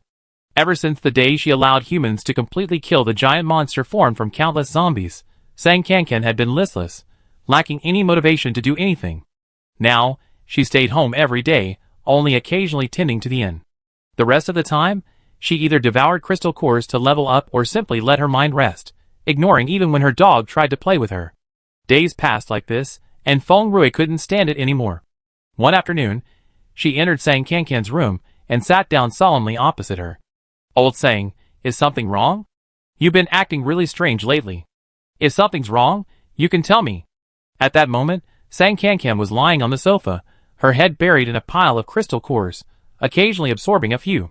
Hearing Feng Rui's words, she didn't move an inch, only replying calmly, "Only now you realize something's wrong with me? Your reaction time is pretty slow. Also, I'm not human. Don't nitpick the details, you know what I mean?" Feng Rui reached out and pulled Sang Cancan's arm, trying to get her out of the pile of crystal cores and sit properly. However, she hadn't expected Sang Cancan's arm to be loose, the joints were all dislocated. With a pull, she tore off a piece of snow-white bone. The bone was rather beautiful, though a little creepy. Feng Rui quickly threw the bone back. What exactly happened in the square that day? How come you came back looking like this? Nothing happened. Feng Rui couldn't stand her like this, gritting her teeth angrily, and gave a somewhat plausible answer. Could it be that you saw the zombies being killed by humans, and you felt sorry for them? Didn't you say you didn't care? Sang Cancan was silent for a while before answering. "I don't know, I just feel really listless." She wasn't actually saddened by the zombies being wiped out, nor did she regret choosing to betray the zombies and stand on the side of humans. She was just a little confused, unsure of what she should do or what she should believe. Since becoming a zombie, she had been opening ends and earning crystal cores under the system's guidance. With crystal cores, she could continuously level up and become stronger. But what happened after becoming stronger? She didn't need to eat, drink, or relieve herself like a human. As a zombie, she had also abandoned the bloodthirsty desires of zombies. She seemed to have no needs at all. These past few days, Sang Cancan hadn't thought about anything, burying herself in leveling up all day. Her level had risen significantly above level 5, but she felt increasingly empty. Feng Rui, bored, grabbed a handful of crystal cores from above her head, played with them for a while, and then threw them back to her. "I think you're just living too leisurely, your brain's gotten messed up from all the idleness. Think about those people out there, who have to risk their lives hunting to make a living every day, they certainly don't have this kind of trouble. Maybe? Sang Kankan remained lying motionless for a long time, before finally uttering a low voice, Feng Rui, do you believe in the future? This time Feng Rui had learned her lesson. She directly dug Sang Kankan's head out of the crystal core pile, and placed it neatly in front of her. What kind of question is that? What's wrong with believing or not believing? Sang Kankan manipulated her head to jump back onto the sofa, reassembled her body and limbs, and sat down on the sofa. So what's your answer? Seeing her serious question, Feng Rui also dropped her nonchalant attitude and thought for a moment before answering. I think the future isn't a matter of belief. Whether you believe it or not, the future will definitely come. Thinking too much about it is pointless. Sang Kankan's two empty eye sockets stared directly at her. Although she was used to it, Feng Rui still swallowed hard before continuing. You know, I was having a really tough time lately. I was lying on the lab bench every day, getting slashed and cut with a knife. It was excruciating. Every night, I wondered if I even see the sun rise the next day. Sometimes I thought, maybe it wouldn't be so bad if I didn't. Did I believe in the future back then? Not at all. What's the point of a future? Just die sooner, get out of there. But look, now I'm doing great, aren't I? I got you as my super rich ally, and I'm riding high with you. I don't know what you're worrying about, sis. Take my advice, let's stop worrying. Go out and wander around, find some fun to pass the time, and the future will come naturally. Sang Kankan understood what Feng Rui was saying. Don't look back, live for the moment, but in the apocalypse, living for the moment is often just empty talk. Countless unexpected events will disrupt your plans, and as a zombie, she didn't understand human joys and sorrows. Seeing that Sang Kankan remained silent, Feng Rui assumed she agreed with her assessment, and tentatively continued to persuade her. How about it? Don't stay cooped up at home today. I take you out for a stroll. The Central Security Zone has now become the Central Security Fortress, with many things you never seen before. I have a privilege card. I can go almost anywhere. I show you the world. Sang Kankan shook her head. I'm afraid I won't be able to see anything for the next few days. Why? Are you still hesitating? No, it's getting windy. Ordinary winds wouldn't attract Sang Kankan's attention. She was referring to the new warning issued by the system. A strong wind is approaching, duration unknown. Please take precautions. Chapter 125. A gale that warrants a special alert from the system is no small matter. Like the previous torrential rains and high temperatures, this is yet another brutal disaster from nature. Around 4 or 5 in the afternoon, a gale suddenly arose, catching countless people off guard. Humans have considerable experience dealing with typhoons, but this gale was completely unpredictable. It even defied the laws of nature, taking almost no time to build up before unleashing a Force 8 gale. The gale snapped numerous trees, ripped off countless roofs, and even some lighter people and animals were swept away by the wind. Safety fortifications in various locations were still under construction. Many scaffolding structures had been erected along the outer walls, and workers toiled on them daily. Now, with the arrival of the gale, the work sites were left in ruins. Large sections of both new and old walls were blown down, and many people were unable to escape in time, being crushed or injured. The wind finally subsided a bit around 7 p.m., and all the safe zones immediately issued storm warnings, summarizing storm evacuation strategies, and disseminating them through various channels, hoping all survivors would be prepared and minimize losses. However, the wind only stopped for half an hour before it picked up again, showing no signs of abating and even appearing to intensify. Humans are quite passive in the face of such a storm. The best course of action is to stockpile essential food, drinking water, and other emergency supplies, stay indoors, and avoid going anywhere. All the safe zones issued this appeal. The problem remained the same. In the post-apocalyptic world, resources were scarce. Even with the establishment of supply stations, most people still lived on a shoestring budget, barely surviving on daily crystal cores. Ordinary people couldn't even save enough food, let alone other necessities. The duration of this storm was uncertain. What if it lasted 10 days to 2 weeks, like the previous torrential rains and heat waves? Were they really going to just hide at home and starve to death? You could stay put. There was always a glimmer of hope. As soon as the wind subsided slightly, they tried their luck outside. Some were lucky enough to survive the ordeal and return safely, while others were swept away and perished the moment they stepped outside. Seeing that calls for evacuation were ineffective, many still braved the winds and fled, only to lose their lives. A day later, safe zones across the country issued travel bans, strictly prohibiting outdoor activities, during the storm and assigning personnel to patrol the area. The bans, however, only created more problems. The bans, in fact, caused even more trouble. People can't just stay home without food and water, and without going out, they can't earn crystals or buy supplies. Where will they get food and water? They can't just lock people up and let them starve to death. If the safe zones are going to issue a ban, they should at least take some supplementary measures, such as distributing disaster relief food. That would truly be considering everyone's needs. After the ban was issued, many safe zones saw residents unite to protest, demanding that the safe zones distribute food relief, even if it's just a bowl of thin porridge a day. Otherwise, people really can't survive. This put the administrators of each safe zone in a difficult position. Of course, they knew people needed to eat to live, and it wasn't that they were unwilling to share their food. The problem was, they genuinely lacked the resources. Recently, various regions had obtained a large number of crystal cores through zombie extermination, but those cores had already been invested in the construction of safe fortresses, and even then, it wasn't enough. Hunting plants and animals had also earned them a considerable number of crystal cores, but those were immediately spent on purchasing ability-awakening potions and highly efficient fertilizers. Although each safe zone had some food reserves for emergencies, because they assumed they could buy more at the post stations, the reserves were generally small, enough to feed everyone in the safe zone for at most 2 to 3 days. The storm came too suddenly, and its duration was uncertain. Distributing the food reserves now was risky. What would happen if the food ran out while the wind continued? Distributing them risked a complete food shortage, while withholding them would escalate public protests, eventually becoming uncontrollable. Allowing free movement was too risky.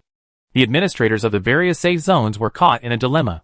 The storm, oblivious to the suffering of the survivors, intensified after 2 or 3 days, reaching wind speeds exceeding level 10.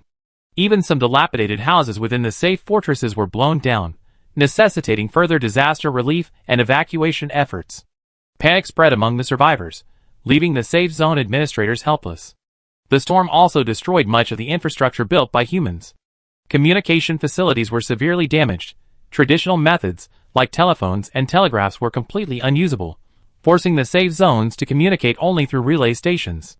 The storm had raged for 5 or 6 days, and as the situation worsened, the Central Security Zone, taking the lead, convened an emergency meeting using the bulletin board function of the relay stations to convene the managers of all security fortresses. They discussed countermeasures to deal with the storm disaster. The bulletin board didn't support video or voice messages, only text, thus saving time on flattery and sycophancy, allowing them to get straight to the point. As you all know, this storm has completely deviated from our predictions. Even the meteorological experts can't say for sure when it will stop. If the storm continues like this, how should we respond? How can we protect the people in the security zones? How can we ensure there are no shortages of supplies? Please feel free to offer your opinions. After the Central Security Zone's top leader issued this message, no one responded immediately. Now was not the time to show off. Even the top leaders were helpless against the storm. What could they do? The more they said, the more mistakes they would make, so they decided not to be the first to speak out. Whether it was a sudden inspiration or something they'd been planning for a while, a few minutes later, one of the security fortress administrators finally voiced their thoughts. I think everyone's overlooking a crucial thing. We spent so many crystal cores buying things at the inn. Where did all those crystal cores go? It's simple. They went straight into the inn's pockets. You don't even need to do the math to know that the inn has made a fortune lately. Isn't the inn owner currently in the Central Security Zone? I heard she's incredibly powerful, living in a villa and demanding special privileges. We've given her so many preferential treatments, and she's profited so much from us. Now that humanity is in trouble, it wouldn't be right for her to stand idly by. If she could spare some crystal cores for us to use, this crisis might be resolved peacefully. This relay station within the safe fortress was only built a few days ago with the encouragement of the Central Security Zone. The administrator didn't have any particular affection for the station, and being somewhat young and impetuous, he spoke very bluntly. Many other safe fortresses have received help from the relay station during their most difficult times, and held it in some respect.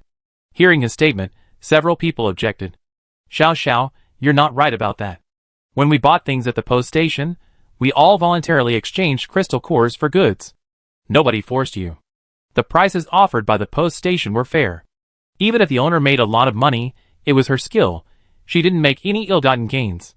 Now, we're short of crystal cores, and she expects us to give her our own? Isn't that like crossing the river and burning the bridge? Doesn't that feel bad? Exactly. We can't do something so ungrateful. Even the top leader of the Central Security Zone expressed his disapproval. Xiao Zhao's intentions are good, but her methods do need careful consideration. We cannot forcibly seize private property under any pretext. This is the original. Then what's the problem? The young man surnamed Xiao spoke up again. I didn't say I wanted to seize her property. I just need to borrow some crystal cores temporarily to tide me over.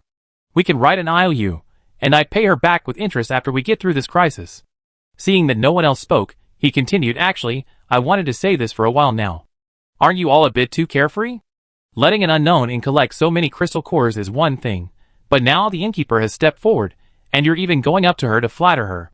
Isn't that just plain stupid? She's just an ordinary human. Everyone has selfish motives.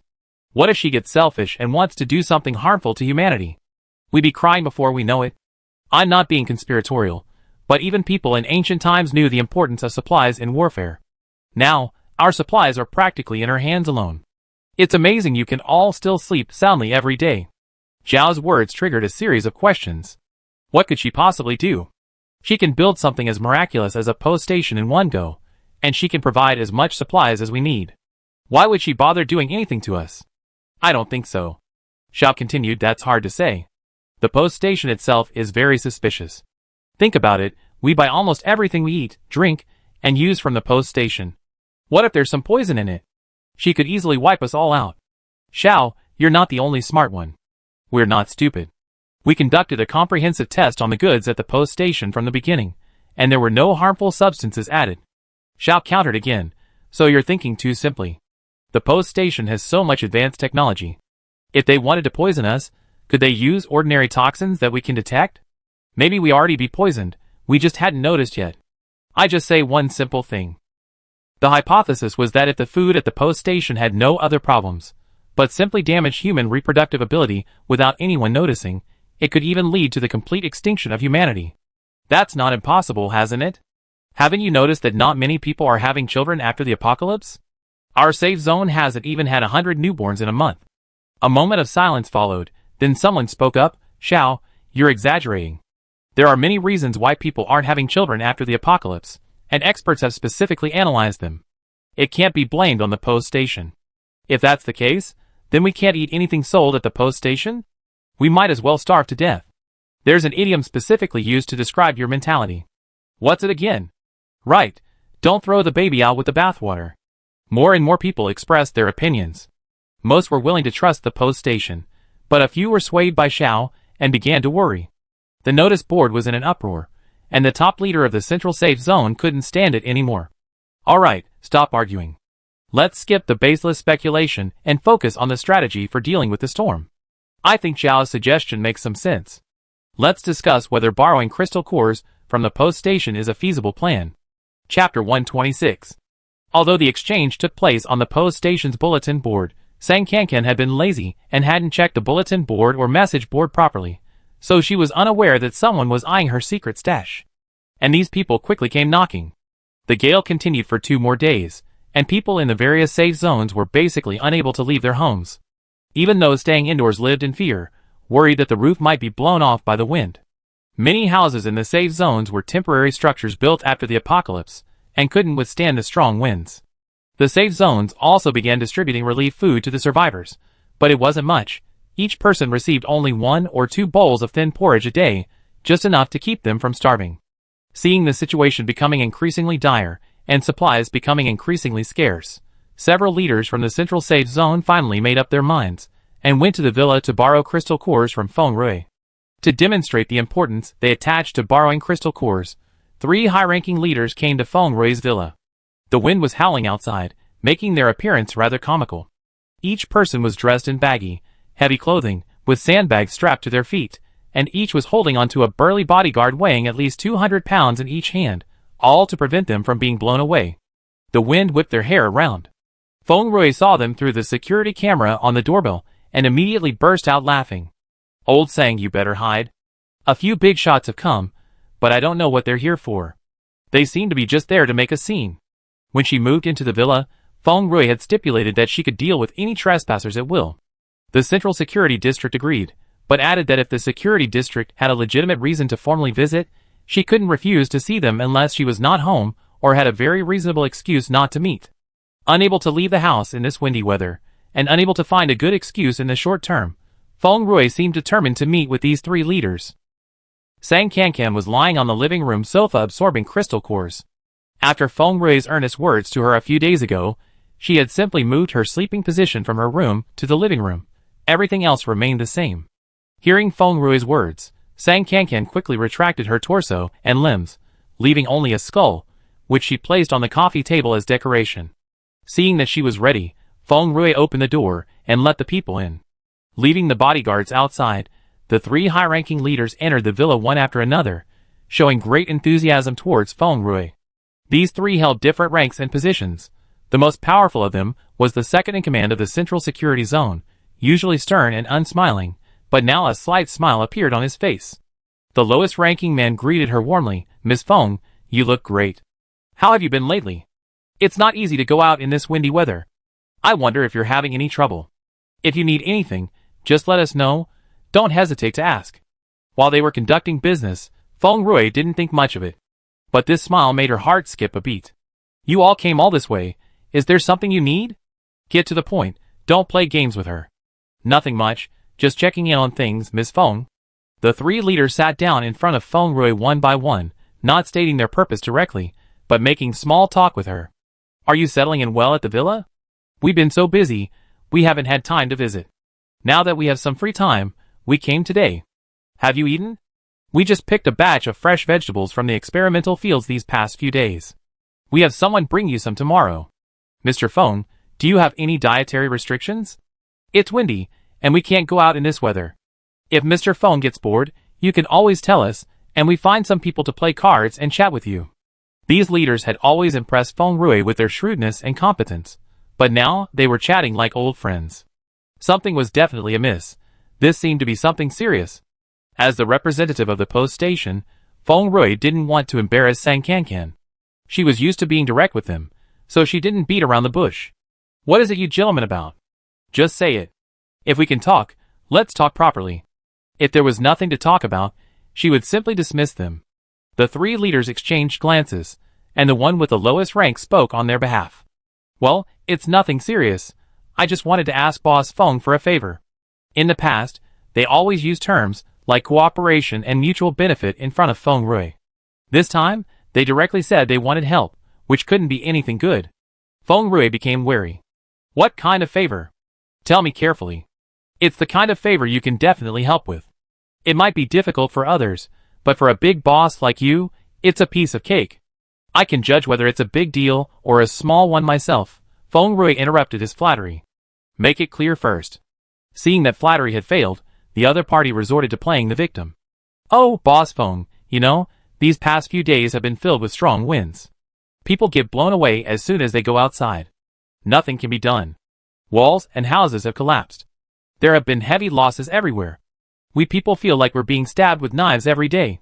So many safe zones, so many people, everyone needs to eat even when hiding at home." The major safe zone started distributing food and providing disaster relief a couple of days ago. In the face of disaster, everyone is in the same boat. We're doing this only to try and save as many lives as possible. However, we don't know how long this storm will last. Our food reserves are running low, and we don't have any extra crystal cores to buy more. He rattled off one set of words after another, and Feng Rui's brows slowly furrowed. "So enough nonsense. What exactly do you want from me?" The mid-ranking official coughed and took over. "Boss Feng, your business is booming. You rake in countless crystal cores every day. We don't mean anything by it. We just want to borrow some crystal cores from you for a temporary emergency. We definitely remember your kindness. Once we get through this crisis, and can go back to earning crystal cores, we definitely pay you back with interest." His words left Feng Rui speechless for a moment, and she subconsciously glanced at the gleaming skull on the table. Thinking her reaction meant she wanted to refuse, the highest-ranking leader added, "We always believe that although you, Boss Feng, are young, you possess a strong sense of the big picture and right and wrong. We're sure you'd be very enthusiastic about something that benefits everyone." This was practically moral blackmailing her. Feng Rui's face darkened slightly, but her already ornate face wasn't noticeable. "How many crystal cores do you need?" Feng Rui asked. Seeing her agree, the three leaders' eyes visibly lit up. The lowest-ranking leader continued, "We've done the math. If this storm continues, let's assume it lasts for half a month, we need approximately 80 million level 1 crystal cores worth of supplies to ensure the basic survival needs of the survivors. If we're frugal and gather all the crystal cores we can probably raise around 30 million. The remaining 50 million crystal cores will need to be borrowed from Boss Feng. If the strong winds don't last that many days, the extra crystal cores can be returned to you immediately, with the same interest rate. What do you think, Boss Feng?" What did she think? She thought it was utterly absurd. They were asking for 50 million crystal cores. Why didn't they just rob us? Feng Rui's face darkened even more. "I don't have 50 million crystal cores. You seem to have misunderstood something. No matter how good the inn's business is, the crystal cores earned belong to it. I'm just a middleman, earning less than 1,000th of the total revenue. 50 million? You couldn't come up with that even if you sold me off." Although she didn't know the exact relationship between Sang Kankan and the inn, nor how much of the inn's earnings went into Sang Kankan's pocket, she was now Sang Kankan's representative. She couldn't let others think she earned crystal cores so easily, so she naturally had to lower the percentage. The three leaders exchanged glances. 50 million won't do. How about 40 million? They had already overstated the number. Their real target was 20 to 30 million. They needed to negotiate. Feng Rui directly exposed their plan. "We don't even have 40 million. 4 million would be a stretch." 4 million was definitely not enough for any safe zone, but these three had considered all possibilities and devised corresponding solutions before coming. The one with the lower rank spoke up. "If we don't have that many crystal cores, we don't necessarily need them. The key is supplies. We heard that some inns have had instances of credit. Boss Feng, could you perhaps be accommodating and give us credit as well? We're open to either group or individual credit. We just need basic survival supplies for the next few days during this storm. Nothing more. Once the storm passes, and we can go out and earn crystal cores, we pay off the debt immediately." Good grief. They're trying to get supplies for free since they can't borrow crystal cores. Feng Rui subconsciously glanced at Sang Kankan on the table again. Sang Kankan, who had been listening in, was also feeling quite conflicted. She had temporarily enabled credit for the newly opened post station at the Huan base to help them get through the difficult period before the crops in the experimental fields grew, hoping that the harvest would earn her more crystal cores. But at that time, she could only provide a maximum of 100 level 1 crystal cores per day on credit. Any more risked non-recovery, so the system refused. Later, the Huan base was taken over by higher authorities. Although the owed crystal cores were immediately repaid, Sang Kankan's plan fell through. The fresh vegetables produced at the Huan base couldn't be sold at the post station, and she couldn't profit from the difference. Looking back now, that time she was just asking for trouble. From a business perspective, it wasn't worthwhile. And if she were to open the door to credit again this time, it wouldn't just be a matter of 100 crystal cores a day. Even 1 million crystal cores might not be enough. She opened the shop to do business, not to do charity. Only a fool would agree to such a request. In this state, Sang Kankan couldn't directly communicate with Feng Rui, but even without communication, Feng Rui's thoughts were similar to hers, and her tone was even more aggressive. "Gentlemen, look at me carefully. Don't I look like I'm a sucker?" The lowest-ranking official chuckled. "Boss Feng, don't be angry. We're just discussing this with you. If you're not satisfied with these conditions, we can talk about the details." A mid-ranking official chimed in. "That's right. Discussion is about compromise. And Boss Feng, I must correct you on something. This is clearly a good deed that benefits the world and puts the greater good first. How can you call it being taken advantage of? You're clearly a hero. If you agree to help this time, you be a hero to all of humanity." Feng Rui hated nothing more than people talking to him about putting the greater good first. Back in the Jiancheng safety zone, Qin Haowen used putting the greater good first as an excuse to make so many people passively and voluntarily become his experimental subjects, and even tortured her alive on the experimental table for so many days. This wave of flattery backfired. Feng Rui's face hardened. "No way. I can't accept that title of great hero, and I don't want to. Let whoever wants it be it." Seeing her tone change, the others quickly tried to smooth things over. "It's just that others don't have your abilities, and can't help as much." Feng Rui frowned deeply. "Just because I'm capable doesn't mean I deserve to be your sucker. What law says that? This isn't about the law, it's about morality. You're living the high life at home, are you really going to watch others starve to death?" She had stepped forward to act as the representative of this post station precisely because she couldn't bear to see others suffer.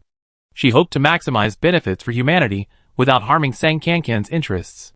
Now, however, Feng Rui was starting to regret it. So what if I can't bear it? If you need donations, I can donate. 50,000 crystal cores, or 100,000. I can produce them right now. 50 million? You're dreaming. Buying on credit is also a dream. The highest-ranking official had remained silent, seemingly disapproving of her attitude, and sighed, "You young girl, how can you be so immature?"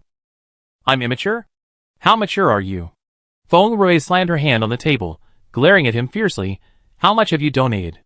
If you can't bear to see others starve, then share your own grain with them. What are you pretending to be, acting all high and mighty with me?" She became increasingly agitated. If it weren't for the fact that smashing her own things wouldn't be worthwhile, she would have already started a fight. The three officials' faces turned pale, their expressions growing increasingly grim. Sang Kankan's skull suddenly swayed, rolling twice on the coffee table. This was her way of reminding Feng Rui to calm down and not cause trouble here. Feng Rui suppressed the remaining 100 or so curses swirling in her throat, biting her lip to try and calm her tone. "I don't want to talk to you anymore. Go back and come up with a new plan. Don't bring up anything as outrageous as what happened today. Have someone more eloquent come back tomorrow, and I give your suggestions a good consideration." Without waiting for their reactions, she whistled, summoned her dog sleeping in the next room, and effectively saw them out. Chapter 127. After seeing off the three uninvited guests, Feng Rui plopped back onto the sofa, fuming and staring blankly at the ceiling. Sang Kankan reassembled herself and sat down beside her. "Why are you even angrier than me?" "I'm annoyed. I don't want to talk," Feng Rui said, leaning back on the sofa. A few seconds later, she sat up abruptly. "Old Sang, how can you be so calm? They're about to steal your little treasure." Although Sang Kankan didn't think Feng Rui could tell if she was angry from the skull, she hadn't really taken what the three men had said seriously. Since binding with the system, Sang Kankan had indeed earned a lot of crystal cores. With such a large quantity, they were just numbers to her. If the other party could offer satisfactory exchange terms, she could easily come up with 40 or 50 million crystal cores. Of course, she couldn't possibly agree to those three men trying to get something for nothing with just a few words. And her crystal cores were always stored in the system. If she didn't want to take them out, could anyone really steal them? They couldn't even get them. Needless to say, buying on credit is out of the question.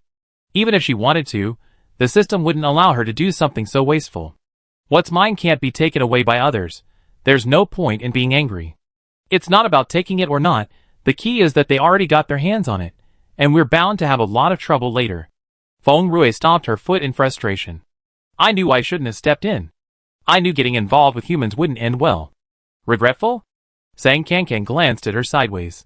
"It's not exactly regret. I just should have realized it sooner. That's just how humans are." "What kind of behavior is that?" Feng Rui sighed. "They're so complicated, so unpredictable. Every time I think humans are despicable and want to distance myself from them, I discover their good side, I understand them, sympathize with them, and willingly stand with them. But whenever you try to integrate or do something good for them, they reveal their ugly, selfish side, slapping you hard in the face. I feel like I've been slapped right now." "You also think I shouldn't have lent them these crystal cores?" Sang Kankan asked tentatively. "Lend them? Why would you lend them? Human desires never cease. If you lend them this time, there will definitely be a next time. They drag it out until you're dead. Then, they say, those who are not of our kind are sure to have different hearts. It's exhausting, and you don't even get any benefit." Sang Kankan turned to look at her. "You talk as if you're not human." Feng Rui shrugged. "I'm human, so I'm just like everyone else. Don't let your guard down, or I might trick you." She cursed herself as well, then suddenly raised an eyebrow. "So, Old Sang, you can't actually come up with 50 million crystal cores, can you?" "More or less. As expected of my chosen golden thigh, so generous." Feng Rui's eyes lit up as she rubbed against Sang Kankan. "Don't you dare lend them out. I want to continue following you, eating and drinking well every day. I don't care, but they might pester you." In the eyes of humans, Feng Rui was now the owner of the inn. Those eyes that should have been on Sang Kankan were now on her. She was the one drawing attention for Sang Kankan. Currently, most outsiders still hold her, the owner of the inn, in awe. With the inn as her backer, she seems to have gained many privileges. However, if humans develop a grudge against her, or even harbor malice towards her, her situation will be very dangerous. Sang Kankan is a skeleton, her level is almost 6, and few things can threaten her. Feng Rui, on the other hand, is made of flesh and blood. Her current ability level is less than 4, and her healing ability is not advantageous in attack, so she has many more weaknesses. It's no use pestering me. They have no crystal cores, and they're only 100 or so pounds. Who's afraid of who? Feng Rui wasn't worried about herself. Hands on her hips, she snorted coldly, they better come directly to me. The more outrageous the better, so I won't have to be soft-hearted towards anyone again. Wait, they definitely come again tomorrow. Should I pretend to be sick? Come on, old saying. Punch me hard in the face twice, make sure I break my face, that way I won't have to see anyone tomorrow. Saying can. This woman's thinking is really unpredictable. A matter concerning the survival of so many people, can she really avoid it by breaking her face? It's good that you're mentally prepared. If we can't avoid it tomorrow, just put it off for now, and I think of other solutions. The system had previously suggested a plan. If humans couldn't earn crystal cores from outside, she could provide them with some simple goods manufacturing work, paying them with crystal cores or resources. It was a form of work for relief, although she had to give up some profit, but it was better than lending out crystal cores for nothing. If you're willing to compromise, that's fine, but I suggest not giving up an inch. Feng Rui stood up and walked around the sofa twice. Forget it. Let's worry about tomorrow. Time for bed. After speaking, Feng Rui headed towards her room. Outside, a fierce wind was blowing, and the swirling dust obscured the sky, making it hazy and gloomy. With nothing to do at home, she could only sleep day and night. Wait a minute, Sang Kankan called out, taking a shimmering golden feather from her system inventory and handing it to Feng Rui. Keep this feather with you at all times, no matter what you do. What's this? Feng Rui took the feather and examined it curiously. It's shiny and pretty. What's it for? You find out when you need it. The feather Sang Kankan gave Feng Rui was a phoenix feather she won in a lottery, capable of saving a person from a life or death crisis. This matter was extremely serious, and Sang Kankan had a vague sense of foreboding. She was confident in her own ability to protect herself. In comparison, Feng Rui's situation was far more dangerous. Oh, she said, and Feng Rui didn't ask any further questions. She stuffed the phoenix feather into her pocket and went back to her room to lie down. The next morning, the representatives from the security zone arrived as promised. Feng Rui didn't feign illness. She listlessly let them into the villa, her eyes gleaming with dark circles. 3 more people came this time. The junior leader, who had spoken the most yesterday, was also there, but the other 2 were different. One of them was the highest-ranking leader of the Central Security Zone, and the other appeared to be his secretary. The high-ranking leader, representing the other 2 from yesterday, sincerely apologized to Feng Rui. Some of our people are a bit impatient, but their intentions are good. They are all trying to improve the lives of the people. It's just that their attitude is sometimes not very good, which has made you, Boss Feng, feel uncomfortable. It is indeed their fault. They regretted it after they went back and were too embarrassed to see you, so they sent me instead. Mr. Feng, please don't take it too seriously. The senior leader adopted a very humble attitude, and Feng Rui had nothing to say about it. Whether she was angry or not was irrelevant. Let's not talk about yesterday anymore. The 3 of you have come here today, presumably to come up with a new plan, right? Yes, we compiled detailed documents today. Mr. Feng, please take a look.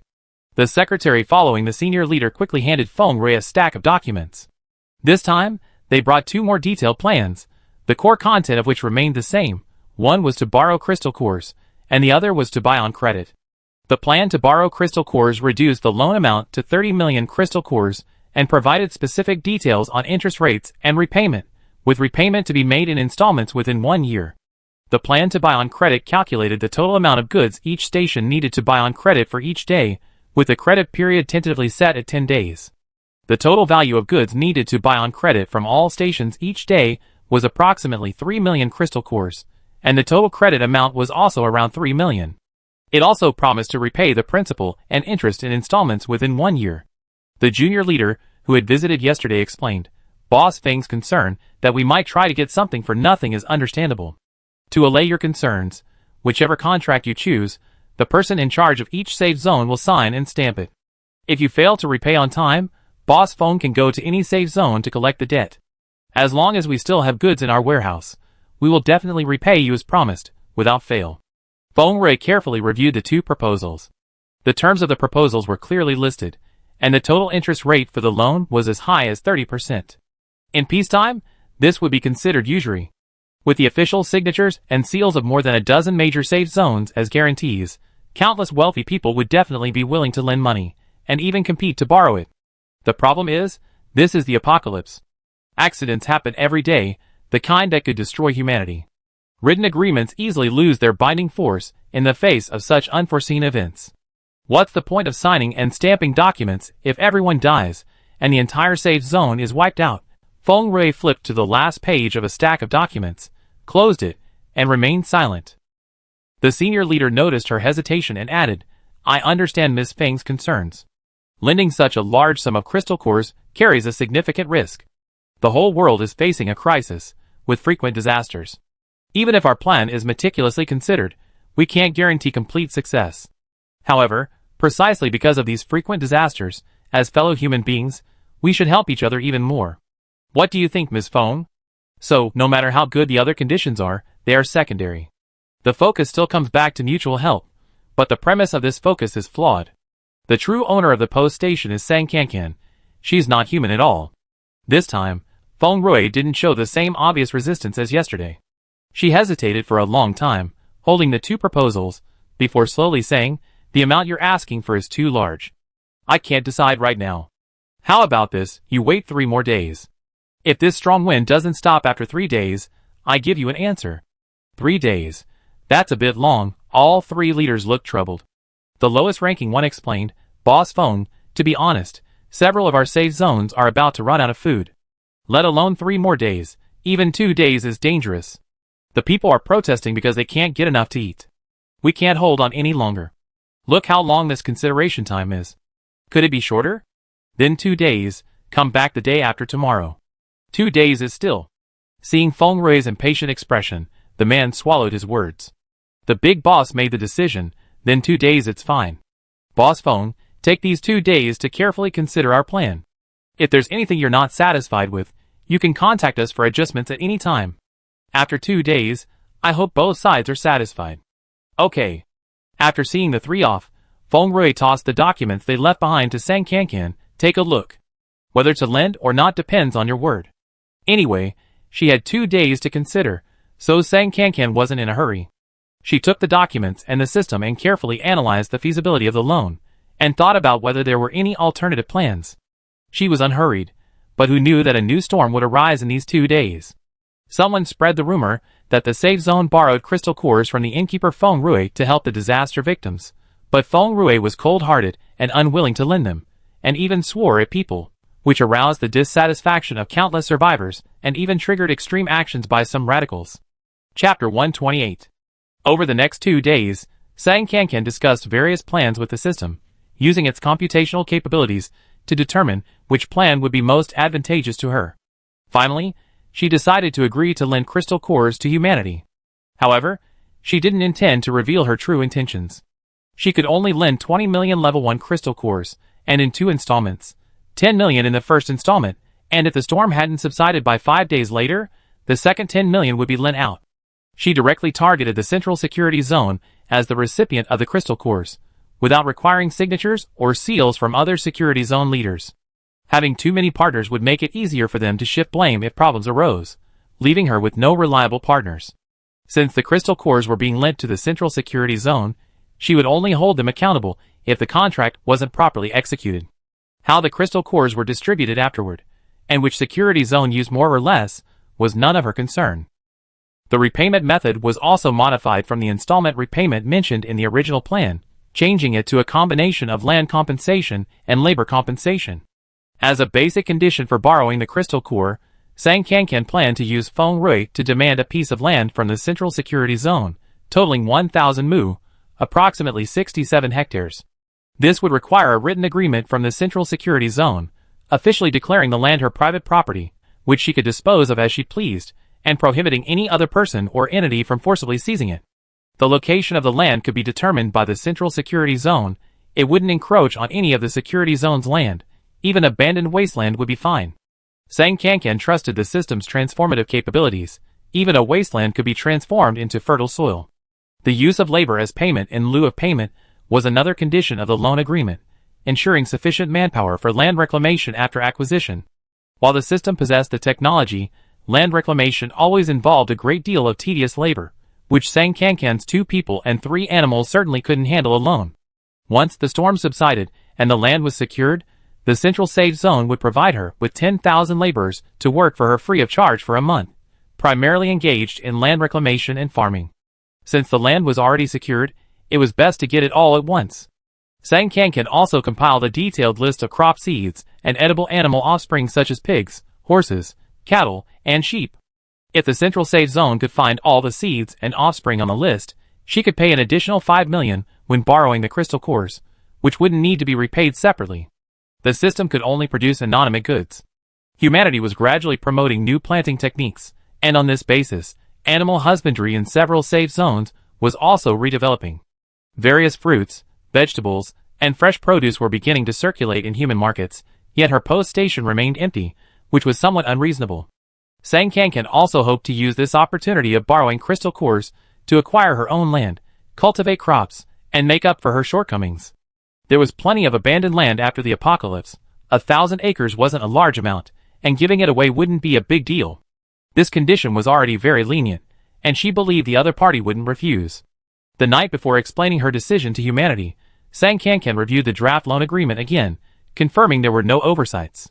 She would just wait for the representatives from the Central Security Zone to arrive the next day before handing it over. But that very night, an unexpected event occurred. It was already 2 or 3 in the morning when the incident happened. Sang Kankan, as usual, was lying in bed resting, clearing her mind, when she suddenly sensed several human presences approaching. The Central Security Zone was small and densely populated, so the presence of human presences wasn't unusual. Their villa was quite conspicuous in the Central Security Zone, and people would occasionally wander around, hoping to catch a glimpse of Feng Rui, the owner of the inn. However, they usually wouldn't get too close, just glancing at her from afar before discreetly leaving. This time, however, these presences didn't leave, they continued to approach the villa. And it was the middle of the night.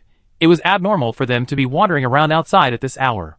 Just as Sang Kankan was about to issue a warning, unexpectedly, a blinding orange-yellow flash of light exploded overhead.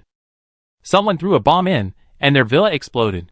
The explosion was powerful, the walls of the villa collapsed, and bricks and plaster fell everywhere. Sang Kankan quickly propped herself up, using her body and limbs to protect her dog and black and white cat, who were sleeping beside her bed. Her bones were harder than steel. She was unaffected by the impacts, but the dog and cat were no match. Xiao Ba, who had been resting in its bed on the table, was also awakened by the explosion and frantically flapped its wings, flying around the room in panic. Chirp, chirp, chirp. What happened? What happened? The house collapsed. Help the bird. Sang Kankan stretched out her arm, grabbed Xiao Ba, and threw it under her, huddling together with the cat and dog to protect it. Whoa. The dog cowered under her, barking twice at her. What about the other 2-legged creature? Is she alright? Dogsy and Feng Rui didn't usually get along well. Dogsy was often indifferent to her. It was unexpected that he would be thinking of her now. I don't know, Sang Kankan said worriedly, looking towards Feng Rui's room. The explosion seemed to be specifically targeting Feng Rui. The epicenter was in her room, where the collapse was more severe than on Sang Kankan's side. I hope she's alright. Even so, Sang Kankan knew the chances of Feng Rui being unharmed were extremely slim. She didn't have her own tenacious survival skills. A mortal body was easily destroyed in an explosion. The collapse caused by the explosion lasted for nearly 20 minutes. Sang Kankan shook off the thick layer of dust covering her and looked up to see a dark, oppressive sky overhead. Where was the roof? The roof of the entire villa was gone. In just a short time, the entire villa had been almost completely leveled. Ordinary bombs don't have this much power, and extraordinary bombs. Ordinary people couldn't get their hands on them. The attackers were probably quite powerful, and Sang Kankan could no longer sense their presence. They ran after the explosion, showing thorough preparation. Their goal was to kill Feng Rui, and they were determined to succeed. Even with Sang Kankan's protection, the 3 animals suffered minor injuries. The dog's white fur, freshly washed yesterday, was now filthy, and the black and white cat's right leg was injured by falling bricks. But these were minor issues. After confirming the animals were out of danger, Sang Kankan rushed to Feng Rui's room. Sang Kankan's room had only been impacted by the blast, while Feng Rui's room was completely destroyed. Tables, chairs, and cabinets were reduced to scattered fragments, and Feng Rui was buried under the collapsed rubble, her fate unknown. For a fleeting moment, Feng Rui's presence did indeed vanish, only reappearing a few seconds later. The phoenix feather must have been the culprit. Sang Kankan didn't feel any heartache. To be honest, Feng Rui had suffered in her place this time. If it could save her life, the phoenix feather would have been worthwhile. She used both hands and feet to move aside the broken bricks and walls covering the ground. The dog and cat also came over, helping with their paws. Since Xiaoba couldn't help, it imitated human voices in a high-pitched voice, calling Feng Rui's name over and over again. Feng Rui. Feng Rui. Feng Rui. Xiaoba barked more than a dozen times, and finally, a dusty head emerged from the rubble a few meters away. Cough, cough, I'm here. Woof. Meow. Chirp. The three animals barked happily. Sang Kankan quickly ran over and pulled Feng Rui out of the rubble. Are you alright? How could I be alright? You try being buried underground. I died once already. Cough, cough, cough. Feng Rui had inhaled a lot of dust and smog while buried under the rubble, and she kept coughing after coming out. After finally catching her breath, she suddenly looked at Sang Kankan with shining eyes. Old Sang, that hair of yours. It's amazing. The bomb thrown into the villa by an unknown person exploded right next to Feng Rui's bed. She was completely stunned by the blast, watching helplessly as her body flew out. Both her legs were blown to pieces, and her head was also injured, her face covered in blood, and her vision was all red. Then, a steel bar protruding from the corner of the wall pierced her chest, and then bricks and tiles poured down from above, crushing her underneath. Feng Rui had thought this was the end for her, and she had even prepared her last words for Sang Kankan. Unfortunately, buried underground and unable to move, she couldn't leave them. Just as Feng Rui's consciousness was about to leave her body, a soft green light suddenly emerged from the pocket of her pajamas, enveloping her entirely. Miraculously, with this green light, the steel bars and bricks covering her could no longer harm her, and even her previous wounds began to heal rapidly. Feng Rui herself possessed a regenerative ability, and she was astonished. After being enveloped by the green light, her body's recovery speed increased at least tenfold. Even the large hole in her chest where the steel bar had pierced her chest quickly healed, leaving no scar. If it weren't for the hole in her clothes, she might have thought the injury was just a dream. What on earth was that green light? She hadn't put anything else in her pajamas pocket except the feather Sang Kankan had given her earlier. She never expected that feather to save her life. Old Sang actually had such a treasure. Facing Feng Rui's sparkling gaze, Sang Kankan corrected her. It's not my feather, it's a phoenix feather. Oh, who cares what kind of feather it is, as long as it works. Old Sang, do you have any more? If you have extra, could you give me a couple more? No, that's all. Just that one. Once it's used up, it's gone. Oh. Feng Rui wasn't disappointed. She was just saying it casually. Such a life-saving treasure wasn't like rotten cabbage. She knew there couldn't be too many. Even if Sang Kankan wanted to give her more, she'd be too embarrassed to accept. I used yours. I return it to you when I have something better. No need to return it. Sang Kankan was about to say that Feng Rui had suffered in her place, when a sharp siren suddenly blared around them. The explosion at the villa was quite loud, and the security guards from the safety zone had finally arrived. Sang Kankan's current appearance wasn't suitable for seeing outsiders, so she quickly retracted her limbs, transforming back into a skull. Feng Rui also wiped her face and quickly straightened her clothes. Well, they weren't really clothes, just a few scraps of cloth. However, her spare clothes had all been destroyed in the explosion, along with the wardrobe, so she had nothing to change into. No need to change, she was fine looking like this. She wanted to see how the Central Security Zone would explain the explosion to her. Chapter 129. The security team dispatched over a dozen vehicles, which pulled up outside the villa one after another. Leading the group was Xia Yin, a female superhuman, who had several previous encounters with Feng Rui. Xia Yin was now responsible for most of the general negotiations between the Central Security Zone and Feng Rui. The group that negotiated the loan of crystal cores last time was an exception. Now that the villa had been damaged, and everyone else was still asleep in the dead of night, she was the one leading the team to handle the situation.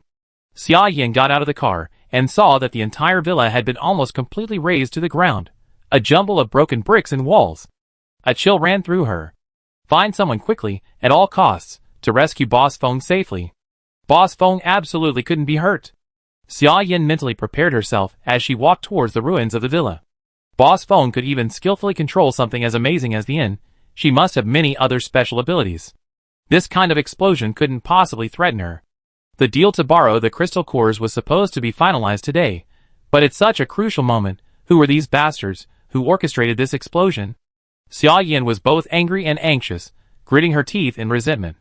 Regardless of whether Boss Feng was alright or not, she was determined to find the mastermind behind this, and make them receive the punishment they deserved. For the past 2 days, rumors had been circulating throughout the various safe zones that the central safe zone had led the way in requesting Boss Feng to borrow crystal cores for emergency relief. But she had ruthlessly refused, disregarding the lives of humanity. The rumors had become common knowledge. With the wind blowing so high, people were mostly staying indoors, at most exchanging a few words of gossip among neighbors. For the rumors to spread so quickly, someone must have been deliberately fanning the flames. Thanks to these rumors, many survivors genuinely harbored resentment towards Boss Feng. Many felt that since she had profited so much from everyone's crystal cores, why couldn't she share them to help others in times of need? She lived a life of luxury, having everything she wanted, yet she disregarded the lives of ordinary humans. It was incredibly selfish. Even among the influential middle and upper-level managers in the Central Security Zone, 2 distinct factions emerged.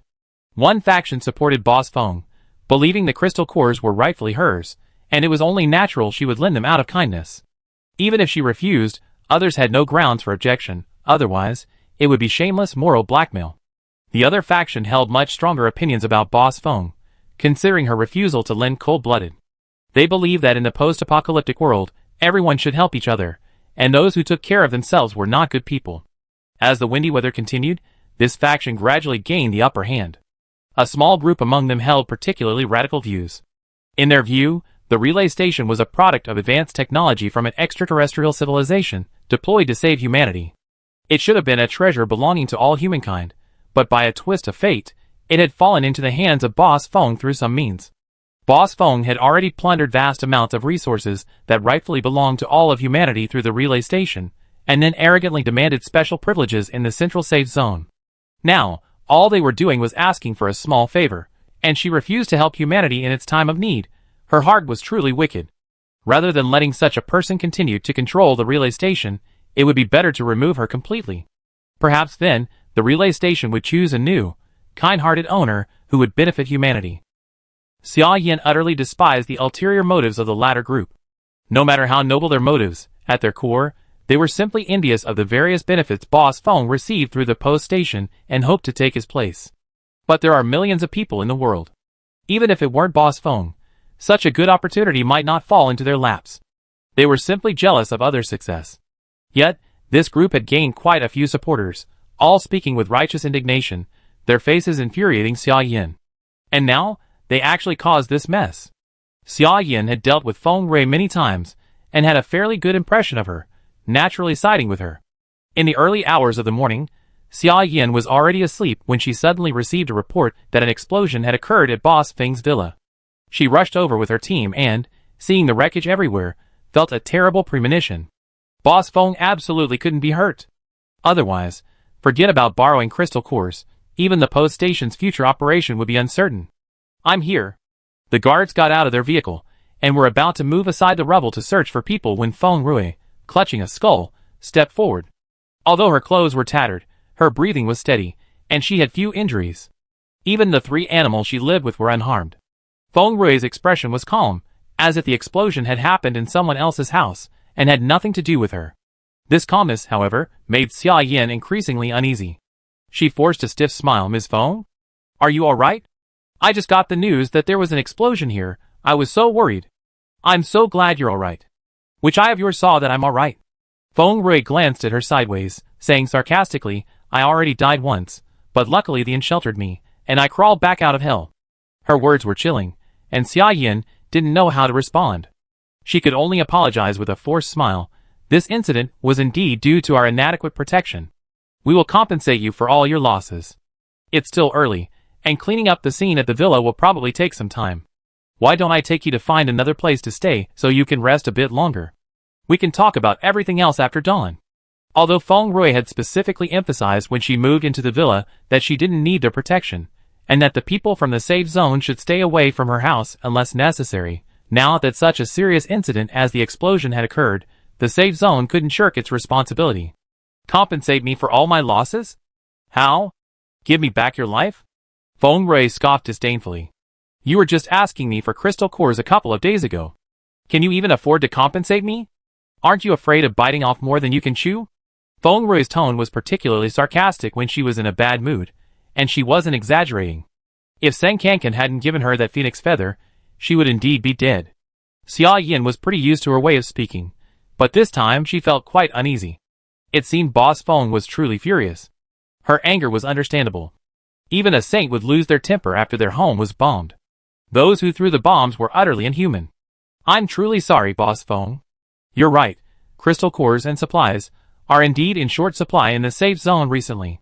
If you have any other requests, please feel free to ask, and we will do our best to fulfill them.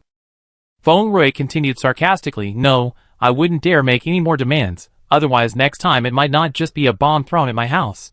It could be a full-blown artillery bombardment. Xia Yin could only continue apologizing and adding assurances, don't worry, we will thoroughly investigate this matter, catch the culprit and punish them severely, and we will absolutely not allow such a heinous incident to happen again. Feng Rui narrowed her eyes, staring at Xia Yin for over 10 seconds. You guys handle it. With that, she whistled at the three animals behind her, grabbed Seng Kankan's skull, and strode away, the dog carrying the cat and bird quickly following. She didn't believe Xia Yin was involved in the explosion, at least not directly. There were plenty of people in the central security zone with more power and ability than Xia Yin. Making things difficult for a mere errand runner was pointless. Seeing that Boss Feng was about to leave, Xia Yin quickly stopped her. Where are you going? I apply for new accommodations for you right away, and I take you to rest. I dare not stay in the place you arranged. Feng Rui glanced at Xia Yin with a half smile. If we get bombed again next time, I might not be lucky enough to escape death. No. Otherwise, at least tell me where you're going, Xia Yin pleaded in a low voice. Regarding the two proposals I submitted to you before, you said you would make a decision today. I can tell you my decision now. Feng Rui narrowed her eyes slightly. I won't lend it to you. I rather throw my crystal cores into the river to feed the fish than lend them to you. After saying that, Feng Rui ignored Xia Yin, turned to the side, and winked ingratiatingly at Guzi. Guzi hesitated for a moment before reluctantly walking to her side, turning his back to her. Thank you for the seat, Master Dog. Feng Rui happily hopped onto the dog's back. The cat and bird moved aside to make room for her. As soon as she settled in, the dog immediately took off running, leading its companions away. The guards asked Xia Yin hesitantly, Captain Xia, are we just going to let her go like this? Should we have someone stop her? No need, let them go. Let's also let the gatekeepers know. Xia Yin's expression wasn't pleasant either. The explosion had clearly angered Boss Feng, and she even harbored resentment towards their entire security zone. Continuing to use a hardline approach to stop them would only fuel her anger and worsen the situation. Let her go wherever she wants. We see if there's any way to salvage the situation after she calms down in a couple of days. But the wind is so strong outside, she just ran out like that. Won't she get hurt? Xia Yin smiled wryly. Look at that serious explosion. The house collapsed. Did she get hurt? We're too scared to go out because of the wind, but they might not care. Stop worrying about these unnecessary things. The most important thing now is to find the person who threw the bomb. Understood. Finding the person who threw the bomb wasn't actually difficult. Although the person who directly did it left in the early morning when no one was around, and skillfully avoided the security zone's patrols and several surveillance cameras, leaving no trace, the bomb itself was a crucial clue. Through investigating the state of the explosion site, Xia Yan's team discovered that the person who bombed the villa didn't use an ordinary bomb, but a new type of bomb developed by experts in the post-apocalyptic Central Security Zone. This type of bomb is incredibly powerful, yet its force is highly concentrated. While inflicting massive damage on its target, it minimizes the impact on surrounding creatures and buildings, even producing a very quiet explosion. It's ideal for combating zombies and mutated plants and animals. The production of this new bomb is limited. Each bomb's recipient and destination are meticulously recorded. By identifying who recently received a bomb and whose purpose was unclear, it's easy to pinpoint the mastermind behind its deployment. Within half a day, after eliminating some distracting clues, Xia Yin quickly located the mastermind who received the bomb. This was also because the individual hadn't bothered to erase any traces. He seemed unconcerned about being traced. Xia Yin recognized this person, as did Feng Rui, one of the three leaders who had initially tried to borrow crystal cores from her, but were rebuffed. When taken away by Xia Yan's men for questioning, the mastermind didn't deny anything, even adopting an air of self-righteousness, speaking loudly and confidently. I did order the explosion, and I will take full responsibility. I won't shirk it. That woman surnamed Feng is malicious. If you keep supporting her like this, she cause a huge mess sooner or later. Since you all been blinded by her sweet talk, I'm going to act on behalf of heaven and wake you up. Once she's dead, whether it's the post station or the crystal cores she looted through it, they all belong to humanity sooner or later. Why should we lower ourselves to borrow them from her? One day, you all have to thank me. He was completely immersed in his fantasy of doing a great deed to save humanity, thinking he was a great hero. Xia Yin gave him a cold look and shattered his dream. What a pity, Boss Feng isn't dead. She's still alive and kicking. Not dead? How could she not be dead? The mastermind was stunned. I even specifically investigated the layout of her room, making sure the bomb was aimed at her. How could she not be dead? No wonder the bomb hit so accurately. He had even done his research beforehand. He probably had this in mind when he went to borrow the crystal core last time. After interrogating the mastermind, Xia Yin wrote a complete report and submitted it to his superior for review. Please take a look at this report. If there are any problems, I plan to give it to Boss Feng as soon as possible. We also need to deal with the mastermind quickly and give her an explanation sooner, so she can calm down a bit more. The superior's words after reading the report left Xia Yin completely astonished. Xia, the report can't be written like that. We can't let her think the explosion is related to our people. Just say it was the work of refugees who randomly dropped bombs and injured people, and they already been dealt with. But isn't that lying? It's not that serious. She's fine, isn't she? It just blew up a house provided by our safe zone. There's no need to make a big deal out of it. Then, how should the mastermind be punished? The superior pondered for a moment, then sighed. He's one of our veteran comrades, with many outstanding contributions both before and after the apocalypse. Let's suspend him for now. I think about what to do with him after this storm passes. The other party clearly committed premeditated murder in the apocalypse. Severe punishment, even the death penalty, wouldn't be excessive. But judging from the superior's tone, even suspending the mastermind seemed rather reluctant. Xia Yin was speechless and didn't want to speak. Her superior didn't care about her opinion at all, and added, these next few days, try to communicate with Boss Feng more, and try to get her to agree to lend you the crystal cores as soon as possible. This wind keeps blowing, and the supplies in the safe zone are about to run out. We still need her help. They're so perfunctory even when catching a murderer, and they expect him to lend them crystal cores. Do they think Boss Feng is stupid? Xia Yin rolled her eyes, head down.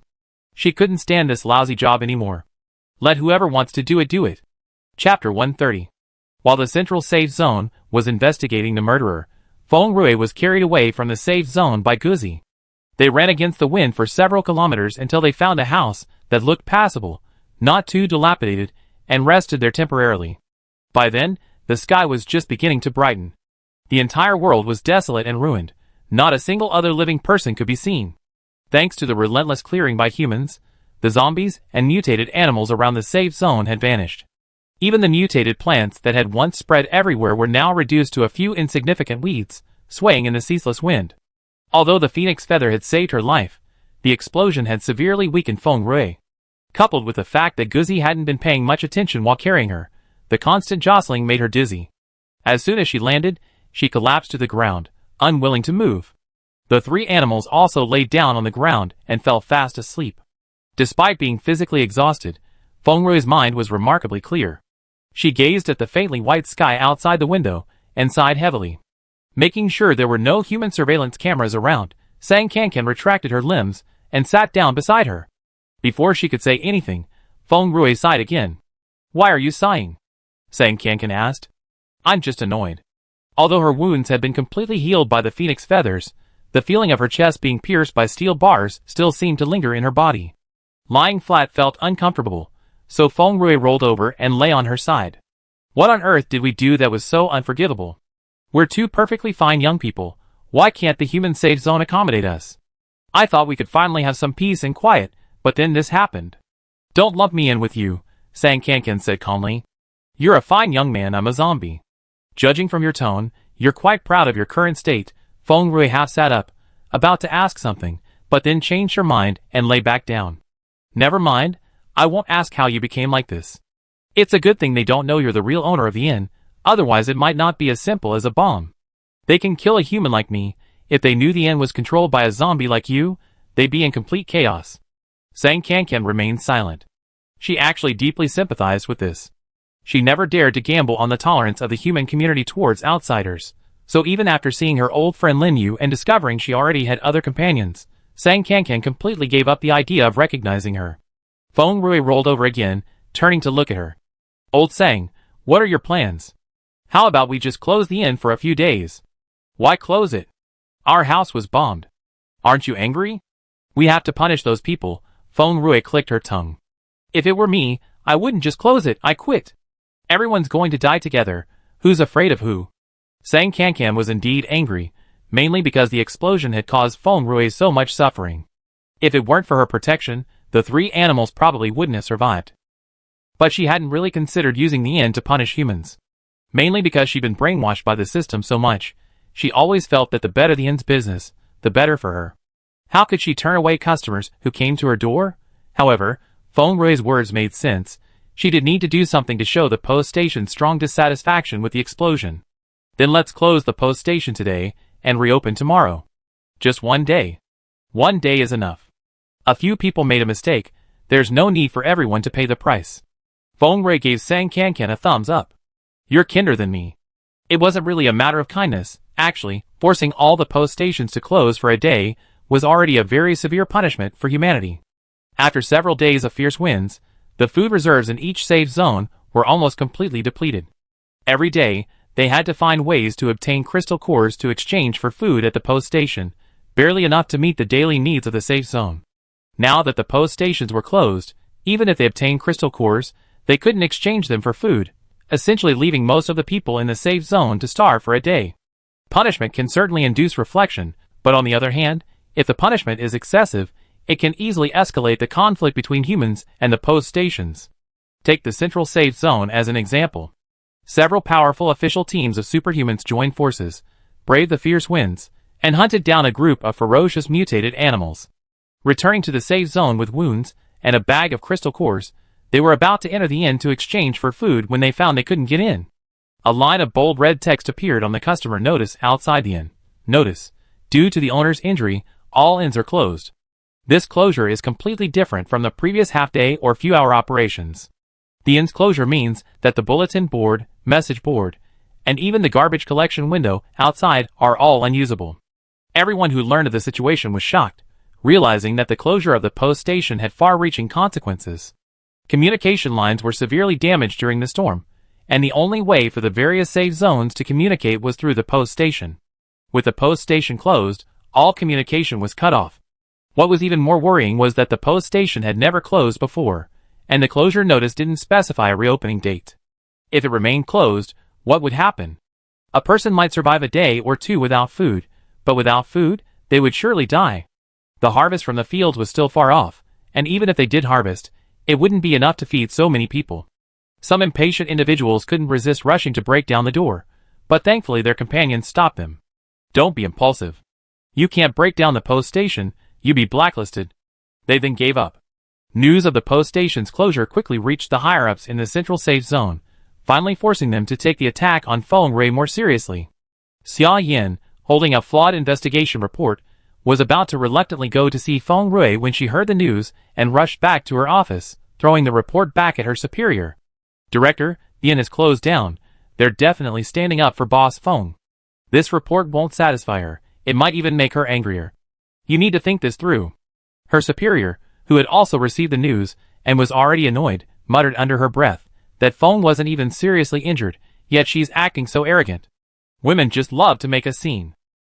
These words were unsettling, especially the last one. Xia Yin frowned. What did you just say? His superior knew he couldn't openly express his private complaints, so he hardened his face. Nothing. Go do something else. I think about it some more, and let you know when I decided. What's there to think about? Isn't it clear? The mastermind has confessed. Whoever made the mistake should bear the consequences. What do you know about internal organizational considerations? His superior's face darkened. This is none of your business. Get out. Fine, I leave. If it weren't for my duty, who would want to deal with all the trivial matters you assign? Xia Yin left the office without looking back, but was called back shortly after. This time, it was an order from a high-ranking leader of the Central Security Zone, summoning all the leaders, big and small, who had dealt with Boss Feng for a discussion. What are everyone's opinions on the closure of the post station? Unexpectedly, Xia Yan's superior was the first to raise his hand to speak. It must be that Boss Feng behind it all. Young people can be a bit hot-tempered, that's understandable, but to be so hot-tempered, to act recklessly just to vent one's anger, that's not the behavior of a rational person. I think we need to rein her in this time. We can't give in easily, otherwise she might go even further next time. After he finished speaking, quite a few people nodded in agreement, seemingly supporting his view, which made Xia Yan's heart sink. She had a lot of rebuttal she wanted to say, but she was insignificant and powerless. In this setting full of important figures, she was just there to make up the numbers. She had no right to speak. After her superior finished speaking, he subconsciously glanced at her, seemingly warning her not to speak up. The senior leader presiding over the meeting didn't comment on the previous speeches, and his expression remained unreadable. Does anyone have a different opinion? Don't hold back, speak up boldly. Xia Yan looked around. Some people were looking up at the sky, some were looking down at the ground, and some were glancing around furtively, none wanting to speak up at this moment. Never mind, she felt uneasy if she didn't say it. Xia Yan was about to raise her hand to speak when someone beat her to it. I do have a different opinion from Director Zhang. The speaker was He Ying, the captain of the Central Security Zone's official superhuman squad. In just a few months, she had risen from a squad leader to the captain of the entire superhuman squad. A powerful level 4 superhuman herself, she was currently enjoying considerable influence, and her words carried far more weight than Xia Yan's. He Ying carefully considered her words before speaking. When the post station first appeared, I was ordered to investigate. At that time, I indirectly had several contacts with Boss Feng. Later, when Boss Feng came to the Central Security Zone, I also had several direct contacts with her. I should have some right to speak on this. Director Zhang thinks she's young and impetuous, but I don't think so. Boss Feng has her own opinions, and doesn't act recklessly. She's just frank and intolerant of any wrongdoing. The serious explosion in the security zone was originally due to our management negligence. I heard the mastermind has been caught? Boss Feng isn't an unreasonable person. As long as we give her a satisfactory resolution, she shouldn't continue to hold grudges against innocent people, and the post station will soon return to normal. You make it sound so easy. Who knows what you want to satisfy? Xia Yan's superior, Director Zhang, scoffed. What if she demands an exorbitant amount? Doesn't she realize how much trouble a day of closure at the post station would cause us? He Ying, who was probably Director Zhang's nephew, spoke without any hesitation in front of him. Director Zhang seems to have forgotten that without Boss Feng, our central security zone might not even have a post station now. It's not that she caused us huge trouble, she just temporarily withdrew the benefits the post station provided. The post station was originally brought by Boss Feng. This cause and effect relationship cannot be mistaken. Director Zhang was still unconvinced. How could she have brought the post station? The post station is a treasure belonging to all of humanity. Even without her, the post station would have appeared sooner or later. Now all the post stations are controlled by this petty woman. This is inherently unreasonable. Now Xia Yan understood why Director Zhang had been so determined to protect the mastermind behind the bombing. They shared the same sentiment. Everyone believed the inn was a treasure belonging to all of humanity. Observing the reactions of those around her, it seemed that quite a few shared this view. He Ying also noticed this. She pursed her lips and said in a deep voice, even if the inn is a treasure of humanity, until it chooses a new manager, Boss Feng is the only owner. We cannot. There's nothing we can't do, Director Zhang interrupted her rudely. In this apocalyptic world, everyone is part of a shared destiny. How can we allow someone surnamed Feng to act so recklessly? Captain He, as the official captain of the superhumans, don't forget your responsibilities. Your duty is to protect all the ordinary people in the safe zone, not to favor some selfish privileged individual. He Ying was skilled at leading a fight, but when it came to witty banter and arguing, she couldn't compete with a seasoned veteran like Director Zhang, especially since he championed the concepts of shared destiny and captain's responsibilities, leaving her speechless. So, in Director Zhang's opinion, what should we do now? Some relationships, once broken, are beyond repair. Our best course of action now is to find that woman surnamed Feng and eliminate her completely. If one bomb doesn't kill her, then increase the firepower. Once she's dead, the inn will eventually choose another manager. He Ying frowned. What if the next manager the inn chooses has the same temper as Boss Feng? Then we find another one. Sooner or later we find someone obedient. For the greater good, we should disregard trivialities. Did his so-called disregard for trivialities mean easily taking the lives of those who disobeyed? Xia Yin gasped at her superior's words, and Ying was speechless. In the face of everyone's fate, are the lives of one or more people truly insignificant? She would never agree with such a crude idea, but in this situation, she couldn't utter a rebuttal. The others also fell silent. No matter how much the senior leader urged them on, no one volunteered to speak. The entire discussion seemed to have become a one-man show for Director Zhang. Finally, the senior leader had to summarize and end the meeting. Old Zhang and Captain He each have their reasons. The issue of the post station is of great importance. We cannot act rashly unless absolutely necessary. Let's continue to observe for another day. If the post station remains closed tomorrow, we will have no choice but to take action. Also, does anyone know where Boss Feng is? Who has been responsible for following up on her? Xia Yin stood up. It was me. The senior leader glanced at the nameplate in front of her. Yes, Xia, right? You continue to follow up, and talk to Boss Feng again to find out what she's thinking. Should I report the bomb mastermind situation to her? Xia Yin asked. It's okay to reveal a little bit, but you don't need to go into too much detail about your identity. There's no need to cause any extra trouble. The high-ranking leader didn't seem to explicitly state his opinion, but his words clearly conveyed his stance. Xia Yin lowered his head. I understand. He could only hope things wouldn't escalate to the worst possible outcome. Chapter 131. Sang Kankan and her group rested for half a day in the newly found house. The wind outside picked up again, howling in gusts, like a tantrum-throwing child that couldn't be calmed, angrily blowing the roof off the house and waking Feng Rui from her dream. This awful weather. It's so annoying. Not a single day of comfort is allowed. She was too lazy to move, her arms folded behind her head, gazing listlessly at the gray sky through the few remaining beams of the roof. Old Sang, aren't you supposed to be all-knowing? Why don't you do some calculations? How many more days will this wind last? Sang Kankan lay down beside her, also bored, absorbing a few crystal cores. I calculated it, but I don't know. Like every disaster before, the system hadn't given her a clear timeline for the storm. It might stop tomorrow, or it might last another 10 days, or half a month, nobody could say for sure. A fierce wind howled overhead, occasionally whipping up branches, rags, or even beams from the roof. The walls of the house were visibly crumbling as bricks began to fall. The group, one woman, one zombie, and 3 animals, had no choice but to scramble out, covered in dust, to find another place to stay.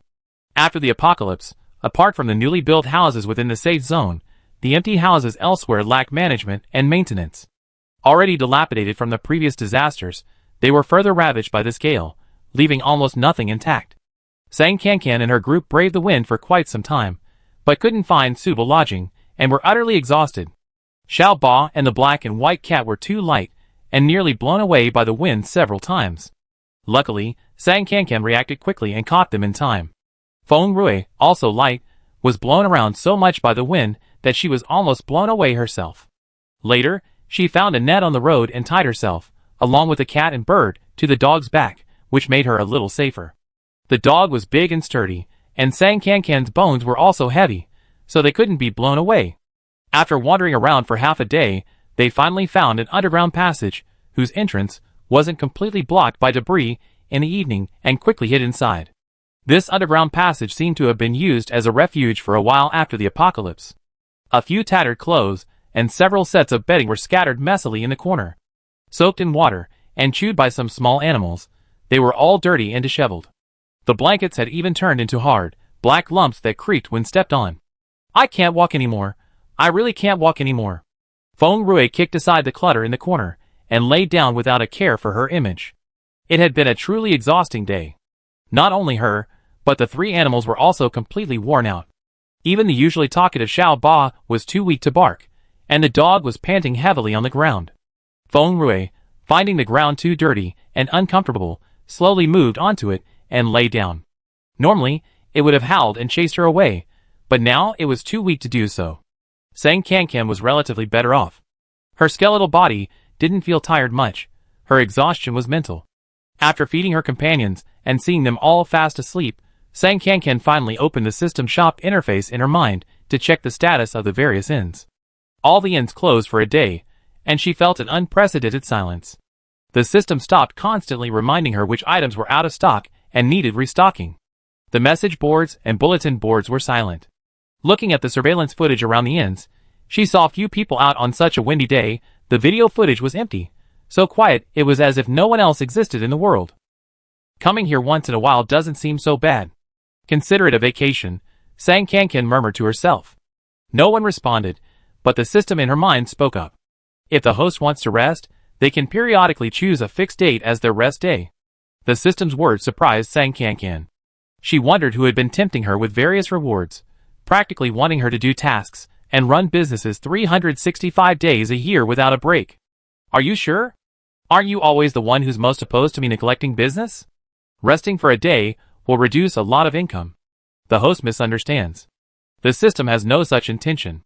The rules set by the system are always based on the host's ultimate wishes. Previously, the host's wish was to acquire more energy and crystal cores through the relay stations, so the system needed to urge the host and prevent them from acting against this wish. Now, the host's wish seems to have changed, and the system will adjust its strategy accordingly. Sang Kankan was stunned. My wish has changed. How come I didn't even know? Why doesn't the host ask their own heart what they want most now? This question seemed simple, but it stumped Sang Kankan. What did she want? She wanted to earn lots and lots of crystal cores to become stronger, so strong that no one or nothing could threaten her. But as she gained a deeper understanding of the system and the end's operating mechanisms, Sang Kankan discovered its most fundamental essence and the true meaning of her wish. Humanity's dissatisfaction with Feng Rui was essentially a condemnation of her. Even if driven by selfish desires, one statement was undeniably true. She had indeed used the Yin, a powerful tool no one could refuse, to continuously amass crystal cores that originally belonged to this world. On the surface, it appeared to be a mutually agreeable transaction of money for goods, but it was based on the premise that there were no other options. In peacetime, this would be blatant monopolistic behavior. Just as the system had initially told her, if Sang Kankan disregarded the lives of others and continuously accumulated crystal cores and energy through the Yin for her own use, she could undoubtedly become the strongest being in this world. But this was not her true desire. She also hoped to do something for this crumbling world, at least to ensure a stable life for the beings she cared about. It wasn't just Feng Rui and the three animals lying beside her, but also Lin Yu, whom she might never see again, and other people and animals she had only met once, but who had shown her kindness. Meanwhile, some humans would be perceptive enough to see the hidden dangers behind the way the station operated. They wouldn't stand idly by and allow her to continue collecting crystal cores. They would inevitably take action to secure greater benefits for humanity, even at the cost of conflict. This attack on Feng Rui might just be a test. A more powerful force is still observing. Once they also make their move, there will be no possibility of reconciliation. Sang Kankan was naturally furious at those people's undisguised selfishness and scheming. She didn't want to compromise with them, nor did she have any room for compromise. After all, she wasn't even human. A jumble of thoughts swirled together, impossible wishes, contradictory desires. She truly didn't know what to choose. Stop asking, stop asking. My head's about to explode. Why are there so many problems? Can't an alien just come and kidnap me? They might as well just make it seem like the relay station was sent by aliens. Sang Kankan casually grumbled, but the system took it seriously and began to analyze it earnestly. According to the system's analysis and calculations, there are no intelligent alien life forms in the current plane that can reach the host's planet in the short term. There are no aliens within 100 million light-years to capture the host. And with the current technology of this world, the host has no way to travel to an alien planet on their own and survive alone there for an extended period. If not, then so be it. I didn't really want to be captured. Sang Kankan's words were interrupted by the system's next sentence. However, although the host can't go to outer space, they can go to other planes. It's possible? Sang Kankan's spirits lifted. How? If the host abandons this body and all other external objects, entering the system space in the form of consciousness, they can freely travel to other planes with the system. Sang Kankan was stunned. Abandon the body and all external objects? Then what am I? The host can imagine themselves as a digitized consciousness. All memories and thoughts will be retained. Once in another plane, as long as enough energy is accumulated, the system can also tailor-make a new body suitable for the local area. A digitized consciousness? The current zombie state is strange enough. This sounds even more mystical. Sang Kankan couldn't imagine it. In that state, am I still considered alive? That depends on how the host defines alive. That's true. Even in its current zombie form, it's in a blurry state, neither truly dead nor truly alive. Becoming pure consciousness would be even more uncertain. I think about it some more. Sang Kankan was actually quite tempted. It was going to other dimensions, much more impressive than going to outer space. After all, there was no place for a single zombie like her in this world. She wasn't entirely without ties. Hearing the snoring of Feng Rui and the three animals beside her, Sang Kankan's mind calmed down. Even if she wanted to leave, now wasn't a good time. She needed to resolve the current troubles and settle her companions first, otherwise, it would be a complete escape. System, can I leave whenever I want? There are two ways to travel to other dimensions: random target and designated target. Both methods require a considerable amount of energy, the latter being tens of thousands to hundreds of millions of times more than the former. The host's account currently has enough crystal cores for one random trip, but once the host leaves, all currently constructed ends will disappear. See? It's not that simple after all. She can't just leave this mess behind, she needs to be prepared before leaving. Then let's wait a little longer. A strong wind howled above, but Feng Rui and the three animals slept soundly in the underground passage, from evening until the next morning. They were awakened by a police siren. A group of people followed the tracks they left on the road to this area. They seemed to have something important to tell them. Unable to find their exact location, they took out several megaphones and blared sirens, hoping to entice them to come out. Xia Yin, the leader, also held a megaphone, calling out to Feng Rui against the strong wind. Boss Feng, Boss Feng. It's Xia Yin, it's Xia Yin. I have something important to discuss. Please speak up if you hear me. Please speak up if you hear me. Chapter 132. Waking from a sweet dream, Feng Rui, without even opening her eyes, irritably tried to burrow into the dog's long fur, only to be kicked away by the dog's rear end. Woof! Tell those two-legged beasts to shut up. They're making so much noise. Feng Rui rubbed her back as she got up, meeting Sang Kankan's empty eye sockets. Old Sang, what do you think she's doing here so early in the morning?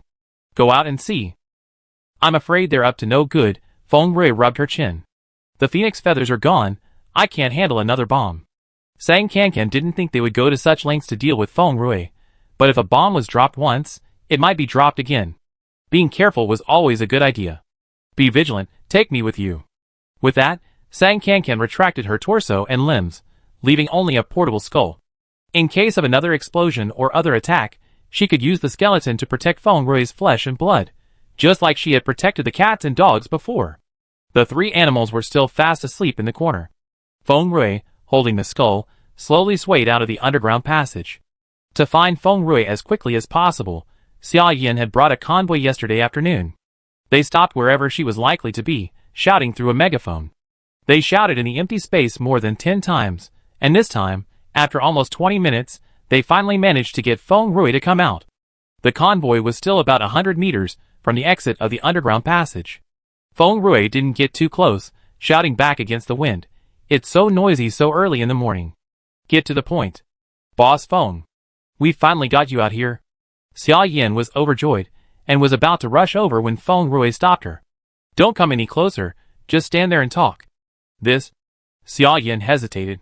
Boss Feng, I really have something very important to discuss with you. The wind is so strong, it's hard to hear you from this distance. If you can't hear me, just shout louder. You have a megaphone, right? Just don't come any closer, I'm afraid you blow me up again.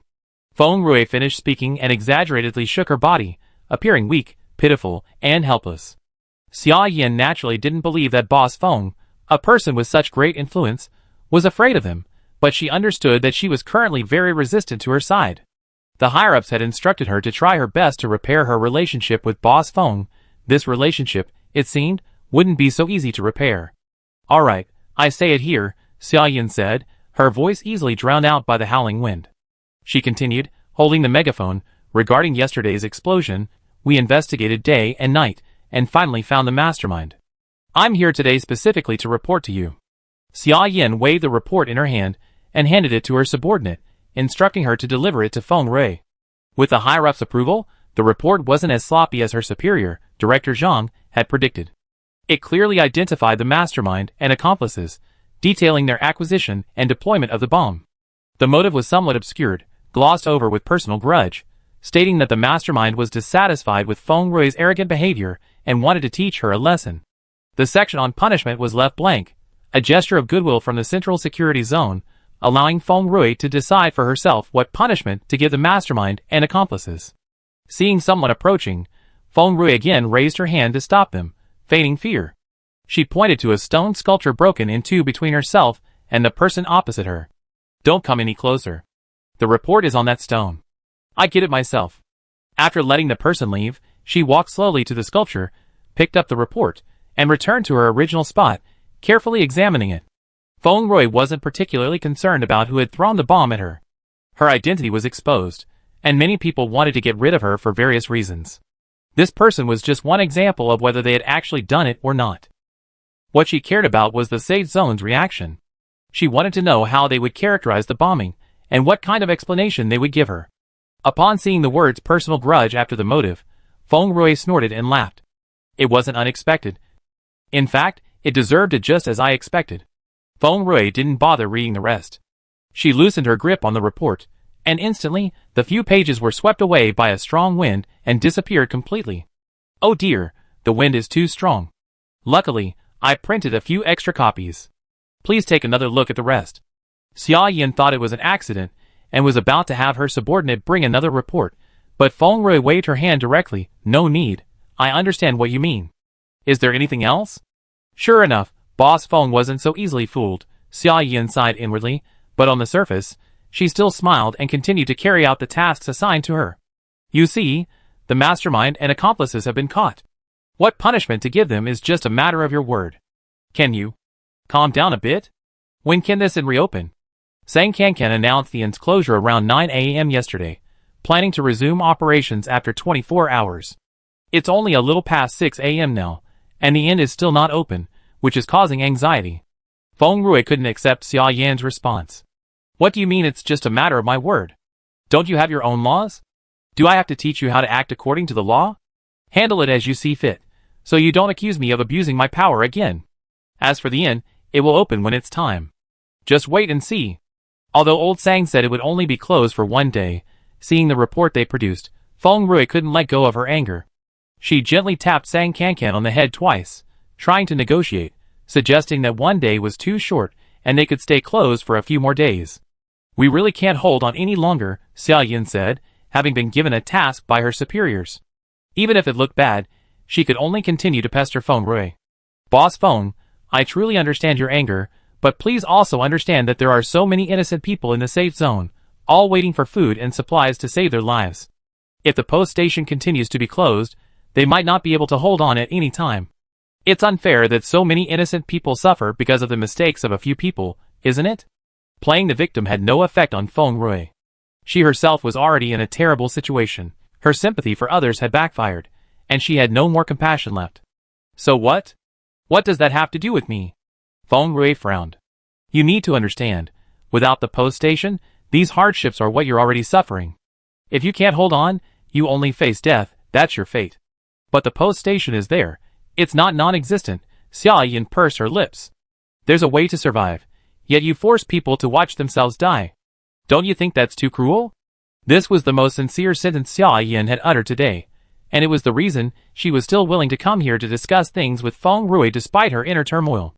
But judging from Feng Rui's reaction, she knew that today's negotiations were unlikely to reach an agreement. The higher-ups wanted her to strike while the iron was hot, and bring up the matter of borrowing crystal cores, but there was no need to even mention it. She knew there was no hope. Their positions were vastly different, destined that neither could convince the other. Feng Rui was well aware of this, and said nothing more. She didn't dislike Xia Yin herself, and even somewhat admired her courageous and decisive style, but she disliked the group Xia Yin represented, and their blatant schemes. You figure out your own problems. Is there anything else? If not, I'm leaving, Feng Rui said after standing there for a while. There's more. Xia Yin raised the megaphone again. Your old villa has been completely destroyed. We found some potentially useful items under the rubble, and put them in the new villa prepared for you in the safe zone. When will you go back to take inventory? The new villa is fully furnished. You can move in immediately. After brushing her off on matters of principle, they're trying to lure her with these small favors. Don't they underestimate her? Feng Rui remained unmoved. The things are useless now. You can dispose of them as you see fit. We don't need the villa anymore. We're fine living outside. There's not even a decent house here. What's so great about it? I feel so sorry for you. Xia Yin tried to persuade her further, but Feng Rui silenced her with, at least you won't get bombed. Having said what she needed to say, Feng Rui ignored Xia Yin's reaction and, clutching the skull, went back to sleep. Xia Yin shouted after her, "It's been windy lately, nowhere is safe, Boss Feng. Please be careful out there. I'll be back." After descending into the underground passage, Feng Rui was still thinking about her words, discussing with Sang Kankan. "Old Sang, what do you think she meant by that? She's reminding you to be careful." "I'm not stupid. Do I need her to remind me? I feel like there's something behind her words. Maybe she knows some inside information, or maybe someone wants to harm you." "Possibly." Returning to the corner where she had slept, Feng Rui put down Sang Kankan and tried to lie back down on the dog, but the well-rested dog wouldn't let her, simply lifting her off, forcing her to lie back down on the ground. "Old Sang, are you really planning to reopen the inn today? Isn't that letting them off too easily? Then I make another request." "What request?" "First, ask them for a piece of land." After talking with the system yesterday, Sang Kankan had some new ideas. The opportunity to travel to other planes was indeed quite tempting. Anyway, she had already accumulated enough energy, and maybe one day, she would really decide to go. Before leaving, she needed to plan for Feng Rui and the cats and dogs, for example, building them a small base where they could live a self-sufficient and worry-free life. When she planned to borrow crystal cores before, Sang Kankan had thought about wanting a piece of land of her own. Now that she wouldn't lend the crystal cores, she could still ask for land while the inn was closed. So, at 9 o'clock that day, the people guarding outside the inn in the central safe zone didn't see the inn open, but they did see a new line of text appear on the customer notice. Conditions for the reopening of the post station. As compensation, Feng Rui will be granted at least 1,000 mu of land, including Qinglian Town, 300 kilometers from the central safe zone, and its surrounding area, and she will be granted the authority to handle all affairs on this land for a period of 100 years. Sang Kankan had accompanied Feng Rui to Qinglian Town during the large-scale zombie extermination campaign.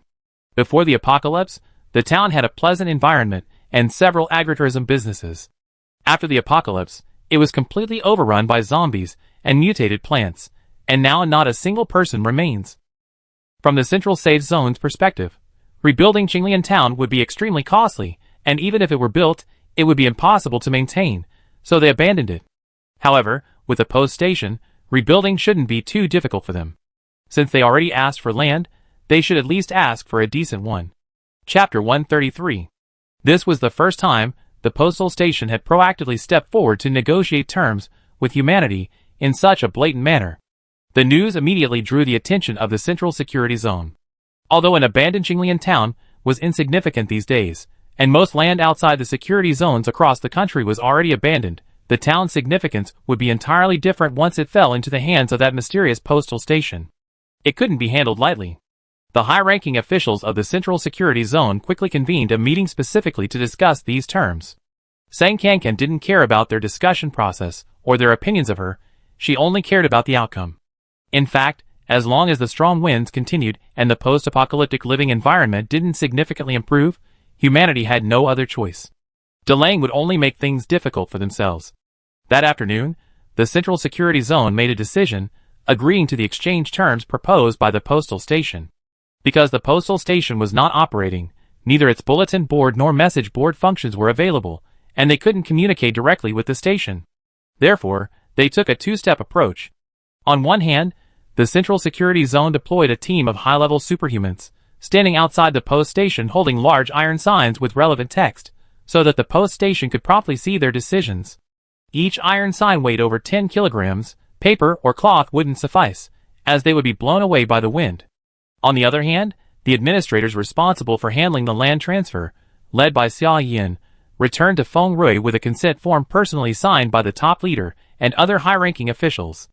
They signed the land transfer agreement and handed over the land ownership certificate for Qinglian Town and other relevant documents to her. When Xia Yin and her group found Feng Rui again, they all looked so disheveled they were almost unrecognizable. Traveling in strong winds is already difficult, and they had just returned to the safe zone at noon, barely had time to catch their breath, when they received new instructions from above. To avoid wasting time, they had no choice but to set off again without stopping. If it weren't for the fact that superhumans are physically stronger than ordinary people, and that they hadn't undergone high-intensity training, they probably would have collapsed from exhaustion long ago. By the time they finished signing the agreement, it was already late, and they still had to rush back to the safe zone at night to complete their mission, which could be considered fulfilling their duties. Sang Kankan didn't make things difficult for them any further.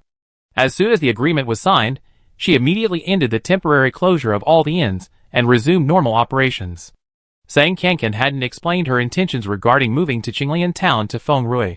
Feng Rui, somewhat confused, signed the land transfer agreement and, after the people from the Central Security Zone left, dumped it all on Sang Kankan. Old Sang, what do you need this thing for? What's the use of a rundown town? There probably aren't even any habitable houses left. You might as well get something better. Houses can be rebuilt. You can't keep wandering like this forever. You need a place to stay. From now on, Qinglian town will be your home. You? Feng Rui keenly noticed Sang Kankan's choice of words. She didn't seem to include herself. What do you mean by you? What about you? Sang Kankan paused. I have other places to go. Feng Rui pouted. Can't you take us with you wherever you go? You don't think we're a burden, do you? Sang Kankan said seriously, if you can't go, I'm going to heaven. Going to heaven? What the hell? Feng Rui squinted. I explain later. Go to sleep. We have to get to Qinglian town tomorrow. Feng Rui shrugged. So mysterious, I wonder what you're up to. Although extremely curious, Feng Rui never pried too much into Sang Kankan's secrets, so she didn't press further, and simply lay down to sleep. She was too tired last night to be picky, but today she asked Sang Kankan for a brand new mattress and soft blankets, and drifted off to sleep soundly in the underground passage. The three animals beside her were also asleep, only Sang Kankan was still awake.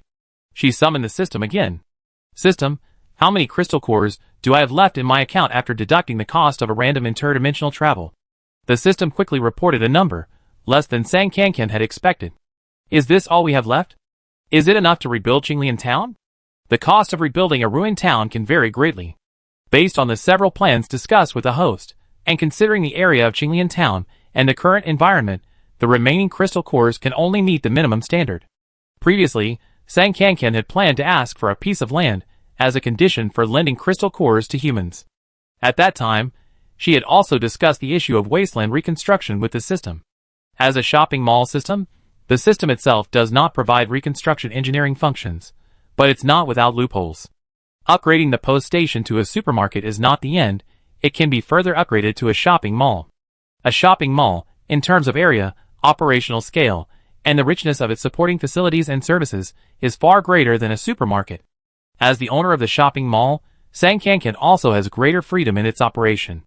If she's willing to invest, she can even build the mall into a large-scale base. The system has even customized several options for her.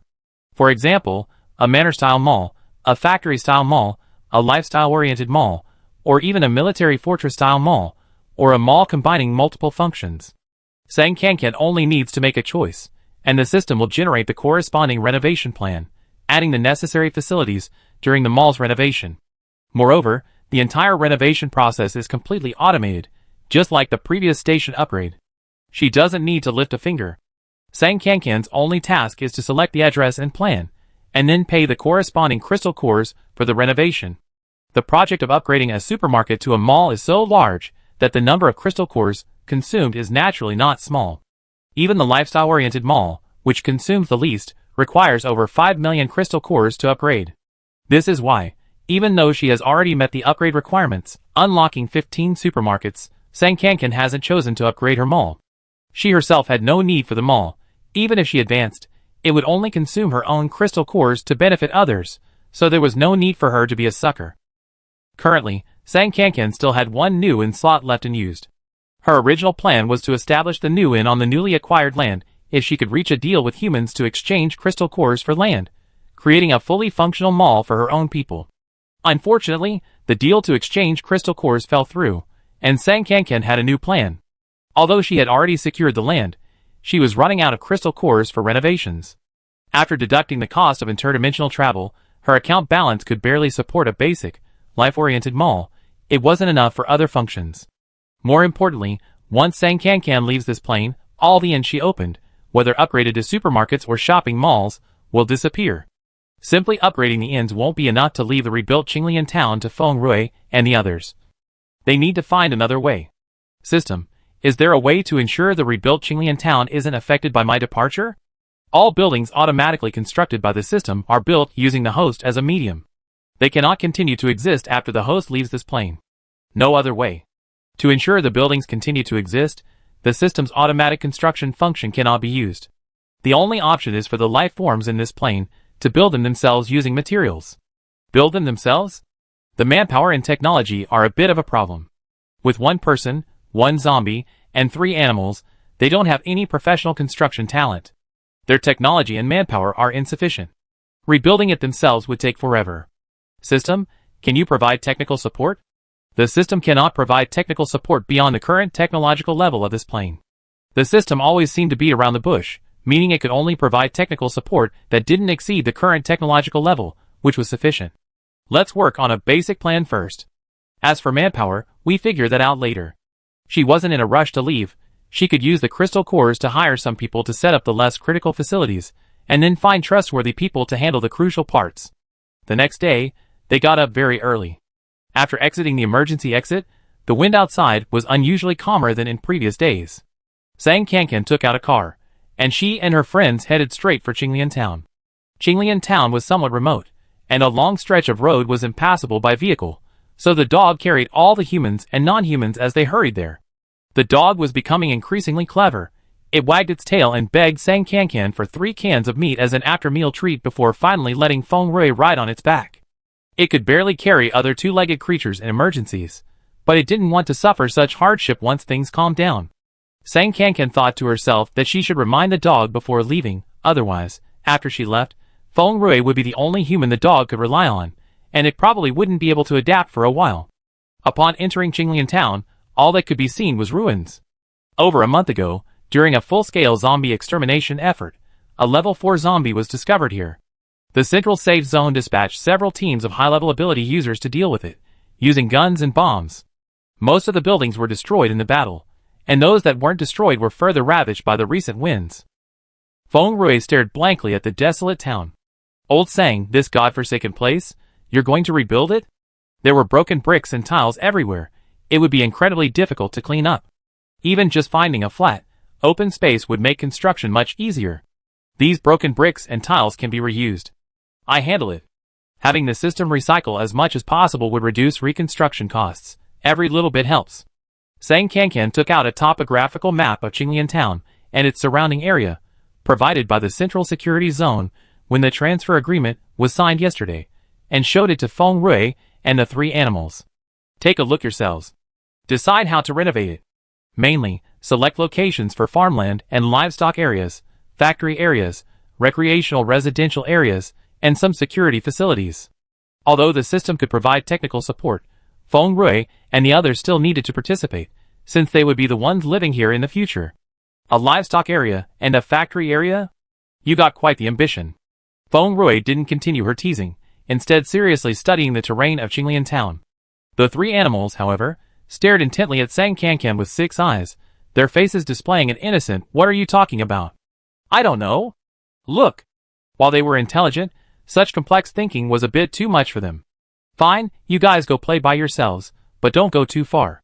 It seemed she couldn't rely on them. Awooh! Meow! Chirp! The 3 animals indeed happily went out to frolic, quickly befriending the mutated animals remaining in Qinglian Town. They subdued those they could, and beat those they couldn't, with no responsibility for any deaths or injuries.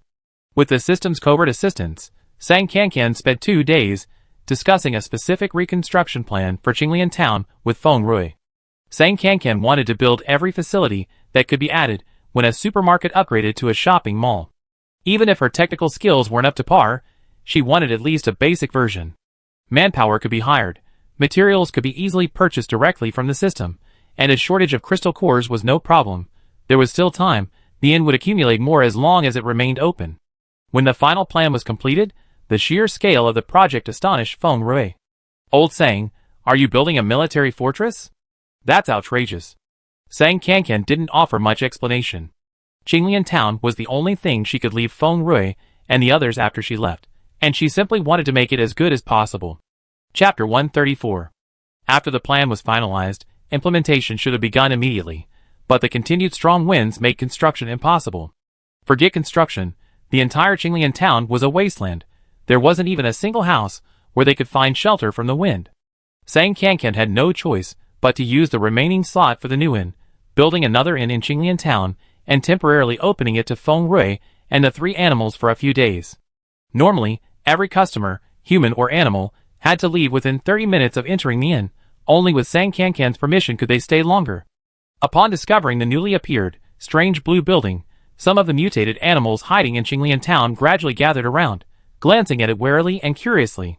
Among these mutated animals were many that were originally friendly to humans before the apocalypse, such as cats and dogs.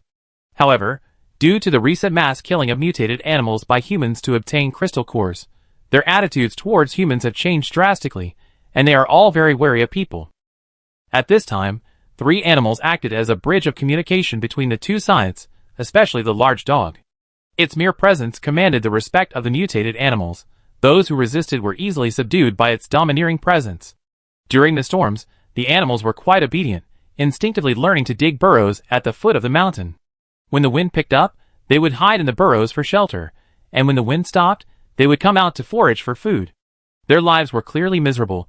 They were all disheveled, emaciated, and completely unrecognizable from their former selves. Sang Kankan granted the animals permission to stay at the inn, but few dared to enter. Those who did approach were howled away by the dogs. The dogs, relying on their high rank, size, and powerful backers, immediately acted as if they were the boss. They wanted obedient followers, not those who would compete with them for the 2-legged creature's affections or steal their food. Later, seeing that the dogs only howled a few times and didn't beat them up, some of the bolder animals slowly retreated into the inn, knowing it was safer than the caves.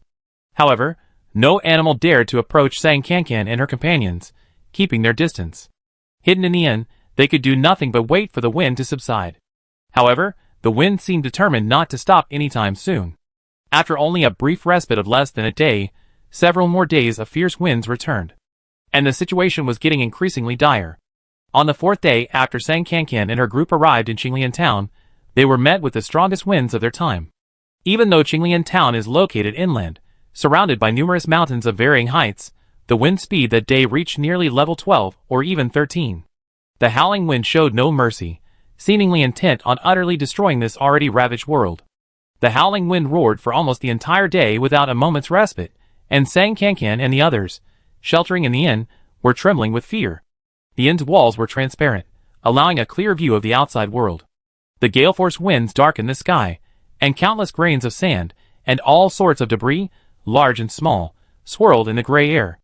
Every now and then, debris was swept by the wind, slamming against the inn's walls with a constant thud. Occasionally, humanoid figures could be seen flashing by, disappearing into the horizon in the blink of an eye. If they were indeed human survivors blown away by the wind, their fate was likely grim. As evening approached, the wind finally seemed to subside, and Feng Rui eagerly left the inn, wanting nothing more than some fresh air. She hadn't walked far when she was startled. Several small hills near the inn looked significantly shorter than before. The wind had flattened their tops, leaving only about half a hill. The lighter sand and gravel had been swept away, leaving only the large, immovable rocks. After this strong wind, the landscape of other parts of Qinglian town had also undergone drastic changes. Piles of ruins had been flattened, and once flat open spaces were now filled with debris blown in by the wind. Even the inn was buried half a meter deep in sand and dust. In less than a day, nature's transformative power was both wondrous and merciless. Feng Rui gasped, "This is insane. I think God has completely lost his mind. I never seen such strong winds in my life." Sang Kankan followed her out of the post station. "Me neither." "Of course, neither have you. I'm a few years older than you." Both of them had grown up inland and had never experienced a proper typhoon. This wind was no less powerful than a super typhoon, and it lasted much longer. The damage it caused was probably incalculable. Even though the wind had subsided a bit, it was still gloomy outside. Feng Rui looked around and vaguely saw several bright white objects about 10 meters ahead. They looked rather conspicuous. Curious, she went over to take a look, then silently returned. "What is that?" Sang Kankan asked. "Human bones. Looks a bit like you. Want to see if you can use it as a replacement?" Feng Rui made a rather cold joke. It was a skeleton blown in from elsewhere, smashed to pieces on the ground. Judging from the state of the bones, it had been dead for quite some time. It was all bones, and at first glance, It did resemble Sang Kankan somewhat, though she wasn't as fair-skinned, and of course, she wouldn't move. Seeing a few human corpses, or skeletons in the apocalypse wasn't unusual. Sang Kankan didn't press further, and Feng Rui quickly lost interest. Old Sang, you said the wind was blowing so hard today, it must be at its peak, right? Shouldn't it stop soon? Maybe, Sang Kankan replied. Based on experience from previous disasters, once the disaster has passed its peak, it means this wave of natural disasters is slowly ending. However, this is only the best-case scenario. It's uncertain. The apocalypse is the apocalypse, and disasters are disasters precisely because they are unpredictable and difficult to prevent. All past experience may no longer be valid. Hopefully, things will improve tomorrow. After taking a stroll in a sheltered spot, the mess was still irritating, and with darkness falling, Feng Rui simply retreated back to the inn to sleep. With Sang Kankan around, they didn't have to worry about food or drink, so it wasn't too difficult. As for the other humans, it wasn't their concern. Over the next few days, the wind speed fluctuated, occasionally strong enough to collapse houses and blow people away, but overall, the wind gradually subsided day by day. By the 7th day, the wind speed had finally dropped to the initial level of 7 to 8. Ordinary people, taking precautions, could barely move around freely outdoors for a short while. However, fearing a return of the gale, the safe zones did not immediately relax their vigilance and maintained a state of strict lockdown. After another 3 or 4 days, the gale gradually subsided into a light breeze, and the world returned to calm. The safe zone successively issued notices officially lifting the state of emergency. Almost simultaneously with the issuance of the notices lifting the state of emergency, Sang Kankan posted a limited-time hiring advertisement on the customer notice section of the Central Safe Zone's posting station. The inn is currently hiring a group of manual laborers to work on the construction of Qinglian Town. Both men and women are welcome, ages 16 to 60, able to endure moderate to high-intensity physical labor. Those with construction experience will be given priority. Number of hires, tentatively 500, subject to adjustment. Work period, tentatively 1 month, subject to adjustment. Wage and benefits, 3 meals a day provided, daily payment, 3 to 10 level 1 crystal cores per day, depending on workability. Accommodation is required at the construction site during the work period. The inn guarantees a safe environment. Employees should bring their own bedding. Each person will receive a daily accommodation allowance of 1 level 1 crystal core. Registration time and method. Registration will begin immediately after the employment notice is issued. Registration will be based on the order of arrival at Qinglian Town for sign-in. First come, first served. Registration will close once 500 people are reached. Note: anyone on the inn's blacklist will not be hired. The inn reserves the right to unilaterally terminate employment and even impose penalties on those who are passive, negligent, or intentionally interfere with or damage the work site. After several days of fierce winds, most of the human survivors had run out of food and were relying on relief supplies from the safe zone. As soon as the emergency evacuation status of the safe zone was lifted, they went out in groups to collect supplies or farm crystal cores to earn food. Seeing the job posting at the post station, quite a few people were tempted. Since the apocalypse began, there are almost no readily available supplies to collect outside, and production lines haven't been restored. The only stable source of supplies is purchasing crystal cores from the post station, which can only be obtained by hunting mutated plants and animals. As superhumans evolved, so did the mutated plants and animals. Today's mutated animals are far beyond the capabilities of ordinary people, and many lack the ability to earn crystal cores themselves. Although safe zones offer some job opportunities for ordinary people, there are always far more applicants than available positions. Without connections or luck, it's difficult to find a job, and the pay is generally mediocre, barely enough to make ends meet. In comparison, the job posting at the post station offers much better terms. Powerful superhumans might look down on such meager pay, but ordinary people simply can't resist. It includes 3 meals a day and crystal cores. One person working could easily support 2 or 3 people. If everyone in the family could work, they could accumulate a considerable amount of crystal cores. Looking at the number of openings again, oh no, only 500 people. I have to hurry. Because of the unpleasantness caused by the recent incident involving the crystal core and the subsequent explosion, rumors were rampant in the central security zone. Many ordinary onlookers, unaware of the full story, also harbored considerable resentment towards the post station. But once the employment notice was issued, those unpleasant feelings were immediately forgotten.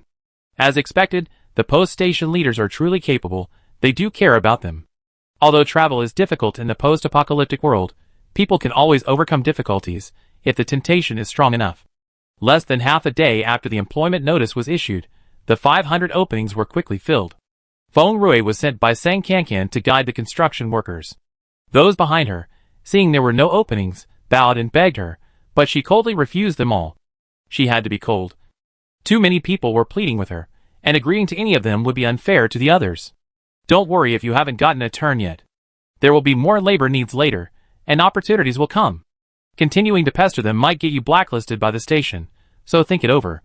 After she said that, not many people bothered her anymore. After hiring 500 workers, Feng Rui selected experienced people to lead teams. Following the plan she had discussed with Sang Kankan, the construction work in Qinglian town quickly and systematically began. Chapter 135.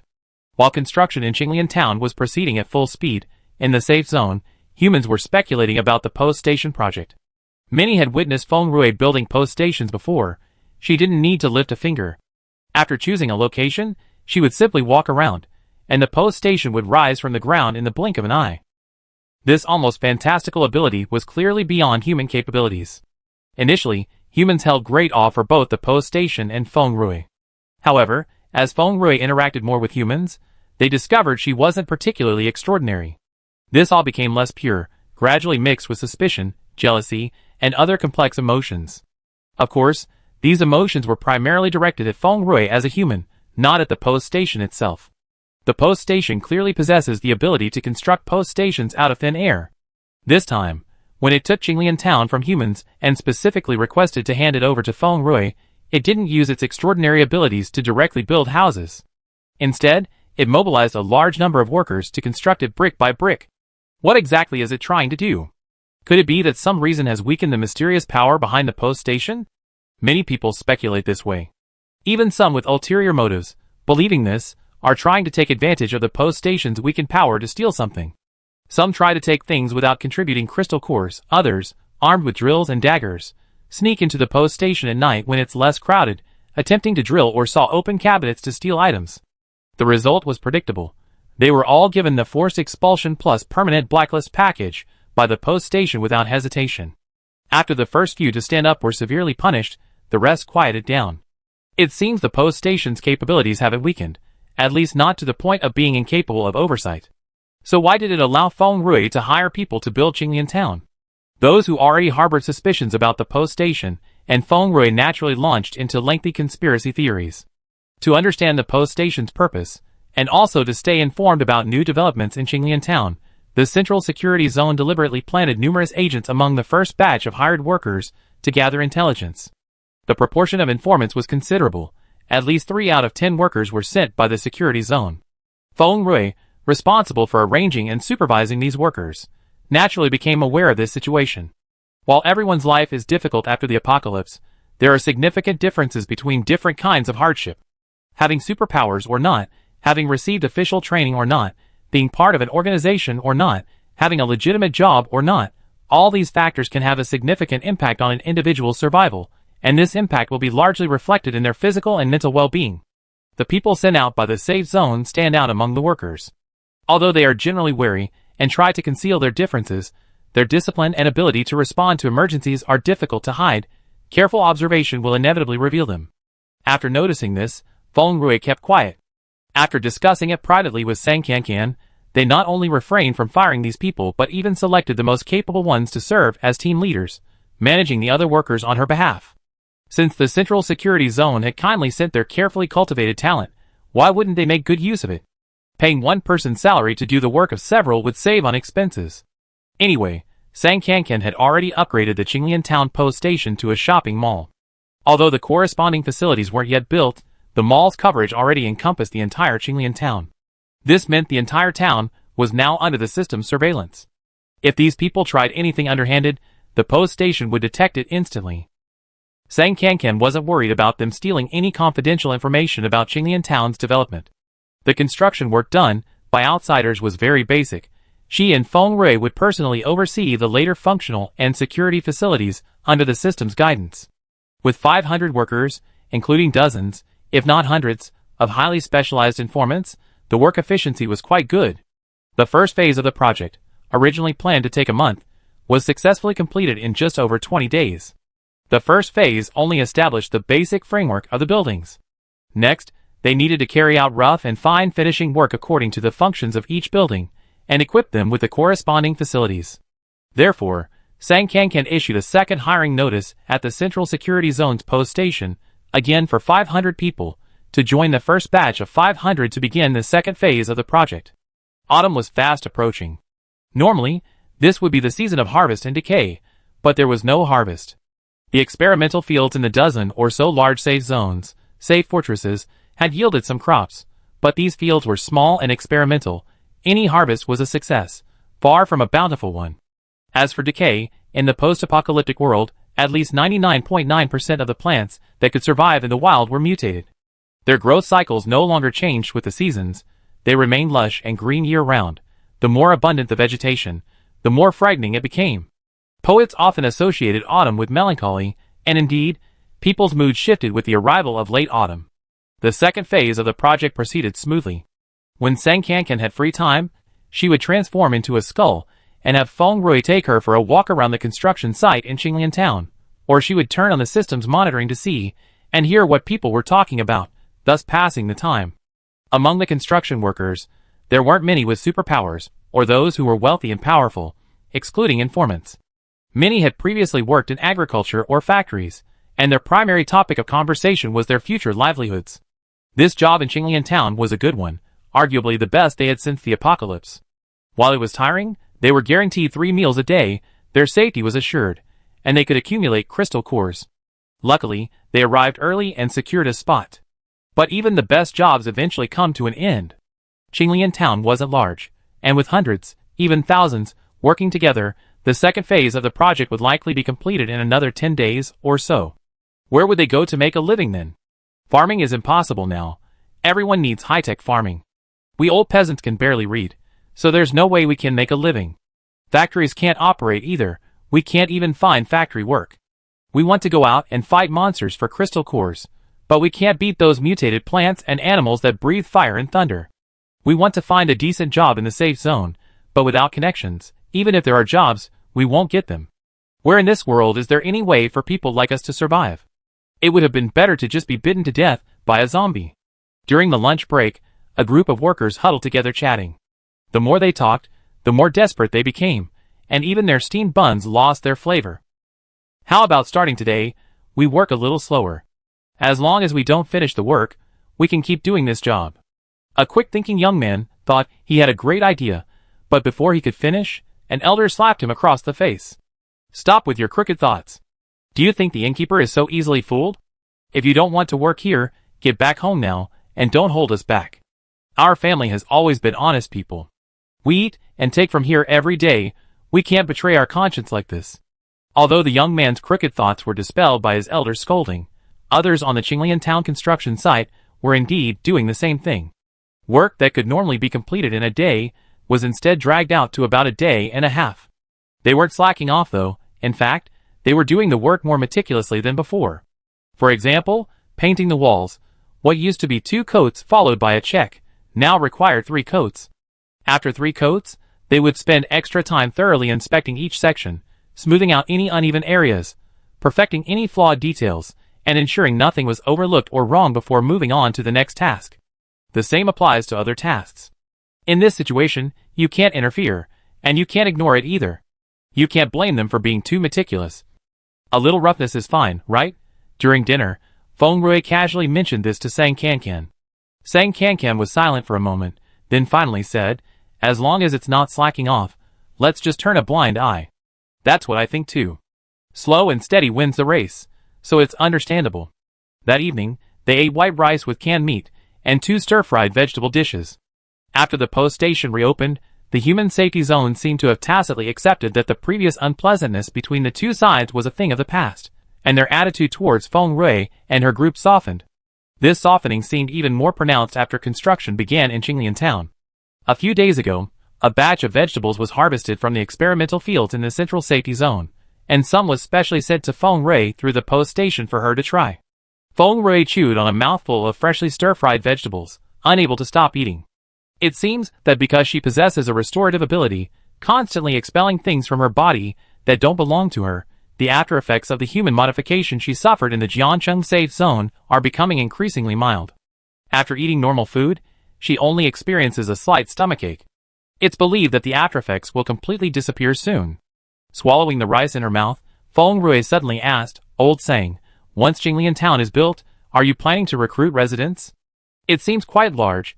It would be a waste if only a few of us live there." Sang Kankan looked up at her. "Do you think we should recruit?" Feng Rui had clearly already seriously considered this question and immediately shared her thoughts. "I think we can recruit some people, but they need to undergo rigorous screening. Those with ulterior motives, or who don't share our goals, shouldn't be brought in to cause trouble. I saw on your architectural plans that there are public educational facilities, like schools and libraries. We can collect more books and materials when we go out, and when recruiting residents, we can also recruit more orphan children. Once they're trained, they'd be invaluable assistants. I think your Jinglian town is much more robust than those other security fortresses outside. Maybe with more and more disasters in the future, even the outer security fortresses won't hold up, but ours will. Then, what we in Jinglian town will preserve is the last spark of human civilization." Feng Rui finished speaking, then chuckled self-deprecatingly, "Although, sometimes I think, if humanity is destroyed, what's the point of preserving any spark? We're not some incredibly noble species. Nobody would care if we left behind anything. However, it's always better for humanity to leave something behind after coming into this world than to disappear completely without anything." Sang Kankan looked at her and said softly, "Okay, let's do it your way." Feng Rui's thoughts coincided with hers. After she left this world, Jinglian town would be entirely handed over to Feng Rui to manage. Chapter 136. With the arrival of late autumn came a long and unbearable drought. Aside from a few major natural disasters, the weather in the post-apocalyptic world was inherently unpredictable. It was common for a sudden downpour to occur while the sun was blazing, or for rain to fall in the west while the sun shone in the east. This unpredictability wasn't entirely bad. At least everyone didn't have to worry about water. Currently, a considerable amount of zombie virus and black rain toxin remained in the ditches and rivers. Although it was being diluted, without purification, the water was still unusable. However, the rainwater falling from the sky was clean. Each safe zone had built its own large reservoirs to collect rainwater and replenish them. Combined with water contributed by water-based ability users and a small amount of purified water purchased from the inns, this roughly met the public water needs of the safe zones. Even in safe zones, water supply requires crystal cores. Survivors who can't afford them don't need to worry. They can keep extra buckets, basins, and water tanks at home and collect rainwater when it rains. With 2 or 3 rain showers a day, the collected water should be more than enough. However, as October approached, the situation changed. The weather remained unpredictable, but even when it was overcast and thundering, it stopped raining, not a single drop. This continued for several days. Everyone realized something was wrong and recalled the early days of the apocalypse. Back then, all exposed water resources were contaminated by the zombie virus. Humans could only survive on the small amount of sealed water they had previously stored, until the first torrential rain caused flooding, which improved the water situation. If the rain doesn't come, won't we be without water again? Floods, heat, gales, wave after wave of disasters, it only just subsided, and now drought has struck again. Although the dozen or so large safe zones had considered various potential crises and made certain preparations when expanding into safe fortresses, some safe zones, with special geographical locations prone to water shortages, even planned 6 or 7 large reservoirs for emergencies. However, in the post-apocalyptic world, resources are limited everywhere. Some planned reservoirs haven't been completed and put into use due to a lack of building materials. In addition, the recent gales depleted food and water resources, which haven't been fully replenished. If another prolonged drought occurs, few safe zones will survive. Anxiety is making the survivors' hearts flutter. At this time, the second phase of the Jinglian Town project is also nearing its final stages. The agreed-upon compensation was a daily wage plus 3 meals a day, but since water wasn't scarce then, this wasn't specifically mentioned. Every day at the start of work, Feng Rui would have several large buckets of water carried to the construction site, and the workers would bring their own containers to fill up when they needed water. However, as soon as signs of drought appeared, the water supply at the construction site quickly became insufficient. Every day before noon, someone would report to Feng Rui that there was no water left on the site. Everyone was thirsty, and they hoped that Boss Feng could provide more. Often, they had to replenish the water 2 or 3 times a day. There used to be enough water to drink, so why isn't there enough now? The weather isn't even hot, Feng Rui observed secretly, and discovered something that left her speechless. Most workers secretly prepared several water jugs or plastic bottles. Each day, after the water was brought to the construction site, they would quietly fill them, hide them, and then, after resting at night, have someone take them to their families. They would then replace the jugs and bottles with new ones and continue collecting water the next day. This even formed a dedicated supply chain, managed by space elemental ability users, transporting large quantities of water from Qinglian Town daily. Most workers were stealing water, tacitly covering for each other. The team leaders, with their own selfish motives, wouldn't report it even if they noticed, so Feng Rui didn't discover it for several days. When calculating costs, Sang Kankan had roughly explained the price of water to Feng Rui. The water used on the construction site didn't actually cost many crystal cores. Sang Kankan purchased it directly from the system store, costing only 1 crystal core per ton. Even with drinking and taking some home, they could easily consume over 10 tons a day. But these workers treated them like fools, secretly stealing water to take home, which displeased Feng Rui. We already turned a blind eye to their delays before, but now they're going even further. Do they really think we're easy targets? Feng Rui angrily complained to Sang Kankan.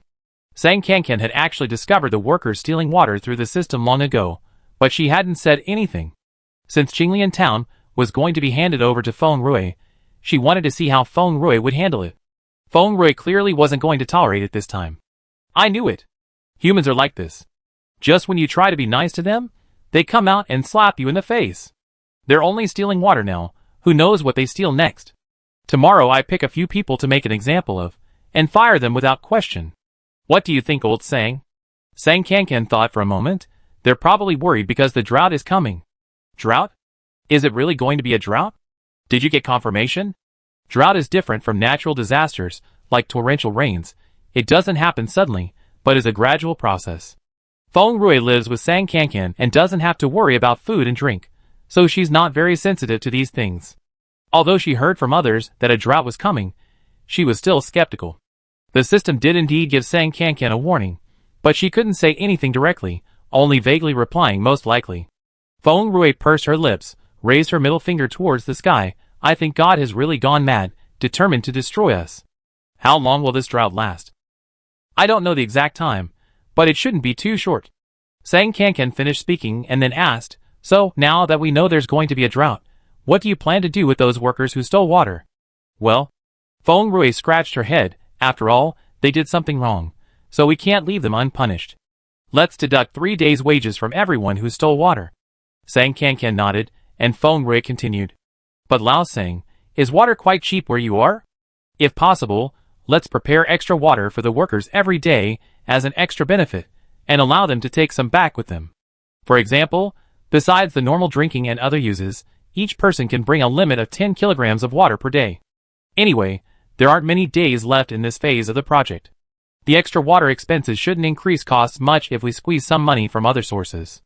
Next time we hire people, we make sure to clarify the water usage requirements beforehand. We've given them a chance.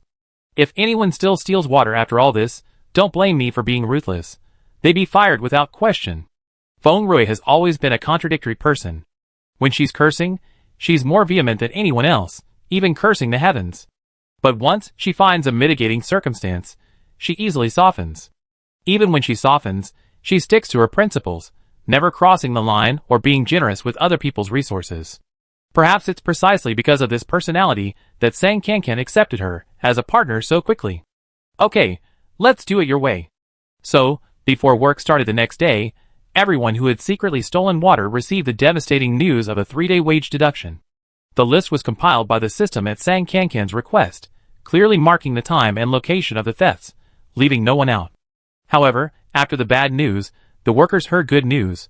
They would not only have access to water at the construction site, but they would also receive 10 kilograms of water daily, which they could openly take back to their families. This way, even during droughts, they wouldn't have to worry about their families running out of water. 3 days' wages couldn't buy that much water at the post station. The post station keeper and boss Feng were truly kind, and this job was really worthwhile. Unfortunately, there weren't many days left to do this good job. In the final period of the second phase of the Qinglian Town construction project, the workers had very mixed feelings. They wanted to finish the work quickly and well, But they were also afraid that if they finished too quickly, they would soon have no work left. They were truly torn. And so, with this inner conflict, the project was finally completed. After the second phase of construction was completed, Feng Rui sent all the workers home, and the post station did not issue any further hiring notices for the third phase of the project. According to Sang Kankan's plan, the various buildings in Qinglian town were basically completed, and the decoration was almost finished. The next step was to add furniture, machinery, and other facilities, as well as set up the security system, which she and Feng Rui would handle personally. There was no need to hire more people. As they began to get busy, the spies sent by the Central Security Zone also took back what they had gathered. Qinglian town is very grand. It has hospitals, schools, libraries, residential buildings, plantations and farms, factories, shopping malls, all sorts of facilities. It seems Boss Feng is planning to build a fully equipped private base there. There aren't many of them, just Boss Feng with 3 animals, and oh yes, a skull. The building materials were all brought from the post station, they were bought in advance, so we can use them directly. The construction machinery, it's all common machinery, I didn't see anything special. Judging from Boss Feng's intentions, with such a large base, she'd probably conscript residents later. I just don't know how. Underground mechanisms? Security systems? We really can't find that out. Boss Feng is wary of us, she probably arranged these things herself. But I discovered something quite significant. A while ago, some people were stealing water from the construction site and taking it home. Quite a few people did it, and Boss Feng didn't notice at first. But the day after she found out, she punished everyone who stole water by deducting 3 days' wages. I noticed the list she posted. It clearly listed everyone's theft details, when they stole how much water, and there wasn't a single mistake. She caught everyone correctly, and no one was missed. How did she manage to be so accurate? Qinglian town isn't small. I think the post station must have intervened. The entire Qinglian town is likely under their surveillance. Their capabilities haven't weakened, they might even have strengthened. That's why we haven't dared to do anything underhanded since. How this news will react within the safe zones is another story. At this time, the drought in various regions had reached a fever pitch. With no rain for many days, all the safe zones were relying on reservoir storage. Some safe zones, which hadn't stored much water due to usual rainfall, were already running out. Even the safe zones with large water reserves were in dire straits. Without a stable source, even large amounts of water would eventually run out. Fortunately, temperatures had dropped significantly after entering late autumn. If the drought and high temperatures had combined, few safe zones would have survived. Faced with the drought, each safe zone mobilized all water and ice-type ability users to release water for the survivors' daily lives and other critical facilities, such as laboratories and experimental fields. Meanwhile, experiments to purify contaminated water sources continued. Some people bought water directly from the post station using crystal cores, but compared to other methods, buying directly was not cost-effective. Unless they had a lot of crystal cores and didn't care, or had no other choice, most people wouldn't waste their crystal cores on buying water. Contaminated soil could be purified using mutated microbial colonies, converting it into nutrients for crop growth. Crops grown this way could be eaten after washing. However, purifying water was not so simple. Although the first stage of purification could also be achieved using mutated microbial colonies, the other substances produced could not be completely eliminated by filtration or transpiration. While these were nutrients for crops, they were harmful to humans.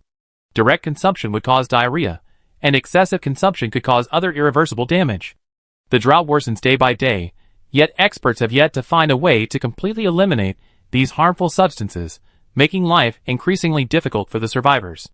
Perhaps because droughts are inherently insidious, or perhaps because repeated disasters have numbed people, the survivors' demeanor this time is unusually calm, almost unsettling, hinting at an impending eruption or annihilation. Chapter 137. From the initial black rain and the outbreak of the zombie virus to now, less than a year has passed, but this year has felt incredibly long, almost unbearable. In this year, humanity has endured unimaginable disaster after disaster. Heaven has shown no mercy, unleashing all the suffering that might have been endured over hundreds or thousands of years in one fell swoop, as if conducting a massive cleansing of the world, with humanity as the target. Now, even those most optimistic about the future inevitably feel a sense of despair. Can humanity truly overcome these endless waves of disaster? Is there really any hope of returning to the peaceful and stable life of the past? A slow, insidious attack is more painful than immediate torrential rain and winds, The ever-deepening sense of hopelessness brought on by drought is far more likely to erode one's will. Once the will wavers, one's resilience in the face of adversity drops dramatically. And in the apocalypse, the wavering of the will often leads to even more dire consequences. On the 30th day since the rain stopped, and with winter fast approaching, the central safe zone, relying on reservoir storage and water elemental ability users distributing water, had barely managed to hold on for a while. Finally, it couldn't continue and declared a water emergency, ceasing water supplies to the survivors. After all, only a very small minority of families had water elemental abilities. With the rain gone, the vast majority of people relied on the limited water supplied by the safe zone. The lack of water was unacceptable. The survivors flocked to the safe zone's water supply bureau, blocking the director at the gate. A little water is bad enough, but there's absolutely no water. How are we supposed to live? We can manage without food for a few days, but we die without water. They used to say they were going to build a reservoir, and asked us to donate. I even donated over a dozen crystal cores. Now they won't even let us drink water. It's not like it's free. Is this fair? The people who came to the door were all very rude. The Water Supply Bureau chief's face turned pale, and then red from the scolding, but he still had to explain to the people in a polite tone. I'm sorry, this is a decision we had to make after careful discussion within the security zone. We really have run out of water, and can only use what little we have left in the most critical areas. Starting today, the Central Security Zone will cease all civilian water supply, providing only scheduled water supply to 3 key units: the Administrative Center, the Experimental Center, and the Plantation. No one and no unit is exempt. Please be patient during this difficult time. Things will get better once we get through this. These words, usually used to comfort people, were now ineffective. The prolonged drought had nearly exhausted everyone's patience. Before the director could even finish speaking, he was choked with a sharp rebuke. They keep making us endure this. This is ridiculous. At this rate, I don't even know how many days I have left. I'm fed up with living like a slave. I might as well just go all out and enjoy my last few days. I eat and drink my fill now, and worry about dying later, right everyone? Exactly. Think about my parents. They scrimped and saved their whole lives, finally saved enough money to buy a house on a mortgage. They hadn't even lived there for 2 days when the apocalypse came, and they both turned into zombies. I had to leave the city with the rest of the population. I don't know who benefited from that house. If I'd known it would turn out like this, I would have taken that money and lived it up. Everyone says to look to the future, but who knows if there's even a future? We're all human beings. Why can't we have water while those people in the Administrative Center and Experimental Center can? Are they superior to us? We haven't seen them research anything. Exactly, they're busy all day long. I think it's just a waste of resources. They might as well just shut down. You people in the Water Supply Bureau are trash too. What's the point of having a Water Supply Bureau if there's no water? Hurry up and think of a solution. Being insulted to his face, the director of the Water Supply Bureau was also very frustrated, thinking, even if you insult me, you won't get any water out of me. These survivors are really hard to manage these days. The bureau chief raised the megaphone. Please calm down, everyone. We will try our best to obtain more water, and get everyone water as soon as possible. A thin young man in the crowd immediately shouted after him, what other ideas do you have? Stop just making empty promises and say something. The bureau chief hated troublemakers like this, and hastily came up with a plan, just wanting to shut him up quickly.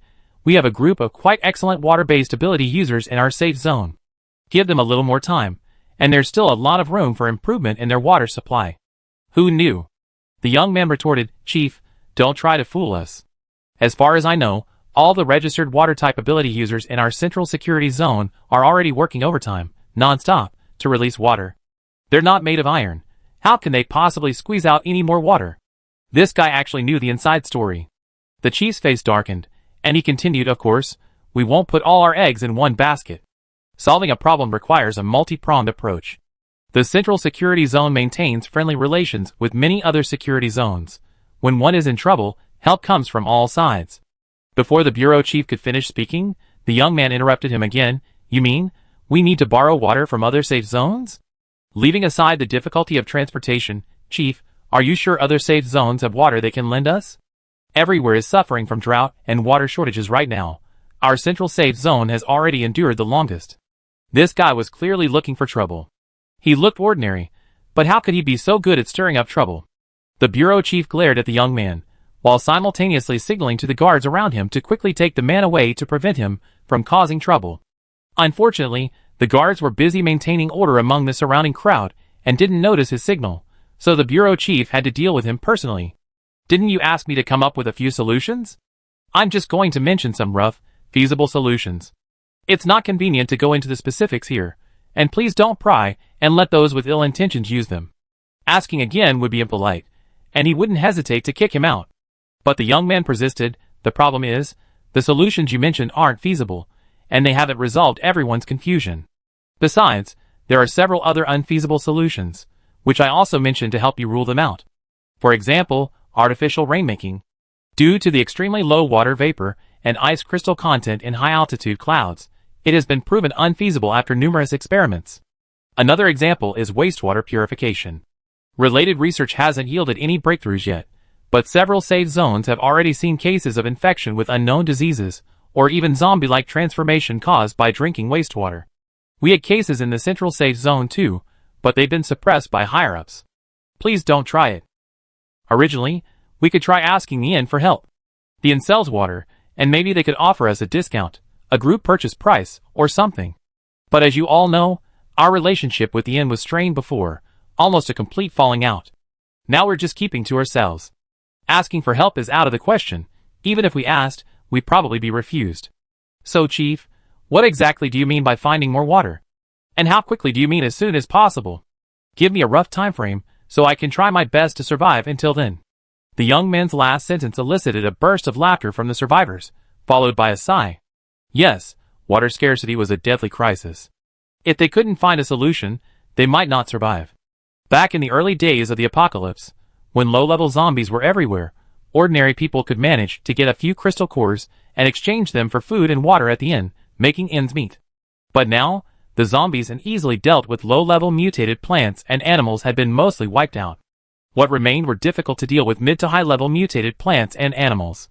Even powerful ability users needed teams to challenge them. Ordinary people would almost certainly die if they encountered them. The land was unusable due to lack of treatment, the society's productivity was still close to zero, and now they couldn't even get water. Why, after eliminating so many enemies, did the survival of ordinary survivors become even more difficult? Many people couldn't understand this. The young man had said all he could, and the Water Bureau chief couldn't refute him, so he simply stopped explaining. He was just carrying out orders from above. There was no need to explain to these idle people. He figured they couldn't cause any trouble anyway. In short, the above arrangements are a decision made after considering all aspects of the situation. Please be sure to abide by them, otherwise, you will bear all the consequences. After saying this, the chief called 2 bodyguards, who cleared away the people blocking their way, and quickly made their escape. The young man in the crowd, Feng Rui, watched his fleeing figure and snorted. "You can't even handle a few words? What a coward." This bureau chief had always been quite resistant to the post station. Feng Rui vaguely remembered that when she first moved into the villa in the central security zone, several people stood up to protest her abuse of power, and this bureau chief seemed to be among them. This bureau chief might have even supported the bombing incident in the middle of the night, which is why Feng Rui couldn't help but snap at him after recognizing him. Of course, she wasn't just picking a fight. She had heard all this information from Old Sang, although she didn't know the specific source. Its reliability was generally high. Today, Feng Rui had come out alone to gather information, wearing the disguise mask that Sang Kankan had just won in a lottery, transforming herself into another young man.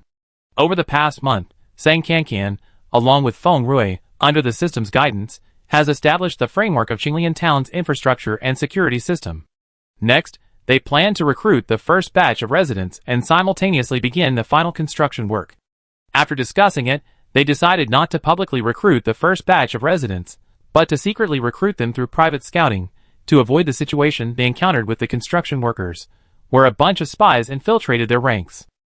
Sang Kankan's appearance wasn't suitable for going out, so the task of recruiting residents mainly fell to Feng Rui. Her face was quite recognizable, and coincidentally, Sang Kankan had won a mask in a lottery, which she immediately put on Feng Rui. This mask was a magical item from a certain magical dimension. Wearing it provided complete disguise from head to toe, undetectable by either the human eye or machines. Feng Rui had even seen the life-saving phoenix feather before, so she didn't question the mask much. After all, Old Sang always gave her good things, she just used it. After disguising herself, Feng Rui easily blended into the central security zone. She found a large crowd gathered outside the water supply bureau, protesting the water outage, and joined in the commotion. Now that the bureau chief had already fled, continuing the protest was pointless. The guards made a show of arresting people, and most of the crowd dispersed in the blink of an eye. Feng Rui was about to leave when two men suddenly blocked her path. "You seem to know quite a bit, huh? What brings you here, young man? Our boss wants to meet you. Want to come with us?"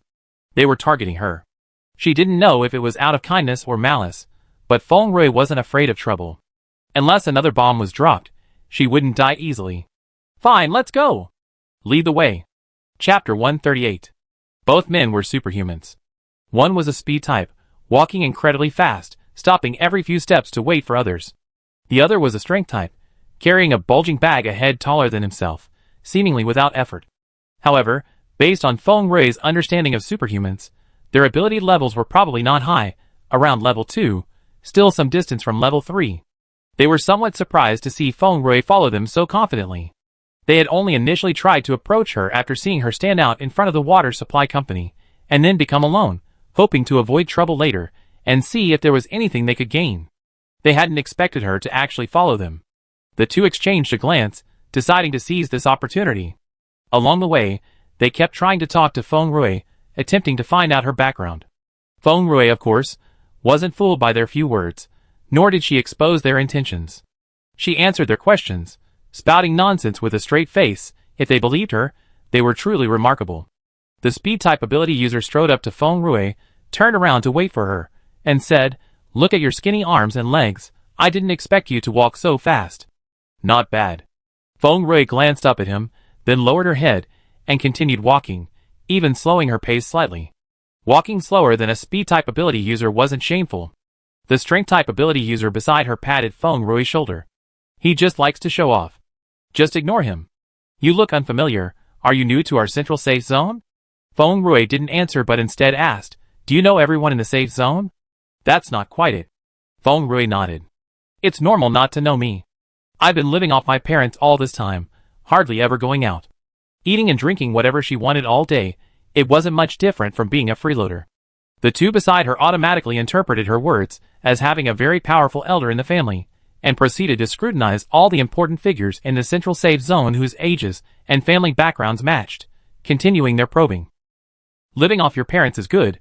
Having an elder in the family is like having a treasure. What should I call you?" The power user pointed to himself. "My surname is Zhu. You can call me Old Zhu," then pointed to his companion. "His surname is Yang. You can call him Little Yang." Feng Rui paused. "My surname is Feng." Although she already had a good reputation with the safe zone's official channels, there were so many people with the surname Feng, and she had changed her appearance. Wasn't she afraid of being recognized? "So it's Brother Feng. My apologies for not recognizing you sooner." The two greeted each other warmly, their minds racing to recall which important figures in the safe zone shared the surname Feng, or which bigwig had a descendant with the surname Feng. They racked their brains, but couldn't think of anyone who matched. "Is this kid just spouting nonsense?" asked Xiao Yang, a speed-based ability user. "What you said earlier must have really angered those people at the Water Supply Bureau. Aren't you afraid of getting your family into trouble?" He was trying to gauge how powerful her family's background was. Feng Rui replied nonchalantly, "It's all right. No one in my family dares to mess with me." What's a Water Supply Bureau? While it was true, the people around her couldn't believe it. No one dared to mess with her. That was a huge boast. Even the top boss of the Central Safe Zone wouldn't dare say that. This young man certainly had a big mouth. Xiao Yang continued, "The Water Supply Bureau might not have had much influence before, but it's different now.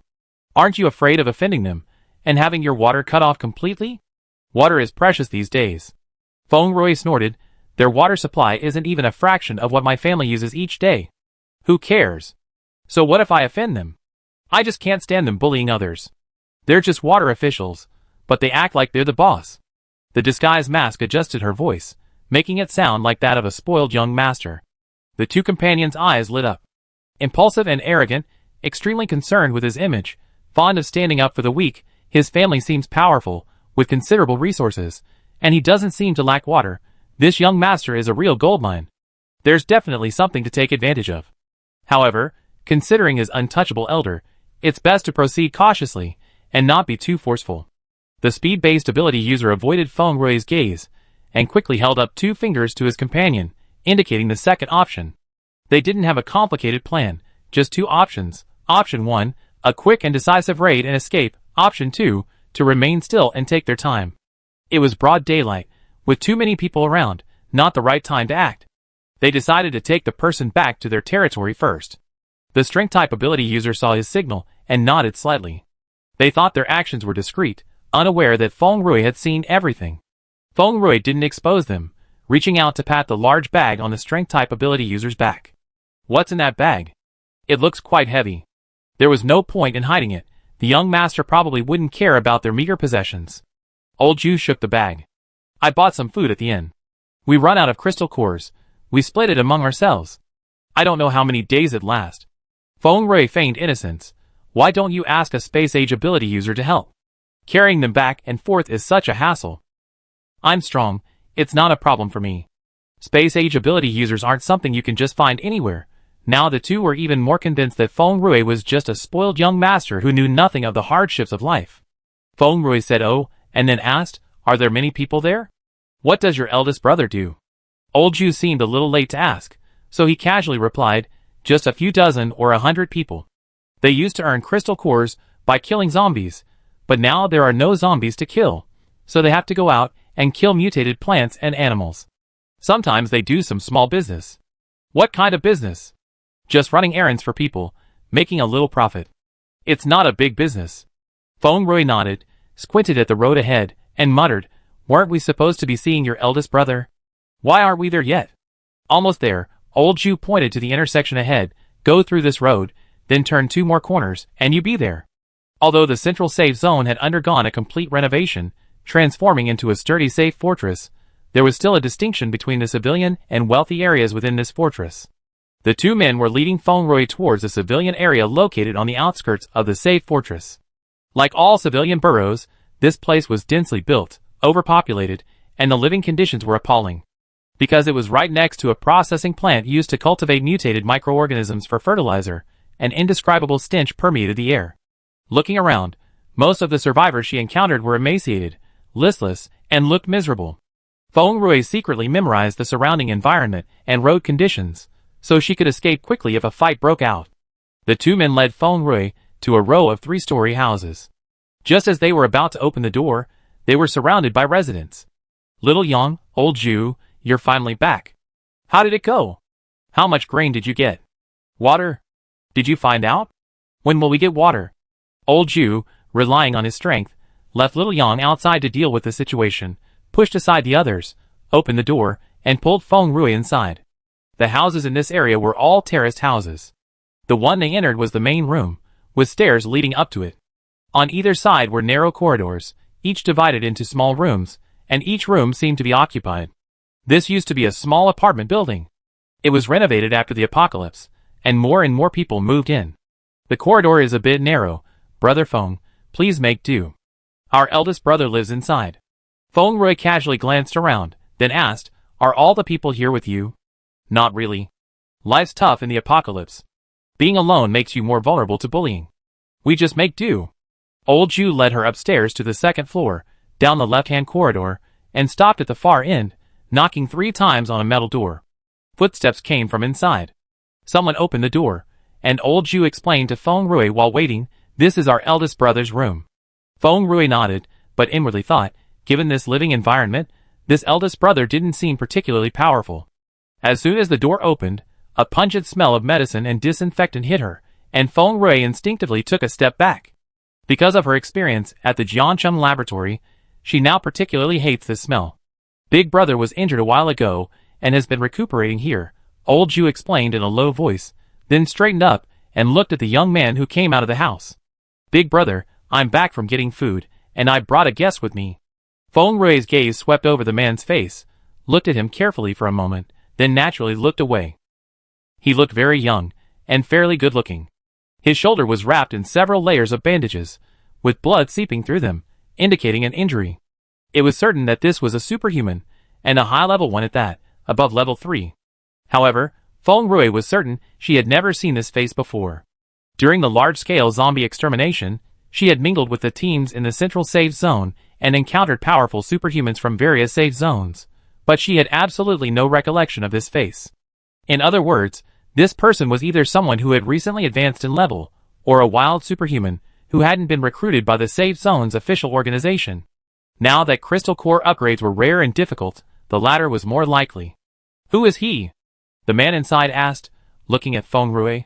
Old Zhu quickly introduced him. "Brother, this is Brother Feng. We met him at the Water Supply Bureau entrance earlier and hit it off, so we invited him to come over." He then turned to Feng Rui. "Brother Feng, this is our elder brother." Feng Rui glanced at the young man inside, then at Old Zhu, and remained silent. Old Zhu understood. Don't let his youth fool you, he's got real skills. He's already a level 4 ability user at such a young age. We call him brother willingly. The elder brother looked at Old Zhu questioningly, not understanding why he had brought a stranger back. Old Zhu secretly gave him a hand gesture. This was a fat sheep, elder brother, we couldn't let this opportunity slip by. The elder brother subtly sized up Feng Rui, sighing inwardly. So many days into the apocalypse, what kind of easy prey could be out there swaggering around being fleeced? This woman, though young, possessed an air of refinement, showing no sign of panic even in someone else's territory. Old Zhu had probably misjudged her. He hoped she wouldn't bring trouble upon herself. He extended his right hand to Feng Rui. "Duan Yuan Feng." Feng Rui ignored his outstretched hand, saying only, "My surname is Feng," before turning to look around. Duan Yuan Feng, unfazed, asked Old Zhu, "You went to the Water Supply Bureau? What's the situation there?" Just as he finished asking, Xiao Yang, the speed-based ability user, finally escaped the people outside and ran up to the second floor, immediately answering, "What else could it be? No water. They stopped supplying water altogether. Those officials don't care if we live or die." Old Zhu took off his large bag, pulled out a thick cotton coat covering the bag, and then took out 2,500 milliliters bottles of purified water, arranging them neatly on the floor. Finally, he took out the grain from the bags, 3 100-gene bags of flour, and several smaller bags of 10 or 5 gene each. "We only bought this much with the crystal cores we had. We just have to wait and see." The three looked at the supplies on the ground, their expressions somewhat gloomy. Duan Yuan Feng pursed his lips. "Tomorrow you come with me out of the safe zone. I heard there are still quite a few mutated plants and animals in the south of the city." "No way. Big brother, you're still injured. You absolutely can't fight." Old Zhu immediately objected. "Maybe there are other ways," he said as he walked out, seemingly casually placing himself to Feng Rui's right, blocking her way. "Right, big brother, you should heal your injuries first. We figure out how to get the supplies." Xiao Yan also tacitly stepped in to block the way, the two of them completely obstructing the right side of the corridor, waiting for Duan Yuanfeng's signal to act immediately. However, Duan Yuanfeng didn't give a signal. He simply stared at Feng Rui for a few moments, sighed, and swiftly reached out, pulling Lao Zhu and Xiao Yang apart. At this moment, Feng Rui's hand, hidden in her pocket, was already cocking a gun. Old Sang had given her several weapons for self-defense when she came out. This was just one of them. If she couldn't use them, she could get others. Anyway, as long as she was left alive, she wouldn't die. "Big brother, what are you doing?" Both of them were stunned. What a great opportunity! The fat sheep had walked into the cage itself. Wouldn't it be unreasonable not to take advantage of it? They didn't want to hurt anyone, nor were they greedy. They just wanted some water and supplies to get through this period. "Alright, get out of the way." Duan Yuanfeng didn't even glance at them, turning to Feng Rui and solemnly apologizing. "My men were blind and had inappropriate thoughts. Brother Feng, please forgive them." He apologized for his underling's actions. This boss didn't seem like one at all. Feng Rui raised an eyebrow. "Robbery? Do you do this kind of thing often?" Duan Yuanfeng's smile was bitter. "Not often. We've been forced to do it a couple of times to make a living, but we never harmed innocent people." Anyone can say nice things, and Feng Rui wasn't entirely convinced, but she still put the safety on her gun. Old Zhu, standing nearby, retorted, "Brother, why waste your breath on him? The young master is delicate and tender. We're not afraid of him." "Shut up." The elder brother scolded him, then gestured for Feng Rui to follow him outside, intending to show he meant no harm. "It's stuffy in here, Brother Feng. Let's talk outside." Feng Rui, however, refused to leave. She even went into the elder brother's room. "I think this place is quite nice. Tell me, what do you want from me after all this sweet talk?" Her main purpose in coming to the Central Security Zone was to recruit manpower for Qinglian Town. As the first batch of residents, they would need to be carefully selected, But if she and Sang Kankan were to choose alone, it would take forever. Therefore, Feng Rui had planned ahead. The best approach was to cooperate with a local power within the Central Security Zone, allowing them to conduct an initial screening of the survivors before selecting the most suitable individuals for invitations. This cooperative force cannot be an official force within the safe zone, and should also avoid those ambitious forces seeking to grow stronger. Ideally, it should be somewhat inconspicuous and unremarkable. This group fits the requirements. If their character is acceptable, cooperation could be worth a try. Chapter 139. Feng Rui's behavior left the three men somewhat bewildered. What was wrong with this little lamb? Was she really so eager to be fleeced? They have to take advantage of her. Before Duan Yuanfeng could speak, old Zhu snorted and rushed forward, glaring menacingly at Feng Rui. Since you discovered us, I won't pretend anymore. This is our territory. If you don't want to suffer a bloody nose, hand over your supplies. Little Yan also menacingly joined in. That's right, hand over your food and water, and we let you go. Duan Yuanfeng, walking behind, tried to stop them, but accidentally aggravated his wound, wincing in pain and unable to speak. He could only shake his head repeatedly at Feng Rui, trying to persuade her not to stoop to their level. The two underlings, however, completely failed to grasp their leader's predicament, continuing to glare and berate Feng Rui. Hand over the supplies, and we let you go. Feng Rui found it amusing, but her face hardened. How much supplies do you want? 3,000 caddies of grain, and 30 tons of water. This was old Zhu's answer. For 1,000 caddies of grain, and 40 tons of water. This was Little Yang's answer. Discovering their companions' differing opinions, the two huddled together again, whispering their discussion. Feng Rui glanced indifferently at Duan Yuanfeng. Seeing his calm demeanor, the man understood that Duan was deliberately teasing his underlings, and simply didn't bother to stop them. Let them be. They learned their lesson after suffering a loss. Old Zhu and Little Yang finished their discussion in less than a minute.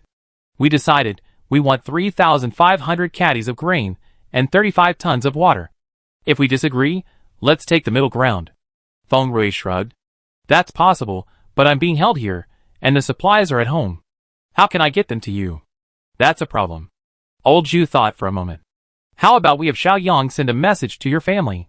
How? Send a message saying I've been held hostage, and they want a ransom? Of course not. You, just write a letter saying you're helping a friend, and need to lend them some supplies in an emergency. Feng Rui shook her head. My elders are always wary.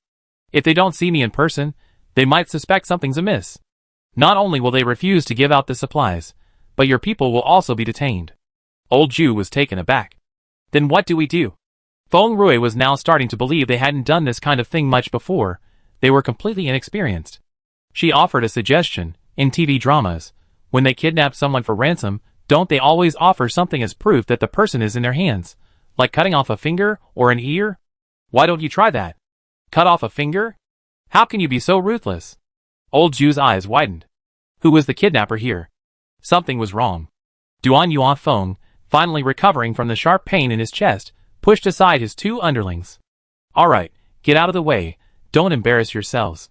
He slowly sat down on another chair in the room, smiling apologetically at Feng Rui.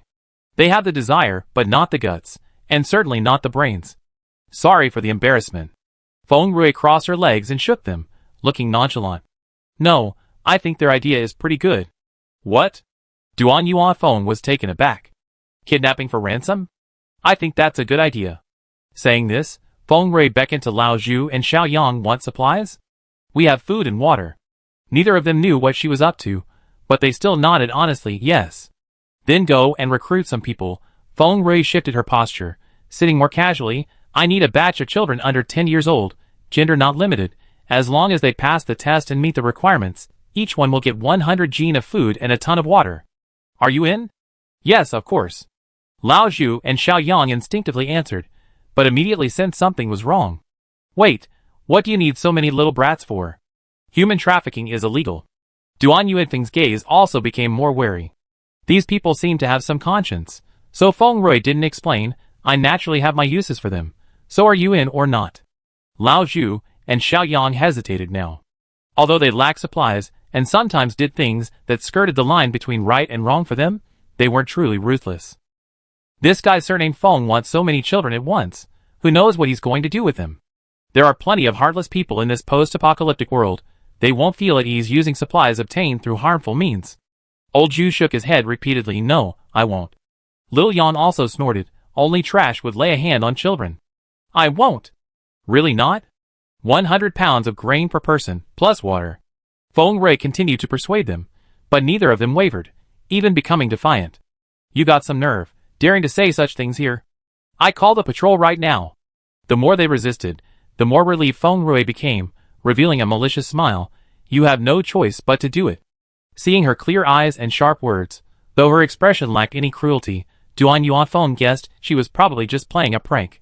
He interjected helplessly, my brothers are easily frightened. Brother Feng, please don't tease them. It only attract the patrol team and cause trouble. I'm not teasing them. I really want to take in a group of children. You seem quite familiar with this area. You must have a way to communicate privately without official channels, right? Feng Rui became serious. Help me ask around. How many orphaned, destitute children are willing to leave the safe zone to make a living outside? Preferably under 10 years old. As long as they pass the assessment, we accept them. You want to adopt orphans? Duan Yuanfeng's expression brightened at the first part, but upon hearing leave the safe zone to make a living outside, his face turned cold again. There's no good life outside the safe zone. Orphans are people too, not cannon fodder to be bullied. Duan Yuanfeng thought of what had happened recently, while hunting mutated plants and animals outside. Their team was small, and he was the only one who could be considered a true expert.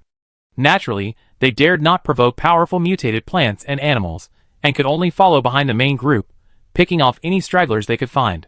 Powerful superpowered teams each had their own methods, and some were ruthless. They had encountered such a team more than half a month ago. This team's strength was undeniable. Although it only had about 30 members, the weakest was at least a level 3 superpowered individual, and there were 5 or 6 level 4 individuals. Unofficial teams rarely had such a powerful configuration. However, it was precisely this powerful team that, when faced with an attack from 2 formidable level 5 mutated animals, took measures that terrified them.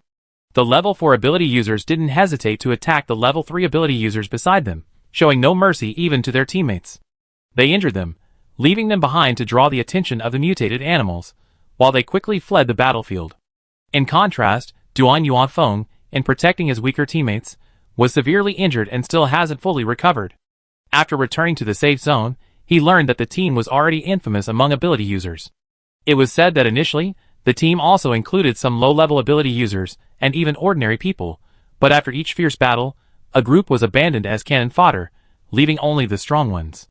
They didn't know how to restrain themselves, others only needed to inquire to find out about their misdeeds, so naturally, no one wanted to join again. Even new recruits were those who shared the same bad taste. Now, Duan Yuanfeng clearly connected these people to the incident, misunderstanding that Feng Rui was looking for a group of helpless orphans to use as cannon fodder. Feng Rui could tell from his expression that he had misunderstood, but simply explaining wouldn't be convincing enough.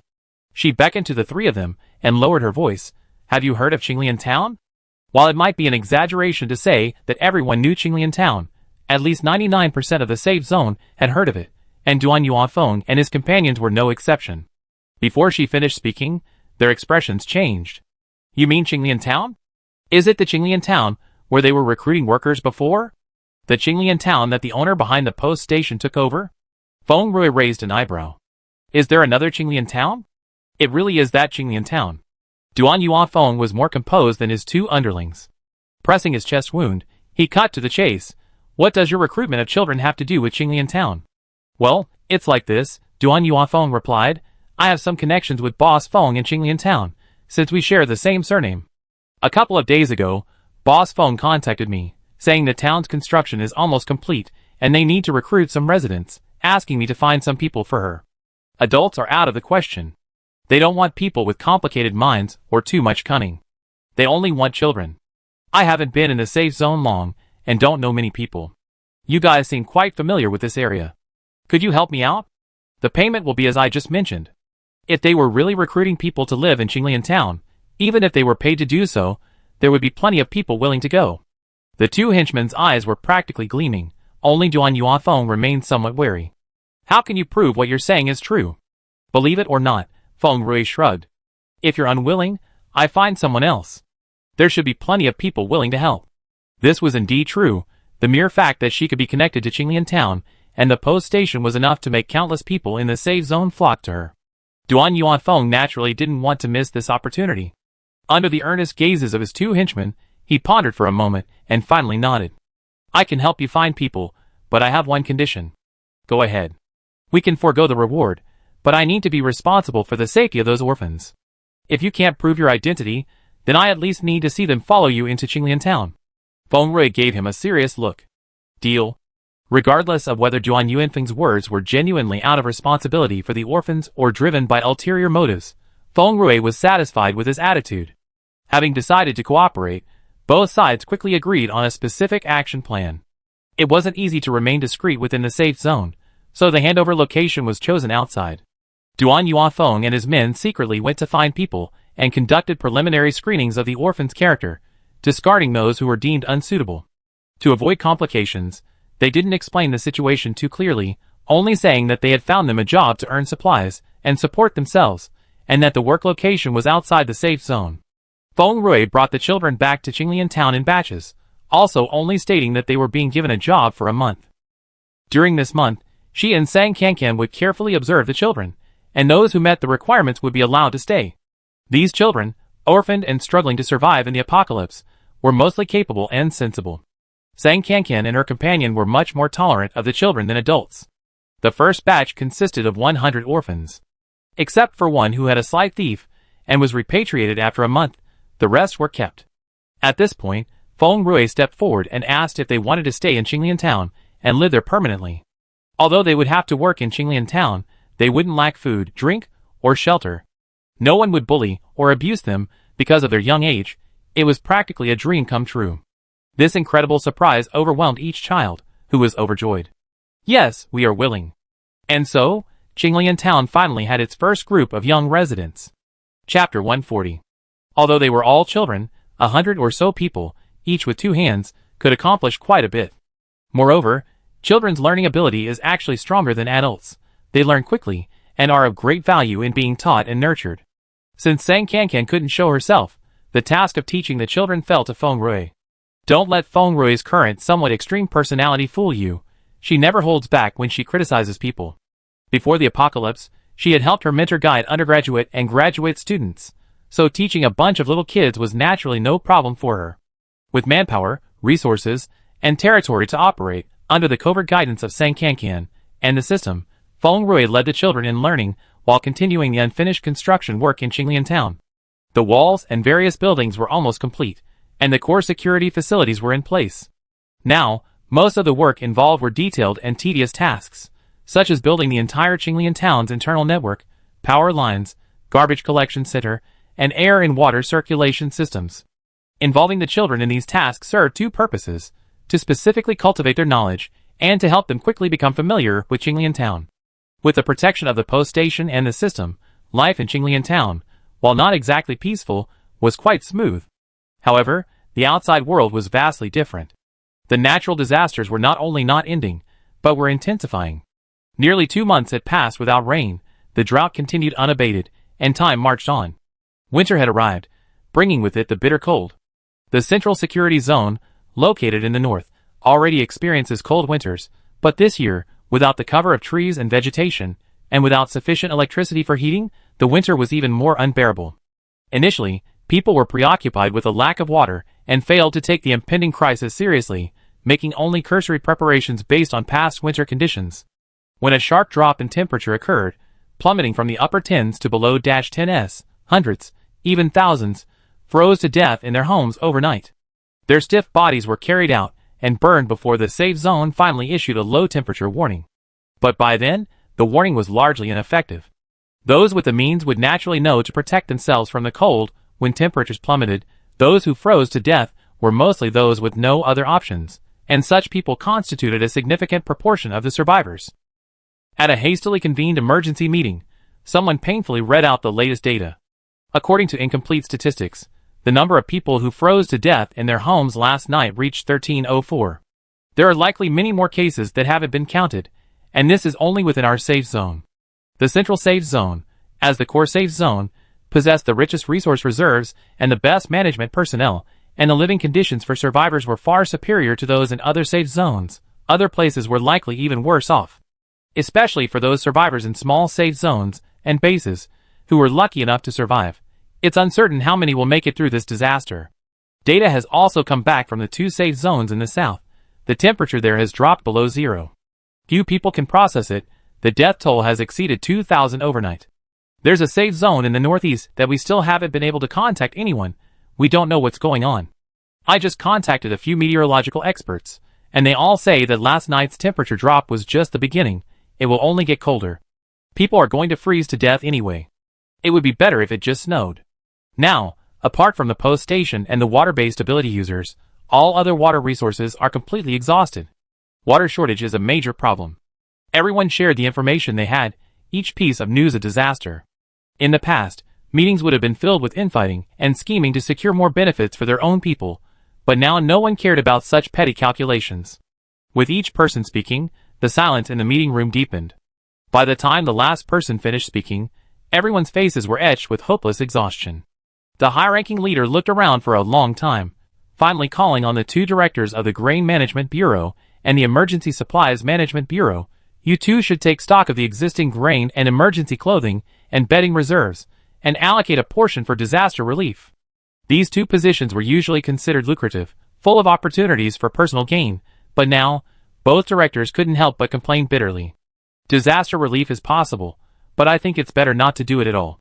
Supplies have always been insufficient. There are too many people and not enough supplies. It's really not enough to go around. Some people will get some won't, and there's a risk of conflict. Most people are on edge right now, and it could explode at any moment. The high-ranking leader, not fully aware of the current situation in the safe zone, paused upon hearing this. Are there any supplies that can be mobilized? The director of the Grain Bureau shook his head bitterly. The emergency rations we stockpiled before the apocalypse have almost all been brought back. They've been used up to a point where there's hardly anything left. Other safe zones are only worse off than us. There's no way they have any extra food to allocate to us. The same goes for other emergency supplies. Without resuming production, we'd be living off our reserves until they're almost gone. Resuming production depends on a stable living and housing environment, which is impossible in the current situation. How's the harvest at the experimental fields? The expert managing the experimental field sighed. The experimental fields are still in the experimental stage. Yields are unstable, and the environment for manufacturing the soil-purifying microbial fertilizer is very harsh. A single mistake could be fatal, so we dare not manufacture it on a large scale. And now it's winter, not the growing season for crops. We have far too little time. Yes, too little time. The disaster struck unexpectedly, leaving no time to prepare. I think that apart from Qinglian Town, it's almost impossible for any other place to survive this harsh winter unscathed. Finally, someone mentioned Qinglian Town, a special case. Now, Qinglian Town is seen by everyone as the innkeeper's private territory. No matter how much other places lack supplies, it certainly won't. The high-ranking leader asked again, how many crystal cores do we have left to purchase supplies? The person in charge of the relevant work gave a number. Crystal cores are becoming increasingly difficult to obtain, and this amount is not enough to fill the supply gap. Our superhuman team has been hunting for crystal cores outside, but their gains have been limited. After a sigh, someone's eyes lit up. How about we try to find Boss Feng again? If she could lend us some crystal cores or supplies, this crisis wouldn't be a problem. This idea attracted quite a few people, but the high-ranking leader's lips moved without expressing his opinion. Yes, let's go borrow supplies from Boss Feng. This time, let's lower our stance a bit and coax her a little. Maybe she agree.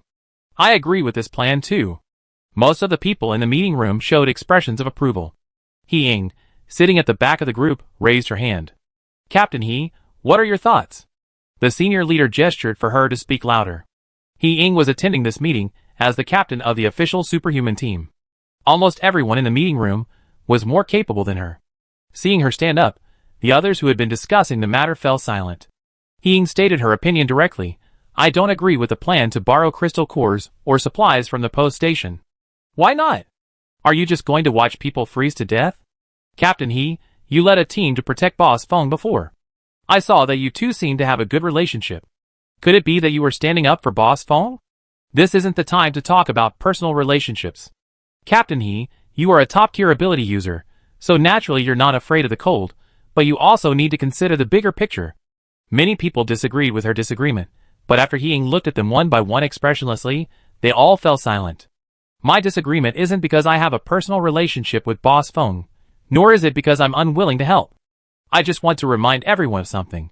Has no one noticed that this severe cold is different from other disasters? Someone scoffed. What's different? People can still die easily. He Ying nodded. That's right, people can still die easily.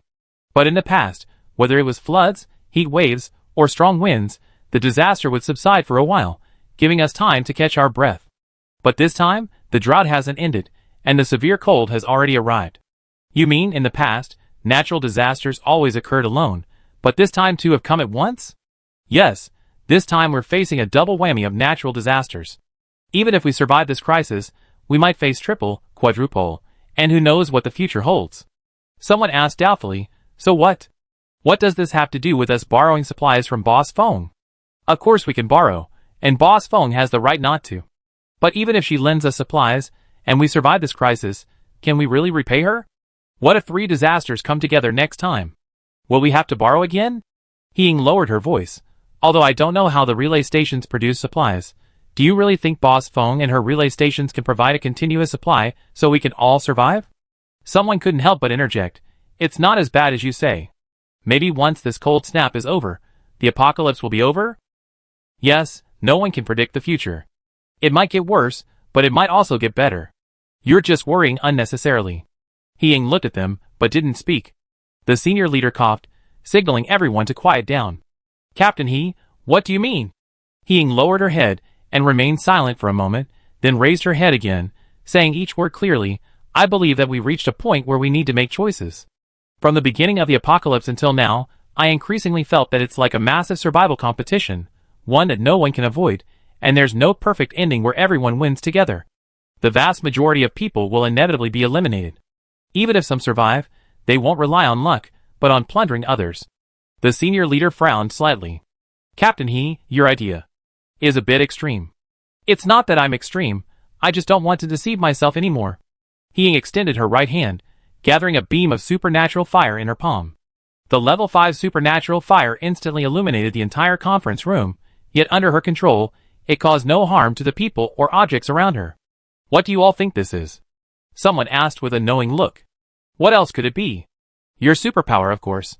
We heard Captain, he is the first level 5 superpower user in our central safe zone. We know you're powerful, but you don't need to show off here. He Ying shook her head. While this is my superpower, it's not entirely mine. It's a chance to survive that I stole from someone else. Chapter 141. Stealing others' chances of survival? He Ying's words left everyone in the conference room bewildered, including the top leader. What do you mean by that, Captain He? He Ying lightly flicked her wrist, then withdrew the supernatural fire in her hand. As everyone knows, superhumans need to absorb crystal cores to level up. Take myself for example, to go from level 4 to level 5, I used 18 level 4 crystal cores, 1 crystal core that was almost at level 5, and a large number of scattered level 1, 2, and 3 crystal cores. Imagine if I hadn't used those crystal cores to level up, but instead exchanged them for food and clothing, and distributed them, I might have saved dozens of people last night. In other words, every time a powerful superhuman appears, it means a large group of ordinary people lose their survival resources. This statement seemed reasonable at first glance, but upon closer inspection, something was amiss. Immediately, someone retorted, that's not how you say it. Captain, he earned the crystal cores he used for upgrading through his own abilities. If others can't earn them, that's because they lack the ability, it has nothing to do with Captain He. Nobody expected the temperature to drop so suddenly. This isn't something Captain He can change simply by not upgrading. Besides, Captain He is a role model for all the ability users in our safe zone. After you become stronger, you can lead your subordinates to protect more people, which will also benefit ordinary people. That's right, who is talking nonsense in front of Captain He? Captain He, you don't need to pay them any attention. Suddenly, many people began to comfort He Ying. These people weren't necessarily speaking up for He Ying, but if they accepted He Ying's statement, wouldn't upgrading and increasing strength for ability users become wrong? That wouldn't do. Those sitting here, even if they aren't superhumans themselves, must have their own families or subordinates, who have cultivated their own teams of superhumans. They can't afford to contradict themselves. He Ying smiled wryly. According to you, Boss Feng earned all the crystal cores she has through her own abilities. She was unwilling to lend them before, so how did you come to say she was so wicked? That's different. She amassed so many crystal cores through the post station, giving away a little is nothing to her. Right, she clearly had the resources, yet she watched others die. Of course, she was wrong. I don't believe in shrewd, all-encompassing profits. Without understanding how the post station operates, no one can be sure if she truly had the resources, right? He glanced indifferently at the person refuting her, then looked away. Of course, I'm not here today to defend Boss Feng. What I want to say is that the quantity of crystal cores and other survival resources is limited. If one person takes more, naturally fewer will be left for others. We are all in a natural competition, and this is a fact we must face. A few people seemed to anticipate what she was about to say, their expression slightly somber, while most remained puzzled. So what exactly is Captain He trying to say? He paused. Competition can be healthy or vicious. We certainly cannot encourage vicious competition that relies on the strong bullying the weak, but with repeated natural disasters, it seems there's no room left for us to continue with humility and friendship. Survival is becoming increasingly difficult, and the illusion of balance will soon be shattered. If we cannot make timely choices, we may only be able to watch helplessly as things spiral into the worst possible state. I don't need to elaborate on what a completely out-of-control competition will bring. A completely out-of-control competition, wouldn't it be like the beginning of the apocalypse?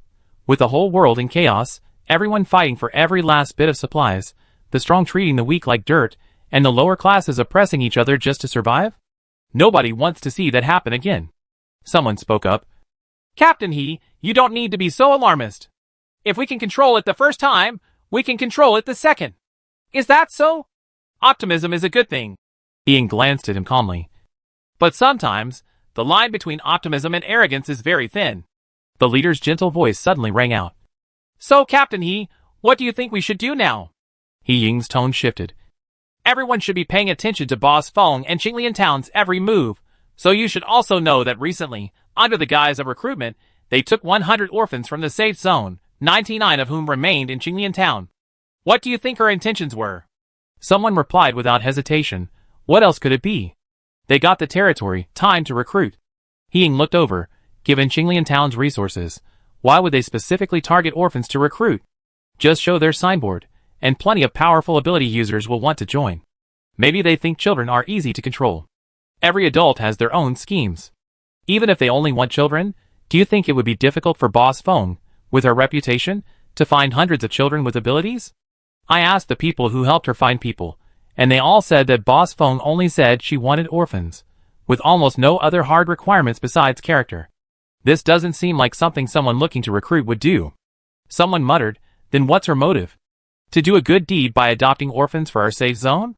He Ying shook her head. Whether it's a good deed or not is another matter. I can think of two things. First, orphans have simple social relationships, and being young, they're not really combatants or laborers. Taking them away wouldn't easily cause conflict with the safe zone. The second point, and the crucial one, is that children are the future. Boss Feng might want to use her Qinglian Town to protect humanity's future. After He Ying finished speaking, everyone in the meeting room fell silent, then someone let out a soft scoff. Captain He went around in circles. I thought she was going to say something. But it turns out she's just flattering that Feng woman. If she's that great, why didn't she just hand over the post station completely sooner? That would be saving humanity. Isn't she just after her own interests? I also think she wants to brainwash those orphans, and let them infiltrate our safe zone, so she can plot against them later. Anyway, it's all just speculation. Who wouldn't make wild guesses? He Ying's tone was calm and composed. What I said above is indeed my speculation, but it's undeniable that since the post station appeared, Boss Feng has never proactively provoked conflict within the safe zone. On the contrary, she has helped us survive several disasters thanks to her unique abilities. Now, her construction of Qinglian Town and the recruitment of orphans is likely due to some foresight about the future. Therefore, I don't agree to borrow supplies from her again. This is highly likely to cause further conflict. In the face of disaster, we should try our best to avoid any internal strife. If possible, I would also like to have an open and frank discussion with Boss Feng to find out her views on the future, so we can prepare in advance. What preparations are we making? Someone asked instinctively. Preparing for the impending extinction of humanity, He Ying replied calmly. This statement immediately caused an uproar in the meeting room, with everyone accusing He Ying of being pessimistic and demoralizing. He Ying, however, remained unmoved. The senior leader raised his voice. drawing everyone's attention back to the discussion of strategies for dealing with the severe cold disaster. Several people suggested solutions, like exercising to keep warm and centralized heating in shelters, but everyone knew that without solving the shortage of supplies, these solutions would be insufficient. With the meeting having lasted nearly 2 hours, the senior leader adjourned the meeting. Everyone, implement your proposed plans accordingly. Concentrate all efforts on disaster prevention and rescue. Borrowing supplies is not urgent for now. Captain He, you will come with me to Qinglian Town later. He nodded slightly. It seemed her words hadn't been ignored. While those in the central security zone were holding a meeting, in Qinglian Town, Sang Kankan watched Feng Rui and the small animals and children huddled in the greenhouse for warmth, and muttered to herself in her mind to the system. System, didn't they say natural disasters always come in waves? Why is this drought and severe cold happening at the same time? No one said natural disasters come in waves. As the plane evolves, the ecological environment will only become more and more harsh, and disasters will continue to intensify. So, in the future, it's possible that storms, earthquakes, and tsunamis will all come at once? Not impossible. Sang Kankan tentatively took a few steps outside. Logically, a skeleton shouldn't feel the cold, but the moment her body was exposed to the outside air, she quickly felt a sluggishness throughout her body, and her joints seemed less flexible. Look, the robots are all frozen stiff. A little girl shouted from inside the greenhouse, calling her friends. A group of children crowded onto the windowsill, laughing and pointing at Sang Kankan. Suddenly, Qinglian Town had a population increase of about 100. Sang Kankan couldn't hide forever, so she decided to disguise herself as a robot created by Feng Rui and move freely in the open. Children are simple-minded, they believe whatever you say. Now, they all accept her strangely shaped skeleton robot quite well. Although bones don't feel cold, they're still fragile if frozen for too long. Sang Kankan only walked a few steps before returning to the greenhouse. If she couldn't stand the cold, humans would certainly suffer even more. Fortunately, this situation was anticipated when Qinglian Town was built. Most rooms have heating equipment, and the town also has a dedicated central heating area that can heat tens of thousands of people when fully operational. Now, with only about 100 people, a few greenhouses are enough. System, if several large-scale natural disasters really strike at once, will anyone in this world still survive? Plane evolution is inherently a super catastrophe capable of destroying all life on an entire plane. Only 1 in 10,000 planes can successfully evolve. Even among those surviving planes, usually only a few species can survive. The vast majority of species are destined for extinction. Although she already knew the cruelty of plane evolution, Sang Kankan was still taken aback by the system's words. Can Qinglian Town withstand it? She couldn't care less about the other safe zones and survivors, but she still hoped that Qinglian Town and its people could be saved. The Qinglian Town construction plan provided by the system only addresses a small portion of predictable disasters. Due to energy limitations, the measures taken can only meet the most basic survival needs. There are many more unpredictable disasters, and the system cannot guarantee their survival. In other words, it might not withstand it. Sang Kankan glanced at her balance in the system shop, still reluctant to use the money meant for purchasing plane travel tickets. Is there any room for improvement technically? The current construction plan already utilizes the most advanced technologies in various fields of this plane that the system possesses. Technology isn't a castle in the air. Even if the system now employs more advanced technologies to make Qinglian Town impenetrable, once the system leaves this plane with the host, those advanced technological products will completely collapse due to the lack of underlying support, just like a post station. Sang Kankan had already learned about this. Is there no other way? The system paused for a moment before answering. There are methods. The host can collect more high-end scientific research results from this plane for the system to input. After input, there may be an opportunity to unlock corresponding high-end technologies. Ultimately, the system relies on this input information to continuously deepen its understanding of this plane. In addition, the virtual laboratory in the system's shop can conduct specialized research. Although the research results can only exist in the form of commodities and cannot be converted into technology, those commodities have already formed a self-consistent technological chain and can exist independently of the system. Sang Kankan took a few seconds to process the information. Both methods had their advantages and disadvantages. Given the time constraints, they could proceed simultaneously. Just as she was about to open the virtual lab to choose a new research topic, a notification popped up from the surveillance camera at the entrance of Qinglian Town, followed by the doorbell ringing. A visitor had arrived. Chapter 142. He Ying led a 10-person team of superhumans, escorting the high-ranking leader to Qinglian town amidst the bitter cold. It hadn't rained for days, and the dry air was filled with a biting chill. Even a slight breeze felt like it was tearing flesh from one's face. He Ying and her team of superhumans fared slightly better, but the high-ranking leader, even in thick thermal clothing, shivered instinctively in the cold wind. The group stopped at the entrance of Qinglian town. The high-ranking leader stared at the seemingly endless towering walls and heavy gate in silence for 2 seconds before instructing He Ying to ring the doorbell. Such a large town is Qinglian, yet no one was assigned to guard it.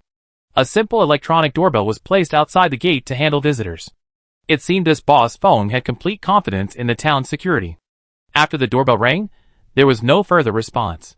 After waiting for more than 10 minutes, Feng Rui, bundled up like a bear, finally arrived late on her electric scooter. The high-ranking leader's face was so well hidden that Feng Rui didn't recognize him at first. However, she did recognize He Ying and waved somewhat unenthusiastically, "Oh, it's Captain He. What brings you here on such a cold day?" He Ying respectfully helped the leader beside her. "It's too cold outside. Please, Boss Feng, show us inside." Only then did Feng Rui recognize the face she had seen several times before. She paused for a moment, hesitated slightly, and then opened the door to let them in.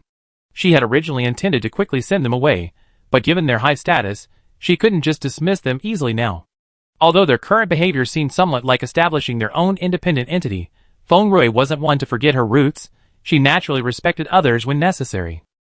She used the internal phone to call a child over, who first escorted the visitor to the reception room to greet him, while she herself rode off on her electric scooter to find Sang Kankan. Old Sang, this is bad. The top boss is here. Do you think he's going to cause trouble again?" Sang Kankan recognized the visitor through the surveillance video and already had a plan in mind. "Don't be nervous. If it were just to cause trouble, he wouldn't have come in person. He must have something more important to discuss. Is it going to borrow crystal cores or supplies again?" Feng Rui frowned. "We can't let this slide, or it'd never end. Let's see first." "I go with you." Sang Kankan put clothes on her skeletal frame. Now that she had the respectable identity of a robot, and since they were on her turf, it wouldn't feel awkward to meet the visitor with Feng Rui. However, when her skeletal robot appeared in the reception room, it still alerted He Ying and the other ability users. Even though Feng Rui repeatedly explained that she had personally modified the robot, her gaze towards Sang Kankan didn't lessen at all, as if she would immediately rush up and smash it to pieces if it made any unusual move. Seeing this, Feng Rui's tone became less friendly. "You don't need to make a fuss. The entire Qinglian town is our territory. If we really wanted to do something to you, we could easily kill you all here with a few tamperings. There's no need to risk my sister's remains." He Ying also remembered that Feng Rui had insisted on rescuing her sister's skull even when she had to brave the zombie horde. Seeing that it did indeed resemble the skull on the robot's neck, she felt somewhat relieved and waved her hand to signal her subordinates to relax. Seeing that no one was staring at Sang Kankan, Feng Rui's expression softened a bit. "Speak, what brings you all this way?" He Ying, mainly responsible for protecting the leader, sat silently to the side. The leader drank some hot water to ward off the chill before speaking in a deep voice. "My main purpose in visiting Qinglian town is to hear Mr. Feng's views on the future." "My views?" Feng Rui blinked. "You really want to hear them?" The leader's tone was solemn. "I'm all ears." "I don't think so." "What?" Feng Rui pointed to the thermometer on the wall. "The outdoor temperature is -6 degrees Celsius right now. And this is only the first day of the cold snap. It's already freezing.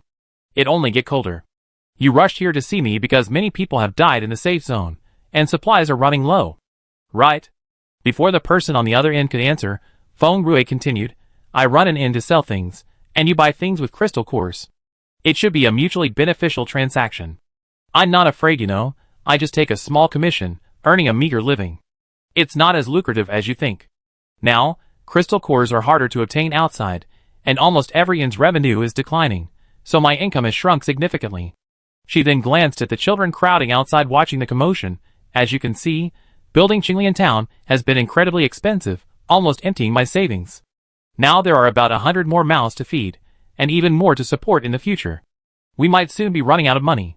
So, if you're here to borrow crystal cores or supplies, then there's no need to say anything.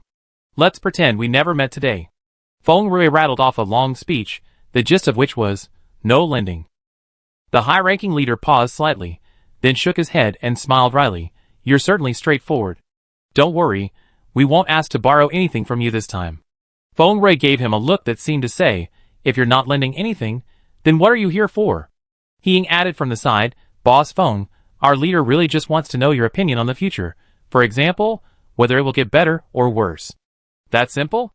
Feng Rui felt they had other motives and didn't bother to answer properly. I can't predict the future. How would I know what it will be like? Instead of asking me, you might as well go find a fortune teller. The high-ranking leader probed, didn't that? The innkeeper give you any hints? Feng Rui decisively shook her head. No hints, I'm just taking it one step at a time. Even if she did receive a hint, it would have been for Sang Kankan. If old Sang hadn't said anything, she wouldn't have asked. The high-ranking leader paused, then changed the subject. Mr. Feng just said that Qinglian Town will continue to recruit residents. Along the way, the leader had been discreetly observing the children, who had recently moved into Qinglian Town. Young orphans were at the very bottom of the social hierarchy in the apocalypse, vulnerable to bullying by anyone. Even as the leader of the safe zone, he couldn't shamelessly claim that the safe zone was taking good care of them. Resources were scarce, and the management's energy was limited. They didn't have much spare capacity to devote to these helpless orphans. Ensuring that no bullying occurred under their watchful eyes was already a good outcome. But now, looking at them, after only a little over a month in Qinglian Town, they all looked quite presentable, wearing brand new down jackets, their cheeks rosy, and many had even developed a bit of baby fat. What's even more remarkable is that they behaved like normal children. Clothing and appearance can be faked, but the mannerisms and expressions in their gestures are difficult to fake. Children are very sensitive. They can subconsciously sense even the slightest malice from adults or their surroundings, instinctively choosing to avoid, show respect, or fawn.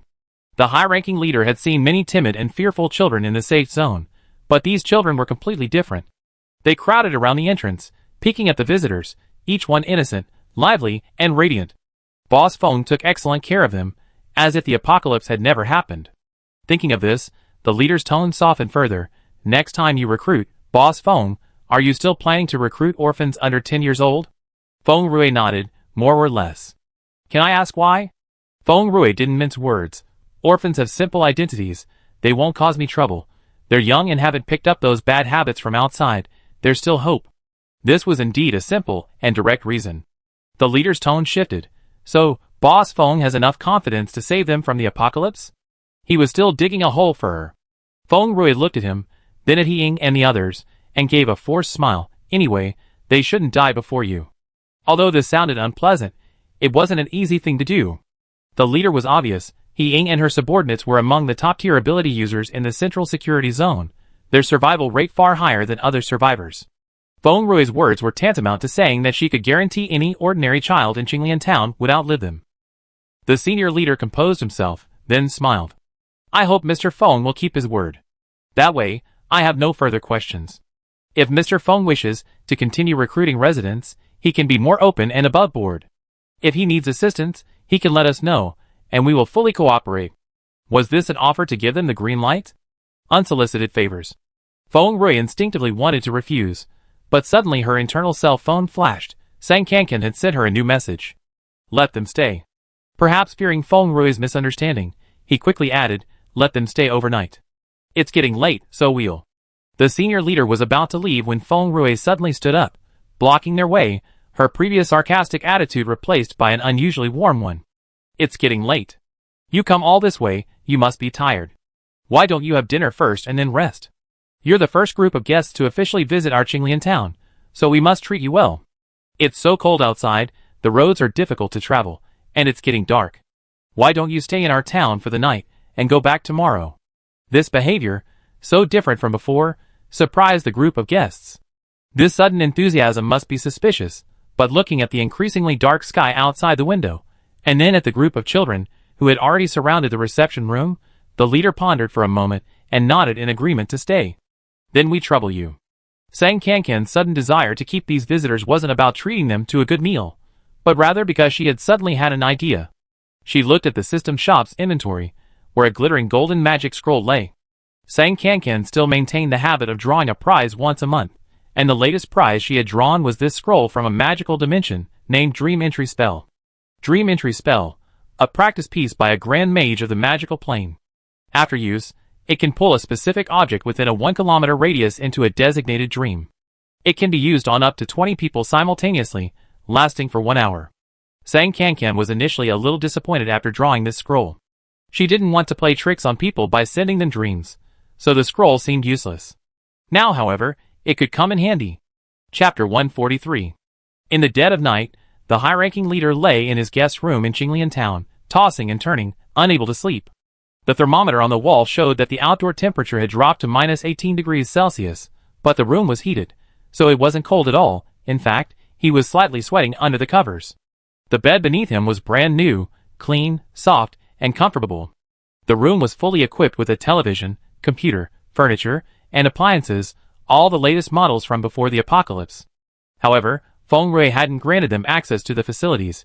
They could only look, not use them. He could tell that Boss Feng wasn't particularly welcoming to them as visitors, and naturally, she wouldn't treat them any special favors. Guest rooms in Qinglian town were typically like this, and the children's rooms were even more fully equipped. He had overheard them chatting privately at dinner. The children's room also had a library, a laboratory, a media room, and other amenities. Almost everything imaginable. Qinglian town had it all. Dinner was good. They ate pre-cooked meals with rice and vegetables. The children's meals were more elaborate, including meat, eggs, and dairy. Even before the apocalypse, this kind of meal was quite good. Qinglian town was indeed a good place. If it weren't for his heavy burden, he would have wanted to stay. However, even if he wanted to stay, Boss Feng probably wouldn't want him. She had already said that only children were allowed to live in Qinglian town. The high-ranking leader shook his head and smiled wryly, then lay down on his pillow. Although it was nice here, he couldn't stay long. The outdoor temperature had dropped to nearly minus 20 degrees Celsius. Who knew how many more people in the safe zone would perish that night?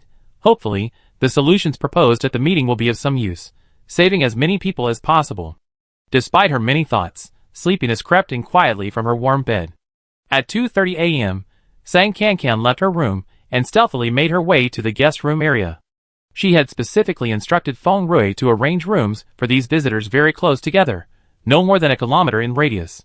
Sang Kankan took out a dream entry scroll, silently recited the incantation taught to her by the system, and chose to use the scroll. Let them enter the dream I woven. That night, the high-ranking leader, Ying, and her 10 superhuman subordinates shared a long dream. It was a nightmare so real it sent chills down their spines. They weren't in the dream, they were always floating outside the atmosphere, looking down at the blue planet below. The dream began with a black rain, which lasted for 3 days and 3 nights, turning the entire planet black and causing countless creatures to mutate into monsters called zombies. Monsters fought humans and other surviving creatures, the black rain completely disrupting the food chain and leading to irreversible destruction of life on the planet. Zombies ravaged the land, human-built towns gradually turned into ruins, countless lives were lost, and countless others were left homeless.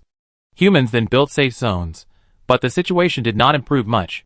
Months after the black rain, another torrential downpour lasted for more than 10 days, causing devastating floods and widespread death. After the torrential rain came an insect infestation, followed by extreme heat. Soon after the heat subsided, fierce winds swept across the land, and when the winds died down, a severe drought struck. Before the drought ended, winter arrived. They watched humanity struggle to survive on this planet. Then, as if someone had pressed an accelerator, countless disasters swarmed in, one after another, leaving no room to breathe, and making it impossible to even discern the order of events. Blizzards, earthquakes, volcanic eruptions, plagues, nuclear contamination, acid rain, tsunamis, and interspersed among them were wars created by humanity itself. Scenes were horrific and unbearable to witness. They watched as species became utterly extinct, and humanity, which prided itself on being the most intelligent of all beings, completely lost its once proud advantages, struggling on this land no different from beasts. Being an outsider made it even clearer.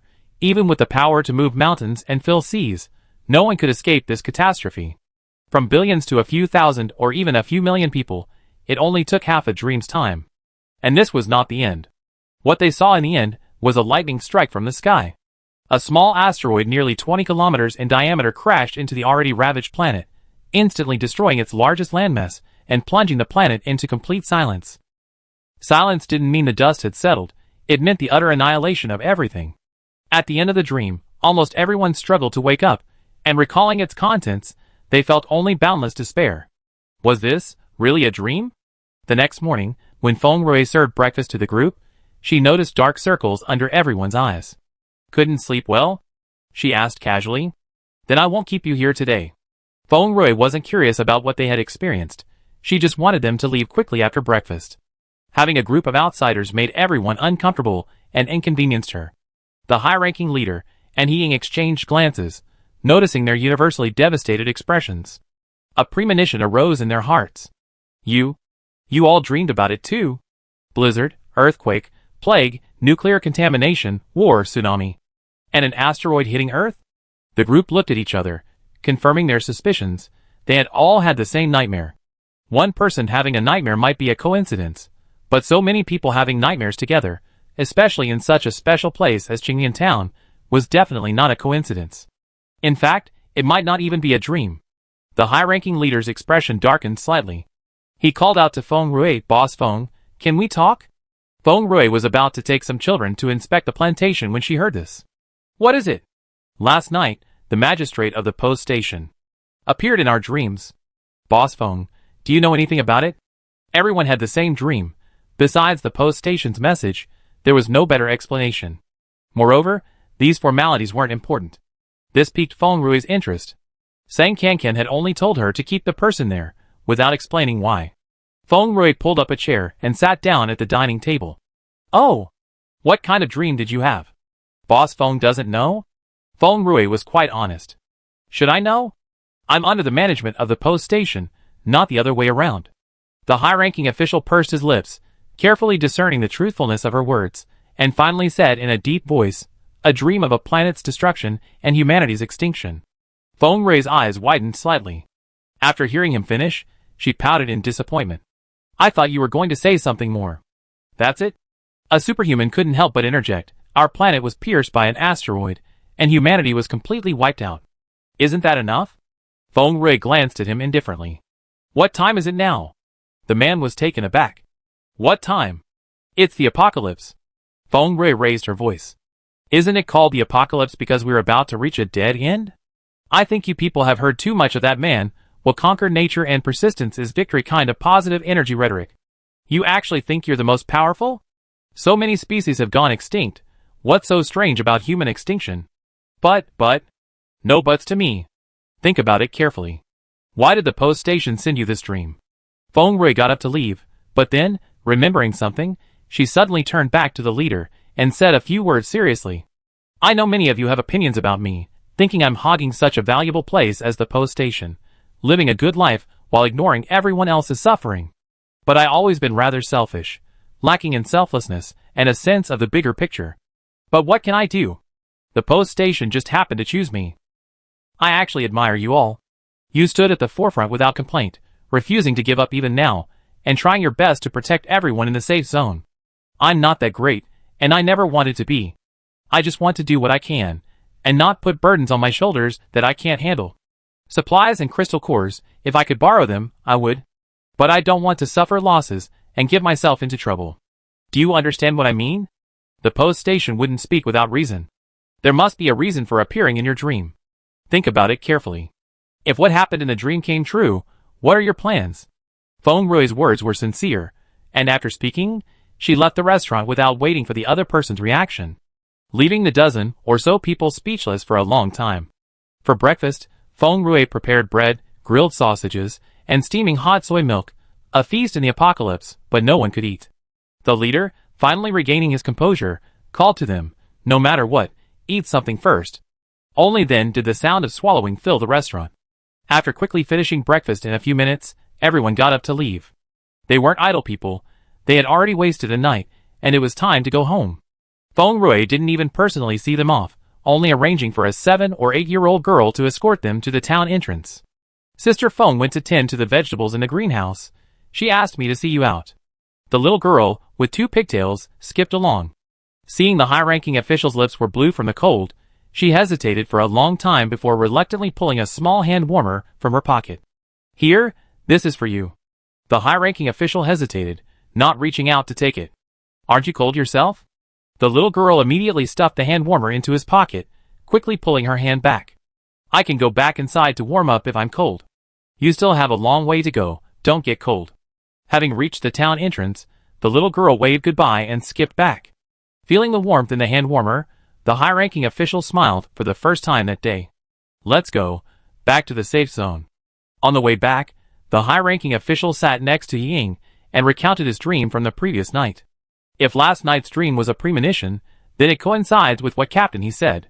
Ying nodded slightly, but without a trace of joy at having guessed correctly. The future would only get worse, and that wasn't something to be happy about. The high-ranking leader gazed out the window at the fleeting ruins. The once towering buildings were now nothing but rubble. Since we reached the end of the road, we can only do our best and stand guard until the very end. Ying turned to ask, "What do you mean?" The other person closed their eyes and sighed, "Do your best and leave the rest to fate." Sang Kankan, disguised as a robot, supervised a dozen children's morning reading while watching the visitors leave through the system's monitoring video. The people who came this time were very friendly. Judging from their attitude, they probably wouldn't cause any more trouble. She then presented a dream as a thank you gift. The first half of the dream was a reflection of reality. The second half was something she fabricated based on the system's predictions. While it might not entirely match future developments, it wouldn't be too far off. Giving those people this dream wasn't meant to be anything special. It was simply a hope that they would stop harboring illusions, stop engaging in pointless infighting and internal strife, and instead enjoy these last moments. Yes, these last moments. People always love to tell stories of uniting to overcome disasters and rebuild homes, as if disasters existed solely to be defeated. This is confidence, and also arrogance. Reality isn't a story. No one dictates a happy ending. Being defeated is being defeated, being destroyed is being destroyed. If the end comes, it truly comes. No longer believing oneself invincible, no longer clinging to the unrealistic hope that one day everything will return to normal, life might actually be a little easier. Chapter 144. Sang Kankan didn't pay attention to what the high-ranking leaders and their entourage did after returning to the safe zone. Time marched on, and the outside cold continued to intensify. It started at -10 or 20 degrees Celsius, quickly dropping to -30 or more, and finally reaching -40. The temperature stopped dropping significantly, but it didn't rise either, remaining at a freezing point where it could kill at any moment. A few days later, freezing snow began to fall again. The heavy snowfall was interspersed with occasional hailstones the size of fists, pelting down with a deafening crash. The snow could collapse roofs, while the hailstones riddled roofs and walls with holes. Those living in makeshift houses were mostly doomed. The freezing snow continued for days, causing considerable damage. The only good news was that the water shortage problem was finally solved. Experts tested the snow and found it contained no toxins or viruses harmful to humans. Those who could afford it could boil it to drink. However, one had to be alive to drink it. At this point, almost no living organisms could be seen. Plants were buried under thick snowdrifts. Those less resistant to the cold had already frozen to death, and the few more resilient mutated plants had fallen into dormancy, awaiting warmer temperatures to awaken. The situation was even worse for animals. Aside from a few naturally hibernating species that could recuperate, most animals, even if they didn't freeze to death, would starve due to lack of food. Even the powerful mutated animals that had once posed a serious threat to humanity met the same fate. Compared to these, the situation for humans wasn't much better. The small, scattered safe zones almost all failed to survive the severe cold. Some privately established bases were completely and silently buried by the frozen snow. Overnight, all the survivors froze to death in their sleep. Not a single one escaped. Even the dozen or so safe fortresses nestled near the post station suffered heavy losses. People froze to death, starved to death, or were crushed to death by collapsing houses caused by the falling snow. Countless people perished every day. If anyone had a map marked with glowing dots representing the number of survivors, they would see a horrifying sight of thousands of dots vanishing in the blink of an eye. Heaven and earth are ruthless, treating all things like straw dogs. At this time, only Qinglian town was spared. Currently, the entire Qinglian town is still under the protection of the shopping mall formed after the post station's upgrade, essentially possessing an invincible physical shield. While it cannot stop the temperature drop, it can directly insulate against snow and hail. Furthermore, when Qinglian town was initially designed, the system incorporated the need to withstand basic disasters such as severe cold, heavy snow, hail, earthquakes, and floods. Besides automated heating, the materials and building structures used in the houses are currently the best available, ensuring their stability. Even without protective shields, they wouldn't be easily damaged by freezing snow. At the very least, even if the houses are destroyed, they still have basements. The basements in Qinglian town were gradually built later, featuring a complete system of living and production facilities.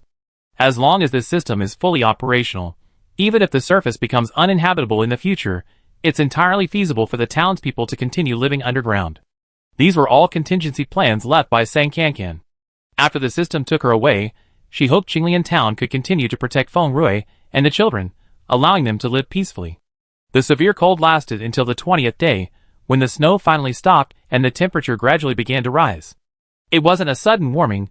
The temperature slowly increased from below -40 degrees Celsius to below -20 degrees Celsius, then stabilized around -10 degrees Celsius, and it seemed this would continue for some time.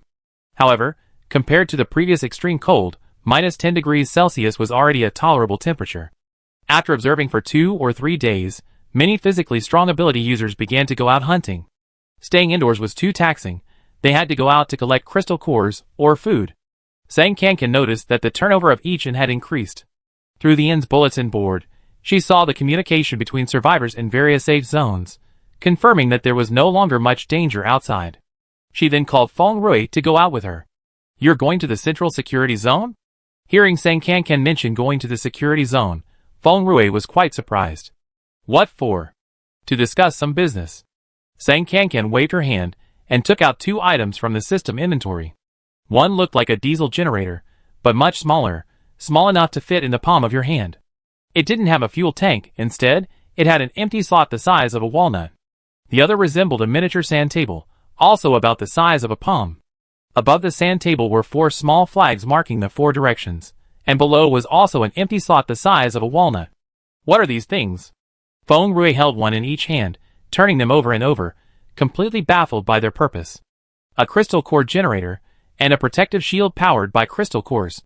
These 2 items were new products she developed through the virtual laboratory in the system's shop. Like the previous ability awakening potion and special fertilizer, their production required products from other dimensions obtained through the rental counter, as well as advanced technology provided by the virtual laboratory, making them virtually impossible to replicate in this world. However, the system confirmed that even if she and the system went to other dimensions, the products developed and produced in the virtual laboratory could still be used in this dimension. Therefore, Sang Kankan seriously considered what Qinglian town and this world lacked most without the system and the inn. Energy was undoubtedly crucial. Whether for warmth and cold weather, cooling in hot weather, or the operation of various living and production facilities, energy was essential. Currently, Qinglian town primarily used electricity, generated by diesel generators. The diesel fuel was purchased directly from the system's shop. Once she left, this supply chain would be completely severed. In this apocalyptic world plagued by frequent natural disasters, there are no resources to mine traditional energy sources like coal, oil, and natural gas. However, a convenient new energy source has emerged: crystal nuclei. Unfortunately, humanity has yet to master the technology to convert crystal nuclei energy into conventional energy, and there's not even a hint of a technological breakthrough. Time is of the essence. Taking advantage of the system's virtual laboratory, Sang Kankan added the crystal nuclei generator research project several months ago. The research failed twice, but last month, after the rental counter linked to another dimension and yielded a special metal ore, the research was finally successful. Furthermore, considering that Qinglian town's defenses might be insufficient in the face of frequent natural disasters, Sang Kankan added the Crystal Core Energy Shield project to her portfolio, which was also successfully developed this month. The shield functions similarly to the system, generating a protective shell purely of energy to resist physical damage from the outside world. The strength and range of protection are adjustable. Both of these new inventions are undoubtedly extremely important and valuable. Due to limitations in raw materials, production is finite. Every one used is one less available. If it were a little over a month ago, Sang Kankan would likely have kept them all for Qinglian town's use, unwilling to share them. However, the visitor from the Central Security Zone's attitude was different last time, and she also has requests for the Human Security Zone, so she decided to share a portion in exchange for what the visitor wanted. Hearing Sang Kankan's introduction, Feng Rui's eyes lit up. She quickly took out the crystal cores and tested the generator and protective shield, exclaiming in amazement, "These are all good things. But why don't you just sell them at the post station like before? It's so troublesome to negotiate deals personally." Sang Kankan explained, "This time I don't want the crystal cores, I want to exchange them for something else. Crystal cores are the only currency at the post station. Other transactions are less flexible." Feng Rui asked curiously, What do you want to exchange for? Knowledge. Given the limited energy, in order to make Qinglian Town indestructible, the system pointed her to two paths. One was to conduct research through the virtual laboratory. However, the researched items were only usable if they broke while she was there. The system could recycle and rebuild them. After she left, they would simply be broken, lacking sustainability. Another path is to gather the world's most cutting-edge and advanced technological knowledge, seeking technological breakthroughs with the system's help. The system possesses technology infinitely superior to this world's. Even a casual guidance can bring transformative inspiration, perhaps breaking the current deadlock. Previously, the human safe zones were all eyeing her system covetously, constantly trying to take advantage of her. She was too lazy to have much contact with humans. There was no trust between them, making the second method difficult to implement. But after that dream encounter, she felt it was worth trying to discuss cooperation. Feng Rui had always unconditionally supported Sang Kankan's decision. Fortunately, the frigid weather had eased, and with the system constantly watching over them, leaving the children in Qinglian Town wasn't dangerous. After assigning tasks to the little ones, Sang Kankan and Feng Rui rode their dogs, trudging through the snow towards the central safe zone. Now that Sang Kankan had a robot identity, she no longer needed to hide. A woman, a corpse, and a dog arrived at the entrance of the central security zone. The gatekeeper immediately recognized Feng Rui's face, but without asking any questions, he informed his superiors. Soon after, someone arrived and respectfully welcomed them into the security zone. Miss Feng, the old leader was delighted to hear of your arrival. If you don't have anything else to attend to, I take you to see him right away.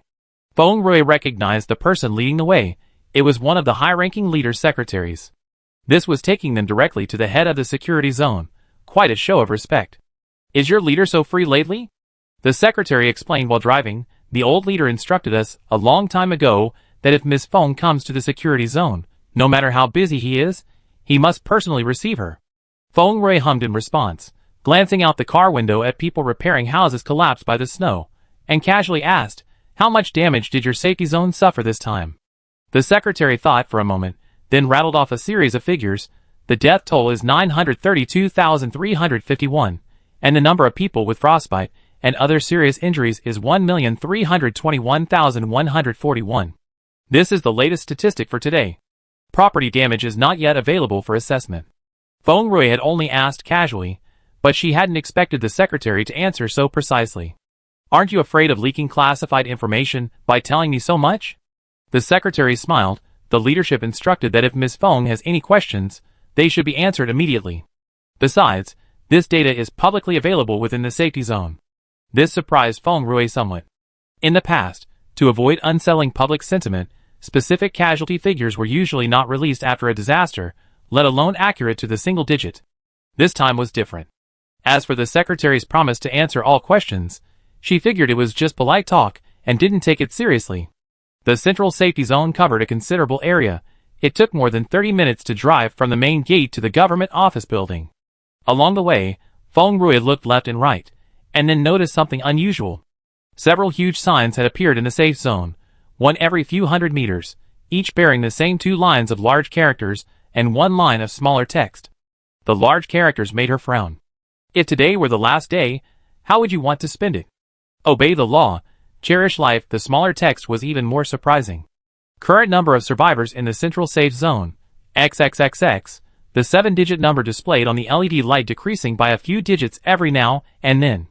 Feng Rui couldn't help but speak again. Is this the actual data on the sign?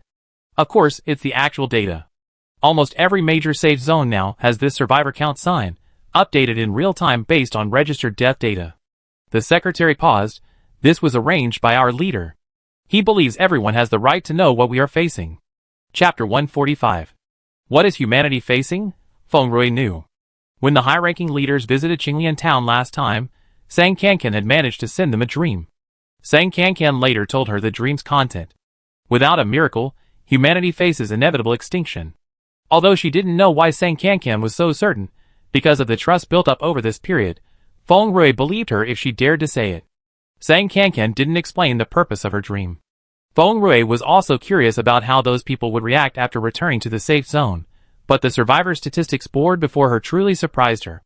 The constantly decreasing numbers were like a countdown to human extinction, hanging real and imminent over everyone's head. The secretary explained, Currently, 2 safe zones are unwilling to activate the statistics board. The old leader has been working hard to persuade them these past 2 days. Once all safe zones are activated, the statistics board will display the total number of survivors across all safe zones. The total number of survivors. That's more like a countdown. Feng Rui's eyelids twitched involuntarily. Your leaders, aren't you afraid that things will completely descend into chaos by creating something like this? Very few people can calmly face the sword of death hanging over their heads. Those with weak wills easily fall into despair, even to the point of complete collapse. Selfish people will stop at nothing to increase their chances of survival. Feng Rui couldn't quite understand the purpose of this sign. When this sign was first put up a couple of days ago, the safe zones did indeed descend into chaos. There were murders, arson, robberies, religious indoctrination, people going insane from the shock, and even a group of superhumans gathering to plan a takeover of the safe zones. Fortunately, everyone had just survived temperatures of -30 or 40 degrees Celsius, and there weren't many people still with the energy to cause trouble. We were prepared, and most of it was brought under control in time. The secretary turned the car around and continued explaining. Our leader said that those people already harbored resentment. Even if they don't cause trouble now, they definitely cause trouble later. Rather than letting them create trouble when the situation becomes more difficult, it's better to let them cause trouble now, and deal with it sooner rather than later. We don't know what natural disasters might come next, so dealing with some of the trouble in advance will also reduce the burden later. Feng Rui couldn't help but glance at Sang Kankan beside her. With outsiders present, it was inconvenient for Sang Kankan, this robot, to speak, and she couldn't discuss things with her, so she could only continue to press the secretary. Simply announcing the number of survivors shouldn't be enough to identify all those who want to cause trouble, right? That's right. So in a couple of days, the safe zone will also publicly display another set of data, which includes the reserves of various key resources, including food and crystal cores. Feng Rui, is this also your leader's decision? Aren't you afraid someone will just rob the granaries?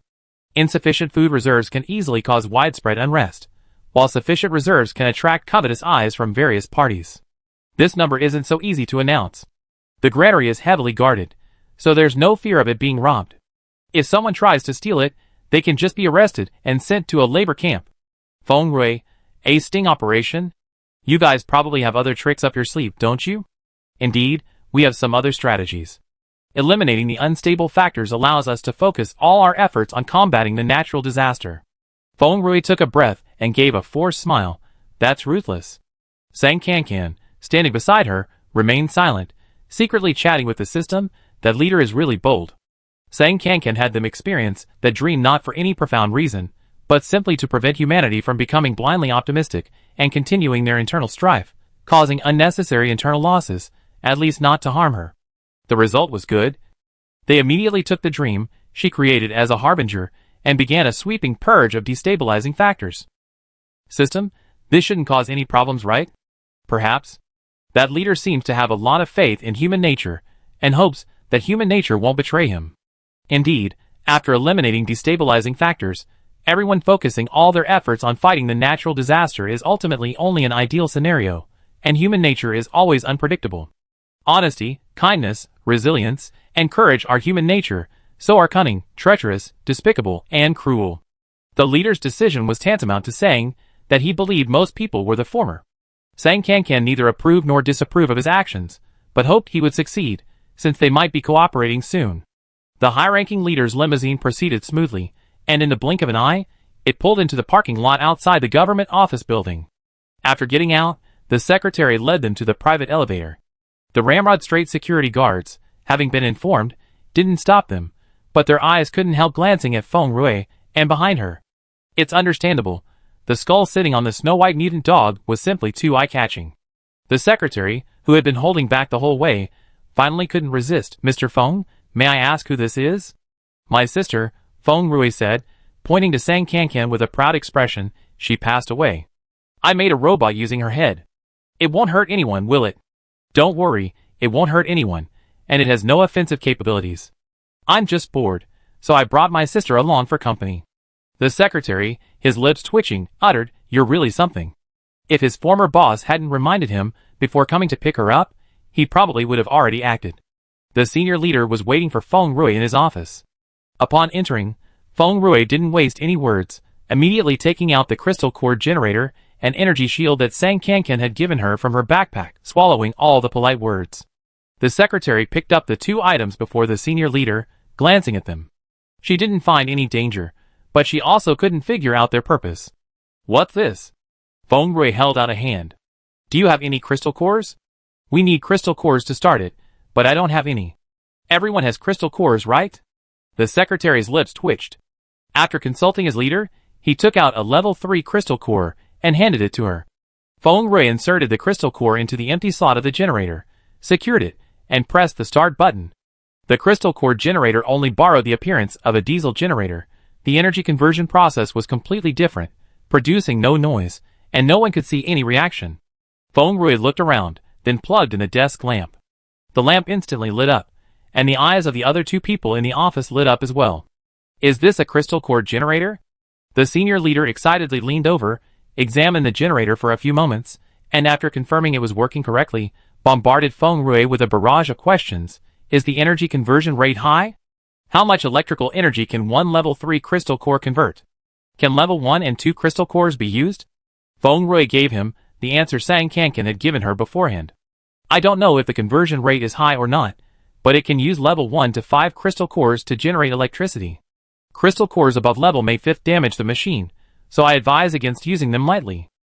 A single primary crystal nucleus can generate a maximum of 10 kilowatt-hours of electricity, a secondary crystal nucleus a maximum of 120 kilowatt-hours, and a tertiary crystal nucleus a maximum of 1500 kilowatt-hours.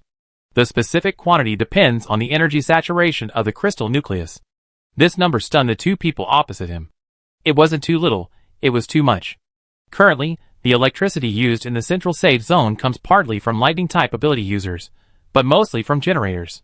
These generators use coal or diesel fuel, and since there's no way to transport fuel from external mines, the fuel consumed for power generation is basically bought from the relay station using crystal cores. In other words, generating 1 kilowatt-hour of electricity consumes far more than one level 1 crystal core. But what is Boss Feng saying now? One level 1 crystal core can generate 10 kilowatt-hours of electricity. That's more than 10 times. No one can directly use crystal core energy yet. Once converted into electricity, which everyone is familiar with, it will definitely solve the current energy crisis to a great extent, at least alleviating the heating problem, and many production activities can also be tried to resume. The high-ranking leader looked intently at Feng Rui. Boss Feng, how many of these generators can you provide? What's the price? Feng Rui raised an eyebrow and smiled. Don't rush. Let's look at another product. The impact of the energy shield is no less significant than that of the crystal core generator. After all, technically it's far more difficult to implement. However, the impact is one thing, but considering practicality and urgency, the top leadership is more focused on the generator. Boss Feng's purchases are always top-notch, but this shield must be expensive. The safe zone's finances are tight lately. I'm afraid there aren't many crystal cores available for procurement. Sang Kankan had already explained her plans in detail on the way here, but Feng Rui smiled and waved her hand. I don't want any crystal cores, neither the generator nor the shield. No crystal cores? This sudden generosity made the senior leader wary. So what does Boss Feng mean? I don't want crystal cores, I only want knowledge, Feng Rui said, enunciating each word clearly. I want the most advanced and cutting-edge knowledge in every research field. The senior leader stared at her for 2 seconds. Boss Feng can casually produce something as good as a crystal core generator. Why would she need our outdated knowledge? Feng Rui looked at him seriously. Things, however good, are just inanimate objects. Only knowledge you possess truly belongs to you. Although her words didn't seem to have any deeper meaning, because Feng Rui was associated with the post station, the others couldn't help but think more deeply about them. The senior leader paused for a moment, seemingly weighing the pros and cons, before finally nodding solemnly. In times of crisis, sharing knowledge and inventions is a form of mutual support. Boss Feng is generous, and we naturally won't be stingy.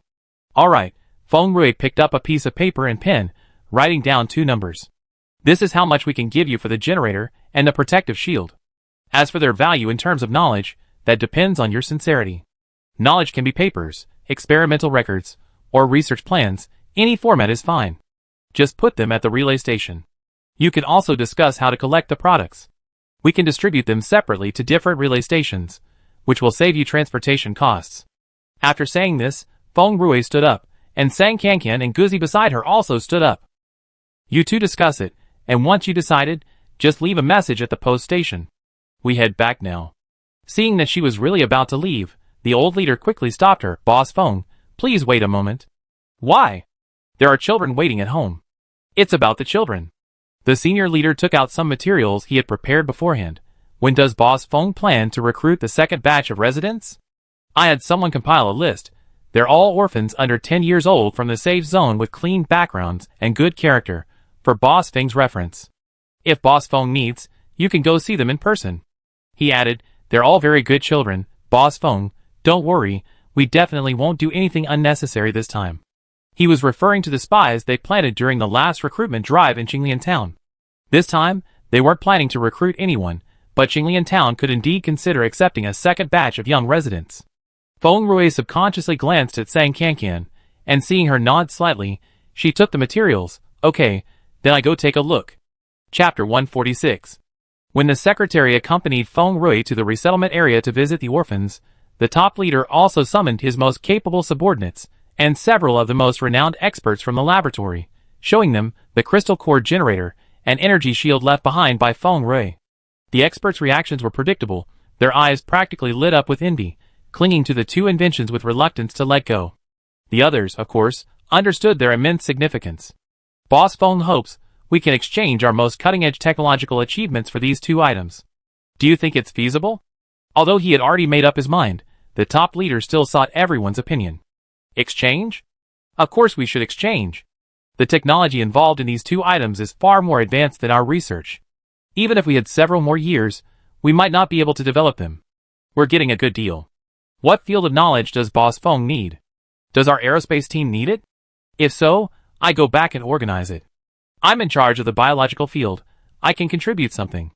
I wonder if she wants research results in the communications field. The experts all agreed to this trade of knowledge for finished products. However, the officials in the security zone look slightly uneasy.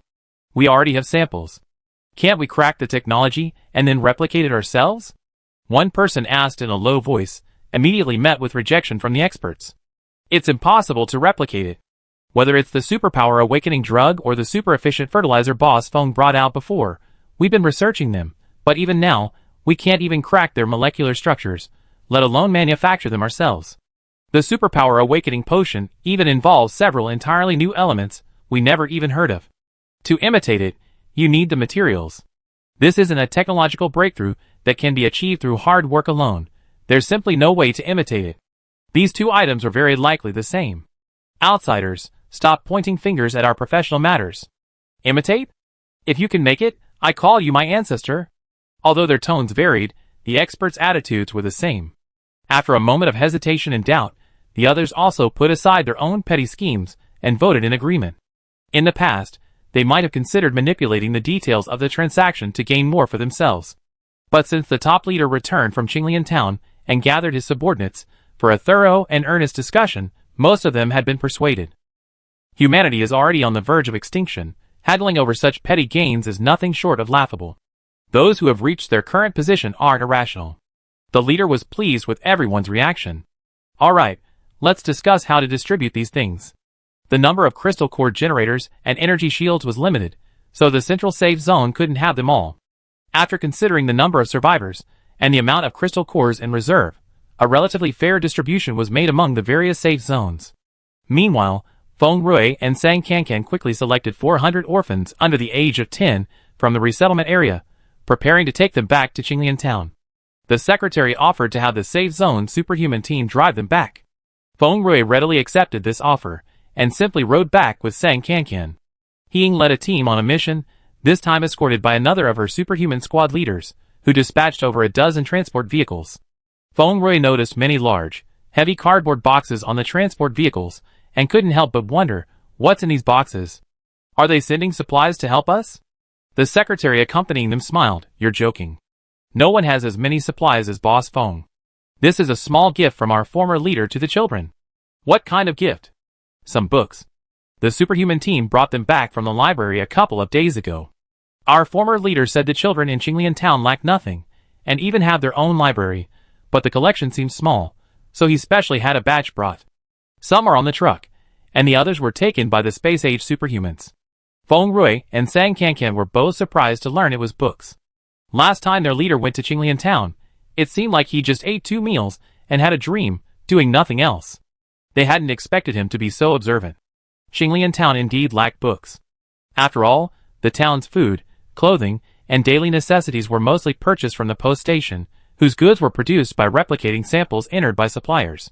With even basic necessities scarce, few suppliers would have the time to input book information. Sang Kankan had already noticed this. She had originally planned to visit the library and bring back some books, but unexpectedly, someone delivered books directly to them. A dozen or so transport trucks, each carrying about 20 large boxes of books, plus those stored in the ability user space, conservatively estimated to contain tens of thousands of books, enough to build a small library. Sang Kankan inexplicably thought of the joke about preserving the spark of human civilization. They couldn't refuse this gift. After a severe cold spell, the roads had hardened, making them easier to travel on than before. No mutated plants or animals caused trouble along the way, and the convoy arrived at Qinglian Town smoothly. After letting the children off the vehicles, the members of the superhuman team voluntarily unloaded the boxes. Feng Rui found 2 children to take them to the library, and arranged for some of the earlier arriving children to find accommodation and assign tasks to the children they trusted. She was then called away by Sang Kankan. As the team of superhumans unloaded all the books and prepared to leave, Feng Rui stopped the team leader. "Could you please pass a message to your leader?" she said. "I'd be very busy from now on. Qinglian Town still needs to recruit residents, and I'm afraid I can't manage it all by myself. If you have any children who meet the criteria, you can send them directly to Duan Yuanfeng's place." He sent people to Qinglian Town regularly. Duan Yuanfeng's group had previously recruited the first batch of children for Qinglian Town, and Feng Rui had originally planned to continue cooperating with them. Now, with the Safe Zone's cooperation, recruitment should go much more smoothly. Furthermore, the residents of Qinglian Town are all children under 10 years old. I plan to hire a group of teachers to instruct them in life skills, cultural knowledge, combat skills, and professional skills. The specific recruitment requirements will be announced at the post station tomorrow, and I need your people to help vet them. These 2 seemingly troublesome matters delighted the squad leader of the superhumans. "Okay, I will definitely convey your message." If Qinglian Town previously only recruited young orphans to maintain distance from the human safety zone, hiring teachers now was the opposite, to help the children and Qinglian Town integrate more closely with humanity. This was Sang Kankan's decision. She didn't want Qinglian Town to be coveted or become a tool for power struggles, so she preferred to stay away. Now, since the higher-ups were willing to give them sufficient respect and even support on behalf of the safety zone, even for the sake of the children, she couldn't let Qinglian Town become an isolated island. The next day, a notice titled Qinglian Town Teacher Recruitment Notice was posted outside the Central Safety Zone's post office. Leaving aside the attention this recruitment attracted, Sang Kankan was already almost overwhelmed by a sea of knowledge. After confirming the knowledge for products exchange, each safety zone acted swiftly, using suppliers to input countless academic papers, research analysis, and scientific reports into the post office and deliver them to Sang Kankan. Sang Kankan also used the post office to send the crystal cord generators and energy shields allocated to each safety zone, and then began to receive that boundless sea of knowledge. Knowledge takes many forms: paper reports, books, electronic documents, and video recordings. The content covers countless specialized studies across various fields. When the system imported the information, Sang Kankan only glanced at it for a short while before feeling overwhelmed. Being a humanities student, she simply stopped reading when she couldn't understand something and quietly waited for the system to finish inputting the massive amount of information. So, any discoveries? The technological level of this plane is roughly equivalent to what the system understands, but there are some cutting-edge technologies that the host hasn't had the opportunity to encounter before. The host can take a look at these documents. All the input materials were converted into data within the system, and 4 thick books appeared before Sang Kankan's eyes. The technical implementation of underground fortresses, how to build a sky city, large-scale manned spaceflight engineering, brain-computer interface, and consciousness transmission. The first 3 books are relatively easy to understand from their titles, outlining 3 options after the surface becomes uninhabitable: building castles underground or in the sky, or simply venturing out into outer space. The 4th one seems a bit mystical, like a title from a science fiction novel. System: is consciousness transmission what I understand it to be? Like what I'm doing now? Not quite. Completely separating consciousness from the body, as the host does, is a technology only achievable in higher planes. Our current plane is too low level. However, judging from the data, This plane has already made some technological breakthroughs in brain-computer interfaces, and research projects related to the encoding, decoding, and transmission of consciousness have already begun. So, what does this have to do with the natural disaster we're facing now? If we can achieve encoded consciousness transmission, as long as we upload the encoded consciousness of all survivors before the environment becomes completely uninhabitable, and then provide comprehensive protection for the data storage facility, we can achieve immortality in another form. Sang Can. She was so surprised that she didn't know what to say for a moment. However, with the current level of technology in this plane, even if there are some breakthroughs in the field of consciousness, it's impossible to upload consciousness completely without loss. What's left is compressed consciousness data. Whether this data can be considered the person themselves is a matter of considerable ethical controversy. Sang Can. Alright, let's not consider that. Let's talk about the first three. The system reacted quickly. The book brain-computer interface and consciousness transmission in front of her instantly turned into a puff of smoke and disappeared. Chapter 147. Let's talk about the other three. The core technical difficulties in constructing the underground fortress and the Sky City involve the construction of the support structure, artificial sun, waste recycling technology, soulless and low soil planting technology, air and water circulation systems, life support systems, etc. Through this information entry, the system has updated some of the cutting-edge technologies in related fields already mastered in this plane. Next, based on the existing facilities, it will plan the optimal construction scheme for Qinglian Town. As the system explained, corresponding text appeared one by one on the virtual book. The dense technical explanations made Sang Can hesitate. So, can the construction costs be reduced?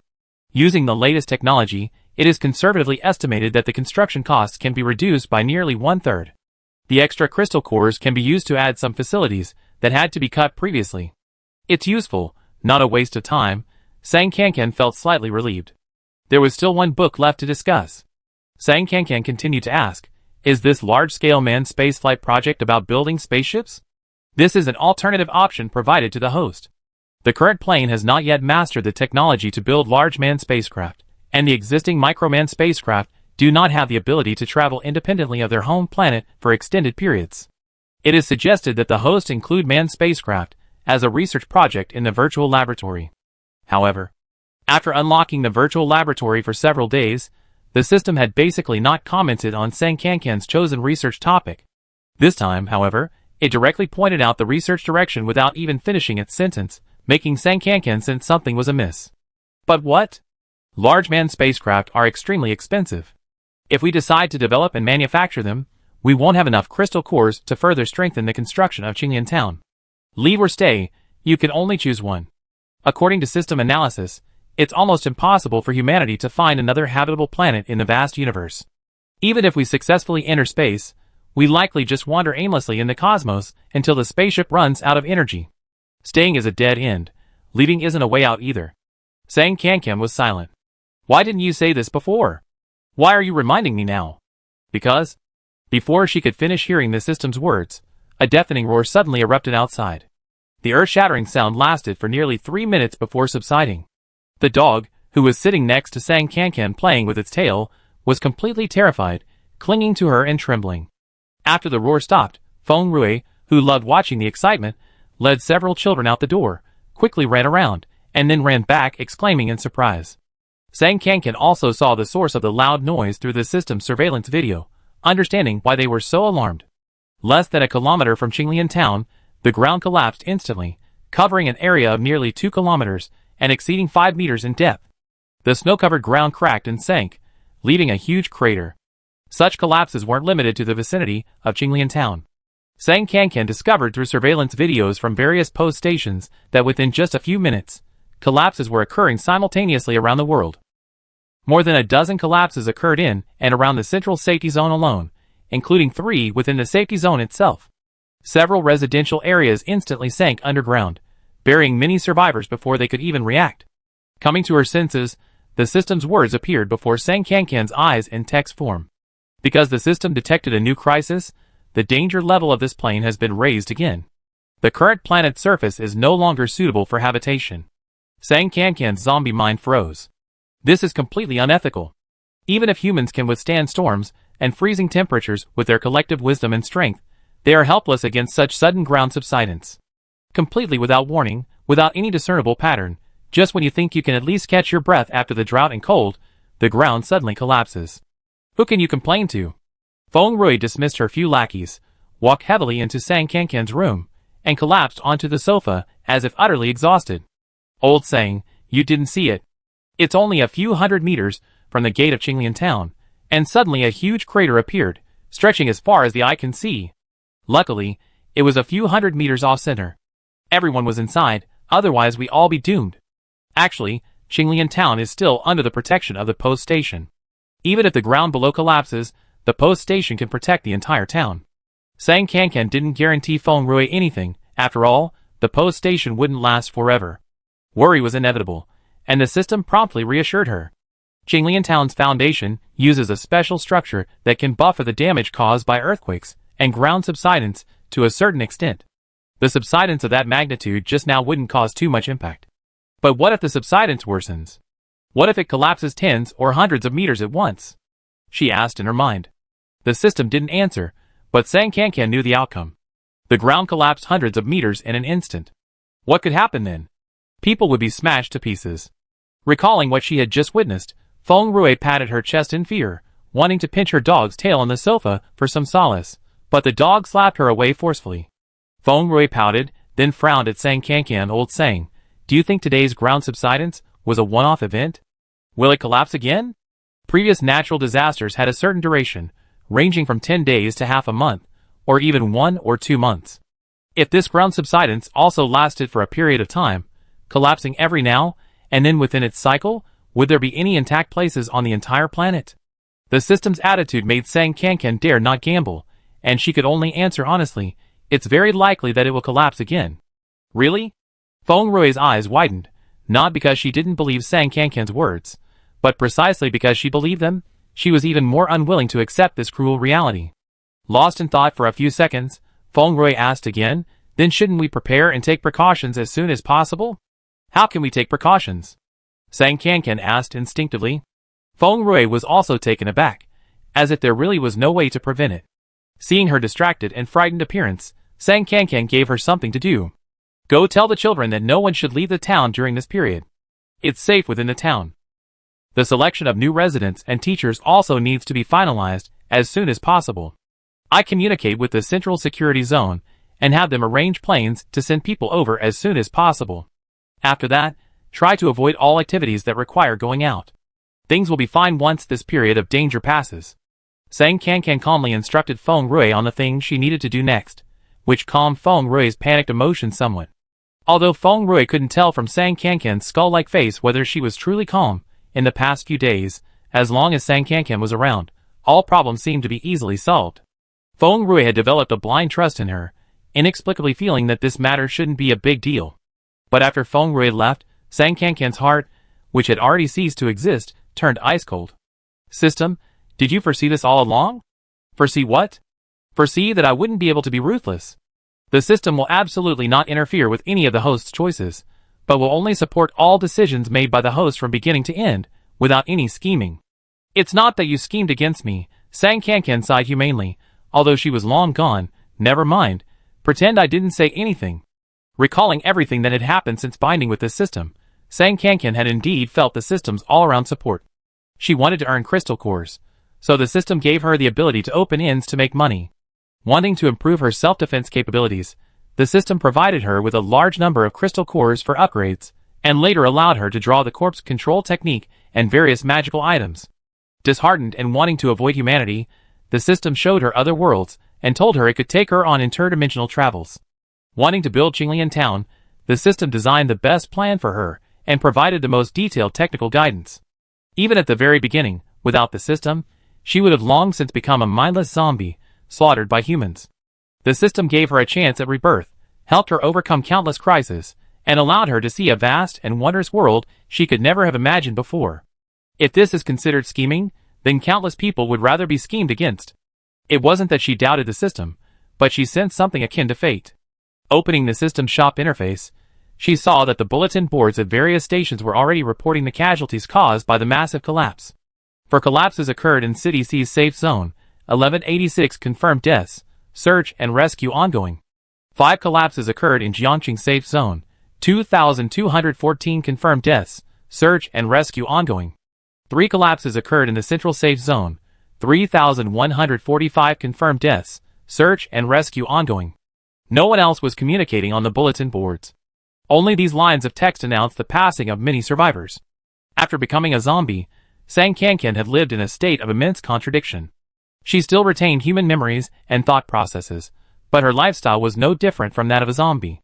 She seemed to consistently favor humanity, moved by the smallest acts of kindness and offering help to others, but in crucial moments, she always wanted to distance herself. What did the life and death of humanity have to do with her, a zombie? She had no reason to sacrifice herself for humanity. She had indeed become indifferent, lost empathy, maintained a detached attitude, and even resolved to leave this ravaged world after a while. But looking at the numbers on the system bulletin board, she felt a growing disgust for herself. She loathed her detachment. In fact, Sang Kankan had lied to Feng Rui. She said, "Things will be fine once this danger passes." But what if this crisis didn't pass? What if, after multiple collapses, even more devastating natural disaster struck? She knew perfectly well that this was more likely the reality. The system continuously optimized its plans for her, attempting to make Qinglian Town even more impregnable. However, Sang Kankan always knew that dimensional evolution was an extremely long process, and limited preparation could never withstand infinite crisis. The system offered her all sorts of suggestions, even including developing a spaceship to escape into space, but it never mentioned the simplest and best option, which Sang Kankan pretended not to know. Had the system already foreseen this? Would her resolute and indifferent heart eventually waver? But now, she could no longer play dumb. The thought she had suppressed countless times resurfaced. In fact, if she chose to stay, she could not only protect Qinglian Town, but also many more people. Chapter 148. The construction plan for Qinglian Town was based on the fundamental premise that it could withstand natural disasters even after leaving the post station and the system.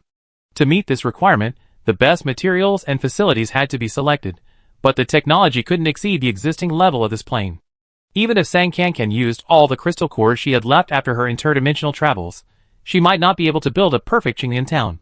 However, if Sang Kankan didn't leave, removing the fundamental premise of leaving the system, as long as the system remained in this plane, the post station could continue to exist.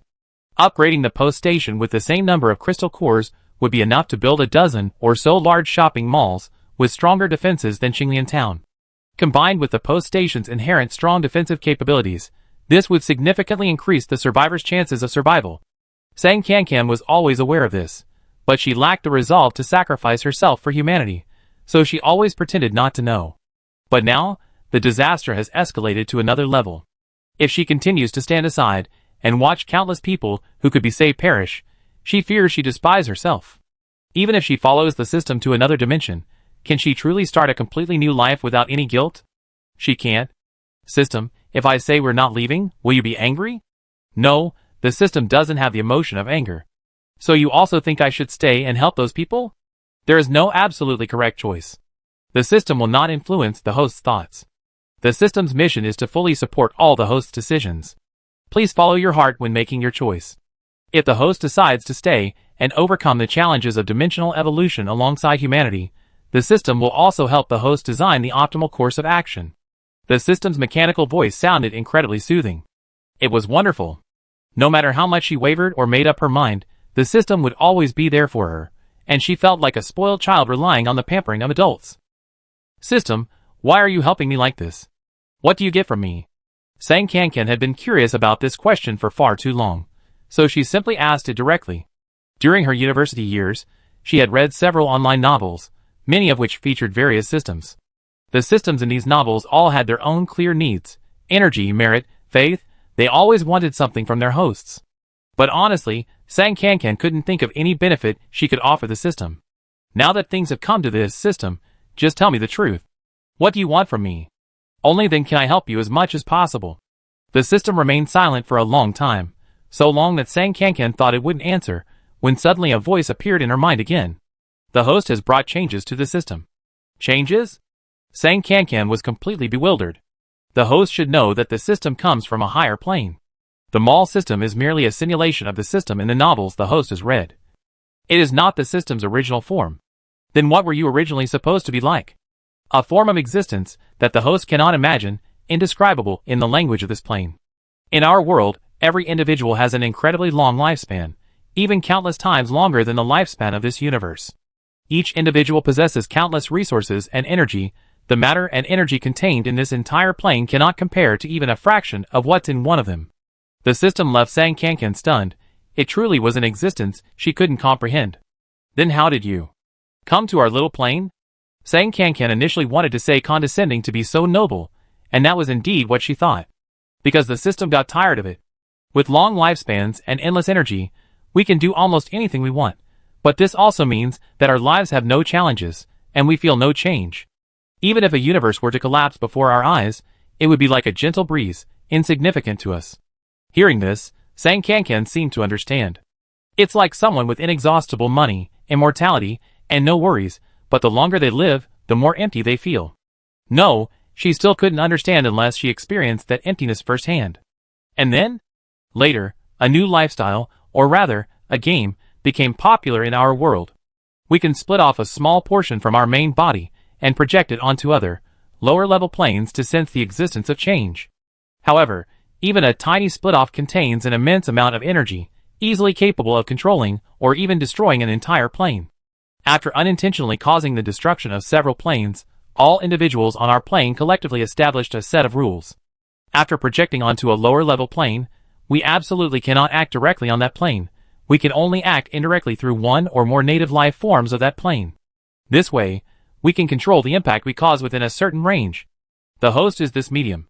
Furthermore, when it comes to exchanging matter, energy, or technology with this plane, we must adhere to the principle of equivalent exchange.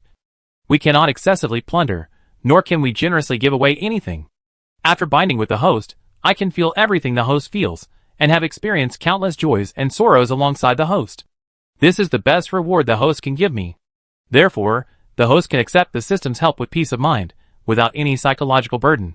The system's words finally resolved Sang Kankan's long-standing doubts. She asked curiously, "Could you reveal which medium you chose?" The 4,726th. An unremarkable number, she was indeed not some chosen one. Just between us, how do you think I performed compared to the previous 4,725? Most of the previous mediums were ambitious. After obtaining my power, they either wanted to conquer the world, or they wanted to save the world. A few extreme cases wanted to destroy the world. With my help, their actions were mostly very smooth. They always managed to achieve their goals quickly, and get what they wanted. However, correspondingly, their actions were too decisive and smooth, so the changes they brought me weren't as significant. Compared to them, I received far more changes from the host. Sang Kankan, So her indecisiveness inadvertently suited the system's needs? Although she was praised, she wasn't happy at all. She just didn't have a clear goal. She wasn't born to be a protagonist. Now, however, she knew what she needed to do. Ending her conversation with the system, Sang Kankan spent 75 million crystal cores to upgrade all 15 post stations except those in Qinglian town. These post stations had already been upgraded to the supermarket level. Upgrading them by another level, costing 5 million crystal cores, would make them shops. The cost of upgrading was definitely not cheap. For all 15 stations combined, it consumed most of the crystal cores Sang Kankan had originally planned for interdimensional travel. However, the upgrade was extremely significant. After upgrading to a shop, the coverage area of each post station expanded many times over, enough to encompass the entire size of Qinglian town. Once inside, everything was within the post station's protection zone. The shop's interior was essentially a super large safe zone. This wasn't one of those no longer safe zones built by humans. It was a true safe zone that granted immunity from harm. Moreover, this upgrade was different from previous ones. Previous upgrades were exclusive. After a post station expanded, all buildings within its coverage area would be automatically cleared to expand the marketplace. The mall's upgrade system is compatible. For newly built structures within the inn, Sang Kankan can choose whether to delete them with a single click or keep them, making it much more convenient. The 15 newly upgraded innkeepers are all surrounded by various safe zones. Land within the safe zones is extremely valuable, with little space reserved for innkeepers. Various buildings have already been constructed around them, and Sang Kankan can't simply and arbitrarily delete them all with a single click. Fine, she doesn't have any extra crystal cores to add other facilities to those innkeepers anyway. So be it, she's already expanded the protection zone. The remaining construction work will be a headache for the people in the safe zones. Suddenly, A dazzling blue light appeared simultaneously around the edges of the 15 rest stops scattered across the 15 safe zones. Amidst the shocked expressions of the surrounding survivors, the blue light expanded outwards, growing larger and larger, covering an area hundreds of times its original size in the blink of an eye. Then the light quickly faded and sank into the ground, leaving only a faint blue ring on the surface. When the light appeared, everyone thought the rest stops were about to upgrade and was overjoyed, only to watch as the light disappeared and the rest stops didn't grow any larger. What happened? Weren't the rest stops supposed to upgrade? Why aren't they upgrading anymore? Is it because there's not enough energy? It got stuck halfway through the upgrade? Can anyone tell me what's going on? Are even the rest stops abandoning us? Because of the recent series of sinkholes, the survivors were already terrified, and the unexpected changes at the rest stops added to their fear. Sang Kankan didn't intend to frighten anyone. She quickly prepared an explanation and displayed it on the customer notice. 1. This station has successfully upgraded to a shopping mall. The area within the blue circle on the ground is the mall's interior, and is under the station's full protection. 2. Fighting and all illegal activities are prohibited within the blue circle. Violators will be expelled and permanently blacklisted by the station. 3. Considering the large number of residential buildings and public facilities within the blue circle, existing shopping mall areas will not be expanded. The remaining land can be developed and allocated by the official security zone authorities. 4. The station reserves the right of final interpretation. After reading and understanding the newly added content in the customer notice, everyone was genuinely excited and delighted. The area enclosed by the blue circle is considerable. Taking the central security zone as an example, the blue circle covers almost a quarter of the internal security area. This means that everyone's safety is greatly guaranteed within this quarter of the area. Even if it's not absolutely safe, at least a collapse like today's can be completely prevented. This is a timely help. Although it only covers a quarter of the safe zone, the third point in the customer guide states that, apart from the existing shopping areas, the remaining land can be developed and allocated by the safe zone authorities. Then let's build 100 or so apartment buildings, dozens of stories high, that should be enough to settle all the survivors. Upon learning of the station's upgrade, the survivors, who were grieving and despairing over the ground collapse, seemed to see a new hope. Chapter 149. Despite Sang Kankan's decisive and resolute actions, the fact that 15 inns were upgraded so quickly, costing a fortune in crystal cores, still pained her deeply. After announcing the customer notice, she no longer cared about the survivors' reactions. Anyway, she had already created the conditions. Now it was up to them to see if they would make good use of the shop. Should she ask the safe zone officials for reimbursement? This thought was quickly dismissed. Each safe zone was struggling to survive. Even poorer than her, they probably wouldn't have any crystal cores to reimburse her. Forget it. She wasn't planning on continuing interdimensional travel anyway. Keeping the crystal cores was just a number. Spending them was more meaningful. Returning the management interface to the Qinglian town window, Sang Kankan counted her remaining crystal cores, meticulously calculating what facilities she could add to Qinglian town. Now that she wasn't leaving, she no longer needed to design and build everything herself as before. She could directly purchase ready-made buildings and facilities from the system shop, constructing them with a single click, saving time, effort, and even crystal cores. The various buildings and facilities sold in the system shop all incorporated some advanced technology from higher planes. Even a simple toilet included functions like disinfection, sterilization, and recycling. The final product was safe and clean fertilizer, which could be directly sent to the planting area. This was far more advanced than the toilets they built themselves. Sang Kankan bought two, placing one in the south and one in the north of the town. She also saw a mother and baby room and a medical room. These were also valuable items. Although they looked like ordinary small shops from the outside, their interiors were quite different. The mother and baby room is equipped with fully automated medical equipment, capable of treating most gynecological and pediatric diseases.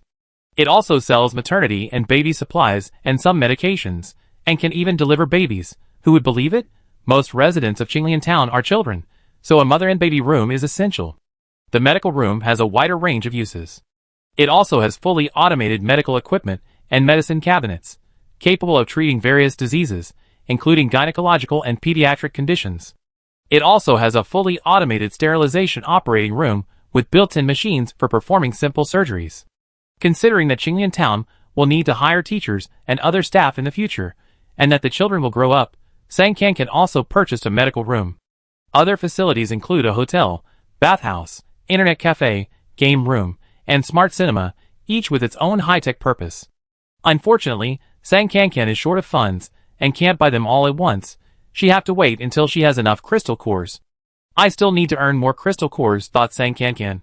With that in mind, she also listed these facilities in the other 15 inns. Survivors could purchase them, and place them within the mall's range, priced according to the system's suggested selling price. After deducting handling fees, she could earn about 2/3 of the price difference for each facility sold.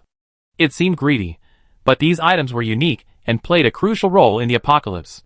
Presumably, no one would think they were expensive. Consider it her advancement reward. Actually, even if Sang Kankan wanted to sell them cheaply, she couldn't. The system clearly stated the rules. Sang Kankan was the medium connecting the system and this world. When exchanging matter and energy, she could receive some medium-specific discounts. However, when it came to exchanges with the entire plane, the principle of equivalence had to be followed, otherwise, the system itself would be punished by the rules. After settling the pricing of the building facilities, and completing the restocking tasks for each post station, it was already quite dark. Feng Rui handed over the list of selected teachers, and had already taken the children to bed. Sang Kankan, in Feng Rui's name, posted a notice on the bulletin board for the Central Security Zone. The notice announced the selected teachers' numbers, and offered a reward of 10,000 level 1 crystal cores, requesting the security zone to send a plane to transport the teachers to Qinglian town. The ground could collapse again at any time. Air transport would be safer. The Central Security Zone was very grateful to Feng Rui for the advancement of the post stations. A group of people were awake late at night discussing the construction plan for the mall. They soon replied, saying that the teachers would be sent over immediately the next day, and the reward would be waived, free escort. Saving 10,000 crystal cores was still good. Every little bit helps. Sang Kankan lay down on the bed, pondering the next steps. The widespread ground subsidence occurred at 9:28 a.m. during the day. She had the system record the time then, and nearly 13 hours had passed without another subsidence. She wondered what tomorrow would bring, hoping things would remain calm, though she knew it was unlikely. Sang Kankan wasn't the only one paying attention. Most people subconsciously noted the time. As the night passed, and the next day approached 9 o'clock, all the survivors were on edge. If the subsidence followed a pattern, it was highly likely to happen again at 9:28 a.m. today. However, today they had an extra layer of protection compared to yesterday. Under the command of the safe zone officials, all survivors in each safe zone had taken refuge within the blue circle of the mall before 9 o'clock. Although not everyone could move, and yet, people could at least stand close together. At 9:28, everyone stared intently outside. After several loud rumbling sounds, the ground collapsed again, as expected. This collapse lasted longer than yesterday's, with the rumbling lasting for nearly 5 minutes. The collapse was also more severe, with 5 collapses occurring within the central safe zone alone, each nearly 10 meters deep.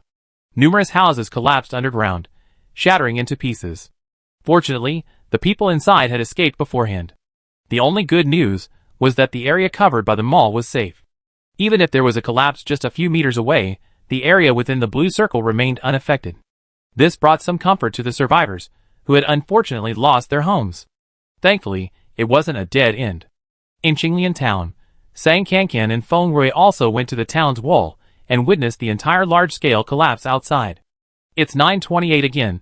Feng Rui glanced at her watch. Does it have to collapse like this every day at this time? It's never going to end. It would be better if it were this regular.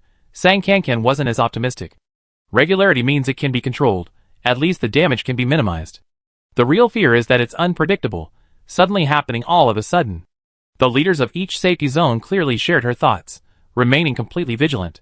In the central safety zone, broadcasts were playing on a loop, advising ordinary people, and those with abilities below level 2 not to leave the blue circle. Those with abilities at level 2 and above, if they absolutely had to leave the blue circle, were advised to return as soon as possible and avoid lingering outside. Those with higher level superpowers are generally physically stronger, and react much more quickly to emergencies than ordinary people. Even if they encounter a collapse outside, they might still have a chance of survival. Of course, the safe zone only offered suggestions. It didn't mandate everyone's compliance. At this point, if you don't take responsibility for your own life, you only have yourself to blame. However, to keep the survivors within the blue zone, the safe zone provided them with some work. If you have nothing else to do, go do some manual labor. It's a good opportunity to make good use of the land within the blue zone, and build more houses so that all the survivors can move in. There's no extra pay, but meals are provided. At the same time, the safe zone also distributed previously acquired energy shields to those who had to go out on missions or conduct search and rescue operations. Activating the shields in case of danger can prevent some casualties. For the next 3 days, the collapses seemed to follow a pattern, occurring every day at 9:28 a.m. Although the collapse was worsening, due to prior precautions, everyone had taken refuge in the blue zone before the designated time each day, resulting in minimal casualties. Only houses were continuously being destroyed. After several days, outside the blue zone, there were hardly any intact houses left in the entire safe zone, not even a single patch of intact ground. But this was already a minor loss. Since the high-rise buildings were to be constructed within the blue zone anyway, the destruction of the houses outside was to be tolerated. By the 6th day of the collapse, many clever individuals, believing in the pattern, and having avoided the commotion at 9:28, disregarded the safe zone's advice and boldly slipped out of the blue zone to scavenge for supplies in the collapsed ruins.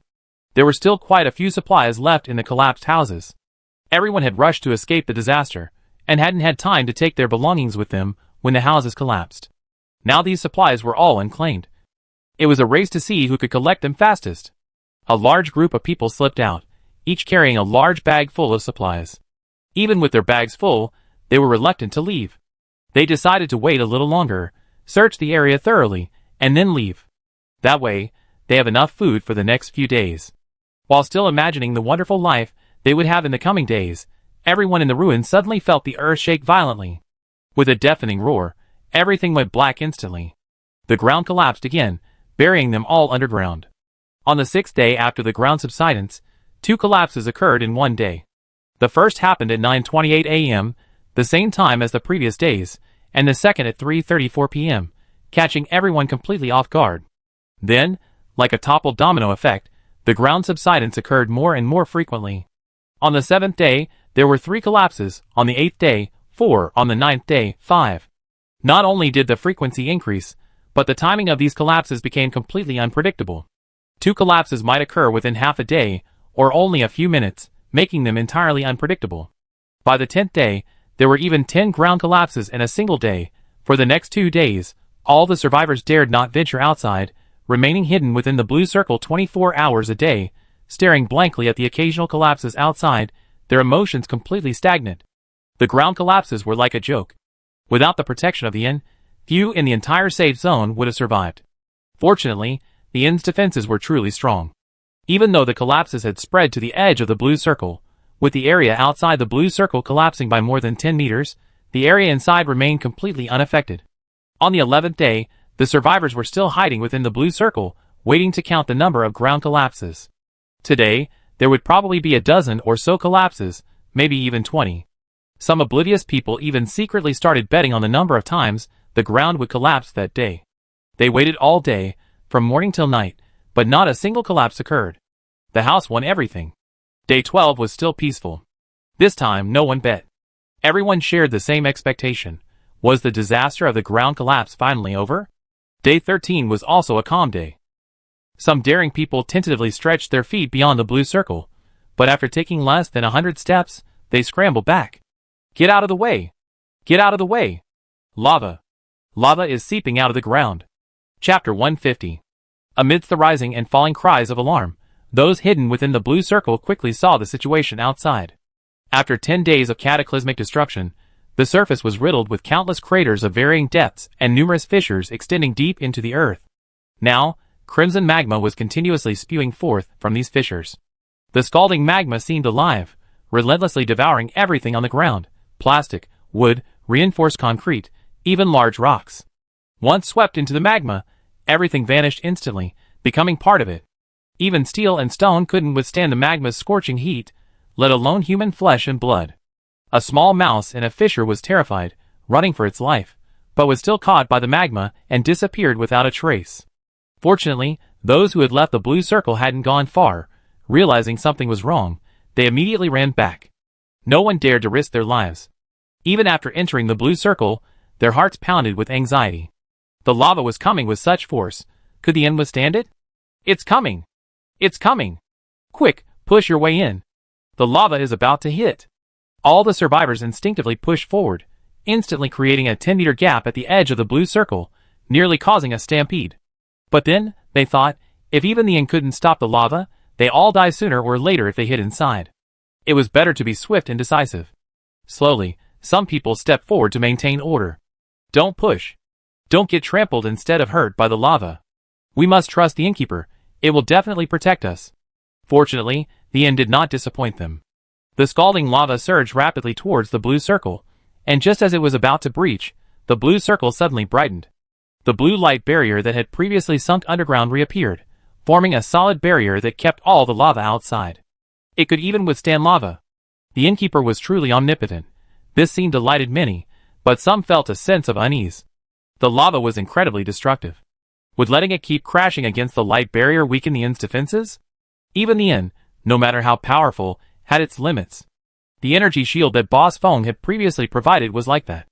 Once activated, if it was continuously attacked, its defensive capabilities would decrease. If the attack intensity exceeded a certain threshold, it might even damage its internal structure, rendering it unusable.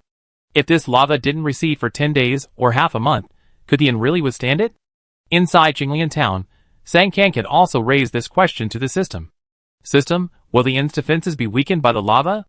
The system quickly replied, no, the inn is exempt from all physical damage according to the rules. This reassured her, but Sang Kankan quickly thought of another problem, only physical damage. What about biological damage, like bioviruses? The host's understanding is flawed. Physical damage is a broad term, including damage caused by all tangible objects, including bioviruses. They cannot penetrate the inn's defenses. I see. Sang Kankan awkwardly scratched her head. She had thought it was categorized by physics and biology.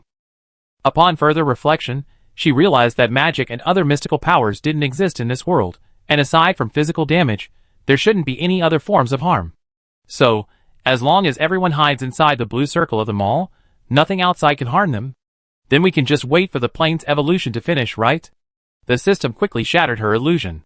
Theoretically, that's possible, but the inns can't protect the humans of this plane without any principles. To adhere to the principle of equivalent exchange, after advancing to the mall, each inn has assessment requirements. They must reach a certain turnover within a cycle. If they don't, they will be immediately downgraded to a supermarket, and their protection circle will shrink to the level a supermarket should have. Such requirements? Sang Kankan was stunned. What are the assessment criteria? Each cycle is 10 days. The total turnover within a cycle must reach 10 million level 1 crystal cores. That's 1 million per day. Under normal circumstances, this requirement isn't particularly difficult. With millions of people in a safe zone, that's only 2 or 3 per person. Just like in the past 10 days, or so, each safe zone has been engaged in large-scale construction within the blue zone, purchasing building materials in bulk from the transit stations, exceeding their targets. But the difficulty lies in the fact that this requirement is continuous. With the raging lava outside, if they can't get out, they'd be forced to deplete their resources. The evolution of the plane is still an open question, and if future disasters involve terrifying calamities, like lava everywhere, no safe zone can withstand such prolonged depletion. They're already stretched thin, and crystal cores are not inexhaustible. However, most of the crystal cores received by the inn ended up in Sang Kankan's pocket. If things really got desperate, she could simply take a loss, borrowing and lending out the earned crystal cores, which wouldn't necessarily solve her immediate problem. It would just make her seem a bit of a sucker. Oh well, things will work themselves out. She'd deal with the trouble when it came.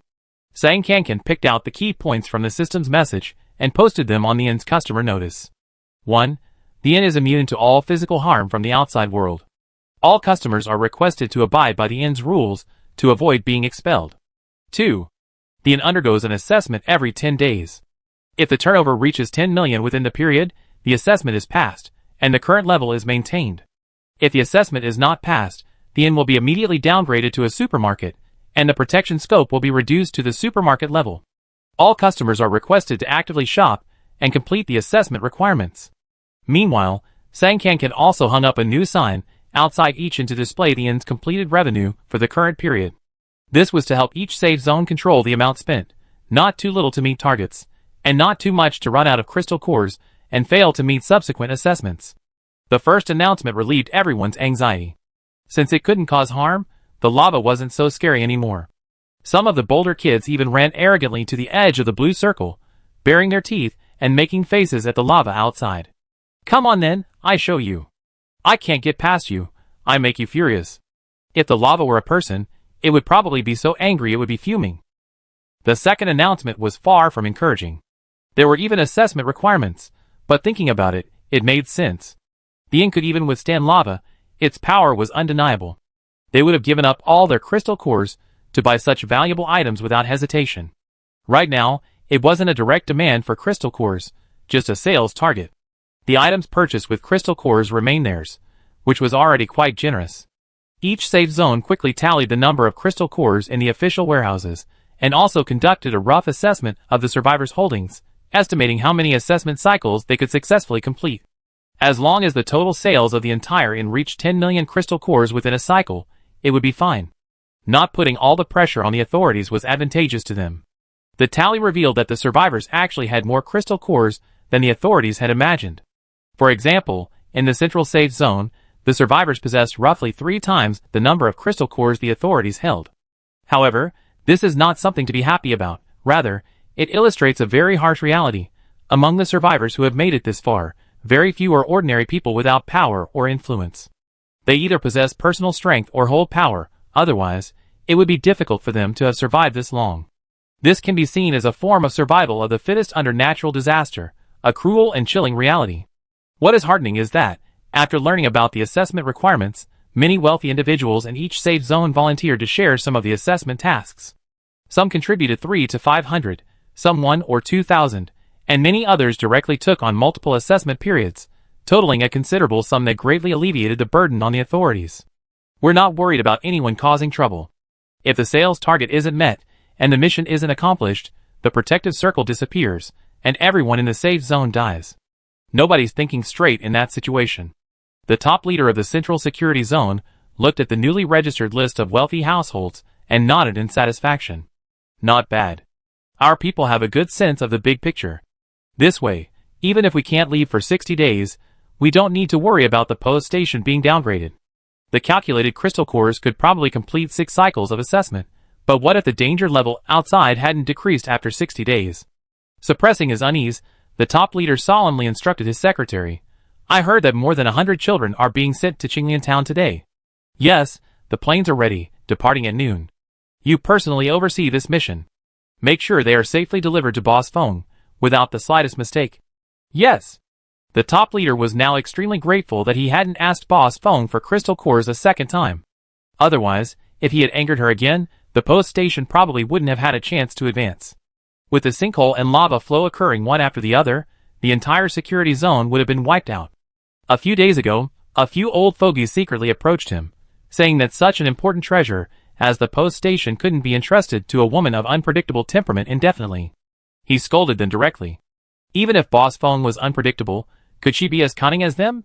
Did they really think he didn't know what they were plotting? They were all idiots. He was actually quite glad that the post station had chosen Boss Feng. Otherwise, if it had been any ambitious person who had obtained such a treasure, they would have already seized power and become kings, stirring up trouble throughout the world.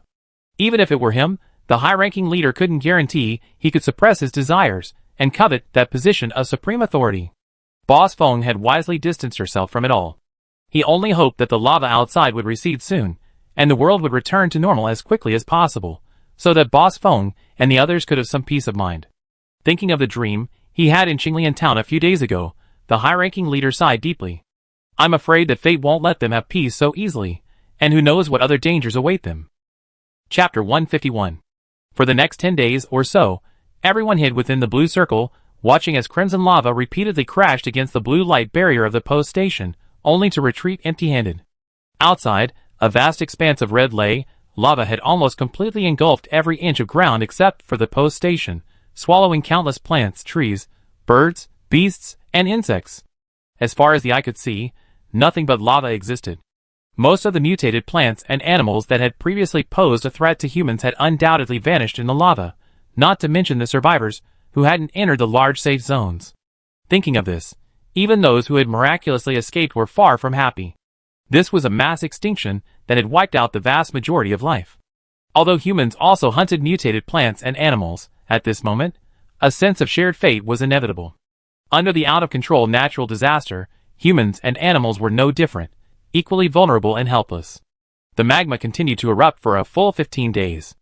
Although it stopped gushing from the ground, the portion that had seeped to the surface couldn't be withdrawn.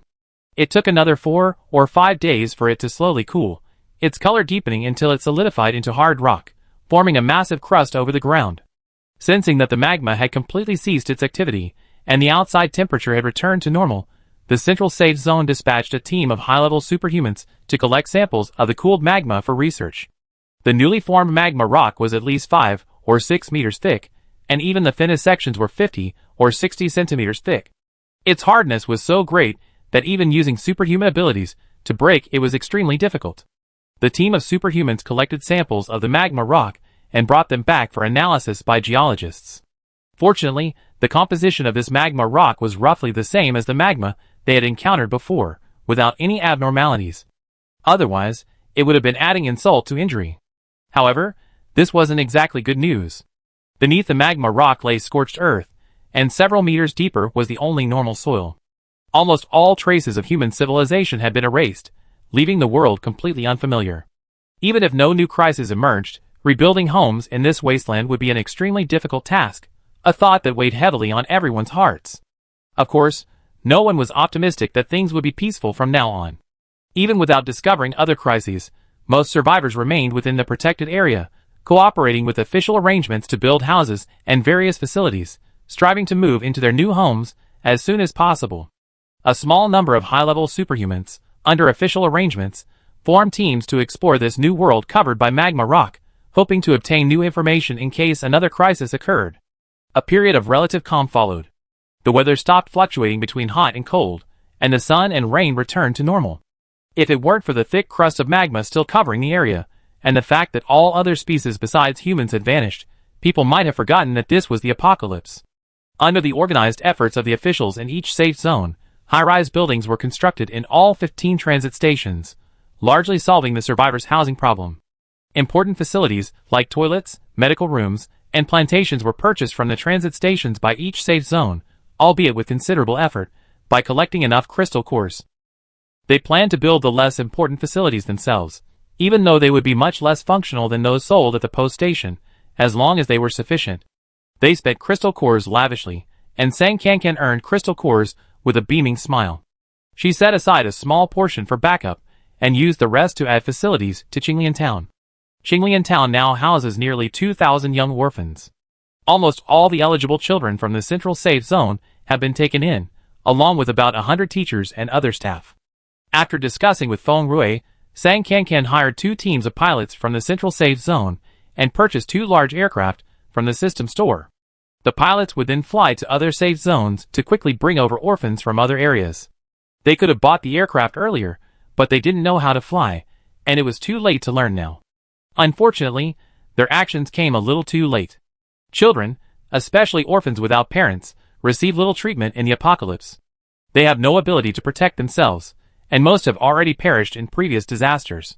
The 14 safe zones ultimately brought back just over 3,000 children, a fraction short of their initial target. With over 5,000 children and staff, these are now considered Qinglian Town's own people. Having accepted them, Sang Kankan wanted to provide them with the safest living environment. As long as she had enough crystal cores, she would add any usable living facility she could find. While Qinglian Town isn't perfect now, it has all the conceivable infrastructure, and its attack and defense capabilities have improved significantly. Yet, Sang Kankan still feels it's far from enough. She had a strong premonition that a serious crisis was about to unfold, otherwise, the system wouldn't have directly advised her to develop a spaceship and seek survival in space. She was quite obedient, and had already started a research project on a large spacecraft in the virtual laboratory. Unfortunately, the research didn't go smoothly and failed once. Now she was making a second attempt. Peaceful days always pass quickly, and new dangers arrive unexpectedly. On a sunny afternoon, the survivors in the Central Safe Zone were busily building walls and moving bricks when a team of superhumans, who had gone out 5 days earlier, suddenly rushed back. Quick! Everyone, retreat back into the blue circle immediately. Don't come out. Danger is imminent. Contact the people outside immediately, and tell them to return. This familiar scene sent a chill down their spines. What's happening now? Is lava erupting again? It's not lava, it's monsters, huge monsters. The team members were anxious. A huge horde of monsters has crawled out of the sea and is heading towards our safe zone. Sea monsters? Mutant sea monsters. Mutant sea monsters are attacking. This is a massive monster tide. This team of ability users were elites carefully trained by the safe zone. They wouldn't speak carelessly at a time like this, especially since they had brought back video footage recorded before their emergency return. Swarms of mutated marine creatures crawled ashore, seemingly sensing the approaching danger, and rushed towards them without hesitation. Octopuses as tall as 2 people, with countless tentacles all over their bodies, each as thick as an adult man's arm, could whip up large chunks of lava from the ground with a single pull. A lobster nearly 2 meters long, its 2 sharp pincers gleaming with a metallic sheen, a gentle clamp could likely snap a person in half. A giant, tank-like great white shark also crawled onto land, its underside even sprouting 4 legs, waddling forward. A truly gruesome sight. Viewers of the video broke out in a cold sweat. What are these creatures? No one would think these animals were just there for a casual chat. Encountering even one could be fatal. And now, just those captured in the video, conservatively estimated, number in the tens of thousands, with wave after wave of marine mammals yet to be filmed. It seems every sea creature has crawled ashore.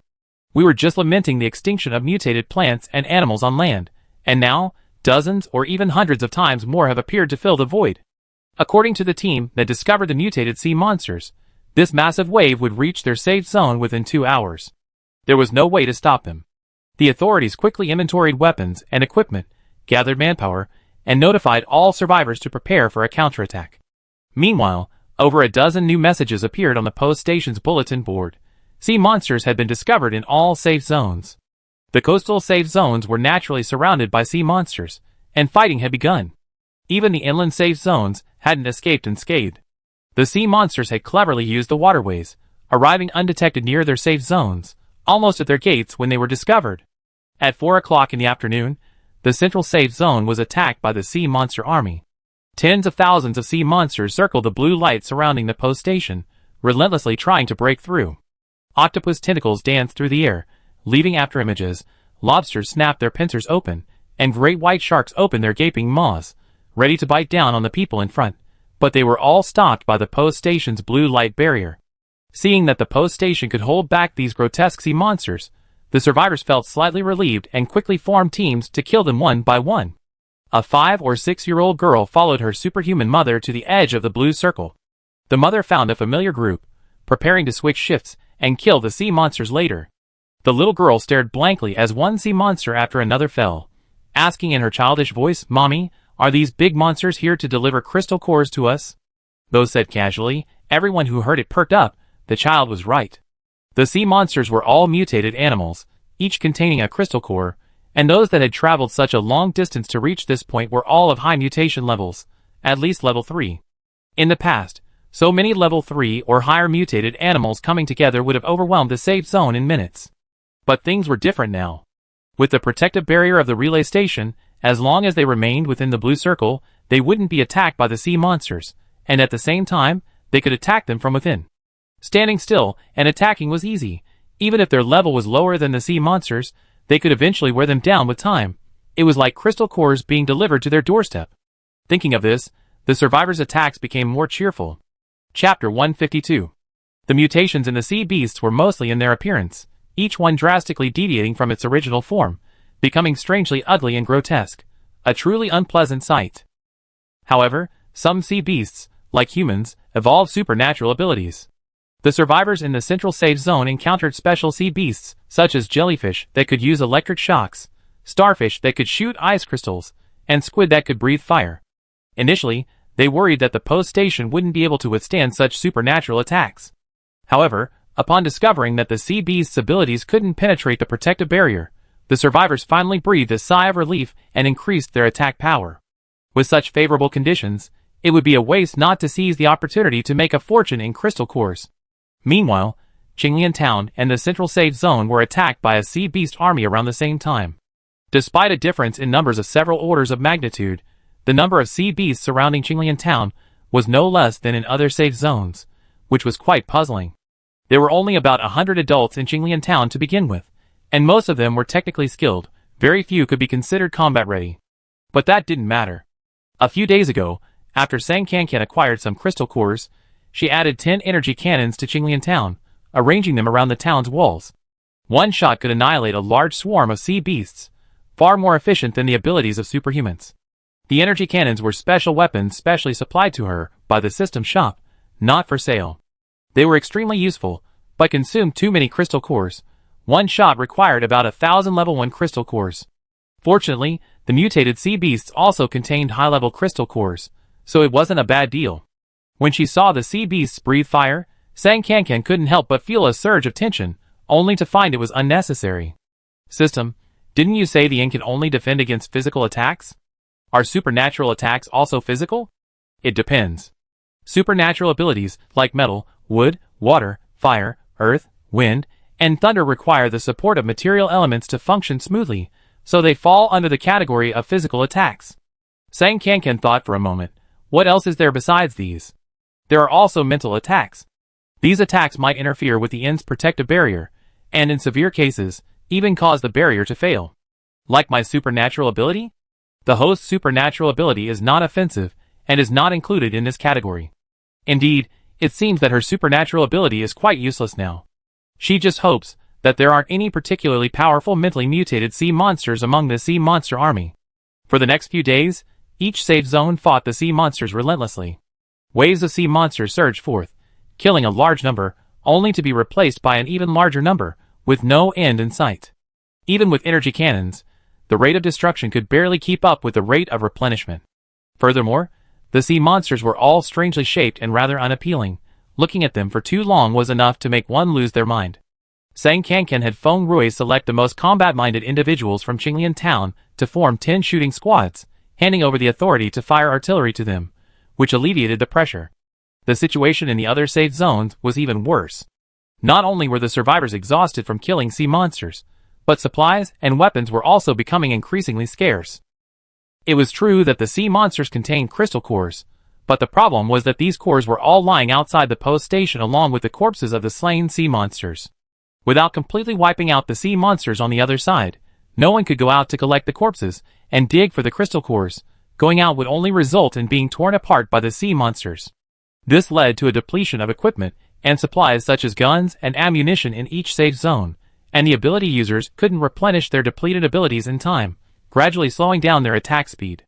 Meanwhile, the sea monsters seemed to multiply with each kill, with no end in sight. At this rate, they feared they would be worn down by the sea monsters first. Sang Kankan also discovered their predicament through the surveillance videos of the various relay stations. Although she still had some crystal cores for backup, she needed to prioritize using them for the energy cannons in Qinglian Town, and didn't have any extra crystal cores to lend to other safe zones. Was there any other way? Sang Kankan searched the system shop extensively, and actually found something useful. A fully automatic garbage recycling device. This was a new facility unlocked after the relay station upgraded to a shop. As the name suggests, it was used to recycle garbage, automatically sorting and processing the collected waste, and reusing the usable parts. Moreover, this waste recycling device has a unique capability. It can collect trash from outside the designated recycling station. As long as part of the device remains within the designated blue circle, it will continue to operate normally even if the majority of the trash falls outside. This waste recycling device is primarily designed to prevent inconsiderate individuals from littering around the station, which negatively impacts its overall appearance and disrupts operations. After all, if someone litters within the station's protected area, the station can easily dispose of the trash and detain the litterer. However, outside the protected area, the station has less control and requires regular cleaning. Now, this fully automated waste recycling device can certainly find a new purpose. Sang Kankan looked at the large pile of sea beast carcasses outside the post station. These carcasses could be considered large-scale waste, right? She had enough crystal cores to buy a fully automatic waste recycling device, so she quickly bought one and, under Feng Rui's cover, delivered it to the gate of Qinglian Town, leaving a small portion inside. She pushed most of them out, and then pressed the start button. With a rumbling mechanical sound, the sea beast carcasses outside were quickly sucked into the recycling device. After tumbling inside for less than 10 minutes, the soft skin and flesh of the sea beasts were processed into fertilizer, the hard shells and bones were sorted into special materials, and the remaining crystal cores were also perfectly separated, easily retrieved by opening the back cover. It was even more useful than she had expected. The only slight inconvenience was that Sang Kankan had previously thought she might leave with the system, so when building Qinglian Town, she had erected high walls around it. Now, using the waste recycling device wasn't as convenient. But it wasn't a big problem. With the post station providing protection, the wall itself was just a hindrance. If it was in the way, just tear it down. She could freely choose whether to demolish or preserve the buildings within the post station, so removing the wall was a simple matter of one click. After dealing with the wall, Sang Kankan and Feng Rui pushed the garbage collection device around the edge of Qinglian Town, collecting and disposing of all the sea beast carcasses scattered around. In the end, they calculated that the collected crystal cores were enough to buy several more fully automatic garbage collection devices. Sang Kankan bought several more, marked them with the system's suggested retail price, and put them on sale at other post stations, providing detailed instructions on how to use the devices and indicating that they can be used to collect sea beast carcasses. Considering that other stations generally lack sufficient crystal cores to purchase recycling devices, Sang Kankan applied for system permissions, allowing other safe zones to purchase on credit. However, the stations would deduct half of the recycled crystal cores, leaving only half for the stations. Once the deductions were complete, all the crystal cores would be released at once. The suggested retail price of the fully automated waste recycling device was still nearly 4 times Sang Kankan's internal purchase price. However, this ruthless capitalist behavior, as always, received praise and even gratitude from everyone. There was no way around it. She was selling a unique, high-tech product, and it perfectly met customer needs. Even with a higher price, no one could refuse. After several purchases and sales, each safe zone, including Qinglian Town, acquired 2 to 3 waste recycling devices. While vigorously fighting sea monsters, they simultaneously operated the recycling devices to collect crystal cores, finally ensuring that income covered expenses and even left a surplus. In the following days, the human survivors became increasingly adept at fighting the sea monsters. Anyway, food, ammunition, equipment, and crystal cores can be replenished in a timely manner, and safety is guaranteed. The more sea monsters you kill, the more crystal cores you get, so you can't wait to keep fighting like this. 70% of the planet's surface is covered by oceans, and marine life is already an incredibly vast astronomical number. 8 billion humans wouldn't have any advantage against them, let alone now that the human population has drastically shrunk, with survivors making up less than 1% of the total. The difference between the two is even more enormous. These sea monsters had come ashore. Their sheer numbers would have been enough to overwhelm the humans, but the appearance of the relay station turned them into a delivery of crystal cores. If the sea monsters had brains, they might have been driven to their deaths by sheer rage. No, they might actually have brains. After killing sea monsters day and night for over 10 days, the survivors in each safe zone were inevitably exhausted. Physical fatigue could be recovered with a night's rest, but mental fatigue was much harder to overcome. Facing so many hideously ugly mutated sea monsters every day was a constant source of intense mental pollution. Outside the central safe zone, a fire-type ability user was suddenly slapped on the shoulder by his teammate. "What are you doing? You're not killing your own monsters, you're stealing mine." "Who stole your monsters?" "I clearly." The fire-type ability user tried to retort, but then realized that the fireball he had just fired had ignited a mutated seaweed plant to his right. That's right, the seaweed had also mutated and clung to other sea monsters, following them ashore. "Strange, I clearly meant to kill the giant crab over there." The fire-type ability user rubbed his eyes. "Sorry, maybe my hand slipped. Let's try again." He aimed at the giant crab again and fired a fireball, but the fireball went even further, hitting a mutated starfish further to the right, melting an ice blade fired by an ice-type ability user. The ice-type ability user glared at him angrily. "Looking for trouble. Stealing my kill." "It wasn't stealing the kill, my hand slipped." The fire-type ability user was incredibly frustrated. He was only a level 2 ability user. He wasn't unaware of his limitations. With so many powerful beings around, stealing kills wasn't his place. Besides, this was a special situation. The crystal cores obtained from killing sea monsters were distributed equally according to level, so he had no reason to steal kills. How could it have missed? He clearly aimed correctly before unleashing his power. The fire-type ability user, refusing to believe it, launched another small fireball forward. And it missed again.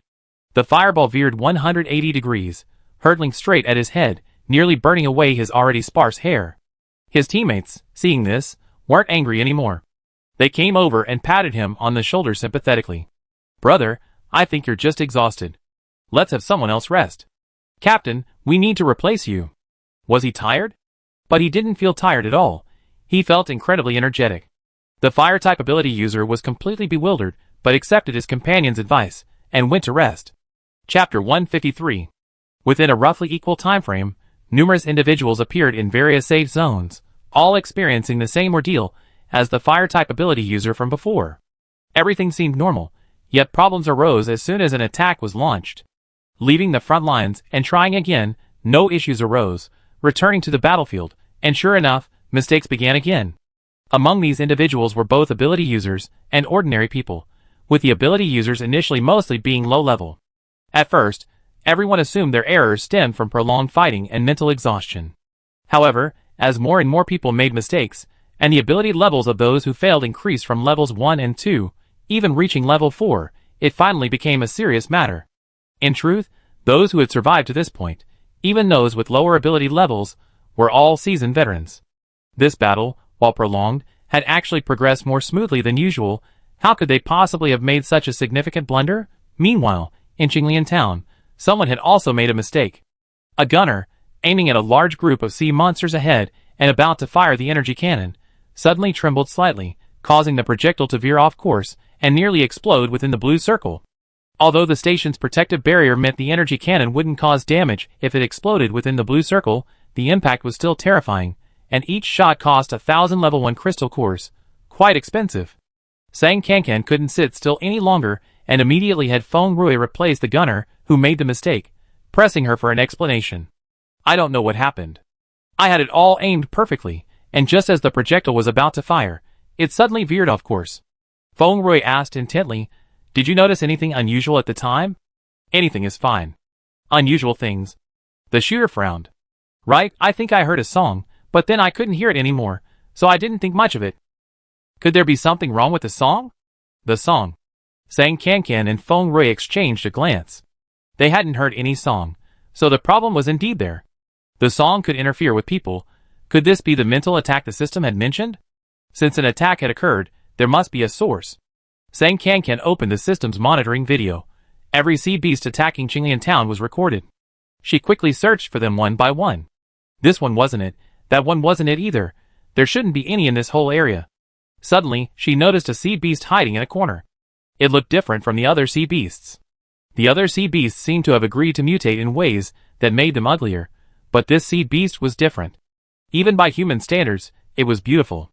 Its lower body was a smooth fish tail, covered in silver scales that shimmered in the sunlight, quite beautiful. The upper body, however, resembled an androgynous human, with bright, watery eyes, long, distinct eyelashes, and long, glossy black hair cascading down its shoulders, just covering its private parts. This was a legendary mermaid. Sang Kankan led Feng Rui closer to the encirclement of sea monsters, and found the mermaid. The shooter had also made a mistake in this area earlier. Looks like it's the culprit. A mermaid? Feng Rui rubbed her eyes in disbelief. Something like that has appeared? What's going on now? Sang Kankan shrugged. Who knows? Anything is possible. This mermaid wasn't even level 4 yet, so it wouldn't affect her or Feng Rui. Sang Kankan called over a level 2 ability user, and had her attack from near the mermaid. Sure enough, everything was normal at first, but when the level 2 ability user used her ability for the third time, the direction started to veer off course.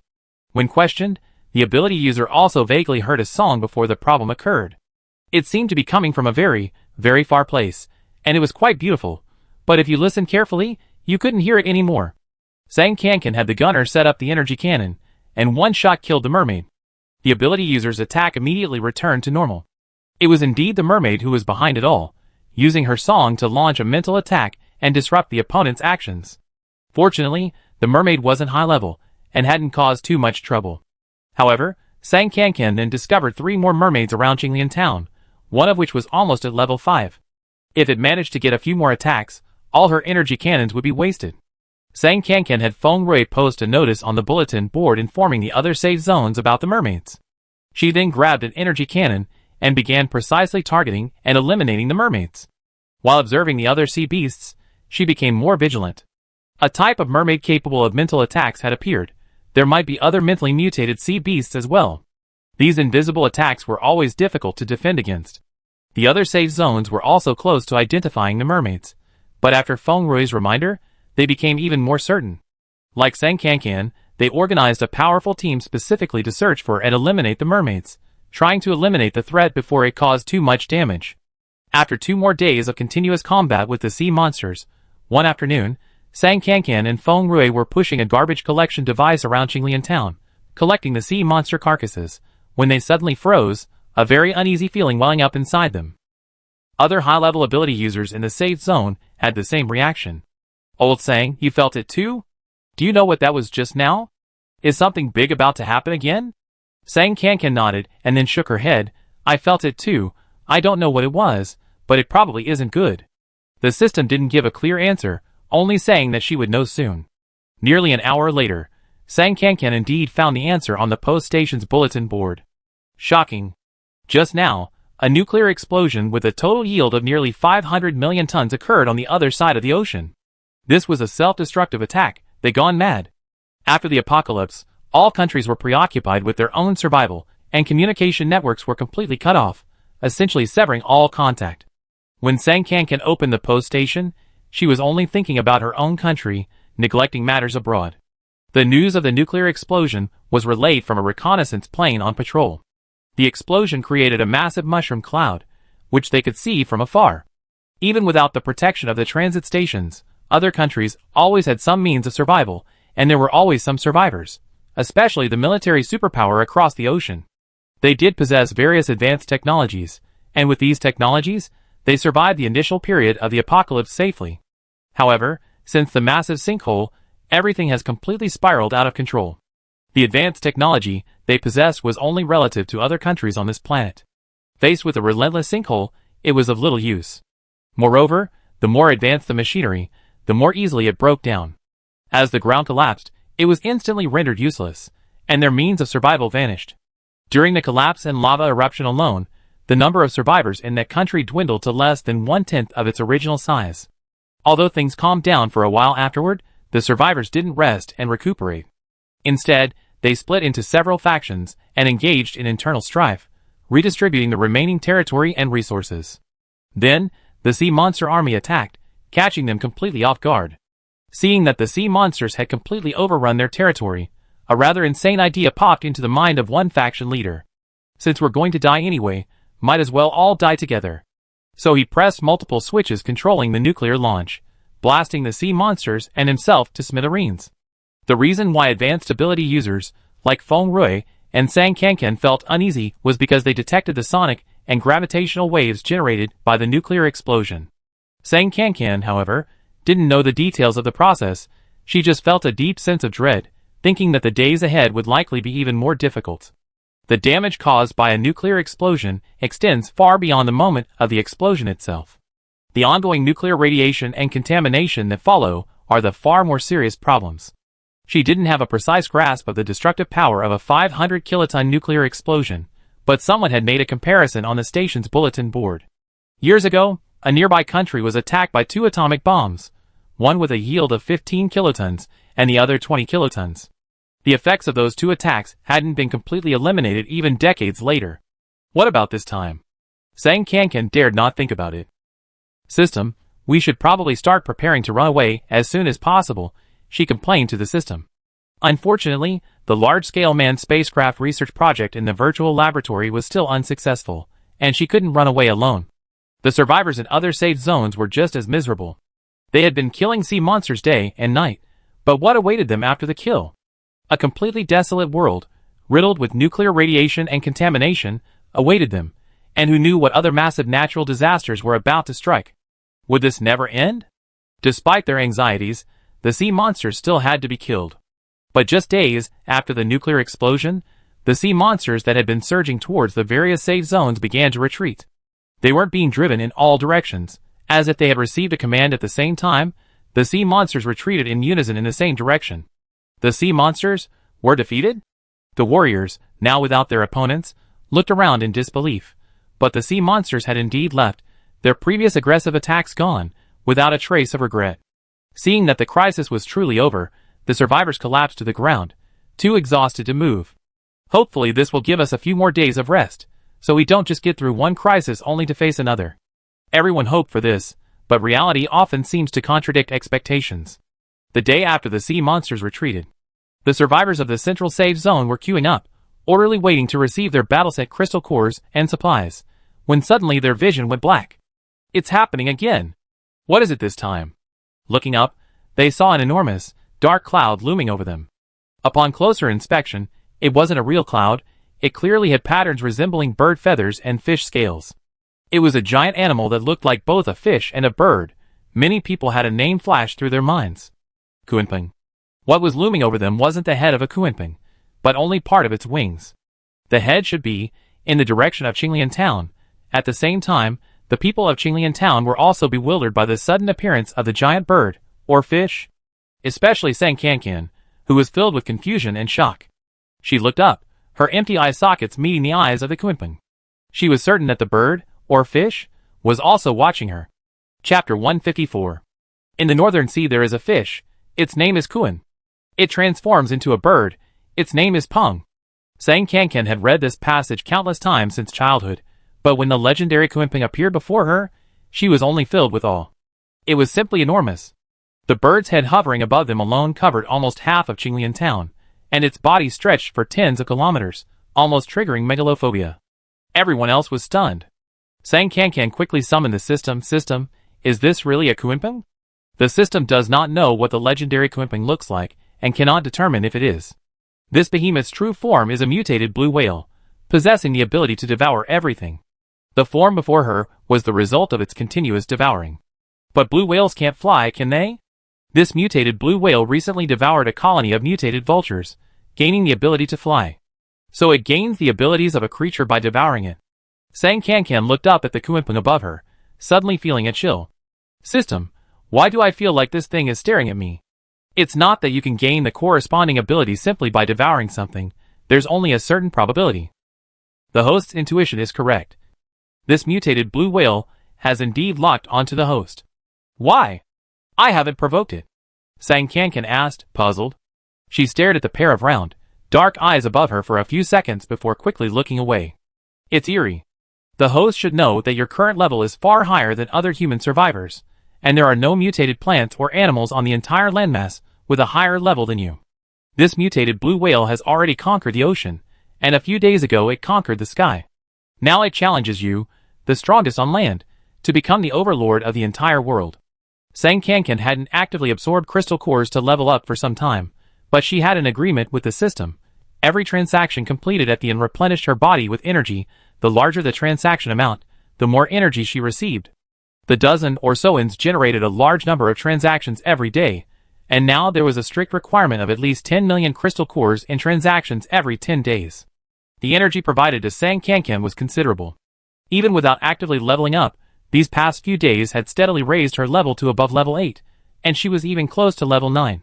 At this point, her level was no longer important to Sang Kankan, since she didn't need to fight anyone herself. However, she never expected that being too high a level would bring her trouble. Looking up again, Sang Kankan indeed sensed fighting spirit in the eyes of the enormous Kuenping. Since they come looking for trouble, she wouldn't hold back. Sang Kankan pulled out an energy cannon, aimed it at the giant bird's head, and fired. With a deafening boom, the cannonball exploded on the giant bird's head. Sang Kankan could hardly believe her eyes. An energy cannon capable of killing a whole swarm of sea monsters hadn't harmed this Kuenping at all. It merely shifted slightly, as if bitten by some annoying insect, stretched its neck, tilted its head back, and let out an angry cry. It sounded like an ordinary bird call, only much louder, well, much louder, instantly echoing throughout the heavens and earth. The bird's call was definitely not ordinary. Sang Kankan didn't seem to notice much, but Feng Rui, standing next to her, suddenly clutched her head and cried out in pain. What's wrong? Sang Kankan asked. Headache, Feng Rui said, still clutching her head. It feels like I'm being pricked by countless needles, and it suddenly hurts terribly. The lower level ability users and ordinary people nearby reacted even more severely than Feng Rui. Many even fainted from the pain. Even the dog and the other two animals were rolling on the ground in agony. This is... Sang Kankan stared at the ceiling in disbelief. Mental attack. The Int's protective barrier failed to defend against it. This mutated blue whale had grown to such a size, it was no wonder it had acquired the ability to launch mental attacks, given how many creatures it had devoured. Sang Kankan gritted her teeth. Her attacks couldn't even break through the mutated blue whale's defenses, yet the whale could ignore the Inn's protective barrier and launch a group attack on those around her. Wasn't that cheating? She strangely understood the feelings of those sea monsters from a while back. What goes around comes around. Wasn't it supposed to be targeting her? Why was it launching indiscriminate mental attacks? Sang Kankan strongly suspected that this mutated blue whale was trying to force her out by harming innocent bystanders. Before she could figure out a solution, the system started urging her. Please find a way to deal with this mutated blue whale as soon as possible. Its mental attacks will damage the Inn's protective barrier. Once the barrier is completely destroyed, it will be irreparable. Why was she only being told this now? Without the Inn's protective barrier, wouldn't the entire Qinglian town be exposed to danger? In such a short time, how could she possibly deal with such a massive beast that stretched as far as the eye could see? Sang Kankan quickly racked her brains, which were already a bit fuzzy from being a zombie, while helping Feng Rui find a chair and handing her a bottle of water. Are you alright? Can you hold on? I'm okay, I won't die for now, Feng Rui said, drinking some cool water to clear her head. But if it hits again, it'd be hard to say. The others were in even worse shape. A large number of the young children had collapsed, and she couldn't possibly help them all up. Seeing the beast above stretch its neck again, seemingly about to roar a second time, she couldn't let it roar any longer. You rest first, I figure something out. Sang Kankan left Feng Rui, raised her energy cannon, fired another shot at the beast above, then pushed an electric scooter from the roadside, hopped on, and quickly drove out of town. As she rode her electric scooter, she shouted at the mutated blue whale in the sky, "Big fish, you're looking for me, aren't you? Come with me if you dare." Surprisingly, the giant beast actually reacted, moving slightly in her direction. And so, Sang Kankan, riding her electric scooter, occasionally provoked the mutated blue whale with words and energy blasts, successfully diverting its attention from Qinglian town. Not content with that, Sang Kankan took out a four-wheeled car, switching from a smaller vehicle to a larger one, and continued driving at full speed until she had lured the blue whale about 100 kilometers away before finally stopping. This way, even if they started fighting, it wouldn't affect Qinglian town or the other safe zones. Although she still didn't know how to fight. The mutated blue whale flew through the air, while she ran on the ground, but it was nowhere near her reach. Sang Kankan meticulously counted all her attack techniques. They might be enough against ordinary mutated animals, but against this enormous blue whale, they were insufficient. Corpse manipulation? A blue whale wasn't a corpse, she couldn't manipulate it. Special abilities? Her special ability might make the blue whale consider her one of its own, but right now, it was seeking the strongest to fight, regardless of whether you were its kind or not. As for weapons, even energy cannons were useless, let alone ordinary guns. She couldn't very well use nuclear bombs, could she? That would be a disaster, and besides, she didn't have any on hand right now. Seeing the two-legged creature on the ground finally stop, the blue whale stretched its neck again and whoosh, breathed a large ball of fire at Sang Kankan. Fortunately, Sang Kankan was tough enough and impervious to fire. She rolled 7 or 8 times on the ground before finally escaping the range of the surging flames. Before she could even catch her breath, the mutated blue whale, realizing its fire breathing was ineffective, sprayed her with a large spray of water. The water froze instantly upon hitting the ground, nearly freezing Sang Kankan. Luckily, she reacted quickly and jumped away in time. This blue whale can breathe fire, spray icy water, and even launch mental attacks. How could she be so useless? Sang Kankan unusually reflected on her actions for a moment, then frantically called out to the system, "Can you get me some more high-tech weapons?" Unless the host has already successfully developed them in the virtual laboratory, the system cannot provide the host with any weapons exceeding the technological level of this plane. The energy cannon is already skirting the line. We cannot make an exception. Sang Kankan had only asked, knowing the system was unlikely to agree. What else could she do? As she pondered, the blue whale unleashed another bolt of lightning at her, sending shivers down Sang Kankan's spine. How could it do everything? Sang Kankan finally stopped trembling and asked the system, "Do you think if I suddenly disappear, this giant monster will give up its attack?"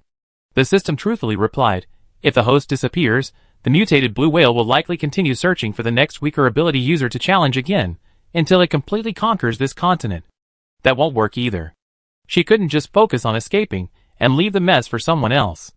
Avoiding once again the massive, foul-smelling, viscous substance vomited by the blue whale, Sang Kankan had another idea. "System, you said the power of an 8th-level late-stage zombie self-destruction could severely injure this blue whale? It should be able to." This blue whale is only at the early stage of level 9, but where did this level 8 come from? Could the host be talking about yourself? That's right, I'm talking about myself. Avoiding the mutated blue whale's ice and fire attack again, Sang Kankan continued, I remember you saying that this zombie body is just a vessel for my consciousness. Even without this vessel, I can still survive in your data space in pure consciousness form, right? Indeed. So, as long as I don't leave this plane, even if only my consciousness remains, I can still continue to act as a medium between you and this plane, right? Those relay stations and the advanced technology facilities inside can also be preserved, right? Yes, but does the host really want to do that? The remaining crystal cores the host possesses are insufficient to reshape the body, or even enough for a one-way interdimensional journey. Once this system leaves this plane, the host's consciousness will immediately dissipate and completely disappear. Is there any other way now? The mutated blue whale before her was too large to kill by normal means. She was helpless, and neither were the others. As long as she existed, this monster would relentlessly target her. Even if she managed to hide or lower her cultivation level, the monster would immediately move on to its next opponent, continuing its quest to conquer the continent. She disdained such a method of shifting danger. Having considered all the consequences, Sang Kankan was left with only one choice: finish off the monster, even if it meant sacrificing her own body. After all, she was supposed to die anyway. Surviving until now, after turning into a zombie, was a miracle. If there was anything she still cared about, it was only the people and animals of Qinglian Town. Having made up her mind, Sang Kankan stopped dodging the mutated blue whale's attacks. She simply stretched out her limbs, shut down her senses, and lay down motionless. In truth, the blue whale's varied attacks hadn't caused her any real harm. Her skeleton was incredibly sturdy. With her senses shut, she couldn't even feel the slightest pain. She checked the surveillance video at the Qinglian Town post station and saw that the people and animals in the town were all relatively unharmed, which put her at ease. Then she found Feng Rui and displayed a line of text visible only to her. Where the post station is, I am. Take care. Ignoring Feng Rui's reaction, Sang Kankan shifted her attention back.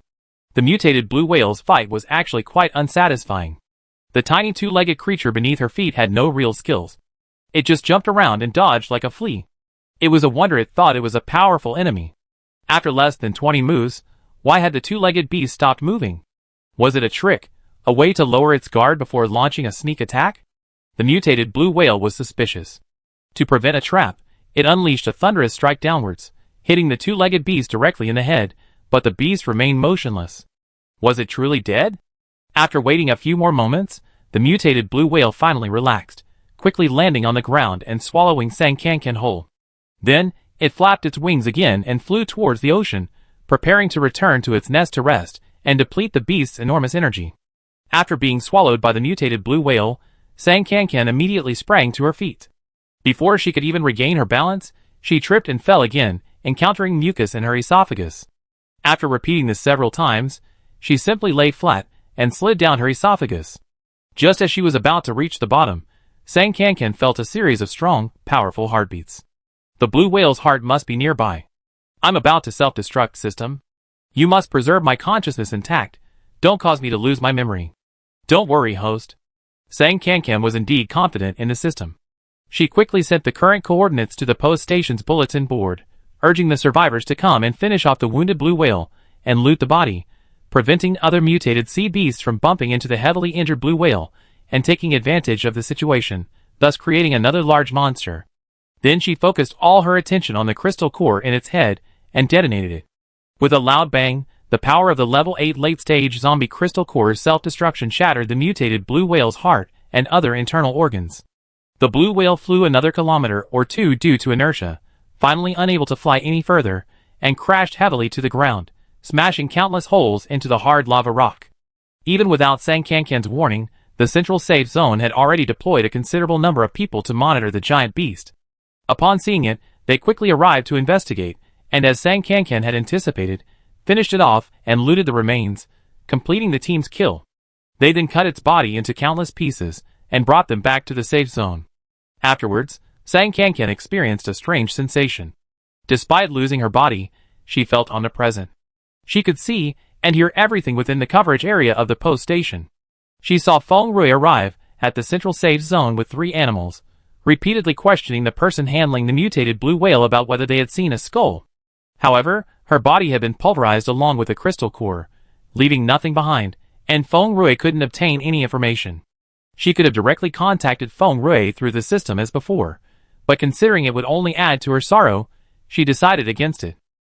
However, whenever she saw Feng Rui or Qinglian Town had any needs, she would send items directly through the post station, a way of indirectly letting them know she was safe.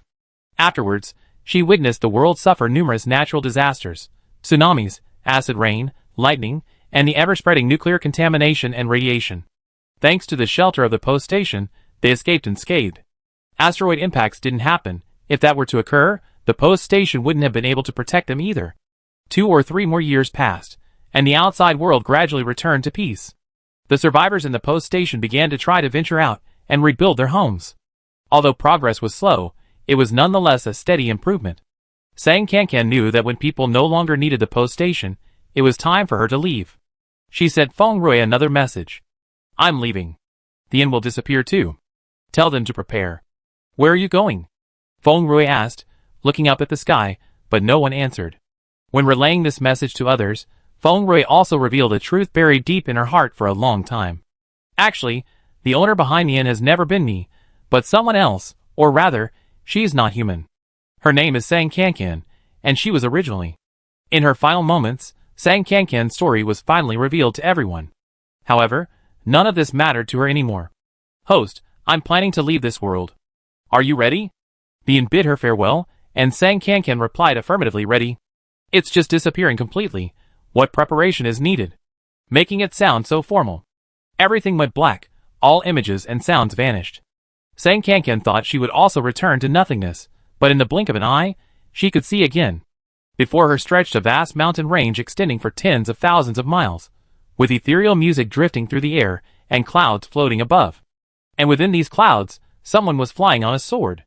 Sang Kankan was so shocked she forgot to blink. No, she didn't have eyes to blink. System, what's going on? Have I arrived in a cultivation world? Wasn't it said I didn't have enough crystal cores? As a system, I must act according to the rules, but as a friend of the host, I can grant the host a transdimensional journey. Friend? That's a nice word. I think we can be considered friends now. This world allows the existence of pure consciousness, and various techniques for reshaping the body. Please enjoy this journey." Sang Kankan was stunned, then felt immense joy. She thought her story was over, but it turns out there's a new beginning.